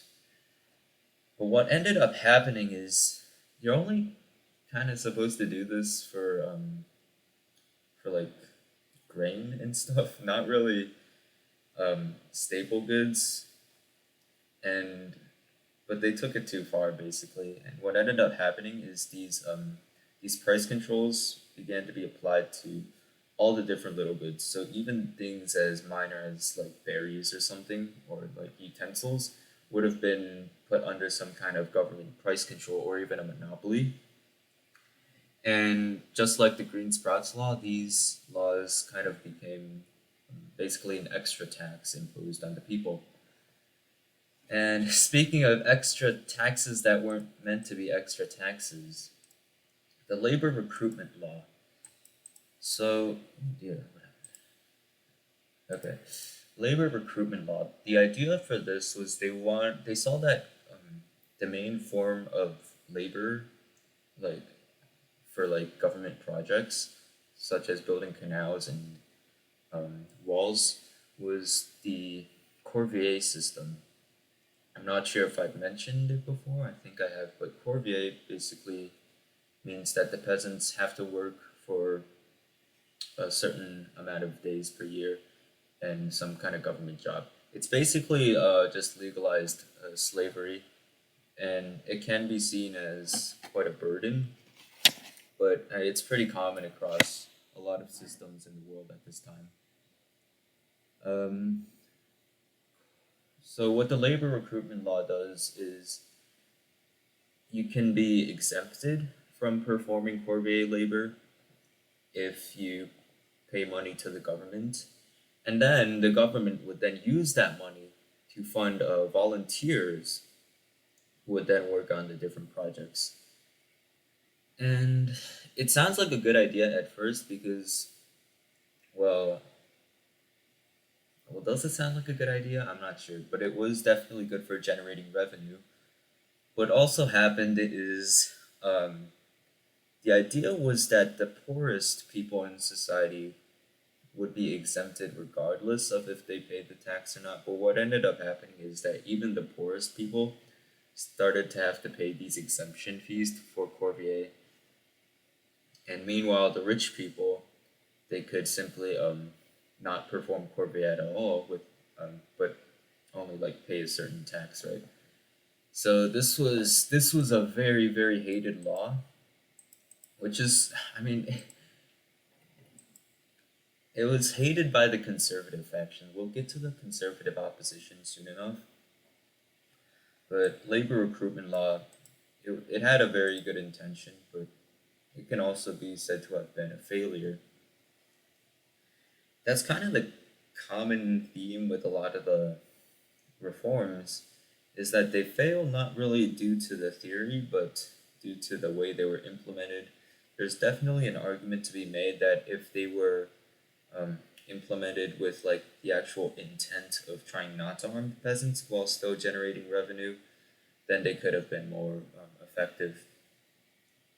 But I mean, it kind of depends on how you define success because they succeeded in the sense that they achieved their goal of generating revenue. Mm, and the Baja system, this one's actually not economic. This is a military reform, and it's kind of you can connect it to the Tang Dynasty. The Baja system was essentially this village training system where basically for a certain amount of days per year, the men in a village, so anywhere in China, they would be they would undergo training activities, and the idea was that you've got all these villagers training to fight, right? And this would prevent a lot of inside incursions and rebellions, and would also be able to supplement uh, troops for the imperial army. And the thing with the Baja system is, well, first of all, you are diminishing agricultural productivity. Just to borrow from the conservatives' argument here, you're kind of diminishing. God, am I tired or do I just have a stutter? I don't know. You're diminishing agricultural productivity because these people can't really work on the farm as much.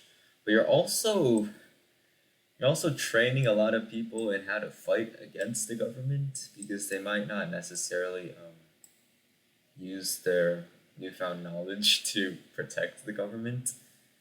Um, I mean, the idea was that they'd be under the care of a responsible village elder, but that wasn't necessarily the case. I would still say that this reform succeeded in the sense of preventing major internal rebellions during the Sung Dynasty. You don't really get anything like the Han Wushang Rebellion at all.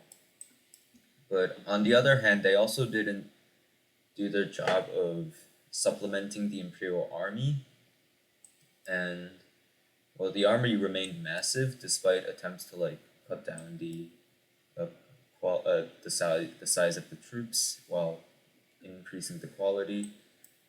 And the Balja system, it was mixed. It's hard to say if it failed or not, but it was also very disliked by the conservative opposition.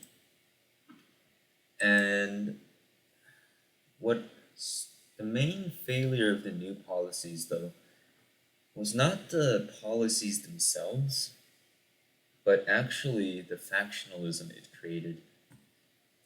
And there was two main factions. There's the reformist factions who are trying to implement the new policies, and the conservative factions who are trying to repeal the new policies and basically try to go to the Emperor Renzong era equilibrium that they had with the northern Chinese states.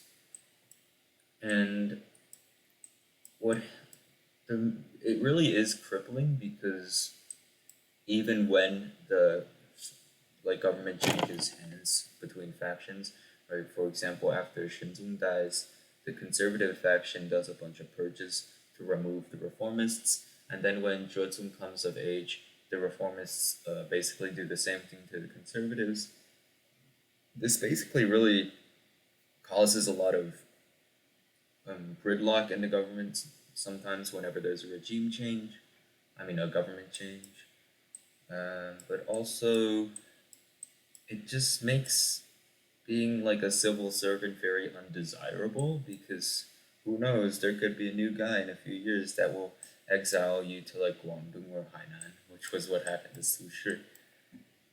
But yeah, so Wang Anshi, he is very, very active in this factionalism. And in fact, he is pressured into resigning.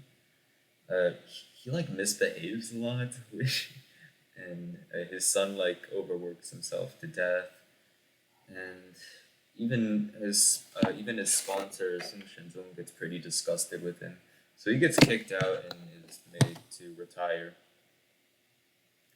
And so this was supposed to be a big win for the conservatives, right? The reformist leader is gone, and but no, Sung Shinzong actually then personally takes control of the new policies, and he issues what's called the Yuanfeng reforms. Actually, added this to his wiki article. But the Yuanfeng reforms, they preserved the practice of the new policies, but they went even further and actually in a pretty problematic direction. And this was another big concern for the conservatives, which was they didn't want the emperor to become too powerful, right? Because the Song dynasty's government did have this system of checks and balances going on, right, between like the emperor, the three ministries, and the three departments and six ministries, the grand chancellor, who would have been the prime minister, and also the provinces, which don't really want to be so firmly under the control of the central government. The Shenzong very dramatically expands imperial power. He, for example, restructures the bureaucracy to be more like reminiscent of the Tang Dynasty style of governance. Um, he employs this guy called Cai Que, um, who is kind of like this Long Anshi figure, a little more bipartisan, but actually even more ruthless in the purges. And he just keeps pursuing his irredentism. The main let's see if there's anything else that I'm missing. Yeah, he kind of tries to preserve the system of checks and balances, but he does a bad job of like redesigning the government. So he actually increased his own power. This wasn't a big deal then because Shinzong was actually a very capable emperor, very active. But this did become a problem when the child emperor Zhezong took the throne, and also Song Huizong, who is incompetent, also took the throne. The main hallmark of Shenzong's reign, besides the new policies, would have been the war with the Western Xia. I mean, they're not gonna. I'm not sure if they even tried fighting the Liao dynasty, but the Liao dynasty is just way too powerful. So they do launch an invasion of the Western Xia. It's going alright at first, but it's going very, very slowly. And there's a ton of military blunders that are made. The soldiers are not very well trained. The leadership is more concerned about getting prestige than actually the grand strategy. Um, and also, they can't really deal with the Xia dynasty's scorched earth tactics very well. And there's even this anecdote of this guy called Shen Kuo. Shen Kuo is this genius dude who writes what's called the Dream Pool essays, and it talks a lot about Chinese technology. So like irrigation, the printing press, the compass. He talks about like geology, meteorology, all that kind of stuff. It's very interesting. But anyway, Shen Kuo, he's doing well, and then he gets replaced by a pretty incompetent general, and then they kind of just lose a bunch of cities. The worst military defeat, though, was at what's called the Yongle city. It's somewhere around here, I'm not quite exactly sure. But basically, the Song dynasty was under siege here by gigantic Xia dynasty force, and after making some military blunders, they all get slaughtered, and the war with the Xixia is basically lost. This was such a disaster that poor old Shenzong, uh, he in fact kind of reconciles himself with the conservatives. He actually didn't hate the conservative faction, and he was good friends with Sima Guang, but he like really starts considering the policy now. And he is so stressed after the defeat that he dies, and his the child emperor Zhezhong takes the throne. And now um, begins the conservative opposition.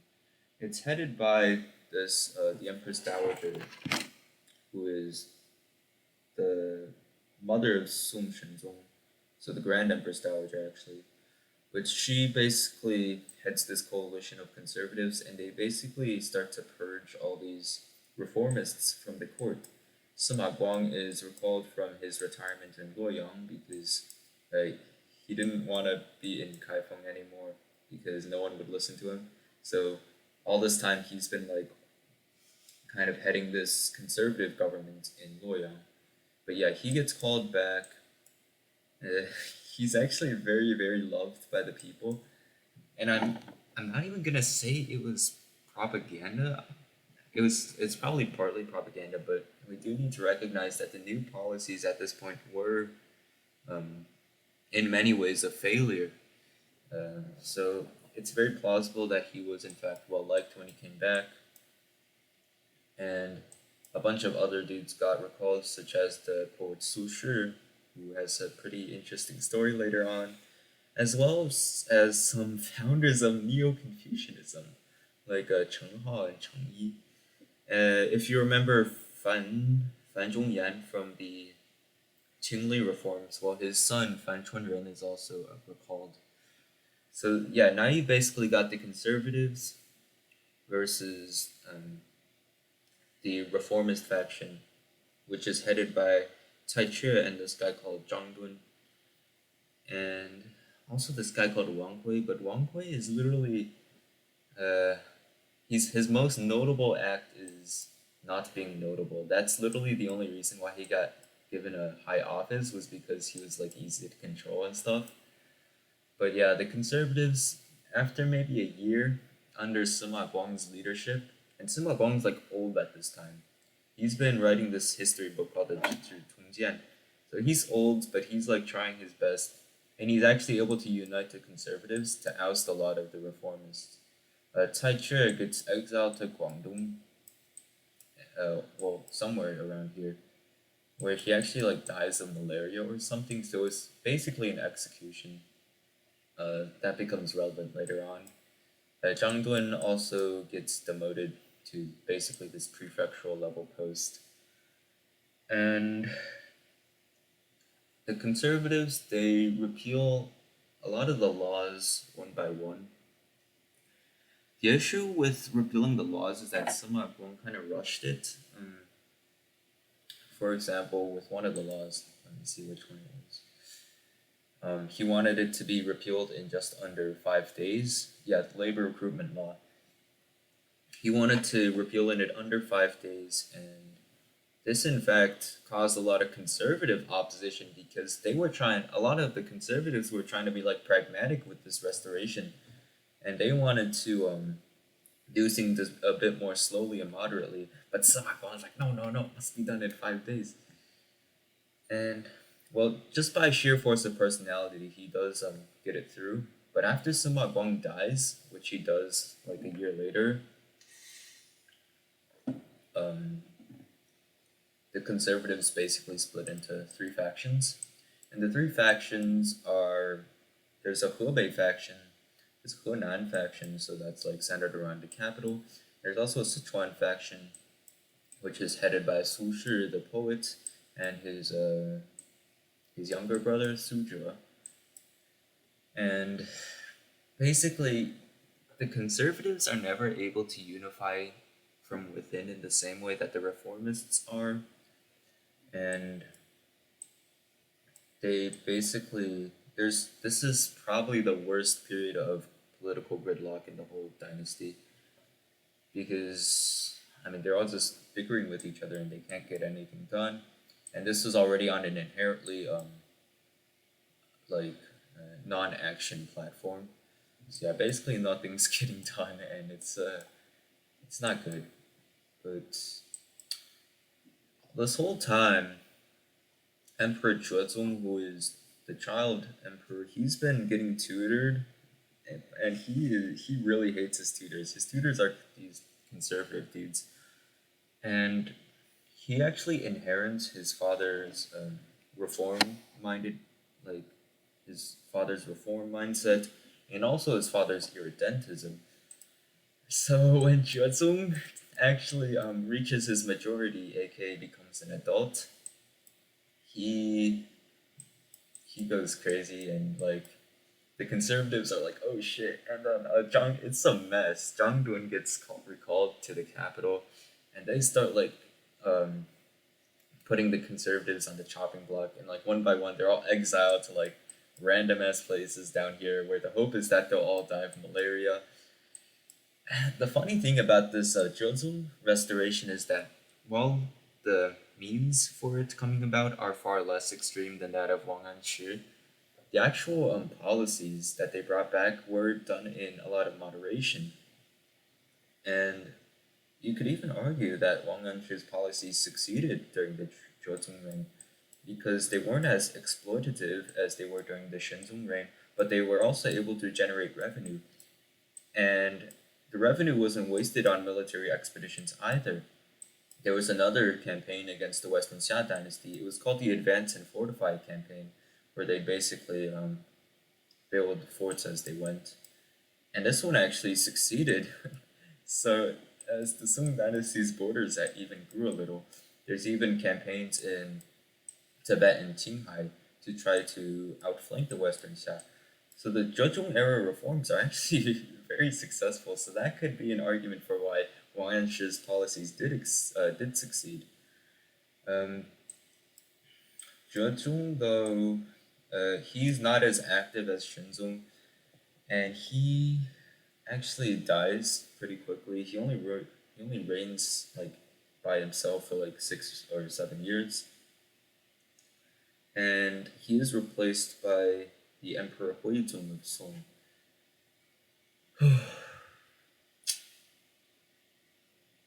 Um, well, before Emperor Huizong starts reigning in his own right, there is another conservative restoration, a bit more toned down compared to the Sima Huang restoration, but I mean, there's another series of purges, and it really you can see the political gridlock.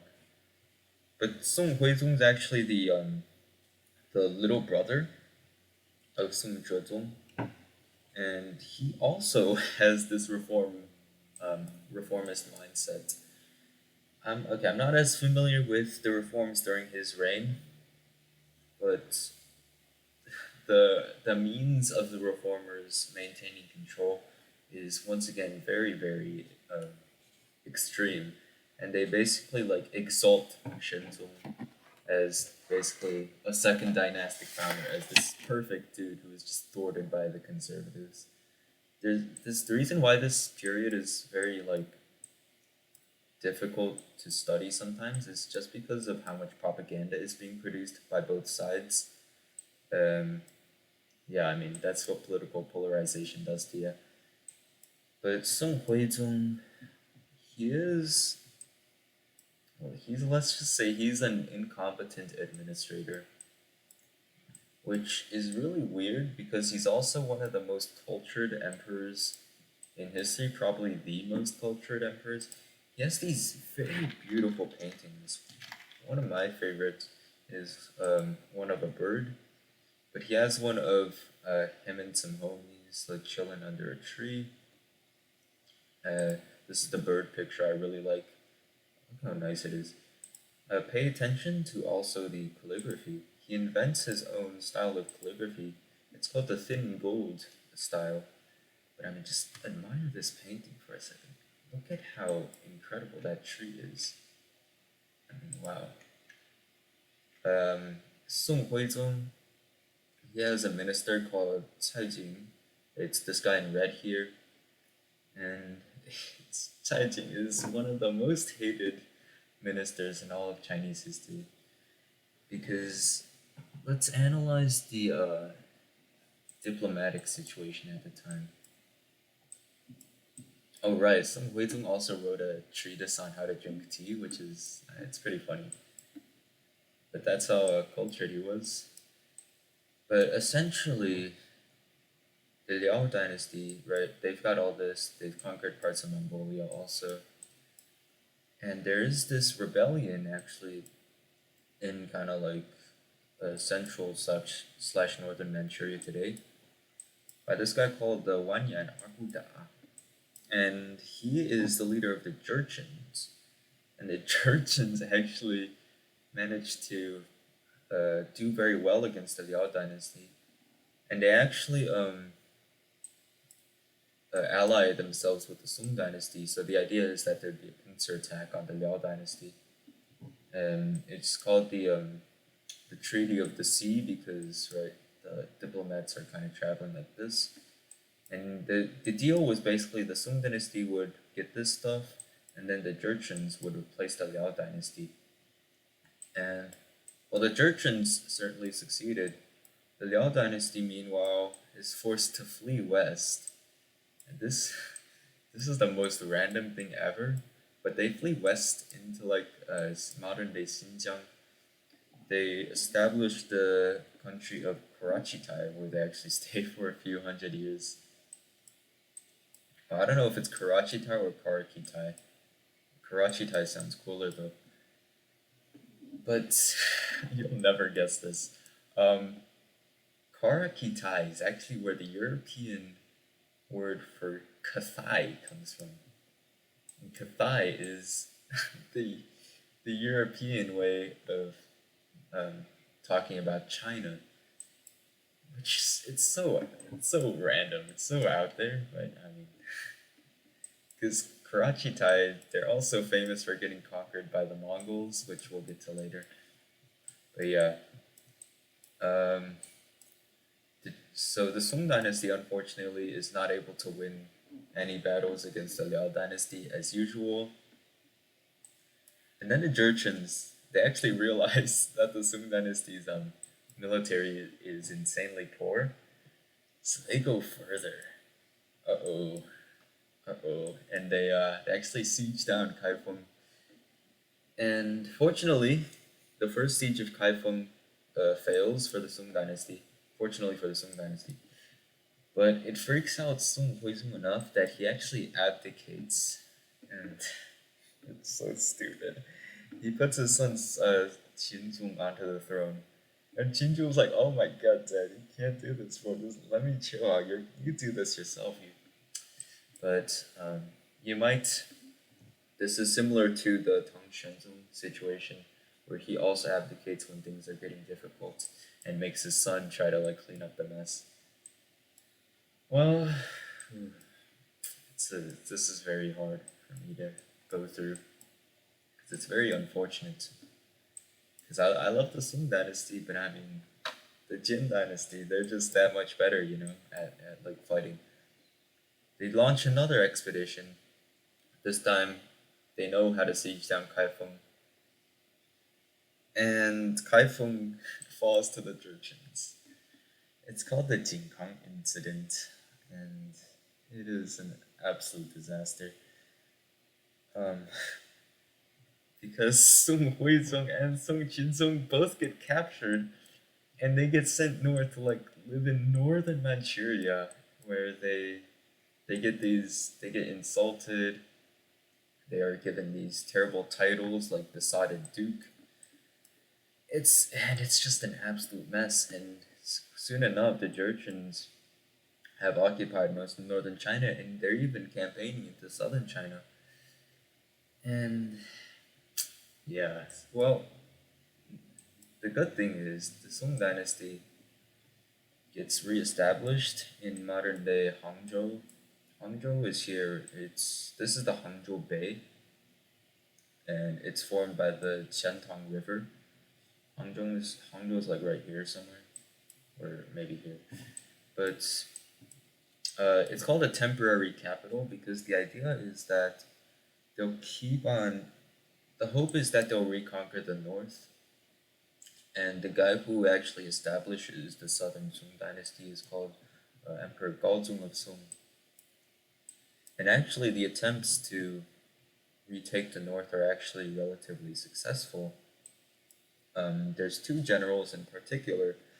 The less famous one is called Han Shizhong, and this guy's really cool. Apparently, he only had like four fingers on each hand because of scars, and his wife also was a good general.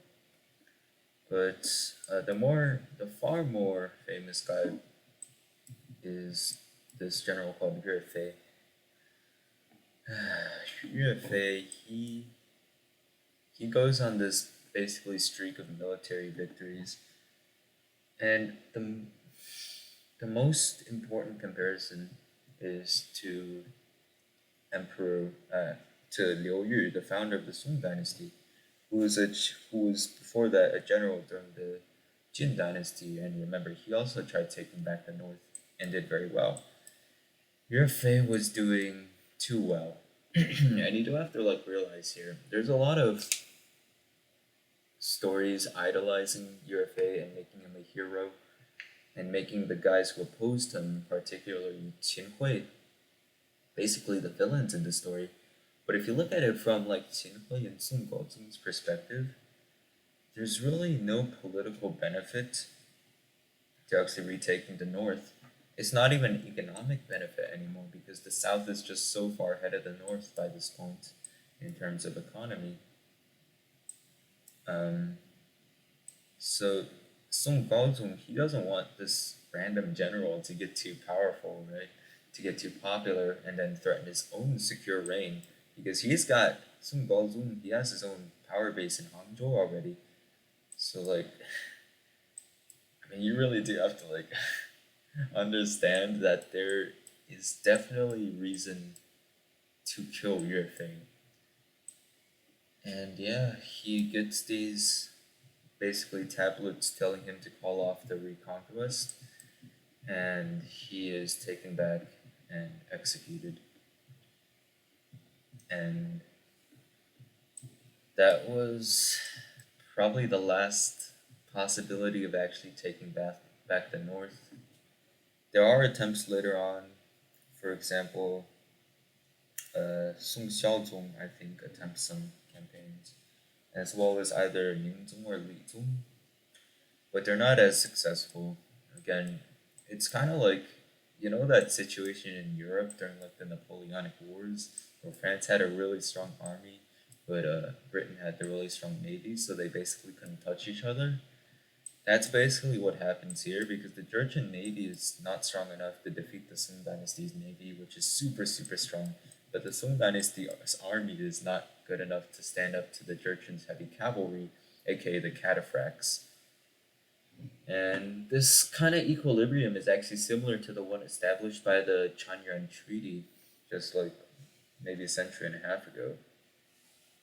But yeah, uh, northern China has been lost to the Jurchens. Western Xia is gonna chill. They're not going anywhere. I am unfortunately not very familiar with this, with Southern Sung Dynasty politics, but it is not as, um, I guess, fervorous as the North because they basically never attempt something like the new policies again. Because in their eyes, at least, the new policies had actually caused the collapse of the Northern Sung Dynasty, and that is it's a very valid interpretation, I think, because the new policies were causing this irredentist and factionalist attitude that could have very well contributed to the Song dynasty's defeats following up to the Jin Kong incident. Um, the main criticizers of the new policies are going to be the early founders of Neo Confucianism, and I think that's worth getting into now. So, Neo Confucianism was first developed actually during the Northern Song dynasty by mostly these three guys. There's Zhou Dunyi. There's also the Cheng brothers, Cheng Hao and Cheng Yi, and it's basically it's following what's called this new kind of new texts movement, which is kind of like what Wang Anshi and Sima Guang were a part of, but where you kind of like look towards um, history and antiquity. And even that follows in the footsteps of the classical prose movement of the late Tang Dynasty. The main idea of Neo Confucianism is pursuing this thing called Li. And Li is like, it's best translated as like the principle of things. Um, but the idea is that you're supposed to analyze and investigate the Li. This is called the investigation of things. Analyze the of all these different uh, like trees, for example, or seasons, and that would in turn make yourself a more moral and upright person. The Neo-Confucianists also um, they put their own twists on the classics. Um, this is when the form of writing called commentary becomes very, very popular. Uh, well, one factor for why commentary becomes so popular is because books during the Song Dynasty are becoming very, very widespread. We'll get into that later with the technology. But Neo-Confucianism, it like ostensibly denounces Taoism, Buddhism, but it also incorporates a lot of elements of both philosophies. For example, with like the Wu Xing's cycle theory, and I mean, I'm not a big fan of it, but it is kind of it's going to basically dominate Chinese philosophy until basically the middle of the Qing dynasty, where there's actually a reaction against it. But the Southern Song dynasty, otherwise, I mean, the political history is it's Gaozong who abdicates, Xiaozong who abdicates, uh, Guangzong who also abdicates, and recall that well, he was captured, but his father Huizong abdicated. So that's like five emperors in a row who like abdicated, or at least lost power before they died. Um, they were all for different reasons too, which is pretty interesting. But yeah, there's a fun fact. Um, yeah, I'm not too familiar with Southern Song Dynasty politics, unfortunately. And after Guangzong is a guy called Mingzong. Mingzong is actually pretty decent, but he is replaced by a guy who's not so decent called Li Zong. Li Zong is one of those decadent emperors that you'll hear about a lot, and he basically kind of doesn't do anything while the Jin dynasty is like getting crushed by um, the Mongol Empire. The Mongols, I'm like skipping over a lot right now. The Mongols basically, they've conquered the Tanguts. They they've conquered a lot of the Jurchens actually until they're basically reduced to this strip of land here. They've also conquered Karachitai and also the Khwarezmian Empire. Yeah, the Mongols are doing well. We'll get to them later. But also during the Southern Song, that's when Neo-Confucianism really gets articulated by this guy called Zhu Xi. He's called the Great Synthesizer because he synthesized the works of Zhou Dunyi, Cheng Hao, and Cheng Yi. So, and he is kind of the main guy who does these commentaries. If you need to know one Neo-Confucianist, which you should really know too, we'll get to the second guy later. But if you need to know one, it's gonna be Zhu Xi. He also compiles the four books and five classics, which I've kind of been referring to at this point. But the four books are basically the doctrine of the mean, the great learning, the Mencius, and the Analects of Confucius, and they're meant to be the most prestigious. And the five classics are. I'm trying to memorize them. Classic of Poetry, the Book of Documents, the Yi Jing, which is that divination manual, the Spring and Autumn Annals also, and the Book of Rites. Oh, is the Book of Rites just the Yi Jing? Come on. Oh, I'm so good at this. Oh. But yeah, so that's the five classics. And this is actually important because they're going to become the curriculum for the imperial examinations during the Yuan dynasty and onwards during the Ming and Qing dynasties. Am I missing anything with this Qing dynasty? Oh, right. Let's talk about technology. This is one of the things the Sung dynasty is most known for. We've talked about their very strong economy already. The Sung dynasty's technology, just everything just blows up, literally. Uh, Gunpowder is not actually invented during the Sung dynasty, but it's really used as like a weapon during the Sung dynasty. They make the first guns called like these fire arrows, and they also are able to put the gunpowder on ships.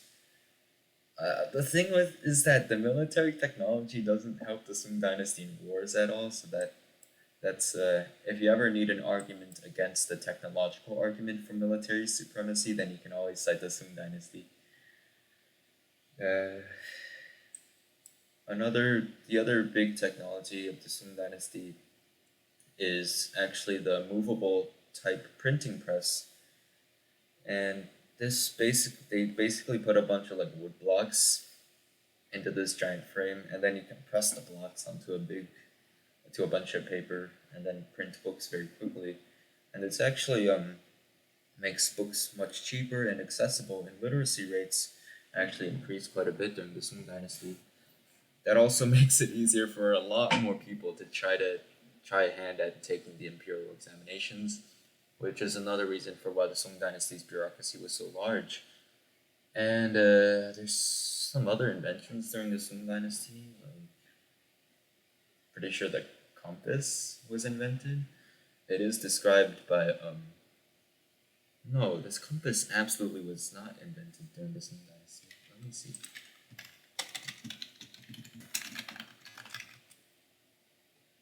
Yeah, okay, I'm awful. Um, God, I thought I'd like cook with this, but I'm like literally forgetting the inventions. Oh, God. Okay, whatever.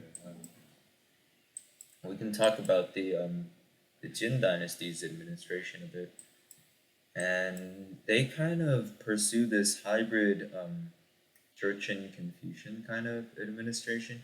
I'm not awfully familiar with it, unfortunately, but they're more modeled off of the Tang dynasty's model of the Tang dynasty's government, and that's kind of a it's more centralized, you could say, compared to the Song dynasty's government. You can probably fact check me on that. I'm not very familiar with the Jin dynasty. Um, I gotta. This is recognition, but not recall. Oh my god! Oh, paper money. Oh, that's so important. Paper money is. Well, okay, it's a whole debate. Some people say it was not invented during the Sung dynasty because they had like exchange notes during the late Tang dynasty, but it was effectively invented then. Paper money also wasn't as widespread during the Sung dynasty as a lot of people think. It's mainly used in like Sichuan. It's called the Jiaozhi currency, and the thing with paper money is you have to be very careful with it. It is a fiat currency, but the Sung dynasty very impressively has a very matured understanding of like finances, and they are able to have a very strict control on the printing of paper money. So there isn't actually too much inflation problems with the paper money. That does become an issue later on during other dynasties, but the Song dynasty manages its paper money supply very effectively. And obviously nowadays we feel the effect of paper money. Um, I mean, it's lightweight, it's easy to use. What else can I say? There's gotta be more, right? Wait, I mean, compass, movable type, gunpowder. Ooh, this is one of those featured articles. Oh my god. The Song Dynasty on Wikipedia has a bunch of featured articles. There's like this one guy who wrote them. Uh, Shenkuo's article is, for example, a featured article. Gunpowder.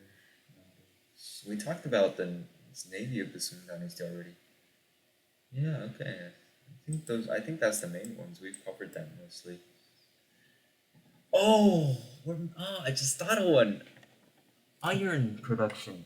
Iron production during the Song Dynasty takes off, man. And well, blast furnaces have already been invented during the Warring States period. The Song Dynasty's iron production was so high that you could even argue that it was a form of pre-industrialization. Because ultimately, for industrialization to occur, you do need a very robust system of iron production. I mean, when Europe got blast furnaces, they were able to actually industrialize quite quickly off of it. It's really unfortunate that the Song dynasty didn't invest more into industry because, God, who knows what could have happened if we had an earlier industrial revolution. Um, but I mean, the reason why the Song dynasty didn't is also very valid. Is or at least why China in general didn't. It's because there isn't really this prolonged state of like interstate competition that you'll get with Europe. I need a cough drop. But yeah, oh man, iron production is a huge deal during the Song Dynasty. It would have been so cool if they actually industrialized. But yeah, Song Dynasty, Southern Song Dynasty. Yeah, we were on the Mongols, and the Song Dynasty kind of does the same thing you did with the Liao Dynasty, where they basically have a deal with the Mongols to try to fight northwards, and actually they send a campaign. But even though the Jurchens are like reduced to this one strip of land, the Song Dynasty still gets defeated, which it's so pathetic. Ugh. Oh, by the way, around this time, the Yellow River has shifted to its southern course. Um, Not sure if that's important.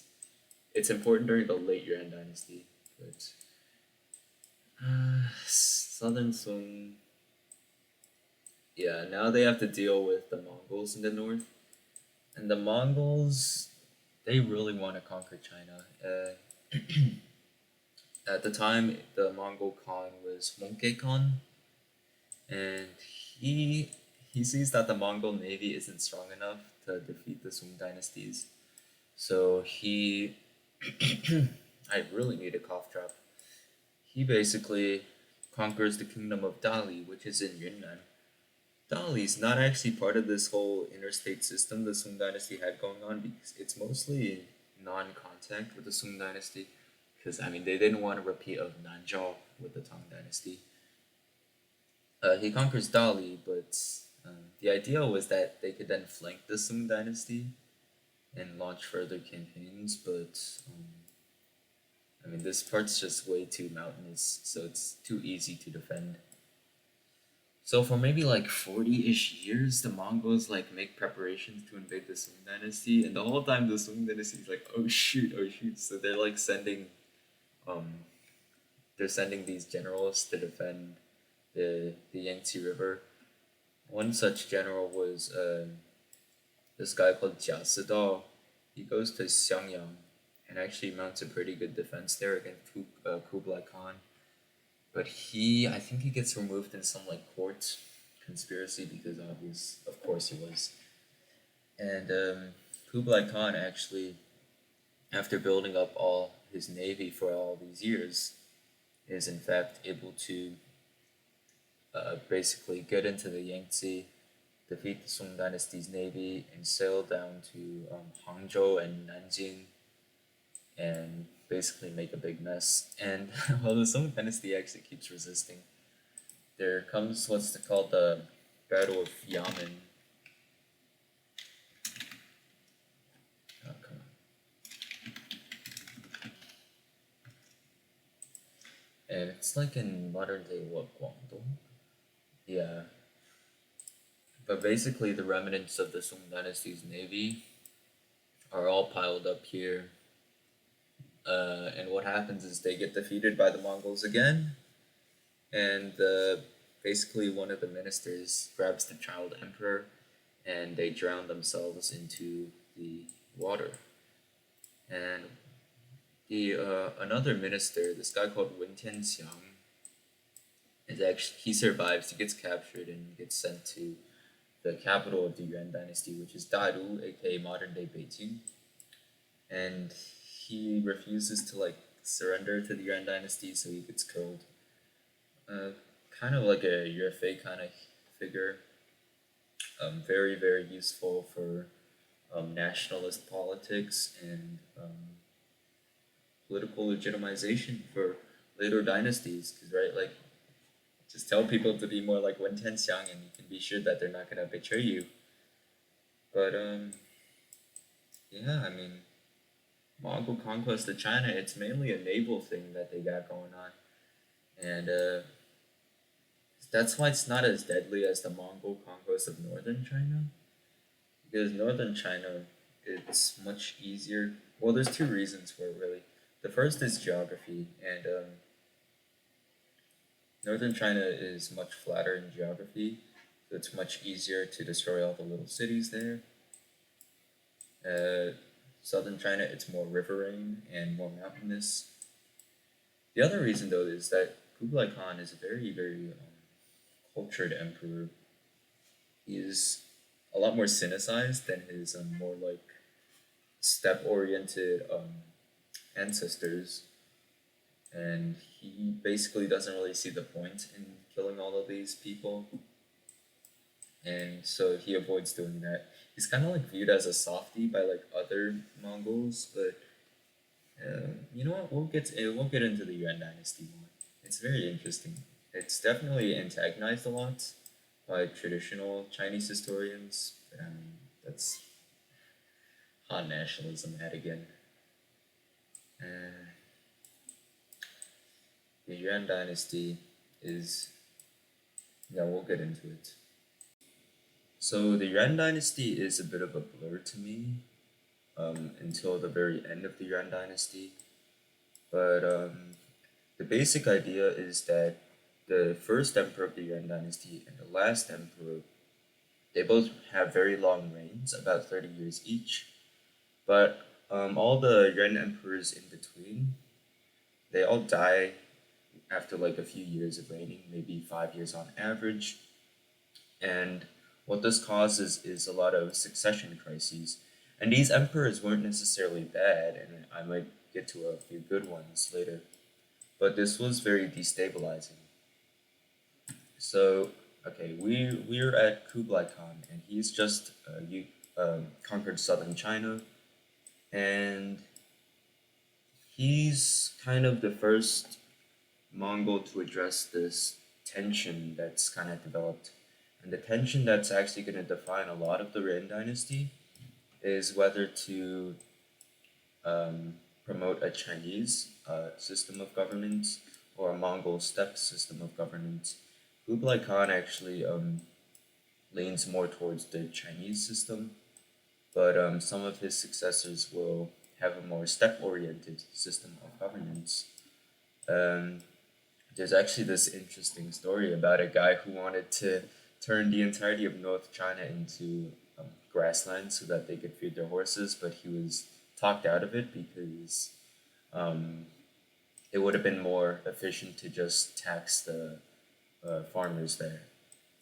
Kublai Khan, one of the steppe traditions that he kind of enforces is he kind of creates this four-tiered system of ethnicities where the Mongols are at the top, and then you have Central Asians. They're called the Suomu, I think, and then you have the um, members of Northern China, and then Southern Chinese are at the bottom because they were the Sung Dynasty resistors.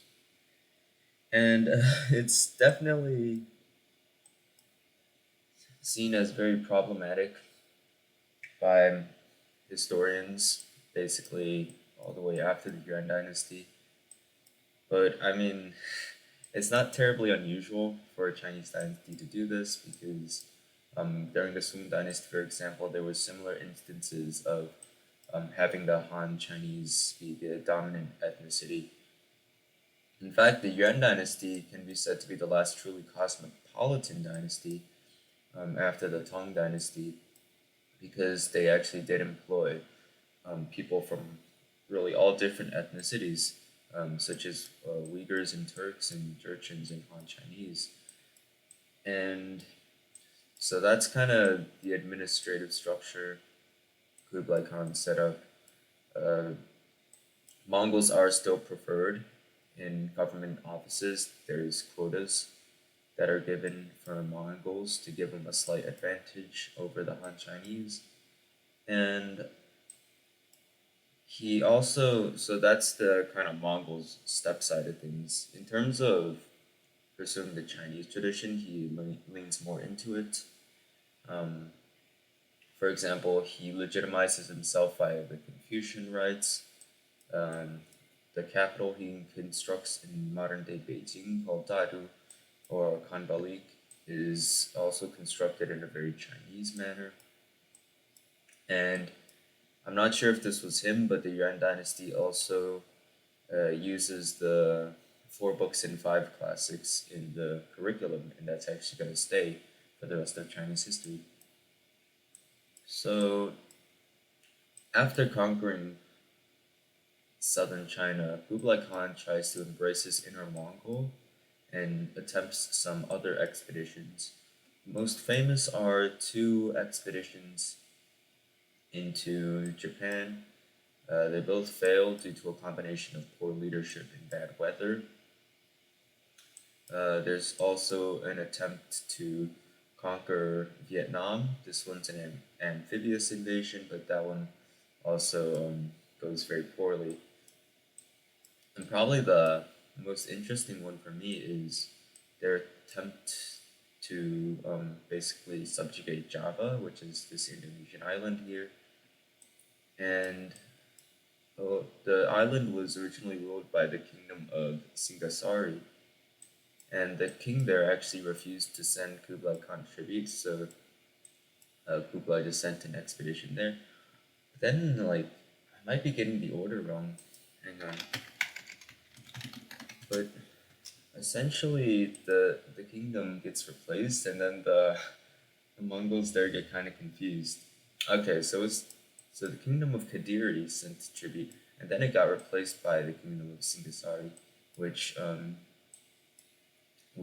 kind of confused the Mongols because now what were they supposed to do? Because they had come all this way. And then actually, this guy called Radin Wijaya actually allies himself with the Mongols and then establishes the Majapahit Empire. Very important in Indonesian history. But the Majapahits actually then kick out the Mongols, which, I mean, it wasn't really Mongols, it was a bunch of people from different ethnicities. But the importance of that is that the technology that the Yuan dynasty brought over, like gunpowder and shipbuilding, was actually used by Majapahit to expand across these different islands, at the time called Nusantara, and then create kind of the basis for the unified Indonesian identity today. Um, that was all under this one prime minister called Gajah Mada. It's very, it's a very impressive naval campaign. But yeah, all of those expeditions fail, and yeah, Kublai Khan I don't know really what he does afterwards. He dies. He gets succeeded by Timur Khan, this guy. And Timur Khan is very mediocre. He tries to crack down on corruption, but then gives up, and then dies of alcoholism. I think because Mongols tend to die of alcoholism. That's kind of just a thing. That was actually a big problem for the Mongol Empire because they kept on having succession issues because people just kept drinking themselves to death. So whenever there's succession in the Yuan dynasty, it was really complicated because there's basically two modes for legitimizing a succession. There's the Chinese method, which is simply designating a crown prince and then having the ministers approve, and then the crown prince will succeed the throne. But then the Mongol method is via this kind of election process called the Kurultai, where all the different nobles and tribes come together and then select a successor. And uh, one method really isn't consistently used above another, so that also kind of contributes to why successions were so destabilizing for the Yuan dynasty. Uh, the Yuan dynasty, it's hard to say if they were particularly cruel to the native Chinese. That seems to be mostly a modern or a later invention.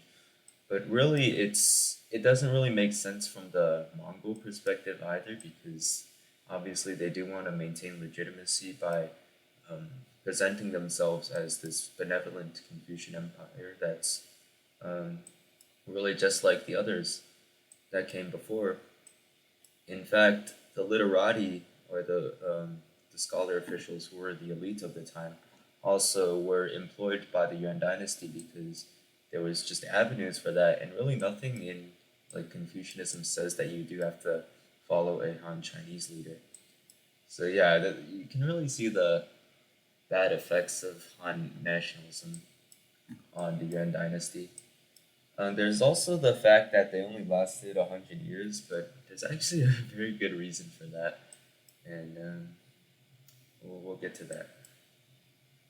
The whole of the Middle Yuan dynasty, which only lasts like 30 years, there's a ton of different emperors. Some of them are decent, like what Ayur Barwada, is that his name? I think so. But even the decent ones only last like a few years, and what ends up happening is there's a system of these military dictators that start to have control of the court. Um, the History of China YouTube channel did a much better job on the Yuan dynasty, but essentially you get this kind of series of prime ministers with maybe like 5 year terms on average. That wasn't constitutional; it just like happened to be the case. First one's this guy called Il Timur, and he controls the puppet emperor Toktamur. But even El Timur, who is like very antagonized, and well, even I'll agree that he wasn't that good. He still used the puppet emperor to promote these kind of traditional Chinese values, like sponsoring exams and stuff. And Iltamor is replaced by this guy called what Bayan of the Merkid tribe. This guy, he's even more extreme than Iltamor, and he basically goes completely back to the steppe governance, and he actually is extremely unpopular. So it all gets very confusing. Trust me, my knowledge picks up after the Red Turban rebellions begin. But eventually, this prime minister, or at least just the chancellor, called Tokto, takes power. Now, Tokto is a very ambitious guy, and I personally have a very favorable view of Tokto.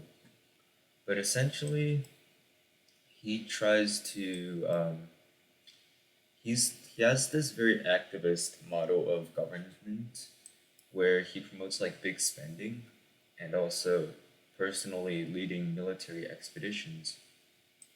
So basically, for the first 5 years of um, Tokto's tenure, they're very frustrating because there's like factions at court that oppose him. And what's starting to happen to the Yuan dynasty, and the biggest reason why the Yuan dynasty collapses, is actually due to natural disasters. And they're actually really, really bad natural disasters. But essentially, what happens is the Yellow River.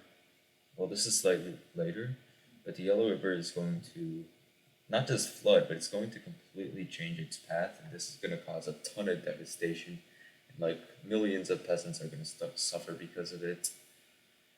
Um, Also, a lot of famine. There's kind of like this plague going around. It may be this early. It may be a version of the Black Death, even, which is around this time sweeping across Europe, because the Black Death was transferred from east to west. So yeah, Tokto he actually resigns after 5 years. He gets replaced by this one guy whose name I forgot. But that one guy also becomes the chancellor for 5 more years. And then Tokto actually comes back for a second term as chancellor. So he was just that popular. He had like a whole like group of followers and stuff who just kind of fangirled after him. Now he's back in power, and now things are starting to look really bad because um, basically for the entirety of the Yuan dynasty, the treasury's been empty because the taxation method wasn't as efficient.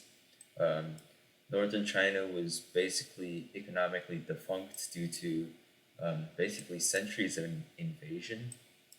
Southern China was still doing pretty well though, and there was also large payments and gifts that had to be made to basically the traditional Mongol aristocracy, and also there was quite a decent amount of corruption in the government. So Tokyo is trying to fix all that, but one of the first things he does is actually um, the Yellow River. It floods and got redirected to go back to its northern path, and this was huge. This was a huge problem because this kind of disrupted grain shipments southwards across along the Grand Canal to the north to the capital. So he does it's insane. He basically conscripts hundreds of thousands of peasants. He even like starts printing money for like just to fund this project, but it works because I don't know, people haven't processed the idea of inflation yet. And that basically funds the Grand Canal project. And basically, him along with this guy called Jialu actually managed to um, redirect the Yellow River to put it on its older and more stable course. That was quite the engineering feat. The issue is that now you've got all these conscripted peasants who are basically who already kind of hate the Yuan dynasty, and they organize themselves and rebel into the Red Turban Rebellion. Okay, this is where my knowledge picks up because I wrote the Wikipedia articles for some of these dudes. But essentially, um, the Red Turban Rebellion and actually a lot of rebels of this era can be split into two groups. There's the Northern Red Turbans and the Southern Red Turbans. The Red Turban movement is this sectarian movement. They're kind of associated with the White Lotus rebellions, and they kind of just believe that the Maitreya Buddha is going to basically come down and save the world after the end times. So there's also like elements of Manichaeism, which is also this. religion from the West. So the Red Turban Rebellion is very, very widespread, but it's not the only one.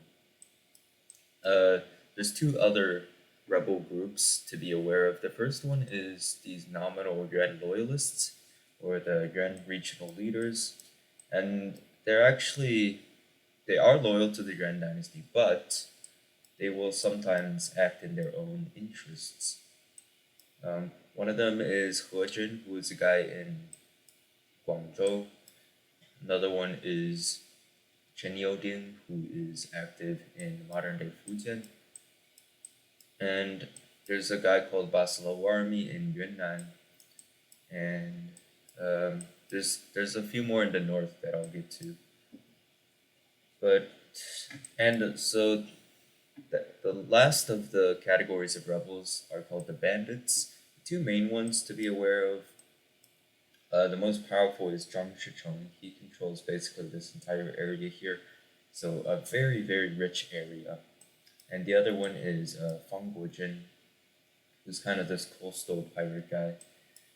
I actually made his Wikipedia article, and yeah, so the Red Turbans, they actually first rebelled in the north under this guy called Han Shentung and Liu Futong. And well, Han Shentung actually dies, so his son Han Lian is actually his successor and is proclaimed as the emperor of the Song dynasty. Like they basically made this guy the descendant of Song Huizong. But the Song regime in northern China is actually going to be pretty successful early on.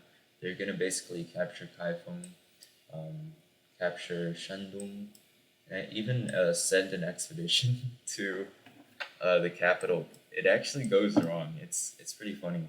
The expedition, it misses the capital and goes into the Liaodong Peninsula, and then they go further and invade Korea. This is actually very significant for Korean history.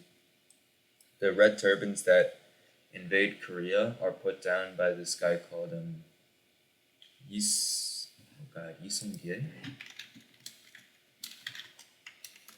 Yeah, Yi Sung-gye, King Taizhou of Joseon. At the time, the kingdom in Korea was Goryeo, so King Taizhou is actually gonna take the throne for himself in a few years. But anyways, back to China.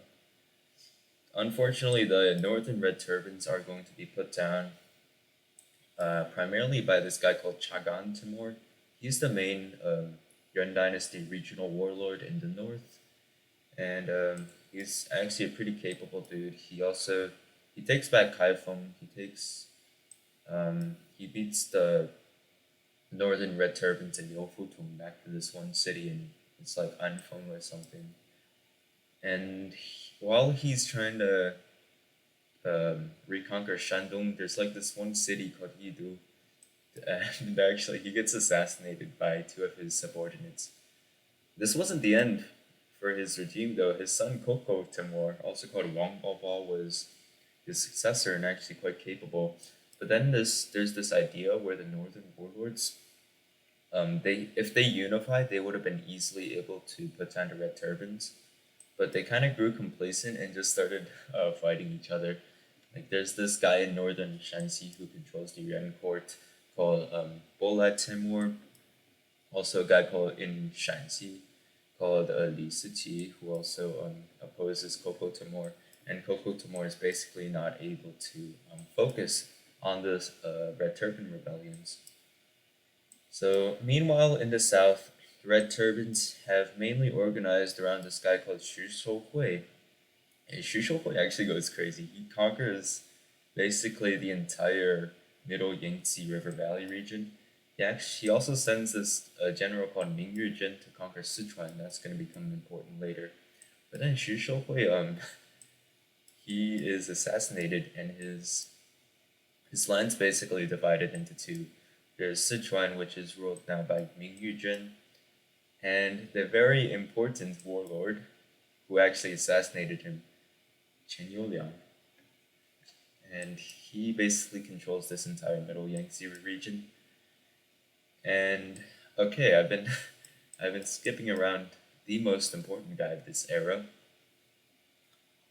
and his name is Zhu Yuanzhang, and I have a picture of him right here. Zhu Yuanzhang is actually a northern red turban. He originally started his service under Liu Hutong and this guy called Guo Zixi. What's that? Guo Zixi. Guo Zixin, yeah. And he basically he's a really good general, and he basically captures Nanjing, which is actually going to become his base of operations. But it's very difficult to expand beyond that because what kind of happens is this: it's a five dynasties, 10 kingdoms type of situation where the north has very unstable regimes that replace each other quickly, but the south you have all these regional powers that are kind of in this balance of power situation, right? The main three powers are going to be Chen Youliang, um, Zhu Yuanzhang, and Zhang Shicheng, and they're kind of like locked in combat with each other. But Zhu Yuanzhang, he's gonna actually keep expanding his domains, and he's gonna meet Chen Youliang at the Battle of Lake Poyang. And actually, it's kind of like the Battle of Red Cliffs, where fighter ships are involved, but the actual decisive part of the battle was when Chen Yongliang was trying to like retreat, and his ships kind of get stuck in the river, and he actually gets killed by a lucky arrow, and that basically brings his entire regime down. After that, Zhu Yanzhang is able to snowball and conquer Zhang Shicheng. Then he goes down the coast, conquers Huang Guozhen, Chen Youliang, Guozhen, and and then he proclaims the Ming Dynasty in 1368. And he's got a few really strong generals under him. The most famous is going to be Xu Da, who's very aggressive.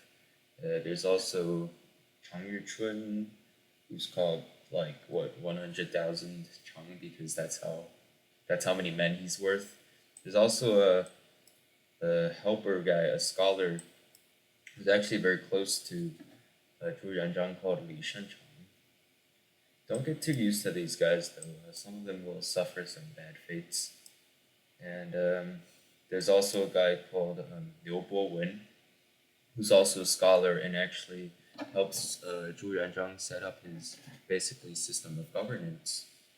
And Zhu Yanzhang is basically gonna have this northern campaign launched after doing obviously the rituals and things that are necessary for legitimization of a new Chinese dynasty. He goes northwards, and this was a very strange situation because the reason why the northern warlords got complacent was because southern China had never conquered northern China before. It was always the other way around. And Zhu Yanzhang's generals basically just steamroll through the north. Koko Timur is beaten, Li Siqi is beaten, and actually very quickly they conquer the capital. Gets renamed to Beiping.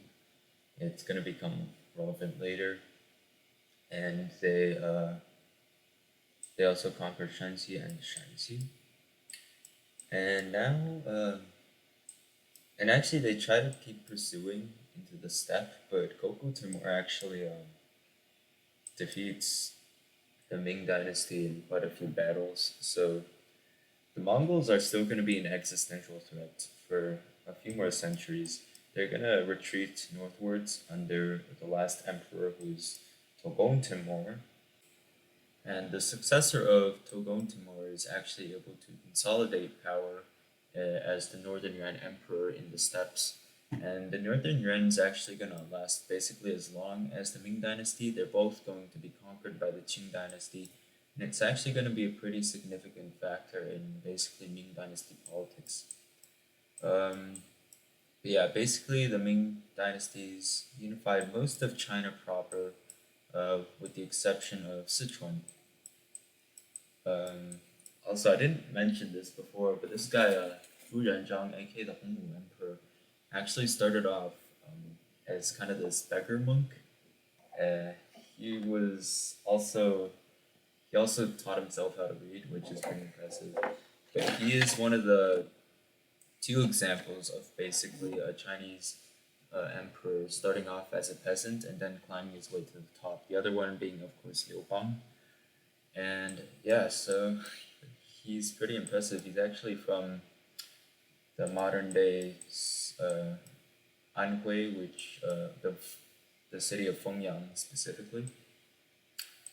But yeah, so then they basically try to conquer Sichuan, and they like send all these basically ultimatums, and the emperor of Sichuan, which was Ming Yuzhen, actually dies, and he is replaced by his son Ming Sheng, who is a child emperor.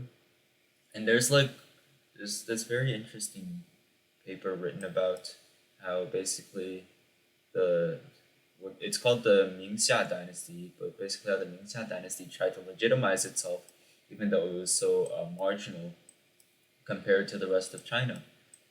And so, besides just the legitimization part of conquering Sichuan, Sichuan was also kind of in the way of further Ming ambitions into Yunnan because Yunnan is still under the Mongol loyalist Basilau army, so they want to get rid of that.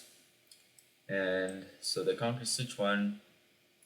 It's quite interesting. They actually lead two campaigns. There's a campaign that crosses the Qin Mountains, and another one that sails um, up the Yangtze River. And yeah, Sichuan gets conquered, Yunnan gets conquered. They kind of consolidate the Hoxi corridor and go into the Liaodong Peninsula. And the Ming Dynasty's borders are basically gonna stay the same after that. You might be very familiar with them if you're an EU4 player. And yeah, so Zhu Renzhang is a very, very difficult emperor to evaluate. On one hand, he did manage to stabilize the basically China after this very tumultuous period during the transition period. But there's two, yeah, there's two, well, three really big um, mistakes that he made that may have seriously threatened the long-term health of the dynasty. Well, they're all related to each other, but they all have to do with him basically being a power monger. The first and kind of the most famous thing he does is he kills a lot of his generals and ministers. The most famous example of this is Hu Yong, but he also kills his close friends, or at least leads to the deaths of the close friends that are Li Shanchang and Liu Bowen. And one of the three guys, there was like this really funny conspiracy where they basically planted a few thousand Japanese swords into the guy's house, and then they were like, "Oh shoot! Look, he's planning rebellion. Better kill him now." Very convenient. So that's yeah. I mean, the purges. It wasn't just like these top officials, but also like hundreds of thousands of people who were thought to have been a part of the plot. So yeah, a very very paranoid guy. Which is it's a fascinating contrast with just how hardworking he is, and actually he's pretty good towards the commoners also because he grew up as one. So there's that. Um, the other really big mistake that um, Zhu Yanzhang does is his land organization policies. He basically has this very idealistic Confucian view of these completely self-sufficient villages, and the villages would all have like names and stuff to be organized around with specific elders and like different village leadership rotations. And he strongly, strongly discouraged like provincial trade and just wanted everyone to just be a farmer. Thing is, this went completely against the trends of the time. If he tried this during like the Tang Dynasty, it wouldn't have been that shocking. But at this point, China is very much a very market oriented economy. There's a lot of consumerism going on. Agriculture is obviously still the biggest factor in production, but people are definitely consuming a lot of goods. And actually, what happens is partly due to the natural disasters, but also partly due to his land and economic policies. The early Ming Dynasty is actually referred to as the Hongwu Depression, or something similar to that. I think it's also called the early Ming Depression. I don't know, but yeah, it was not a great decision. It's pretty ironic because he wanted the farms to be self sufficient while also playing a huge role in actually deciding how that self sufficiency would look. And probably the biggest mistake he makes because the Ming Dynasty does recover from the Depression. They basically start ignoring his land reorganization. But something that's very difficult to ignore is his restructuring of the bureaucracy. Um, so remember the three departments and six ministries? Well, I mean, you kind of have to understand it from Hongwu's perspective. I'm gonna call him Hongwu from now on. We'll get into why later. But Hongwu basically saw that the Yuan dynasty had very, very strong chancellors and a bureaucracy that was in many instances stronger than the emperor, who was often just a puppet. And at least from his perspective, it was dangerous to have such a strong bureaucracy, a strong prime minister who could oppose the emperor. So what he does is he actually completely abolishes the three departments and replaces it with the grand secretary, which is it's more like this group of advisors who kind of just handle like the paperwork. Um, it's kind of like the cabinet of the president of the U.S., but they essentially do take on some roles of the three departments, but it's still drastically increasing the emperor's power. So basically, the days of like Sung Dynasty checks and balances are gone. It's a very autocratic system, at least in the central government. The provinces, though, are definitely more autonomous than during the Tang Dynasty. So yeah, there's some early Ming reforms for you, and well, Hongwu reigns for 30 years, dies at like age 70, so pretty old dude. It's so if you look at his portrait here, he looks like a friendly guy, right? Kind of got like a round face. Well, this is actually inaccurate, and this is actually propaganda because the actual records say that he had a gigantic jaw, which was like um, very striking to see. But it also made him look kind of ugly. Um, so he didn't want people to see him like that. But actual, yeah, it would have looked something more like this. Um, so not exactly flattering. Definitely good for legitimization if your emperor just looks like some dad. All right. So after the Hongwu emperor dies, there is a succession crisis, which again you hate to hear it, but he is replaced by actually his grandson, the Jianwen emperor, because actually the crown prince died, and I don't think Hongwu really trusted any of his other sons. So the Jianwen emperor is coronated in Nanjing, and a certain guy, the Prince of Yan, which is around here, called Zhu Di. Zhu Di actually feels like this is really unfair because he's the uncle of the current emperor, and he thinks that he should have at least another prince, not some kid, should have been emperor. So he actually revolts. It's called the shoot. forgot what it's called. Whatever. But he basically launches a coup and he marches his armies southwards to Nanjing and actually conquers the capital and he usurps the throne. And Zhu Di is better known as the Yongle Emperor, probably the most famous emperor of the Ming Dynasty. We'll get into why. But um, actually, let me talk about the naming scheme of Chinese emperors now. So there's really three main ways to name an emperor. Uh, the first one is the posthumous name. This is used from the Han Dynasty to the Sui Dynasty, where first it's the name of the dynasty Han, and then it's going to be the posthumous name to Wu, which means martial, and then it's going to be emperor, which is Di, so Han Wu Di, and that is the posthumous name.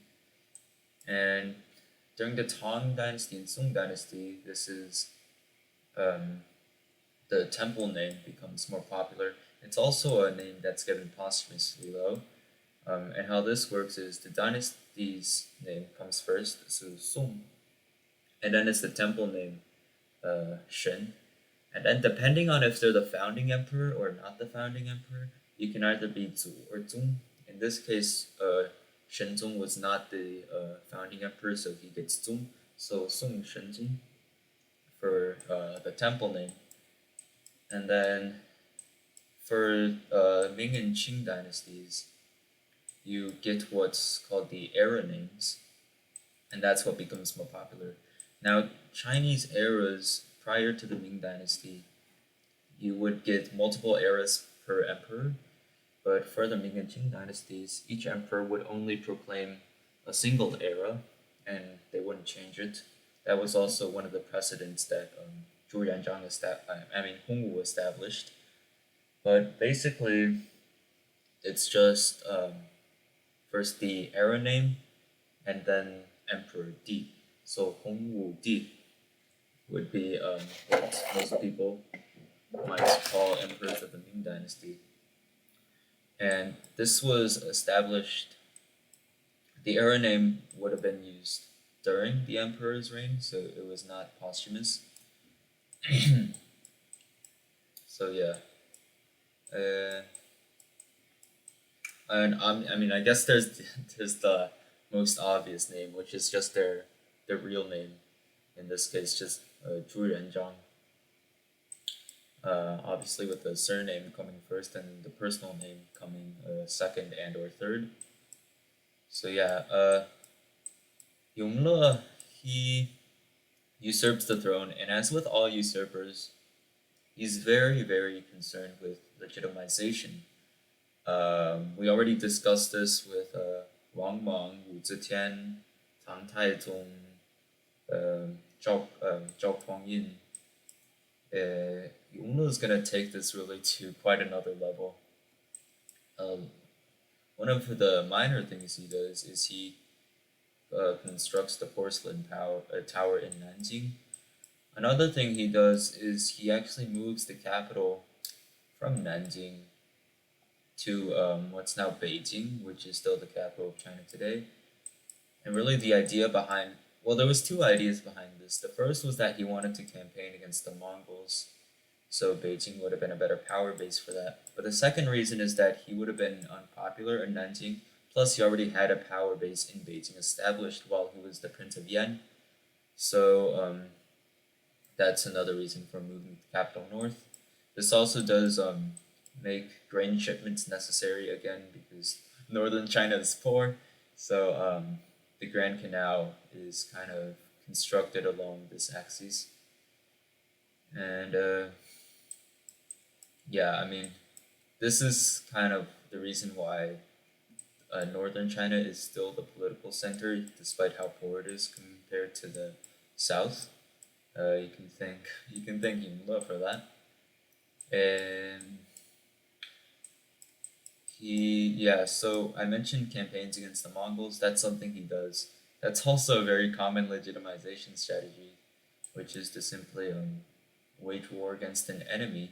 He's actually reasonably successful, but he doesn't actually destroy the Northern Yuan dynasty. He just kind of pushes the border a bit north, but they're gonna be a threat. They're gonna be a threat in actually just a few decades, where they might they almost destroy the Ming dynasty again, which would have been sad. But Yongle really is the last emperor to pursue a serious offensive strategy with the Mongols. After that, his predecessors, with one very important exception, are going to pursue a more defensive strategy against the Mongols. Um,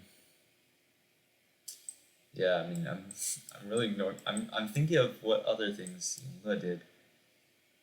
Uh, I mean, okay, whatever. Okay, he sends Zhonghe's expeditions. That's this is very pop history. Zhonghe is this Muslim kid. I think he can speak and read Arabic. He was a slave captured and then he was made into a eunuch. But then he became friends with the Yongle emperor, and because of his skills in Arabic, he was actually chosen as the navigator for the voyages, which would become named after him. A common misconception is that the voyages were exploratory in natures, like for example, the conquistadors of Spain. This was not the case. Um, the routes that Zhonghe traveled to were already very well known. Even Eastern Africa, which is mentioned a lot, but the routes were very well known. The Maritime Silk Road has been in place for thousands of years, ever since the really the Northern and Southern dynasties period. But and well, even further than that. But it started flourishing during the Northern and Southern dynasties. The routes he was traveling were already very well documented. Instead, it was again the legitimization strategy of the Yongle Emperor, and that Zhenghe was actually extracting tribute from all the little kingdoms and empires that he was visiting. And you know what better way to assert yourself as the son of heaven than to have a bunch of uh, foreign ambassadors like say that you are the son of heaven. So Zhenghe's voyages were definitely very uh, helpful for Yongle's political strategy. And thing is, they were canceled, and a lot of like Western historians are get like kind of angry that the voyages were canceled because they're like, oh no, China's closing itself off from the world. No, oh, China's gonna fall behind Europe. Well, China's really only gonna fall behind Europe like 300 years after this, during like the Qianlong era. But also, it's not like Zheng He was bringing back any technology. He was the one spreading technology, if that was happening at all. And also, the voyages didn't bring any material benefit besides maybe a few trade goods. Um, they were far too expensive. Um, just with like the supplies and construction costs for the ships, and yeah, there's no material benefit to them, so they were actually quickly removed. Um, yeah, I mean that's the Yongle Emperor for you. He's definitely one of the most overrated emperors in my opinion, but his legitimization strategies definitely worked. He was a propaganda genius for sure, just like Tang Taizong. So, well, you gotta respect him for that. Yet, Yongle dies. He's succeeded by the Hongxi Emperor. Hongxi doesn't do anything. He reigns for like a year or something. Apparently, he was decent, but no one cares about him. Now, Yongle's successor is the Xuande Emperor. Xuande is mainly known for sending the last of Zhonghe's voyages, but really after that, that's when Zhonghe's voyages stops. Shanda, he was a pretty decent dude. He has like these cat drawings, which are really awesome. I just ate Hunan food, so I'm burping. I mean, yeah, they're really cute. Um, yeah, very cultured emperor. He was decent. Um, Still very much in the early Ming Dynasty, but he does play a role in stabilizing the dynasty. And then the Shendo Emperor is succeeded by the Shna. Is it Yingzong? It might be actually. Yingzong is gonna be. Oh god. Okay, here we go. Any EU4 players out there have their are gonna know this very well. Ming Yingzong is the emperor who was involved in the Tumu crisis, and that was basically where he tried to lead an expedition against the Mongols, and uh, he's kind of led on by one of his eunuchs, but he basically leads an expedition against the Mongols. He gets captured, which is just it's it's humiliating, and the Mongols uh, they kind of use this victory to actually siege down Beijing. They actually don't win the siege, and the whole time the officials and Yingzong's successor was Jingtai, I think. Yeah, Jingtai. Um, they're basically coordinating a defense and actually drive off the Mongols. And Yingzong's basically returned to the capital, and he's supposed to be like kept in like captivity, but then he launches a coup, so he becomes emperor again. Um, Definitely not one of the best emperors. Although you can't, it's hard to blame him for the Tumu crisis because was he a kid when it happened? 1427. Let's see. I don't know, whatever. Maybe he was a terrible emperor. I'm not too familiar. But Jing Tai was definitely a pretty good dude. And yeah, after Yongzong dies, we get the Chonghua Emperor. I don't know why I memorized this. The order of emperors. Chonghua is really when the eunuchs of the Ming Dynasty start to gain dominance, and eunuchs are actually one of the defining features of Ming Dynasty corruption. Um, Besides eunuchs, the Ming Dynasty is very corrupt because of another reason, which is the official salaries. And Hongwu basically set this thing for officials where he wanted this. Again, he's an idealist, so he wanted officials to all be like very poor and kind of just live like these ascetic, kind of frugal lives. But what ended up happening is instead officials just kept taking bribes because their salaries just weren't sufficient. It was like barely enough to like eat food or something. So that's another that's another mess up of Zhuyanzhang. It's incredible how unstable the Ming Dynasty is because it has all these terrible central government problems with like um, especially with like finances, but they're able to hold on, which is very impressive. It might be because the provinces are relatively autonomous. The Ming Dynasty, in fact, has two directly administered provinces. They're both called Zhili. First is uh, Nanjili, Southern Jili, which is kind of in this Wu area with Nanjing, which is the southern capital, and Beijili, which is Hebei, and includes the main capital, Beijing. Yeah, the successor of the Chonghua Emperor is the Hongzhi Emperor. Hongzhi is one of my favorite Ming Dynasty emperors, and he's mainly known for having no concubines, and he only has one empress, which is it's really strange when you think about it, because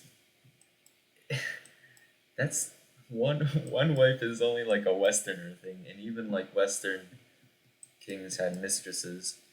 But well, there's a very good reason for it because his father, um, is one of the empresses. His father had actually tried to kill a lot of the crown princes, and she would actually force abortions on pregnant women, which it's really nasty. And he was actually hidden away by his mother, the Hongzhi Emperor. So it's pretty understandable that he wouldn't want a repeat of that. But yeah, um, Hongzhi Emperor. He's like he's probably the only true Confucian emperor. He was super hardworking. Um, to the point where he actually kind of worked himself to death, kind of a Qin Shi Huang and Sun Shenzong situation. Actually, did I mention that Sun Shenzong partly overworked himself to death? I don't know. But Hongzhi Emperor, he's also very nice towards his political enemies. There's a story of a Korean ambassador watching all these ships sail down the Grand Canal, and the ships were just corrupt officials. It's very nice. And was it a chronicler from the Ottoman Empire? It might have been, but basically, apparently, he had a bunch of Muslims in his court also, which is pretty cool. Actually, the Ming Dynasty is it has very strong Islamic influences. We already mentioned Zhonghua, but actually, the Hongwu Emperor really loved Islam. He like built a bunch of mosques everywhere, and now you get the Hongzhi Emperor. Islam's actually still reasonably strong in China today. Uh, for example, Ningxia is actually a province that was designated for the Hui Muslim minority groups. Um, and also, it's very strong in western provinces like Xinjiang, where unfortunately the Uyghurs are getting genocided. And also, Gansu has a lot of Muslims. Um, but yeah, I mean, Ming Dynasty, yeah, and that was the thing. And so Hongzhi, he dies at a pretty young age, kind of at the same age as like Shenzong, also like in their 30s, which is pretty unfortunate.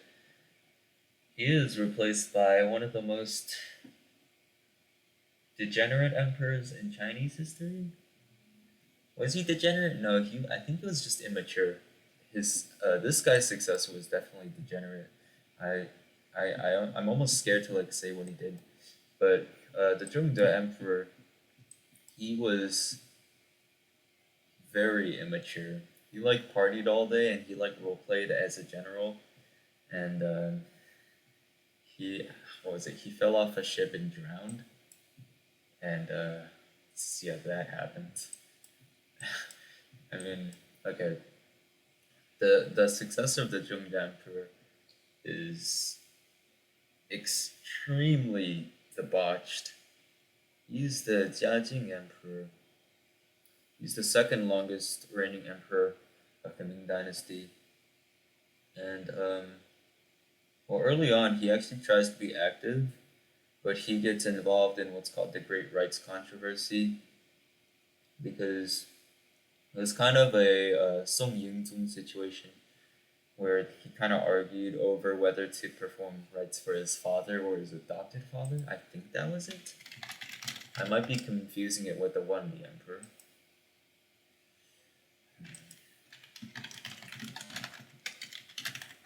But that's not what Jiajing is mainly known for. Yeah, yeah, it was also ritual controversy, which is it's so boring. Oh my god. Jiajing, he is it's so because his dad, right, the Hongzhi Emperor, or was it his dad? I no, his uncle. His uncle is like this really nice guy towards women, right? Because he only had one wife. Jiajing is the polar opposite. He's a he's a pedophile, and he basically likes drinking the menstrual blood of virgins. And he like mix it with whatever alchemy he concocted to try to become immortal. It was so it was so fucked up that actually the concubines got sick of all these things that he were doing, and they instigate what's called the palace plot of the Renyin Year, where they basically storm his bedroom and tie a knot around his neck. But apparently the knot wasn't tied properly, and then someone snitched, and then all the concubines got executed. And from then on, the Jiajing Emperor just kind of lived by himself, not really doing anything. Yeah, definitely not great. There is a TV show called Ming Dynasty 1566, which is about the Jiajing Emperor. Um, Around this, let's talk about two cultural developments. Um, First is going to be Neo Confucianism, which is going to get its second prominent school of thought. Right, the first was the Chengzhu school of thought, but this one's going to be the Wang Yangming school of thought, also called the school of the heart and mind. Where Wang Yangming's basically like he doesn't like the investigation of things. He thinks that instead of looking outwards towards nature to improve your personal li, your principle, instead you should investigate yourself, which is why it's called the school of heart and mind. And that way you would be able to become a better person. So, yeah, I mean, that happened.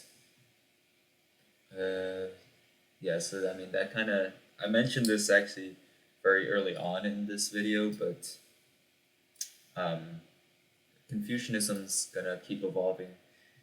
It's gonna evolve actually a lot more after this.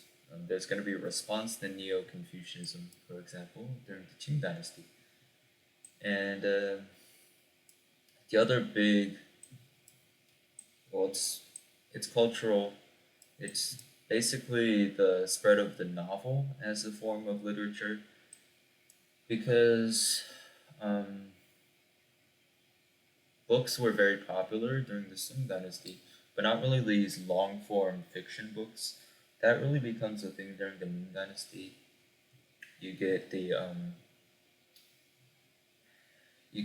Water Margin, 水浒传, which is about these rebels during, well, these bandits during the Sung Dynasty. You get Romance of the Three Kingdoms, very, very famous in the West and also Japan. And you get Journey to the West, which is, it romanticizes uh, Xuanzang's journey to India to retrieve the Buddhist scriptures. We talked about the historical one already. The fictionalized one is basically a fantasy book where this monkey called Sun Wukong, along with two disciples of Tang Sanzang, called Zhu Bajie and Sha Wujing, accompany him, and they fight all sorts of monsters on their way to India.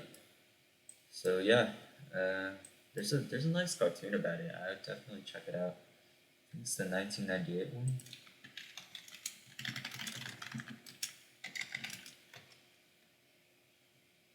Uh, Legends of, yeah, this one, 1998 cartoon. Very good. So those were the first three of the four great um, classic novels. The fourth one is gonna be Dream of a Red Mansion, which is written during the Qing Dynasty. I I personally would prefer to expand the list of four great novels to six novels. I would like to add, and these two are also very famous, but I like that Jinping Mei, which is more, it's more of this Ming Dynasty societal kind of romance thing. But it's the reason why it's problematic is that like what a tiny fraction of it is like pornographic, so that's why it's not really mentioned among the top four. The other one's also kind of problematic, but I'm a big fan of it. Um, it's called Rulian Weisher, The Scholars. That one was written during the Qing Dynasty, and the reason why it's problematic is because it criticizes the literati. It's very satirical. It's very funny, but yeah, uh, but yeah, I would just personally expand the list to six great classics of China. Yeah, so Jia Emperor, he dies while kind of like not doing anything.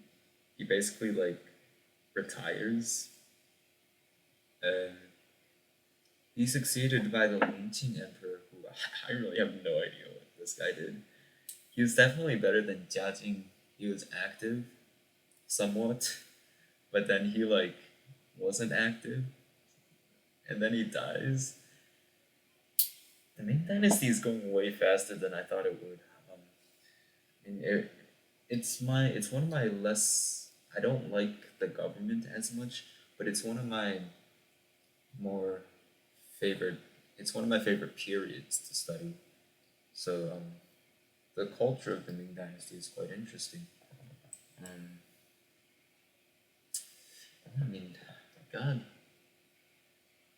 I feel like I'm missing a lot. But I guess, see, I realized this whole video is like very poorly paced, where I spent like the first 6 hours or something on, and that goes to like what the Three Kingdoms period. But now I realize it's not a huge problem just because the politics of late imperial China, that is basically the Ming and Qing dynasties, it's very straightforward because I mean it's just two dynasties that are reasonably stable until the end. But yeah, I mean it's very easy to learn these periods, which is nice. At least the political histories. I mean, um, yeah. The Longqing Emperor is succeeded by the Wanli Emperor, and now we're very much in the late Ming Dynasty. The Wanli Emperor, my bad. He is the grandson of the Jiajing Emperor, and he follows in his grandfather's footsteps by also getting upset over rituals.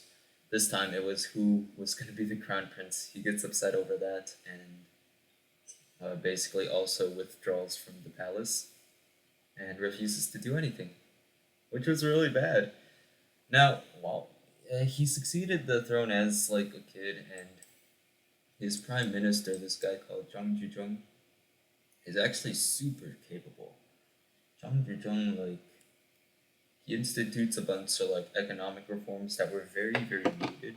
One of them was the single whip law, which basically standardized silver as the preferred means of exchange. This was significant because silver at the time was becoming it was starting to replace other forms of currency in China, such as like normal, such as grain and kind of bronze coins. And there's quite a few reasons for this. Actually, a really big one is from the Spanish Empire. Uh, the Spaniards were shipping silver across the Pacific all the way to the Philippines, and then that would make its way into China. So China's getting a ton of silver, and it's good. It's good for the provinces because the people can use the silver, but the central government has all these weird extraneous taxes that are inconsistent, and also the land reorganizing, the land surveying is all messed up because partly because of Zhu Yuanzhang's land reforms. So the Ming Dynasty's whole taxation system is super inefficient, and yeah, Zhang Zhuzhong tries to fix that. He doesn't entirely succeed, but he does do well enough to establish what's called the Wanli Renaissance. And the Wanli Renaissance is kind of this flourishing in. It's mainly a cultural and artistic movement, but the Ming Dynasty's military is also improved a bit. There's what's called the three great campaigns of Wanli.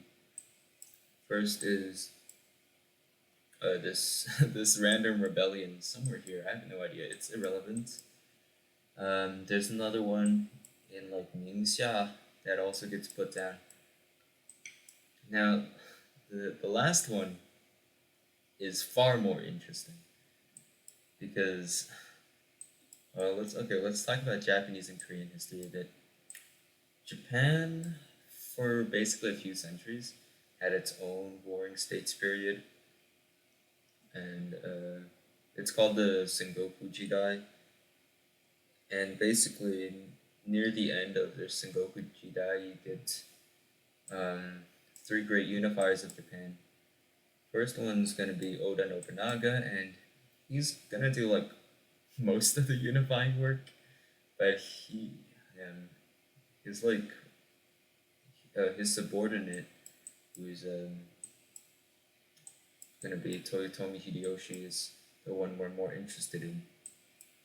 Hideyoshi is he's a megalomaniac, and he has this very interesting ambition of conquering China. But to first do that, he has to go through Korea, which is at the time the Joseon dynasty.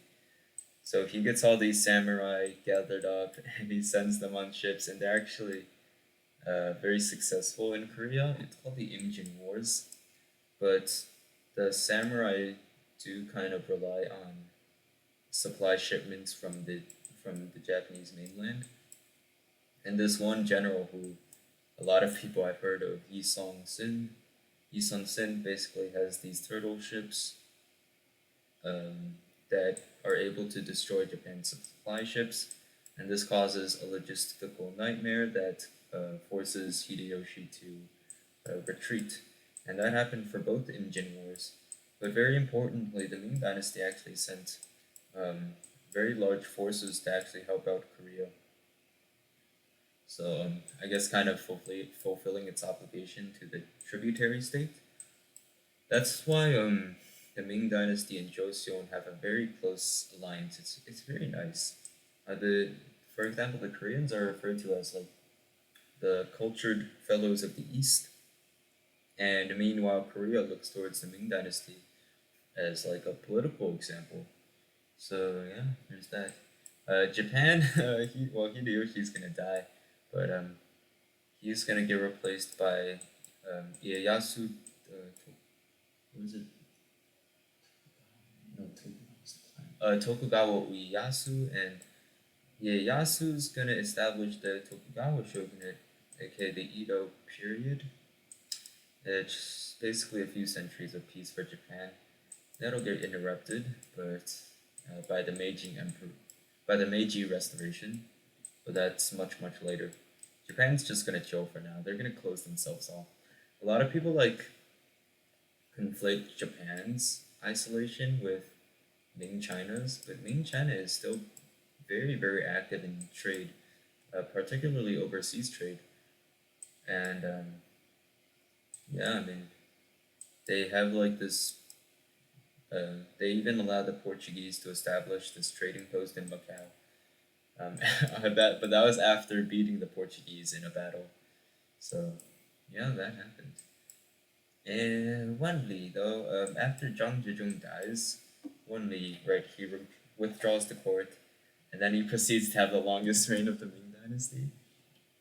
And Ray Huang's this Chinese historian. He has this very good book called 1582. Yeah, it's called 1582, the year of no significance, and it basically talks about how is it? Or is it 1587? Oh, my bad, 1587. Um, I haven't read the book, unfortunately. I have read a book on the Ming Qing transition, which is going to be tons of fun. But basically, by the time of the Wanli Emperor, the Ming Dynasty's really entering decline. The the bureaucracy is just too inefficient, and they're not really equipped to handle a serious foreign threat or natural disasters or internal rebellions, which all three of them are going to bring down the Ming Dynasty. So, in 1618, remember remember the Jurchens that conquered the northern half of the Sung Dynasty? Well, they're back. The Jurchens are gonna get unified by this guy called Norhatsu, and he's gonna basically unify all of Manchuria and actually declare war on the Ming Dynasty. He basically issues what's called the Seven Grievances. So that's like a justification, and he beats the Ming Dynasty multiple times. Uh, the Ming Dynasty is also getting helped out by Korea. So I mean, Korea's kind of I guess returning the favor for the Imjin Wars. Unfortunately, Korea is also going to get invaded twice by Norhatsu. So womp womp. Well, not by Norhatsu. I think was it once by Norhatsu and then once by his son, or both by his son? I'm not quite sure. But Norhatsu is he's this very legendary conqueror. Unifies Manchuria under the Jurchens, and we're in the Ming-Qing transition, and this is gonna be fun. 大清王朝万岁万岁万万岁 Make it a cape. All right, Qing Dynasty. So, the Qing Dynasty is established by Norhatsu's son and successor, a fellow called Hong Taiji, also known as Huang Taiji. I think that's his sinicized name. But Huang Taiji, he's also a very capable emperor.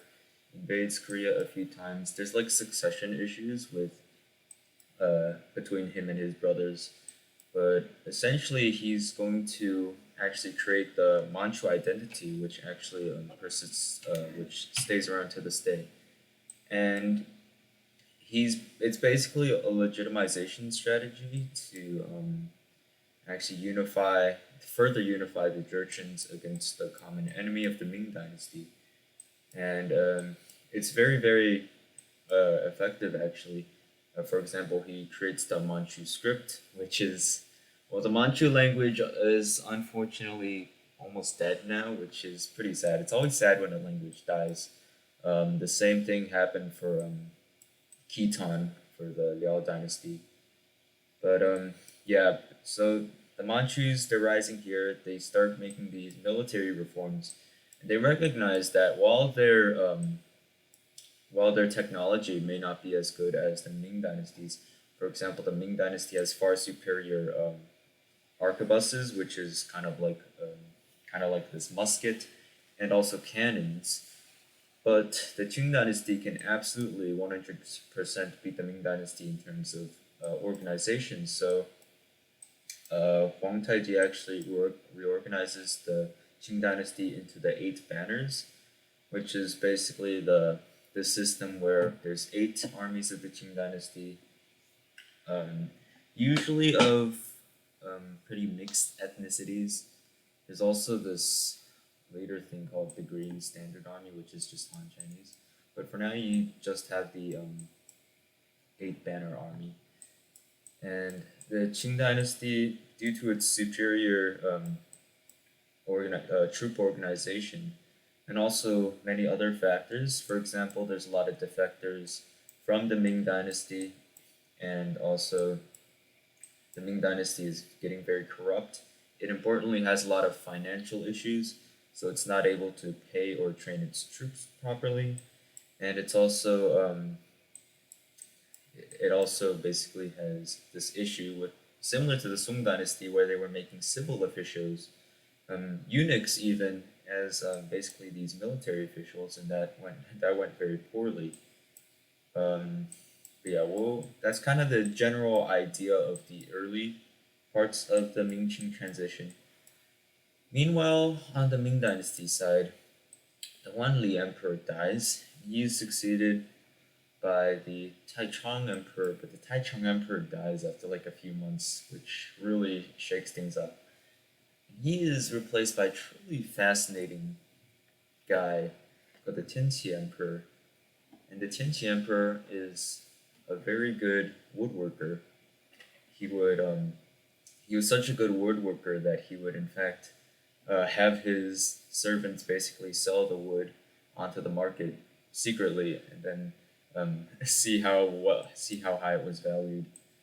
But he was also, I believe, developmentally stunted, so that wasn't good for administration. But he dies. Actually, one of his the relatives, actually the crown prince, I think, dies in this gigantic explosion called the Wanggongchang factory explosion, which is it's such a weird coincidence. But he was replaced by one of the most tragic and fascinating emperors, I think, in actually all of history. He's the last emperor of the unified Ming Dynasty, and he's the Chongjin Emperor. And it's he is extremely hardworking, extremely concerned for the survival of the dynasty. But he's also very paranoid, and he makes a lot of bad decisions. For example, he absolutely hates factionalism, which makes sense. But in trying to control the factions, he actually tries to completely dismantle them, which only really causes more political gridlock because then he's making himself a faction, which instead of being more like this arbiter between factions. He also makes a series of very poor decisions. One of the more famous ones concerns a certain general called Yuan Chonghuan. Yuan Chonghuan was the guy who was going to basically keep the Qing dynasty in check in the Liaodong Peninsula. He does a very, very good job, actually, and he wins a lot of victories.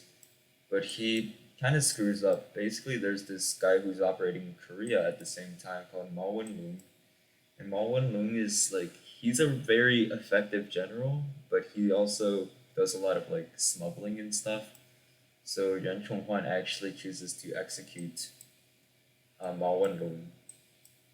Also, because Yuan Chonghuan is unpopular at court, the Chongjin Emperor decides to actually execute him. It's kind of a Sun Gao Zong Yue Fei situation, where a pretty capable and loyal general gets executed, and he is executed via um, the method of slow slicing, which is absolutely brutal, but basically, they do tiny cuts on your body, and the cuts get bigger, and then either you like bleed out or they just stab you in the heart at the end. I don't know what it was for Yuan Chonghuan, but it must have sucked. But basically, Yuan Chonghuan was actually able to leverage the technological superiority of the Ming Dynasty quite well. And after that, the Ming resistance in Liaodong basically collapses and falls to the Qing Dynasty, and kind of this equilibrium establishes along this strip of land between the sea and basically the mountains here. And we can go through some of the important cities here. This one here, very important later, but for now it's just the Shanghai Pass. And kind of up here is the city of Jinzhou. It's going to be the main Ming garrison, and kind of around here is Ningyuan.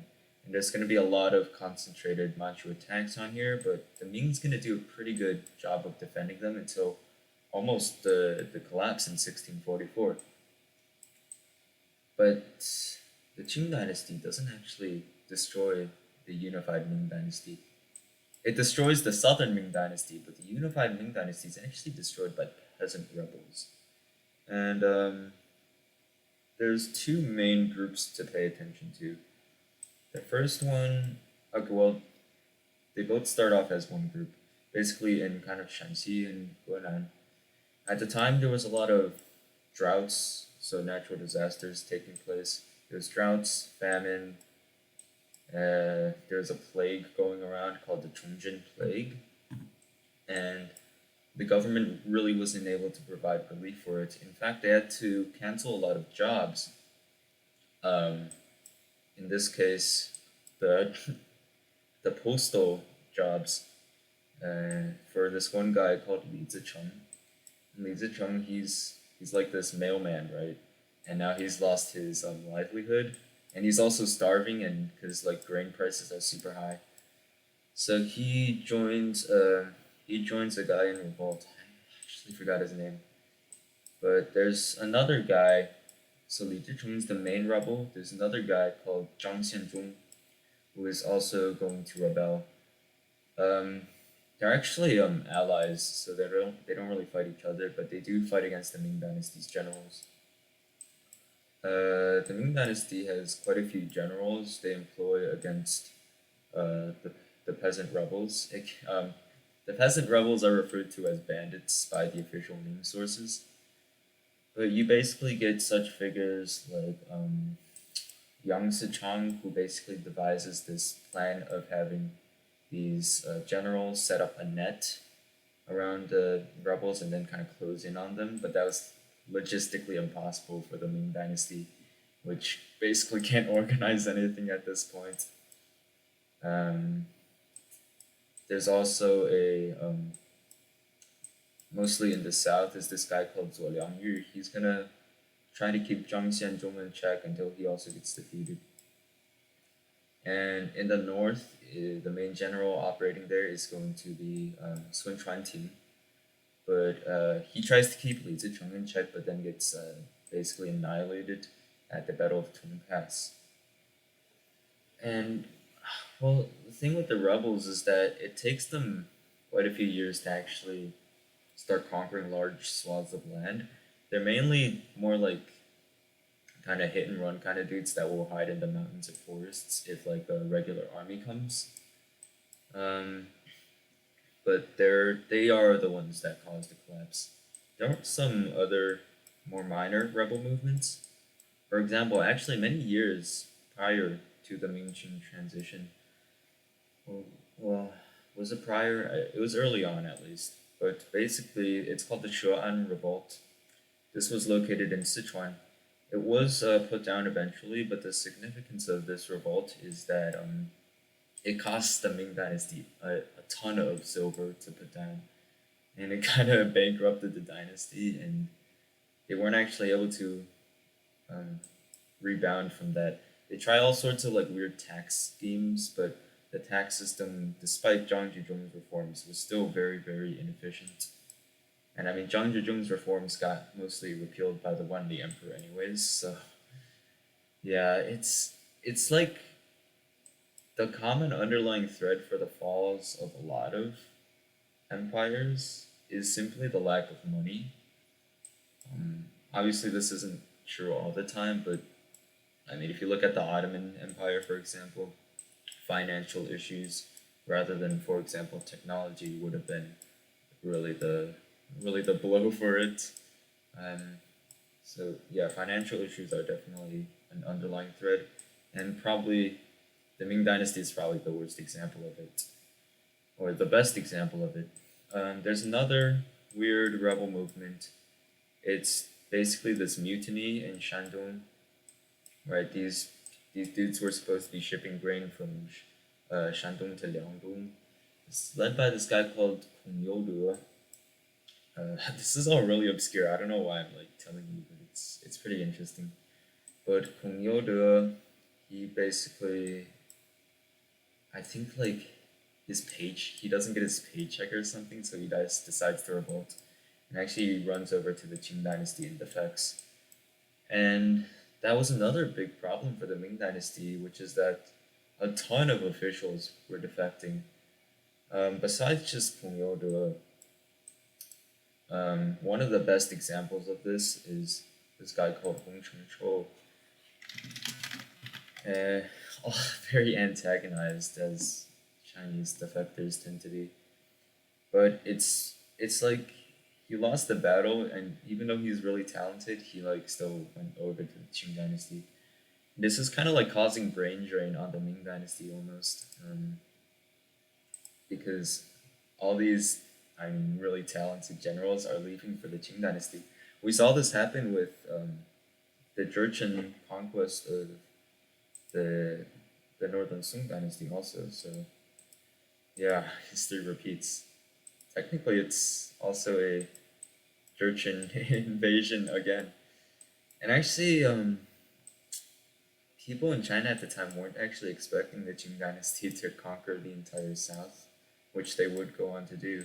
Because the south's supposed to be really easy to defend, but the Ming dynasty just really mismanages its own defense, and we'll get to that. So, yeah, the Qing dynasty, it's mainly just gonna keep attacking the Ming dynasty. For now, it's just a nuisance. It's causing a lot of expensive border maintenance fees and some annoying raids into northern China. But besides that, they're not really the existential threat that Li Zicheng is posing. And Li Zicheng, there's quite a few stories about him. For example, he only has one eye that got shot out by an arrow. And he also, at the siege of Kaifeng, both sides actually sieged the city, which kind of destroys the Jewish population there. Actually, the Jews in Kaifeng are very, very famous in China. There's a pretty sizable Jewish community there. I guess the population rebounded. Yeah, Li Zicheng, he's going to actually. I wrote a fanfic about basically him doing this, but he's going to declare himself emperor on New Year's Day of the newly established Shun dynasty. So this is around February of 1644. And he's going to launch basically the Eastern campaign. And he's going to basically travel up this route. He's going to go siege down Taiyuan. Ningwu Pass, there's a very fierce resistance there. It's so fierce that Li Zicheng even considered turning back. And he does win though, conquers Datong, which is around here, and he actually after a siege conquers Beijing. And it's really sad because the Chongzhen Emperor actually dies in Beijing. He hangs himself on a tree,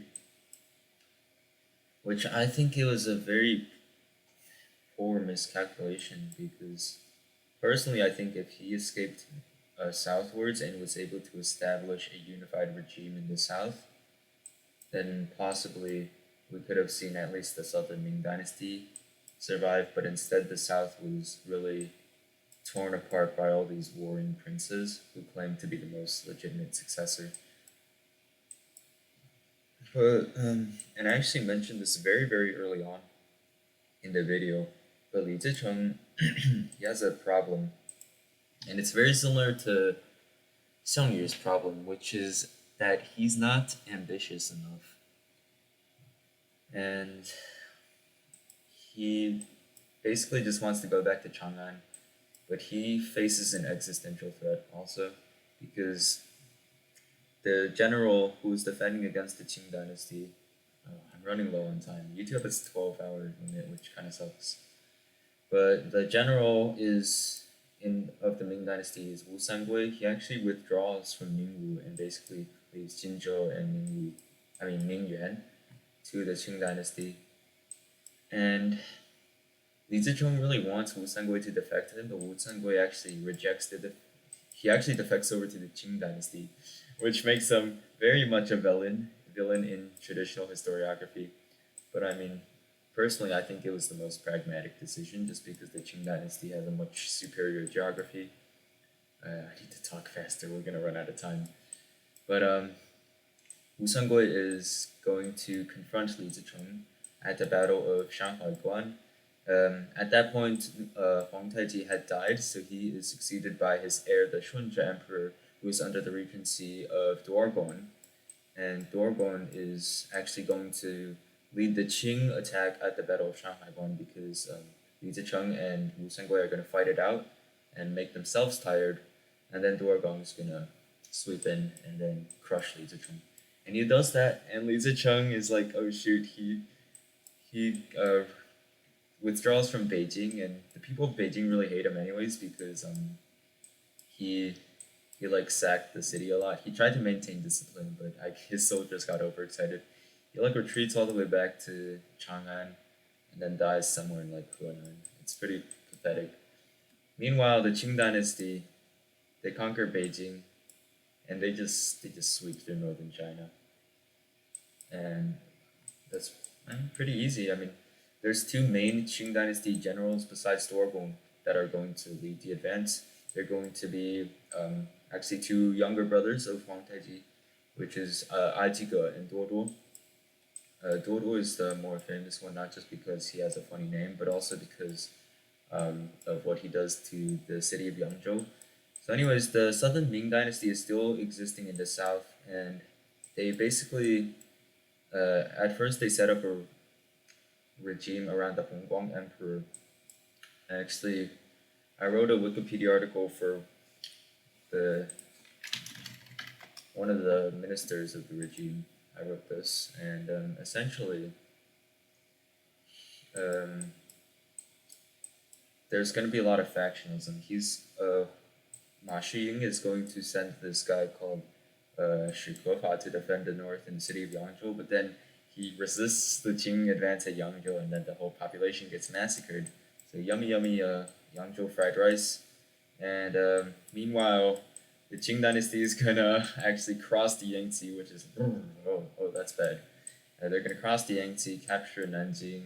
Shiying and the Hongguang Emperor are gonna die. There's other princes around the time, like the Prince of Lu, and also there's two regimes in Guangdong that fight each other, which kind of sucks because they should be unifying against the Qing dynasty. But basically, the Qing dynasty is going to this is really feeling like a speed run now. Qing dynasty is gonna basically sweep through southern China, but it's less of a sweep because southern China has pretty poor terrain, and they're gonna conquer. And Sichuan, meanwhile, is going to get massacred by Zhang Xianzhong and the Qing dynasty invasion. It's going to get so depopulated that it's going to have repopulation efforts in the future. Wow, talking fast is fun. It's but it's only because I can recall these events. So don't hold this against me for the previous kind of edits. Um, yeah, southern China, it's going to get conquered by the Qing dynasty eventually. They're gonna like hold out in Yunnan. Actually, the Yongli emperor who originally established a regime in Guangzhou is going to flee actually into Burma, but then he is gonna get I think he gets captured and sent back or something. And yay, China is after what 60 years of war, finally, finally unified. Oh yeah, there's a kingdom on Taiwan established by this guy called Zheng Chunggong, also called Koxinga. That's going to be relevant later. And the Shunja Emperor is now the emperor. He's actually pretty decent. He is almost converted to Christianity by his Jesuit tutor, Johann Schalvan Ball, some Dutch guy or something. Oh yeah, the Jesuits at this time. Oh god, there's so much that I have to go through. There's only what 40 minutes left. Okay. Damn you, 12-hour limit. I thought it was 24 hours at first. But the Jesuits actually appeared during the Ming Dynasty, and they basically bring all these discoveries about China back to Europe. They're going to also convert a very large percentage of the population to Christianity. The most important Jesuit to know is Matteo Ricci, and he lives during the Ming Dynasty. But they're also very prominent during the early Qing Dynasty until the Chinese rights controversy, where the Pope basically says that Confucianism and other Chinese practices are actually heretical to the beliefs of the Catholic Church. There's like this whole controversy between like the Jesuits and the Franciscans or something, but it's theology. It gets boring. But yeah, Shunja Emperor, he instead chooses to embrace I think some kind of Buddhism or something. I don't know. And he's very very anti-corruption, but he also dies and gets succeeded by the Kangxi Emperor, who is the longest reigning emperor in Chinese history. Kangxi Emperor, though, he makes a very big mistake in the early part of his reign, where he basically cracks down on the privileges of the three governors of southern China, one of which was actually Wu Sangui, who was given the province of Yunnan.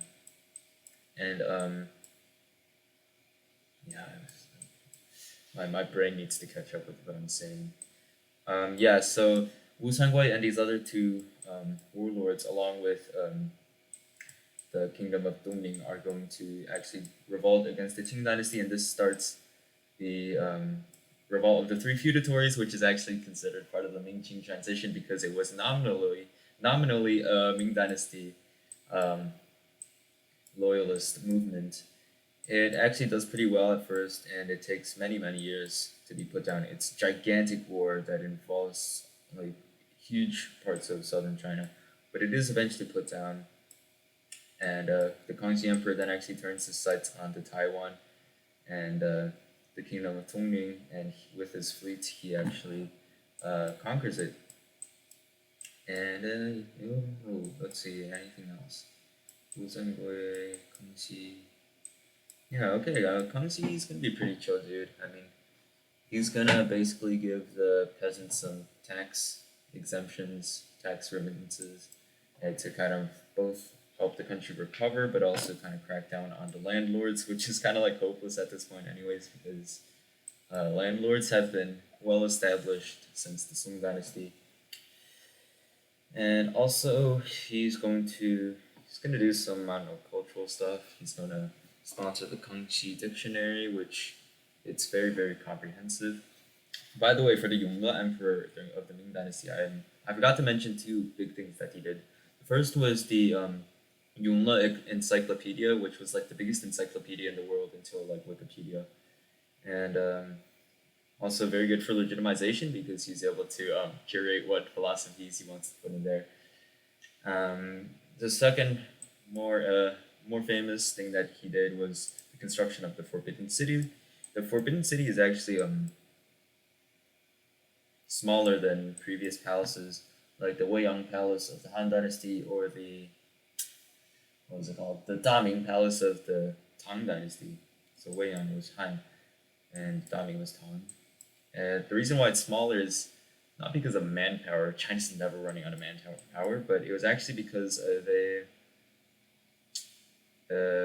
of deforestation across most of China. So they actually had to get their trees from like Guizhou and Yunnan and stuff. It's pretty funny. Yeah, northern China's its geography is pretty shitty at this point compared to the south. Um, yeah, Kangxi.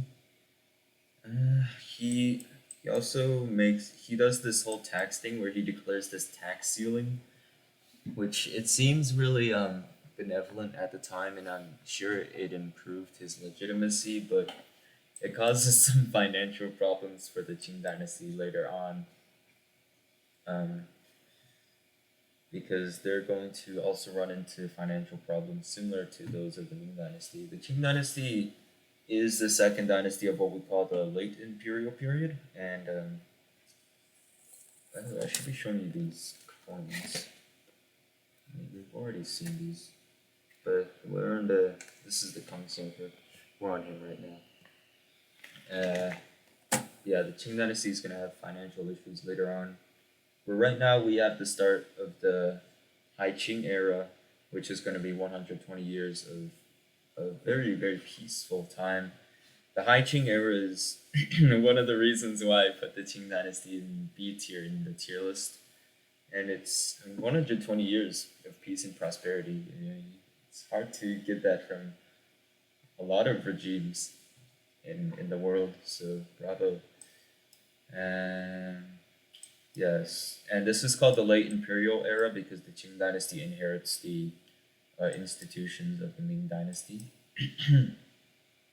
Although they do make it a bit better, they're going to institute more checks and balances on things, and also try to dislodge the Neo-Confucian orthodoxy. And during the Qing dynasty, the way Neo-Confucianism is dislodged is with the New Confucianism movement. What is it new? I think it's new.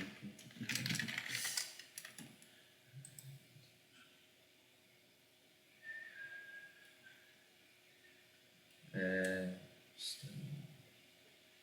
okay, there we go. So new Confucianism started as the school of Han Learning, which they were. It's kind of like the old text debate of the Han Dynasty, where they kind of want to figure out which texts were forgeries and which ones were not, and then use the texts that were genuine as kind of this basis for Confucianism.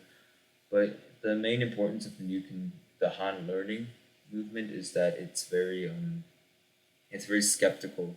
Like there's this anecdote of a guy saying, "Well, Jusi, who was from the Song Dynasty, he's like, Jusi was from the Song Dynasty, so how could he know what Confucius really meant?" And the teacher was like, "This kid's pretty smart."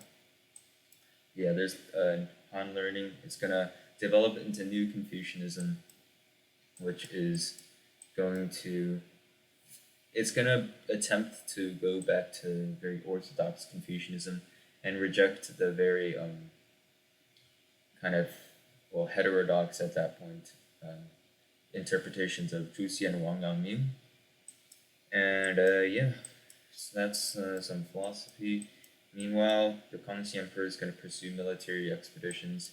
He's going to basically beat up the Dzungar Khanate quite a few times. So that's in Xinjiang.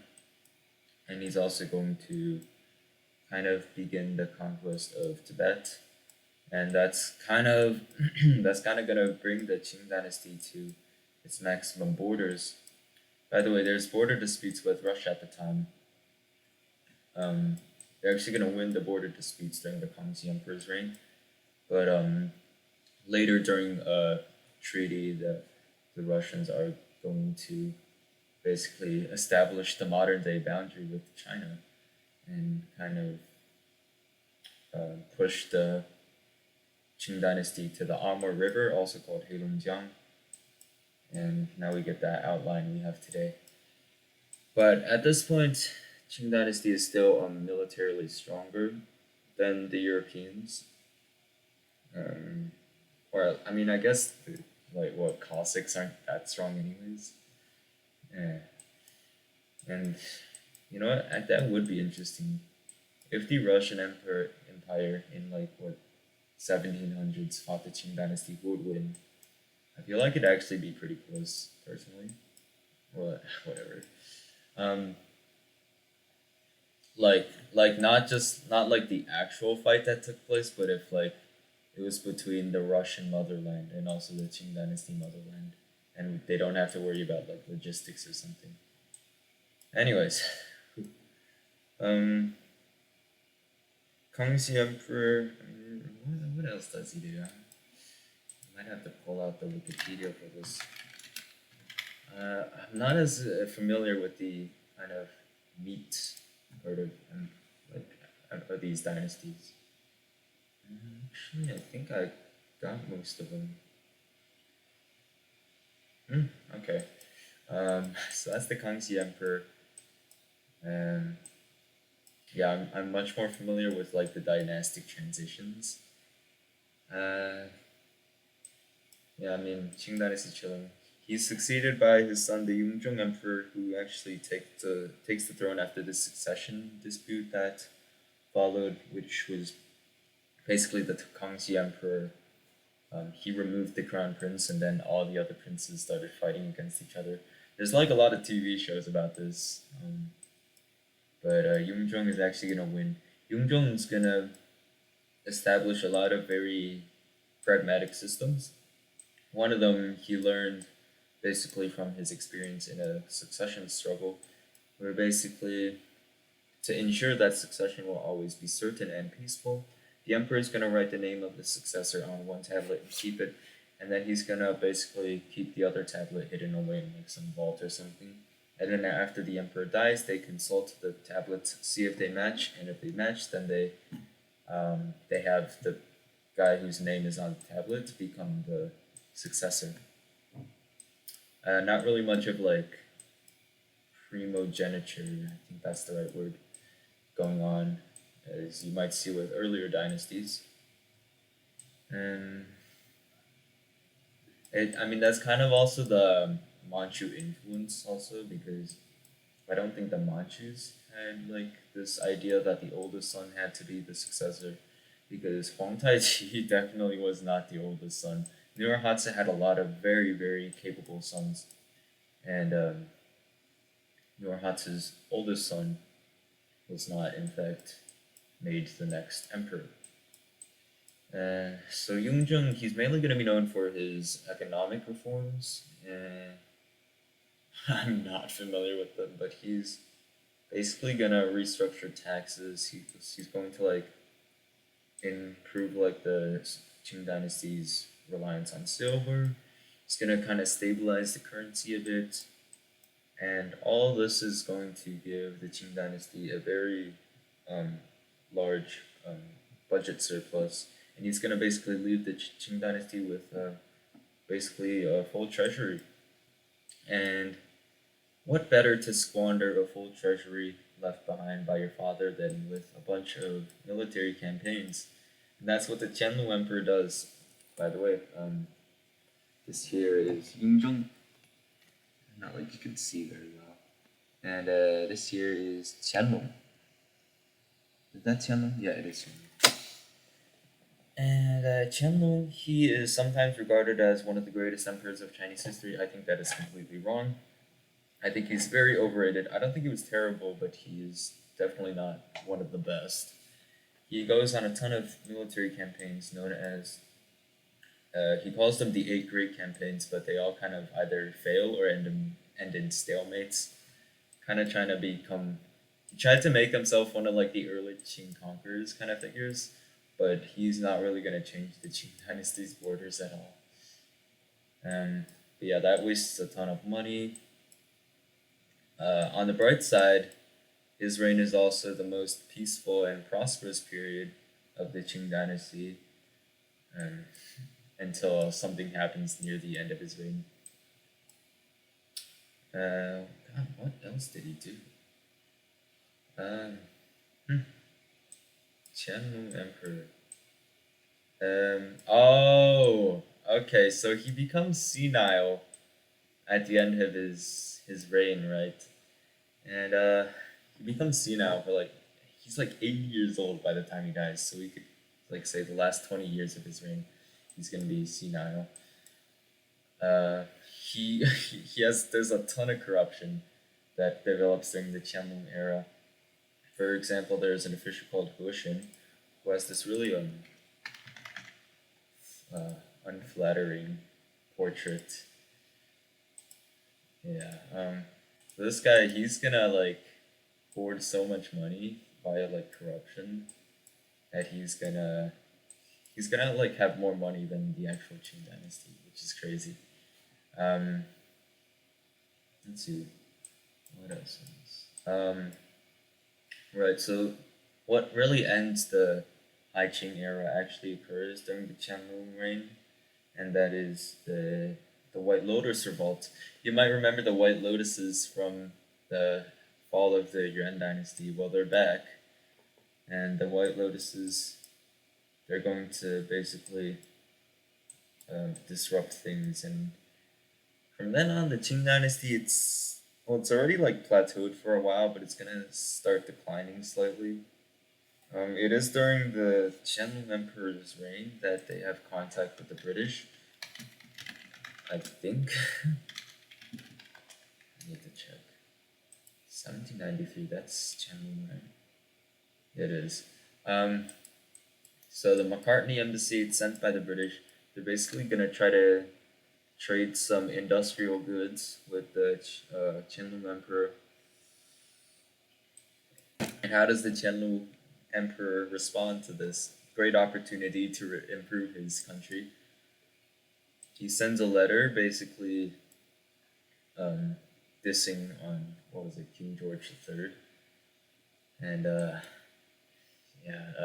that's a pretty big insult to the British. By like 1793, the Industrial Revolution has kind of started in Britain. It's not gonna really pick up steam until like the 1800s, but it's definitely a thing that's happening. If Qianlong was able to promote industrialization in China, maybe we could have seen a different result for the Qing dynasty. And after the Qianlong Emperor, he is succeeded by the Jiaqing Emperor. Jiaqing. This fellow over here. And I don't know much about this guy. Maybe I talk too fast. But I'm telling you, I'm way better at dynastic transitions. But Jiaqing is basically gonna. There's one thing that happens during his reign that's notable. Well, two. First is that he gets rid of pollution. The other is that he's gonna rename he's gonna name Vietnam Vietnam because the new dynasty in Vietnam wanted to name itself Nam Viet, but Nam Viet was spelled the same as Nan Yue, if you recall, the kingdom that the Han dynasty conquered. So the Jiaqing emperor just wanted to make it less Chinese and just switch the words around to make it Vietnam. Yeah, so that's how Vietnam's name was given. God, what else does he do? I feel like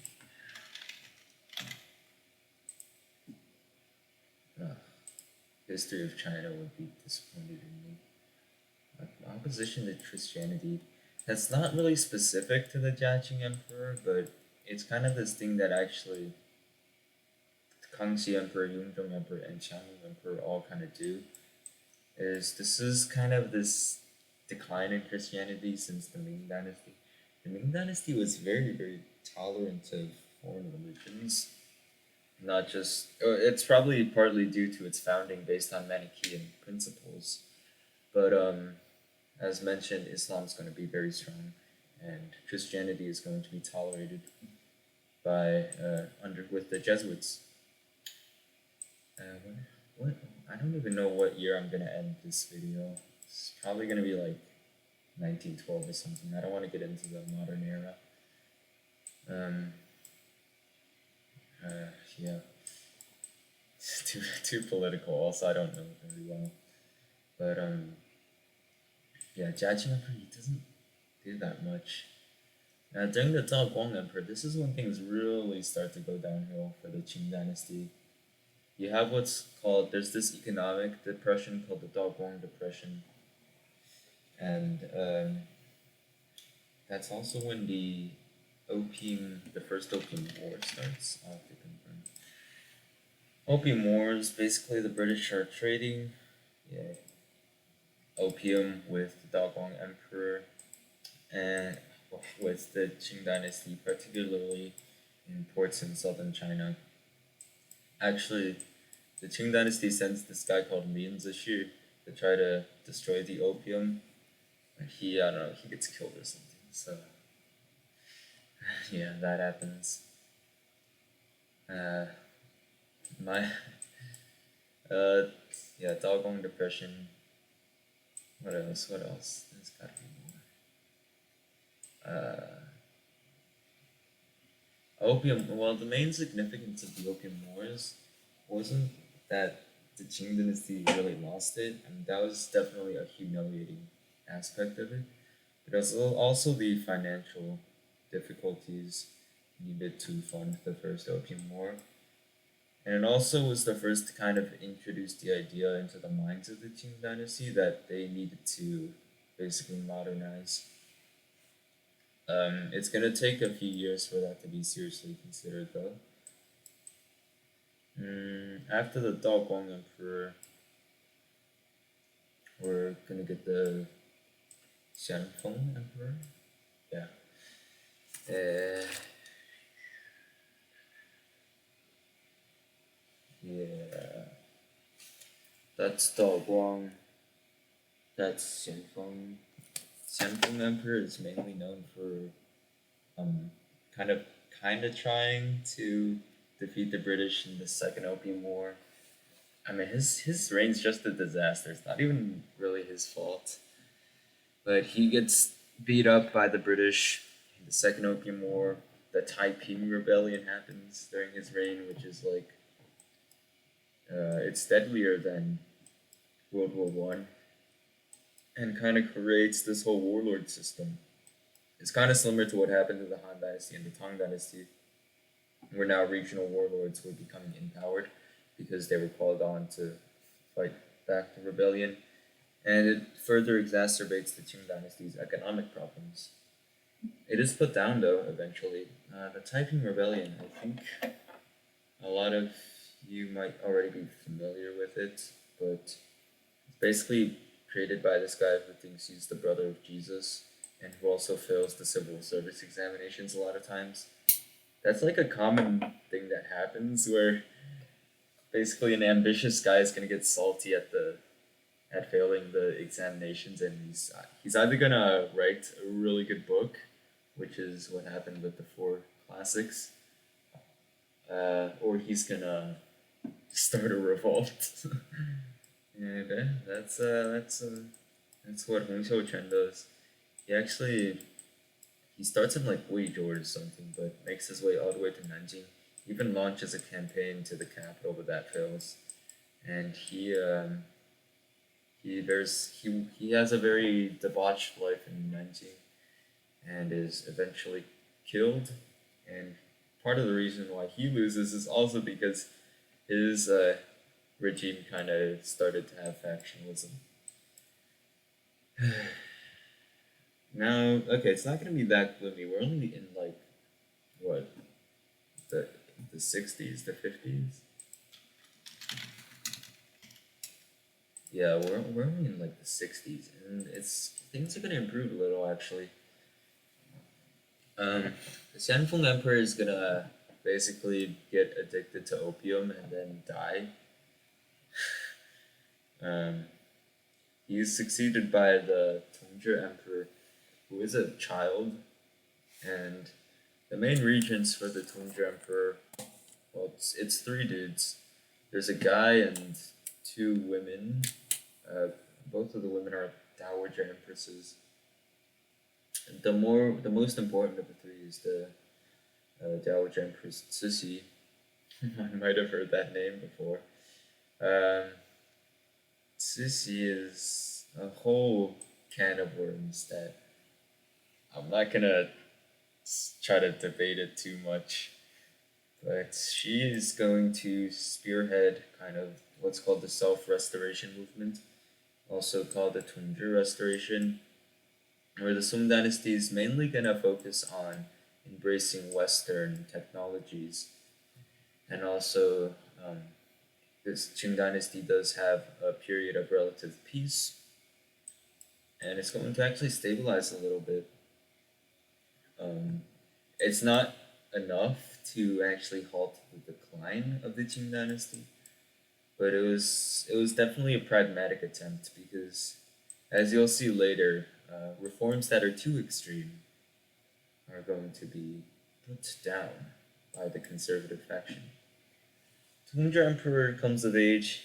He rules for 2 years and he's really bad, and he's gonna like spend a bunch of money constructing the summer palace, but he does die.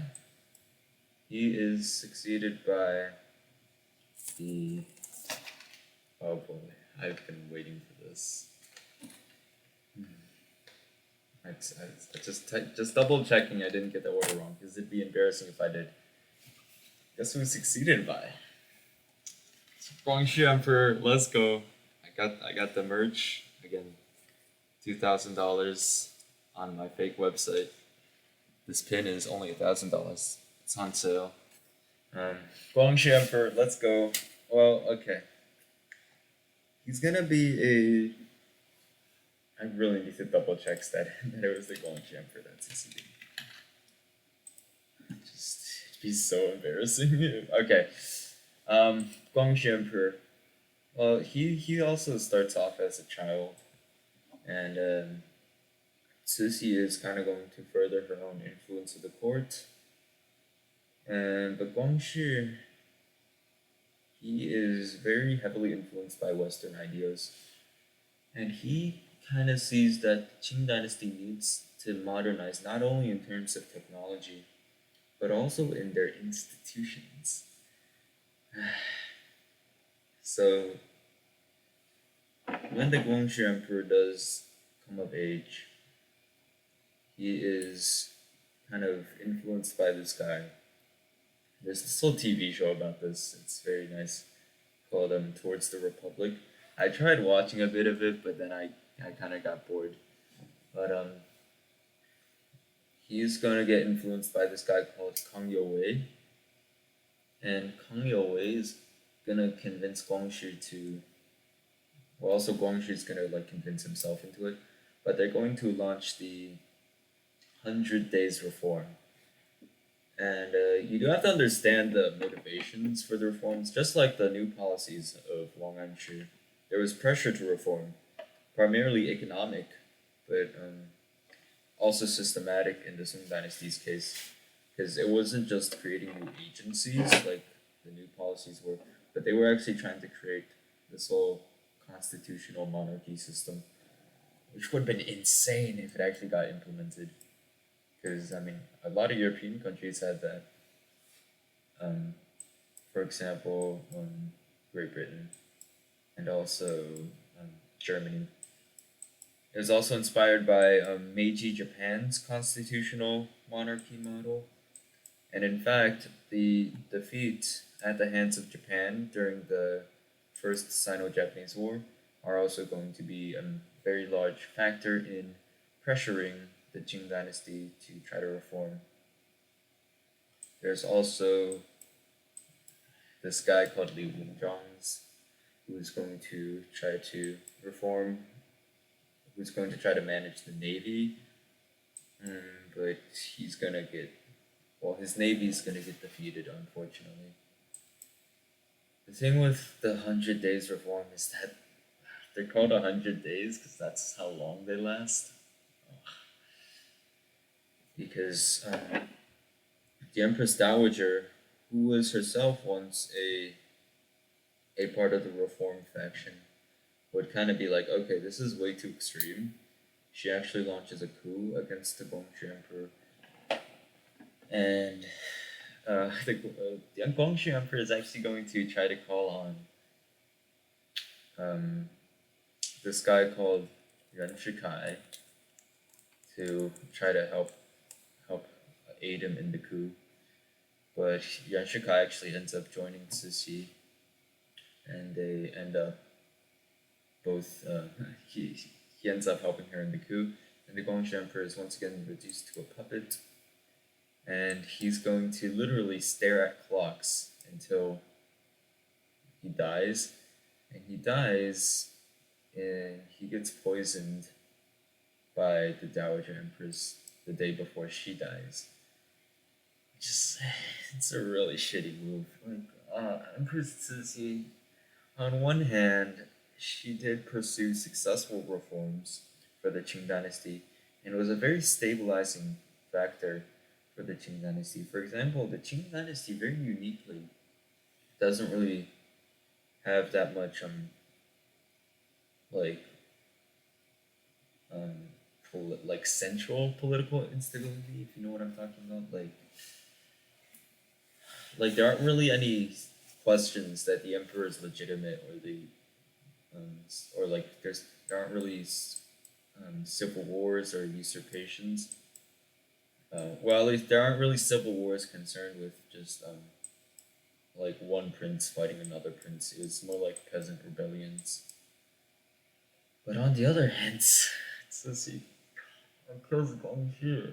Oh, I don't know if I can ever forgive her for that. But yeah, it's gonna end soon, and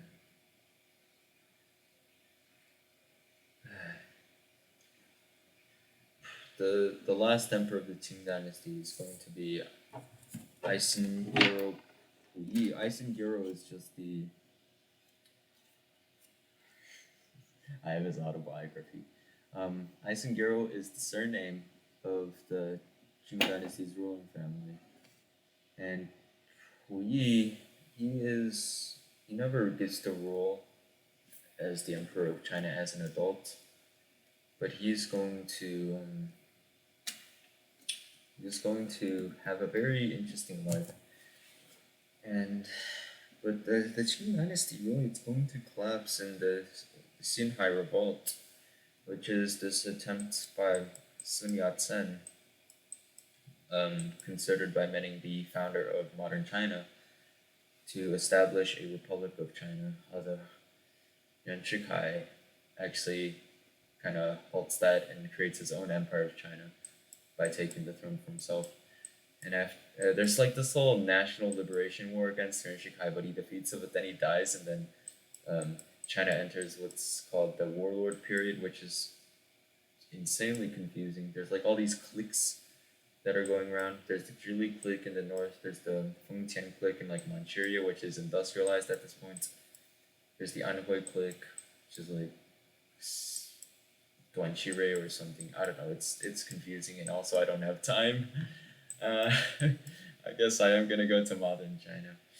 This is not gonna be satisfactory. I mean, 6 minutes for like modern China is kind of insulting. I'm sorry, um, but I really don't have the time for it. Warlord era, it only lasts like what 20 something years, and then it's gonna get unified by Chiang Kai-shek after the Northern Expedition. He basically reunifies China from the north, captures Beijing. This kicks off what is called the Nanjing Decade, which is 10 years of basically a very stable Chinese regime, very stable Republic of China. Not without its problems, of course, but it's not going to be, we're not in the Chinese Civil War yet. And then the Chinese Civil War starts, and you got the whole communists versus nationalists thing. Uh, and then, also, I'm not familiar with modern Chinese history, anyways. And then the Japanese are going to invade and start the Second Sino-Japanese War. They're going to cause a bunch of atrocities, which the Chinese still haven't forgiven the Japanese for. And the Japanese also won't apologize for it. But yeah, that's actually going to put the Chinese Civil War on halt. And it's going to resume afterwards. Thing is, the Second Sino-Japanese War really helped out the communists because, first of all, the nationalists took the brunt of the war against the Japanese. For example, during Operation, what was it? Ichigo? Yeah, Operation Ichigo, where basically the Japanese in like 1944 or something try to conquer through southern China and make up their supply routes, but that doesn't. Well, it succeeds, but it's not enough to save Japan. So that cripples the nationalists. Meanwhile, the communists have consolidated like a lot of like guerrilla holdings in northern China. More importantly, they also are given Manchuria by the Russians who invade. So they get a lot of the industry there and also the tanks and weaponry from Manchuria. And in the following years, they'll actually reunify China and establish the People's Republic of China. Meanwhile, the Republic of China is going to go to Taiwan, where that situation still goes on today. All right, time to get political. Well, actually, the early People's Republic wasn't actually too bad. It was actually far more decentralized than the later People's Republic. They actually let cities grow and have markets and have like independent landownings because they saw that it was good for recovery. But because you gotta stick to the communist ideology, they also, oh, by the way, the marriage law of 1950 finally improves rights of women in China. God bless. But yeah, one of the few good things that the People's Republic has done, and but then Mao Zedong is going to launch the Great Leap Forward, which is going to try to rapidly industrialize and collectivize China. He basically like gets all the farms together, and I'm really running out of time. Oh god, there's only like 2 minutes left. Um, the Great Leap Forward is a huge disaster. Millions of people die. It's like the worst loss of life in like human history or something. And well, at least it wasn't a genocide. But yeah, a lot of people are gonna die. after the Great Leap Forward, Mao was actually kind of ousted from power, or like, well, at least his power is threatened by these higher ups who are like, okay, we can't have the Great Leap Forward again. Let's get this crazy guy out. But then he gets power again through this grassroots movement called the Cultural Revolution, which also destroys a lot of China's past artifacts and stuff. You know, something, Red Scarf, college, something. I'm running out of time. But Cultural Revolution, it's also, well, it succeeds in putting Mao back in power, but it also it also kind of messes up a lot of Chinese traditions. And then Deng Xiaoping is going to take power. Deng Xiaoping's never actually the chairman or the premier, the chairman, I think, no, or not the president, but he is the commander of the military, and he's gonna have these modernization policies that are gonna make China rich and market. And then his successors, which are gonna be Jiang Zemin and Hu Jintang and Xi Jinping, are gonna continue those policies. And okay, I'm really out of time. But basically, China economy good, China human rights bad, and that's the Chinese history speedrun. And yeah, I don't even know if I'm gonna post this to YouTube. Whatever.